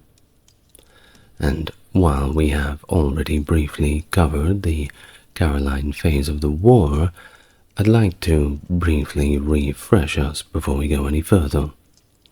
One, for our memory, and two, to set the general tone for the rest of the video. So, if you would like to take a deep breath and relax, and we can begin. The Civil War of Succession in Castile in 1366 pitted the forces of the incumbent ruler, Peter of Castile, against those of his half-brother, Henry of Trastamara. During this conflict, the English crown had supported Peter, while the French backed Henry. The French, under the leadership of Charles V, dispatched a substantial force of 12,000 men led by Bertrand de Guesclin, a notable Breton who had risen to prominence as one of France's leading military commanders, to aid Trastamara's bid for the throne. Peter sought assistance from the Black Prince, ruler of Aquitaine, and a key English figure, who initially hesitated due to concerns over the implications of the Treaty of Bretigny. Eventually, acting more so in his capacity as the ruler of Aquitaine rather than a representative of England, the Black Prince intervened. He led an Anglo-Gascon force into Castile, successfully restoring Peter to power after defeating Trastamara's forces at the Battle of Najera. Well, despite the victory, the Castilians reneged on their financial agreements with the Black Prince, who was already having enough of a hard time. He was struggling with poor health. Upon his return to Aquitaine, the prince attempted to recoup his losses by imposing a hearth tax. This move was met with resistance, particularly from Arnaud Armagnac VIII, the Lord of Albret, who had supported the prince in the Castilian campaign but grew increasingly discontented with the influx of English administrators in the region of Aquitaine. Albret, along with other Gascon lords, flatly refused to pay the tax, and ran straight over to Charles V's side on the French side of things to get his support. In response, Charles V summoned the Gascon lords and the Black Prince to his high court in Paris to try to mediate and resolve this dispute. The Black Prince's defiant response had hinted at military actions.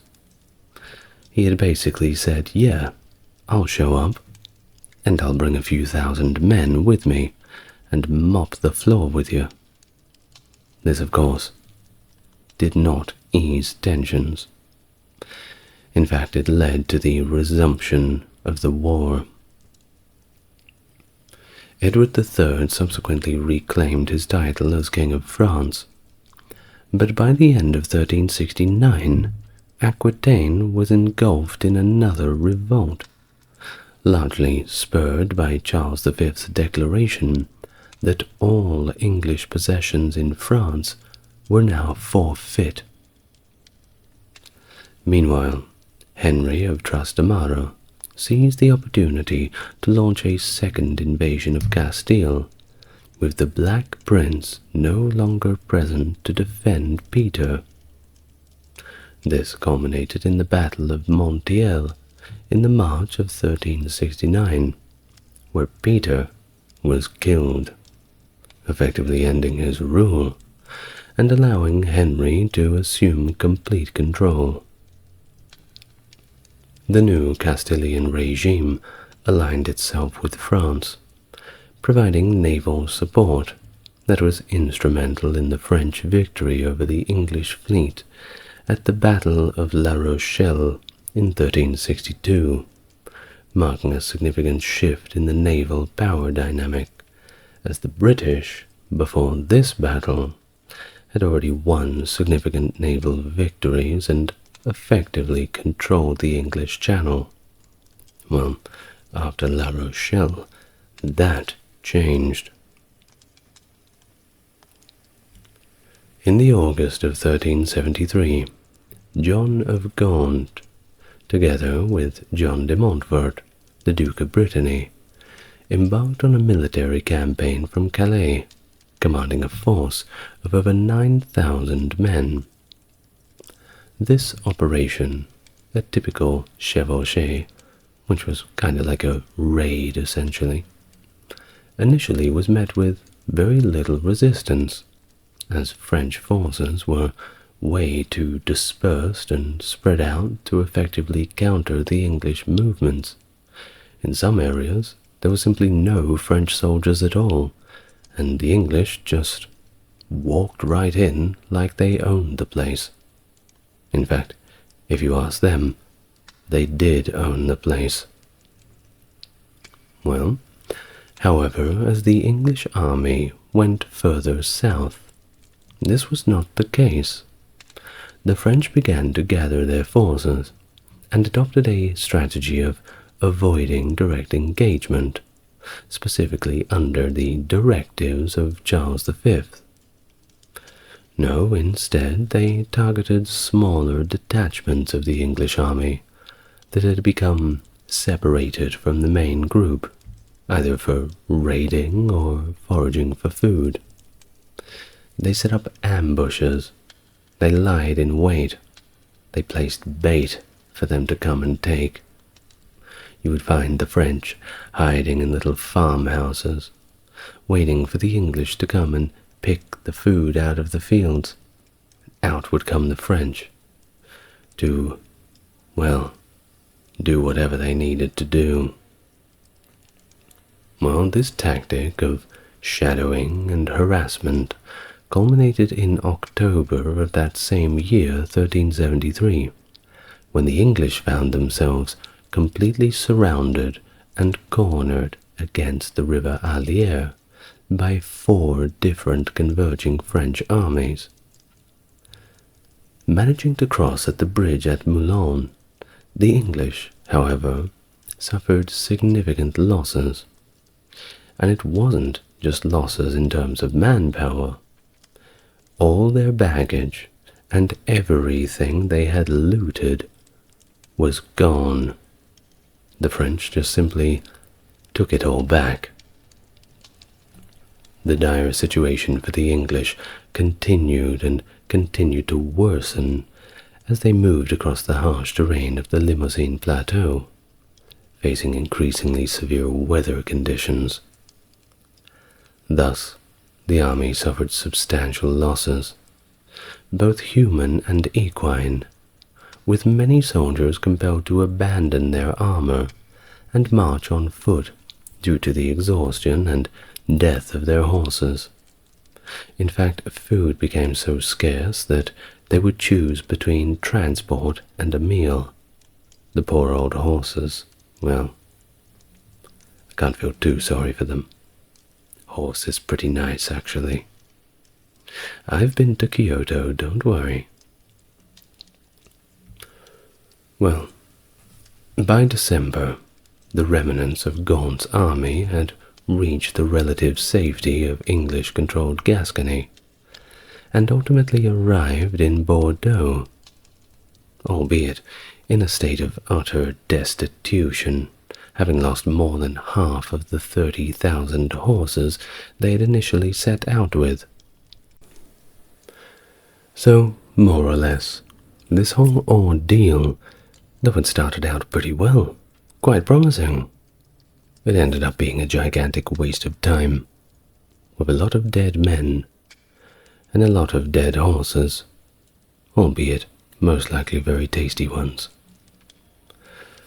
Well, the deteriorating health of the Black Prince saw him return to England in early 1371 amidst the declining health of his father.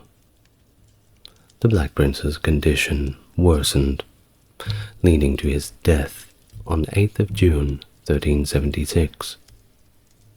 His father passed the following year, on June 21st, 1377, and the crown passed to the Black Prince's young second son, Richard II, who was only 10 years old at the time, as Edward of Angoulême, his first son, had already passed away. Now, under the Treaty of Brittany, the English had expanded their territorial holdings in France, but these gains were progressively eroded by a revitalized French military strategy under leaders like Du Guesclin. By 1380, England's possession in France had been reduced to Calais and a few other minor ports. Richard II's succession at such a young age meant that no regent was appointed.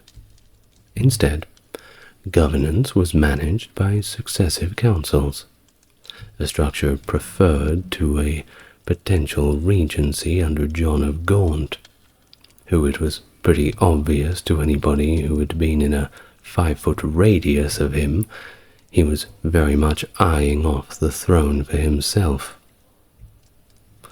Well, Richard's reign was marked by significant internal challenges. I've already made a video about Richard and a video about the Peasants' Revolt of 1381. I'm yet to make a video about his conflict with Scotland in 1384-85, but it is on the list.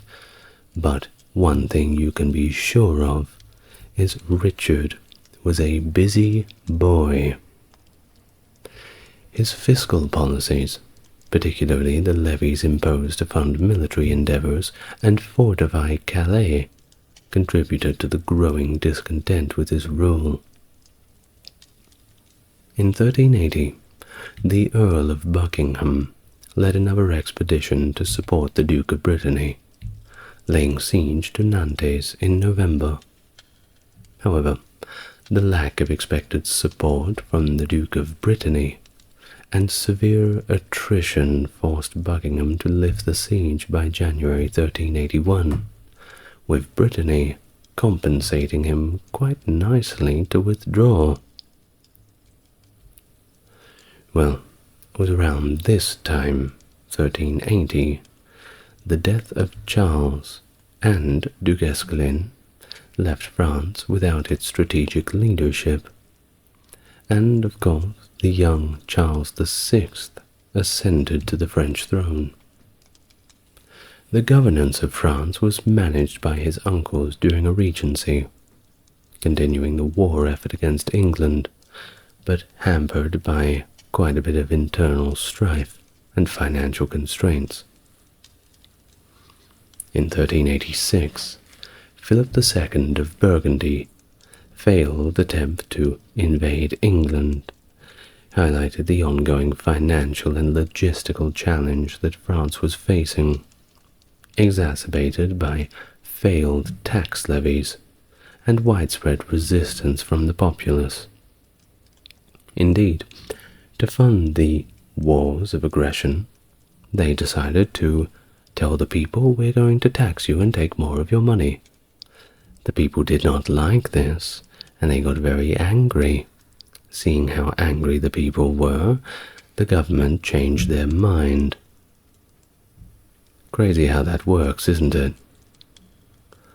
Well, this period saw both nations engaging in more proxy wars, such as the conflict in Portugal from 1383 to 1385.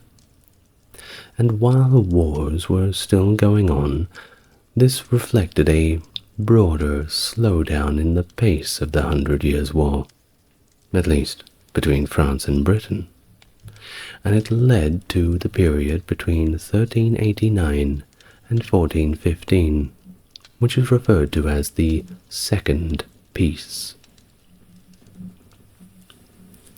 Now, the 100 Years' War, already deeply unpopular due to the heavy taxes levied for its funding, further fueled discontent among the English populace, culminating in the Peasants' Revolt of 1381.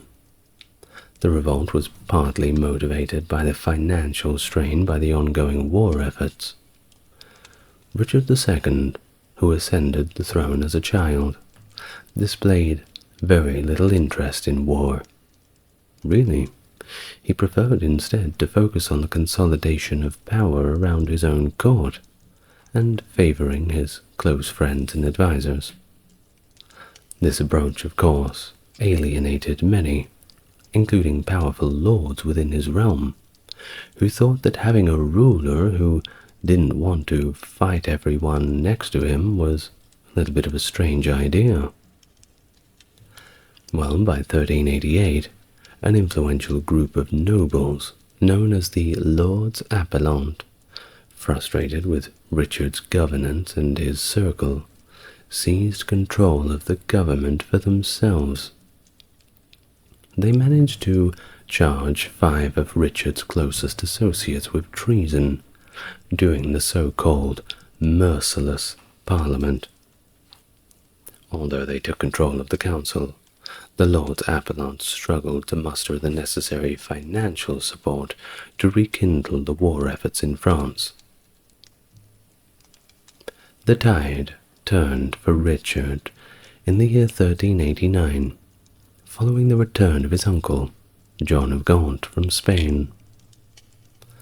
With Gaunt's support, Richard was able to gradually restore his authority, little by little clawing back the power he used to have. Well, by 1397, some 8 years later, he felt sufficiently strong enough to strike back against the Lords Appellant, effectively neutralizing the main threats to his power. However, this political stability was short-lived.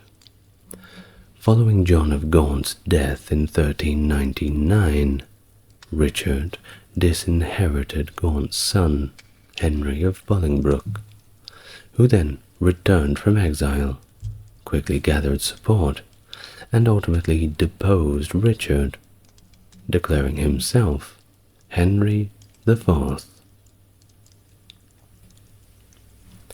Well, all of this internal turmoil in England, it had repercussions beyond its own borders, that is for sure. Some good, some bad, depending on who you ask. In Scotland, the instability invited frequent border raids, prompting military responses that culminated in the Battle of Homildon Hill in 1402. Disputes over the division of spoils from this battle ignited a fierce conflict between Henry IV and Henry Percy, the first Earl of Northumberland, leading to the near destruction of the Percy family by the year 1408.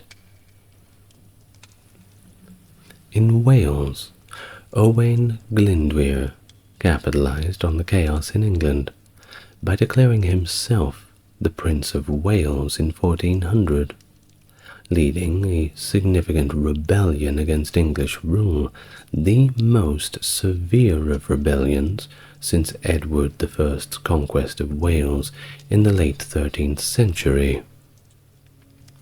In 1405, Glyndwr formed alliances with France and Castile, leading a combined Franco-Welsh force deep into England, while Spanish forces conducted their own coastal raids. Despite the initial successes, the Glyndwr Rising was eventually quelled by 1415, though it did temporarily restore a degree of Welsh independence. And to this day, if you ask any Welshman about it, they'll tell you, at least any Welshman who's ever opened a book and is literate. It certainly left a lasting legacy on Welsh nationalism. Now, the mental breakdown of Charles VI in 1392 plunged France into a period of regency, dominated initially by his uncles and later by his brother, Louis of Valois, the Duke of Orleans. The politics in France had become increasingly chaotic, as a power struggle ensued between the Duke of Orleans and Philip the Bold. That's B-O-L-D, not B-A-L-D, by the way. He was the Duke of Burgundy. Upon Philip's death, his son, John the Fearless, inherited the conflict, but found himself at a bit of a political disadvantage due to his more distant relation to the king. In a drastic move, John orchestrated the assassination of Louis of Orleans, an act that quickly exposed his involvement and shifted political power to the Armagnac family, who were adversaries of the Burgundians. By 1410, the internal conflicts in France had escalated into a full-scale civil war, with both Burgundian and Armagnac factions seeking English support to gain an advantage. This ongoing strife culminated in the capture of Paris by the Burgundians in 1418, an event marked by the brutal massacre of the Count of Armagnac and thousands of his followers by a crazed mob within the city. During this period, England was not free from conflict either, as it faced significant destruction from pirate raids that impacted both trade and naval operations. Under Henry IV, England resorted to state-sanctioned privateering as a means of conducting warfare on the seas, indirectly applying pressure on its adversaries. This strategy was reciprocated by the French, who, under Scottish protection, launched similar raids against English coastal towns. These raids, combined with domestic and dynastic issues, confronting both England and France, led to a lull in direct military conflict between the two nations for about a decade. Upon the death of Henry IV in 1413, his son, Henry V, ascended to the English throne.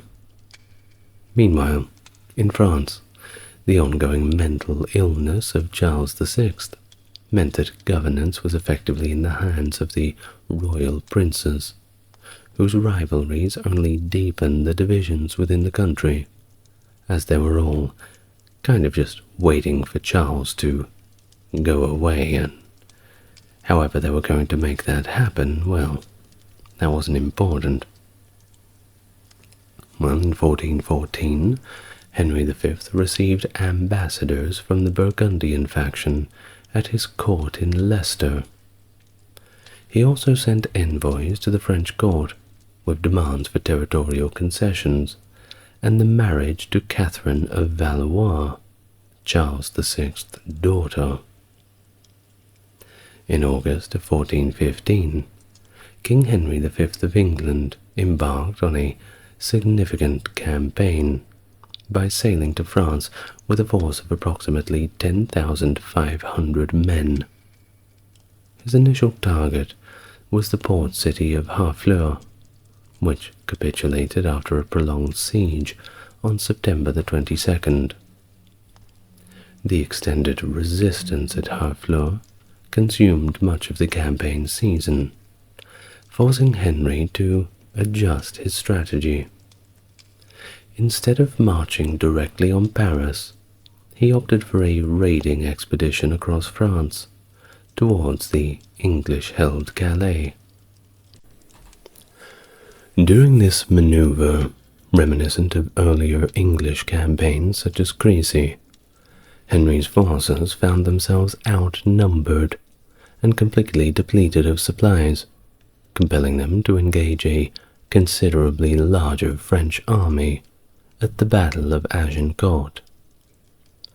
Despite the numerical disadvantage and the logistical issues, the English achieved a decisive victory. The French suffered a catastrophic defeat, with a significant portion of their nobility, about 40%, killed in the battle. Concerned about the security risk posed by a large number of French prisoners who outnumbered his own troops, Henry just decided to execute them all. I mean, that solves the problem, technically. Well, the successful English campaign continued with the capture of major Norman cities, including Caen in 1417 and Rouen in 1419, effectively bringing Normandy under English control for the first time in 2 centuries. Well, things shifted again with the assassination of John the Fearless, Duke of Burgundy, in 1419, leading to an alliance between Henry V and the Burgundian faction. This culminated in the Treaty of Troyes in 1420, where Henry married Catherine of Valois, the daughter of King Charles VI of France. Well, also, yes, she was 6 years old at the time of the wedding, but this is somewhat more elaborated on in my video about Richard II. I'm not going to harp on about it here, because every time Richard II comes up, they always call him a PDF file. Well, maybe he was, but maybe you should just watch the Richard II video. Well, this Treaty of Troyes, stipulated that Henry's heirs would inherit the French throne, and Dauphin Charles VII was declared illegitimate. Henry's military endeavors continued with the siege of Meaux in October of 1421, which proved challenging and extended over 7 long months, before the town finally surrendered in the May of 1422. It was around this time where Henry's health began to deteriorate, and he passed away on August 31st, 1422, in the royal castle at Vincennes. His death was followed shortly by that of Charles VI in October, leaving the infant Henry VI as the successor of both the English and the French thrones. Well, Henry's death marked a pretty critical moment, with the Duke of Bedford appointed to oversee English territories in France. The subsequent military campaigns, particularly the Battle of Verneuil in 1424, showcased the continued effectiveness of English archers and led to significant victories that bolstered English positions in France. Of course, Joan of Arc's arrival at the Siege of Orleans in 1429 marked yet another turning point in the 100 Years' War, revitalizing the French morale and shifting the momentum against the English. The English had besieged Orleans since 1428, but lacked the forces to completely encircle the city. Joan, asserting divine guidance and a fervent belief in the Dauphine's rightful kingship, bolstered the French resolve, and led a spirited offensive that compelled the English to abandon the siege. Once again, if you want a lot more detail, full video on Joan of Arc, medieval playlist. Now, following the lifting of the siege, Joan's influence spurred the French to seize several key English strongholds along the banks of the Loire River. The reinvigorated French forces then pursued the English, culminating in the Battle of Patay in 1429. It was at Patay that French cavalry decisively breached the English longbowmen's defences, leading to a catastrophic English defeat, where they lost over 2,000 men, and John Talbot, the first Earl of Shrewsbury, was captured. The victory paved the way for Dauphine's procession to Reims, where he was crowned Charles VII on July 16, 1429. Despite this resurgence, the French still faced setbacks, such as the unsuccessful siege of Paris in September 1429, after which Charles retreated back to the Loire Valley. Amidst these events, Henry VI of England was crowned king in 1429, and also crowned King of France in 1431 in the occupied Paris. However, the English position in France weakened further when Joan of Arc was captured by Burgundian forces at Compiègne in 1430, and subsequently handed over to the English. She was tried and executed in 1431, but was posthumously pardoned in 1456. The English war effort suffered after Joan's death, particularly following the Congress of Arras in 1435. This Congress, intended to negotiate peace, faltered due to the very unrealistic English demands. Shortly after, a significant political shift occurred when Philip the Good, the Duke of Burgundy, deserted the English alliance to sign the Treaty of Arras with the newly crowned King Charles VII, effectively returning Paris to French control. Of course, this defection marked a critical loss of English influence in France. Now, the death of John, the Duke of Bedford in 1435, further destabilized English governance, and he was later replaced by Richard Plantagenet, the third Duke of York.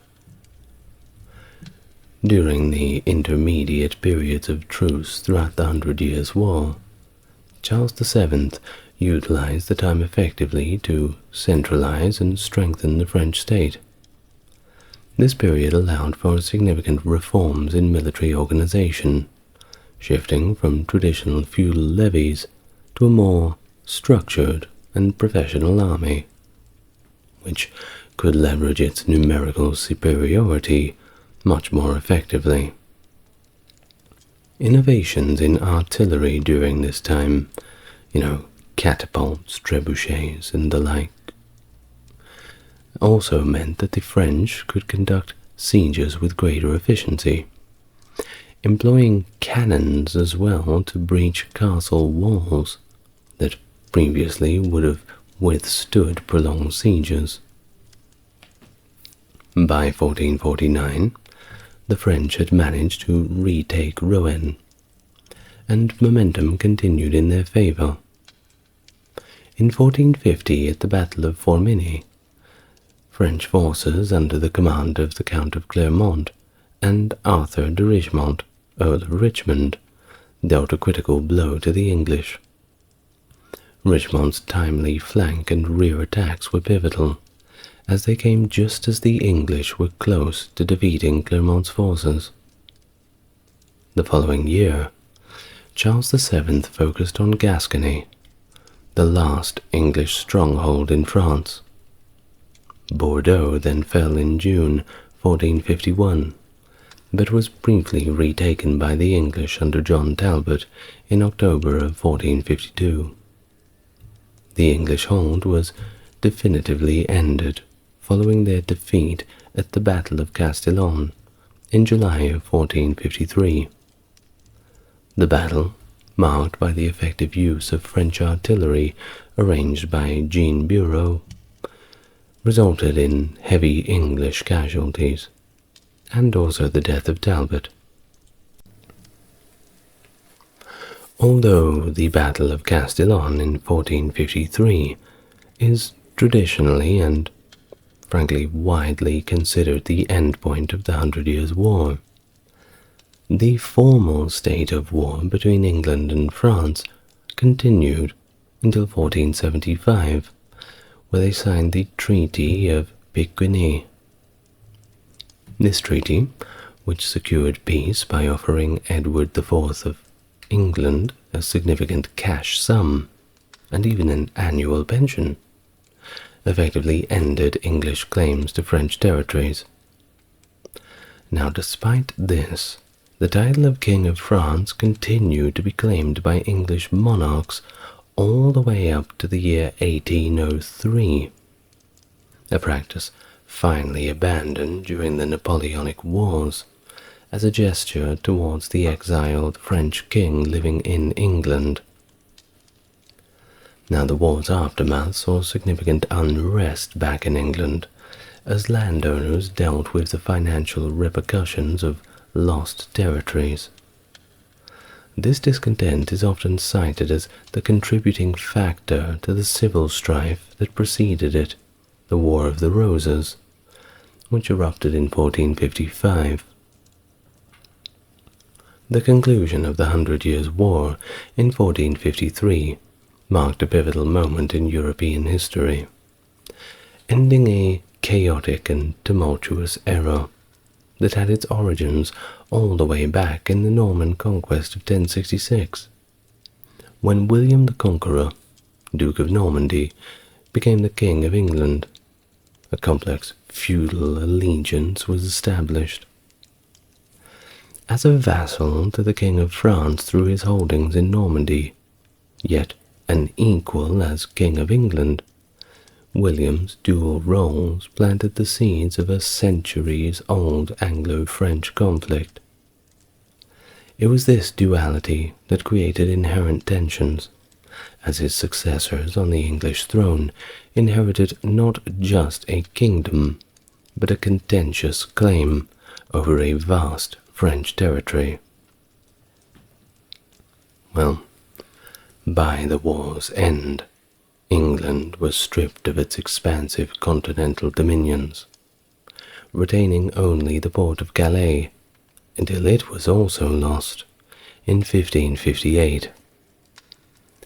This dream of an Anglo-French dual monarchy, envisaged by several English monarchs as they sought to exploit their historical claims, was irrevocably shattered. Of course, the social and cultural impacts of this profound conflict were also wide-ranging. In England, the war fostered a deep-seated antipathy towards all things French. Some things never change,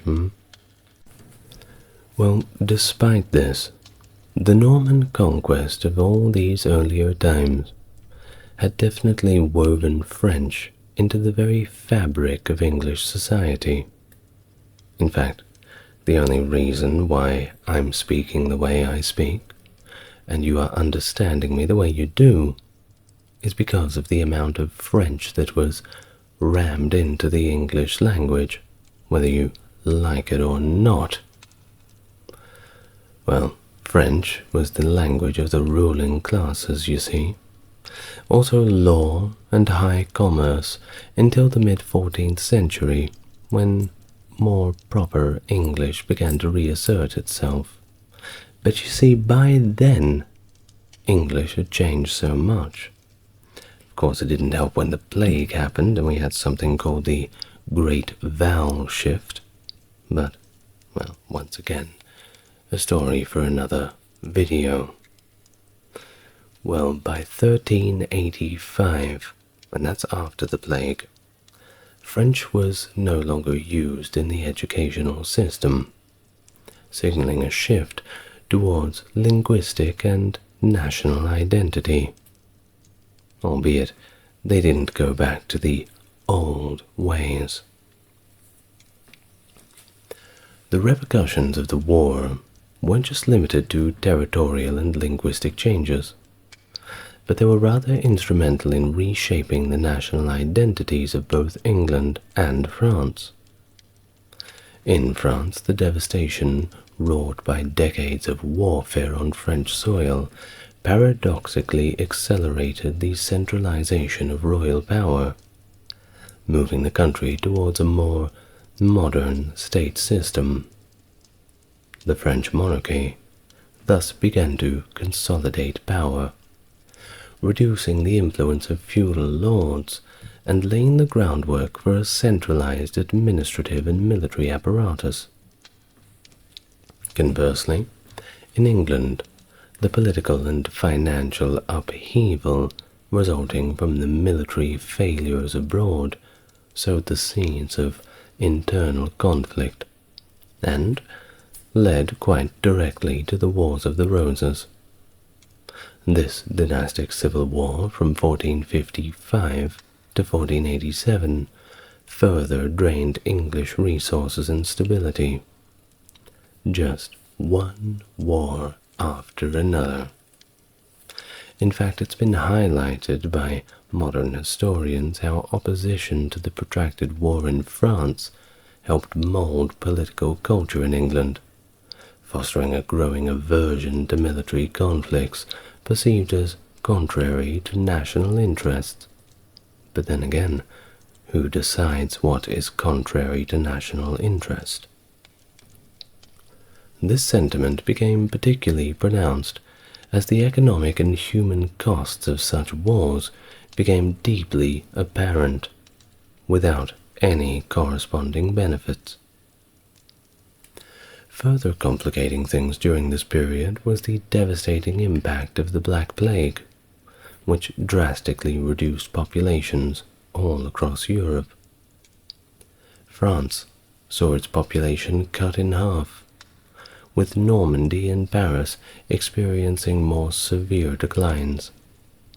Of course, England, too, suffered significant population loss, ranging from 20 to 33%. The demographic collapse exacerbated the already difficult economic situation, also undermined the feudal order, and strained the resources necessary for prolonged military campaigns. In the broader context of state formation, the 100 Years' War exemplified the role of interstate conflicts in shaping fiscal and administrative capacities. The existential threat posed by the English occupation forced the French monarchy to innovate financially, notably through the implementation of regular taxation that enabled the maintenance of a proper standing army. This shift was a critical step in the evolution of the modern state, reflecting a transition from feudal obligations to a more centralized and organized bureaucratic system. The necessity of defending the realm from foreign invasion justified the expansion of state power, an argument that gained acceptance even among the traditionally tax-averse French nobility.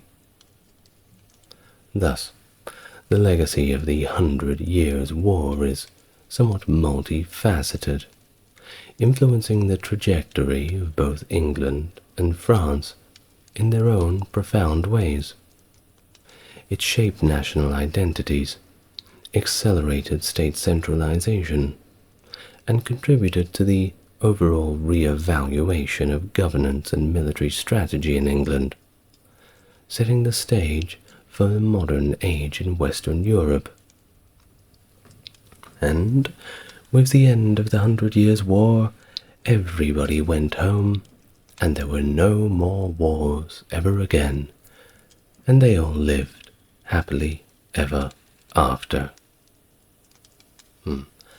I suppose it's always good to end a video on a joke, don't you think? Don't worry, there'll be plenty more war and violence and bloodshed to come. Just you wait. As it's been quoted before, you will live to see man-made horrors beyond your comprehension. Sorry to give you nightmares. Now, before I go, I'd like to thank my top-tier Patreon subscribers, being Stark Factory, JC, Jeffrey, and Susan. Thank you very much, and if you, listener, would like to support the channel too, you could perhaps look at the Patreon, or you just like and subscribe, and that does a lot more good than you would know. But for now, I'm tired, and I'm going to go to sleep. Thank you very much for listening once again. Please look after yourself, and have something nice for breakfast tomorrow. Good night, everyone.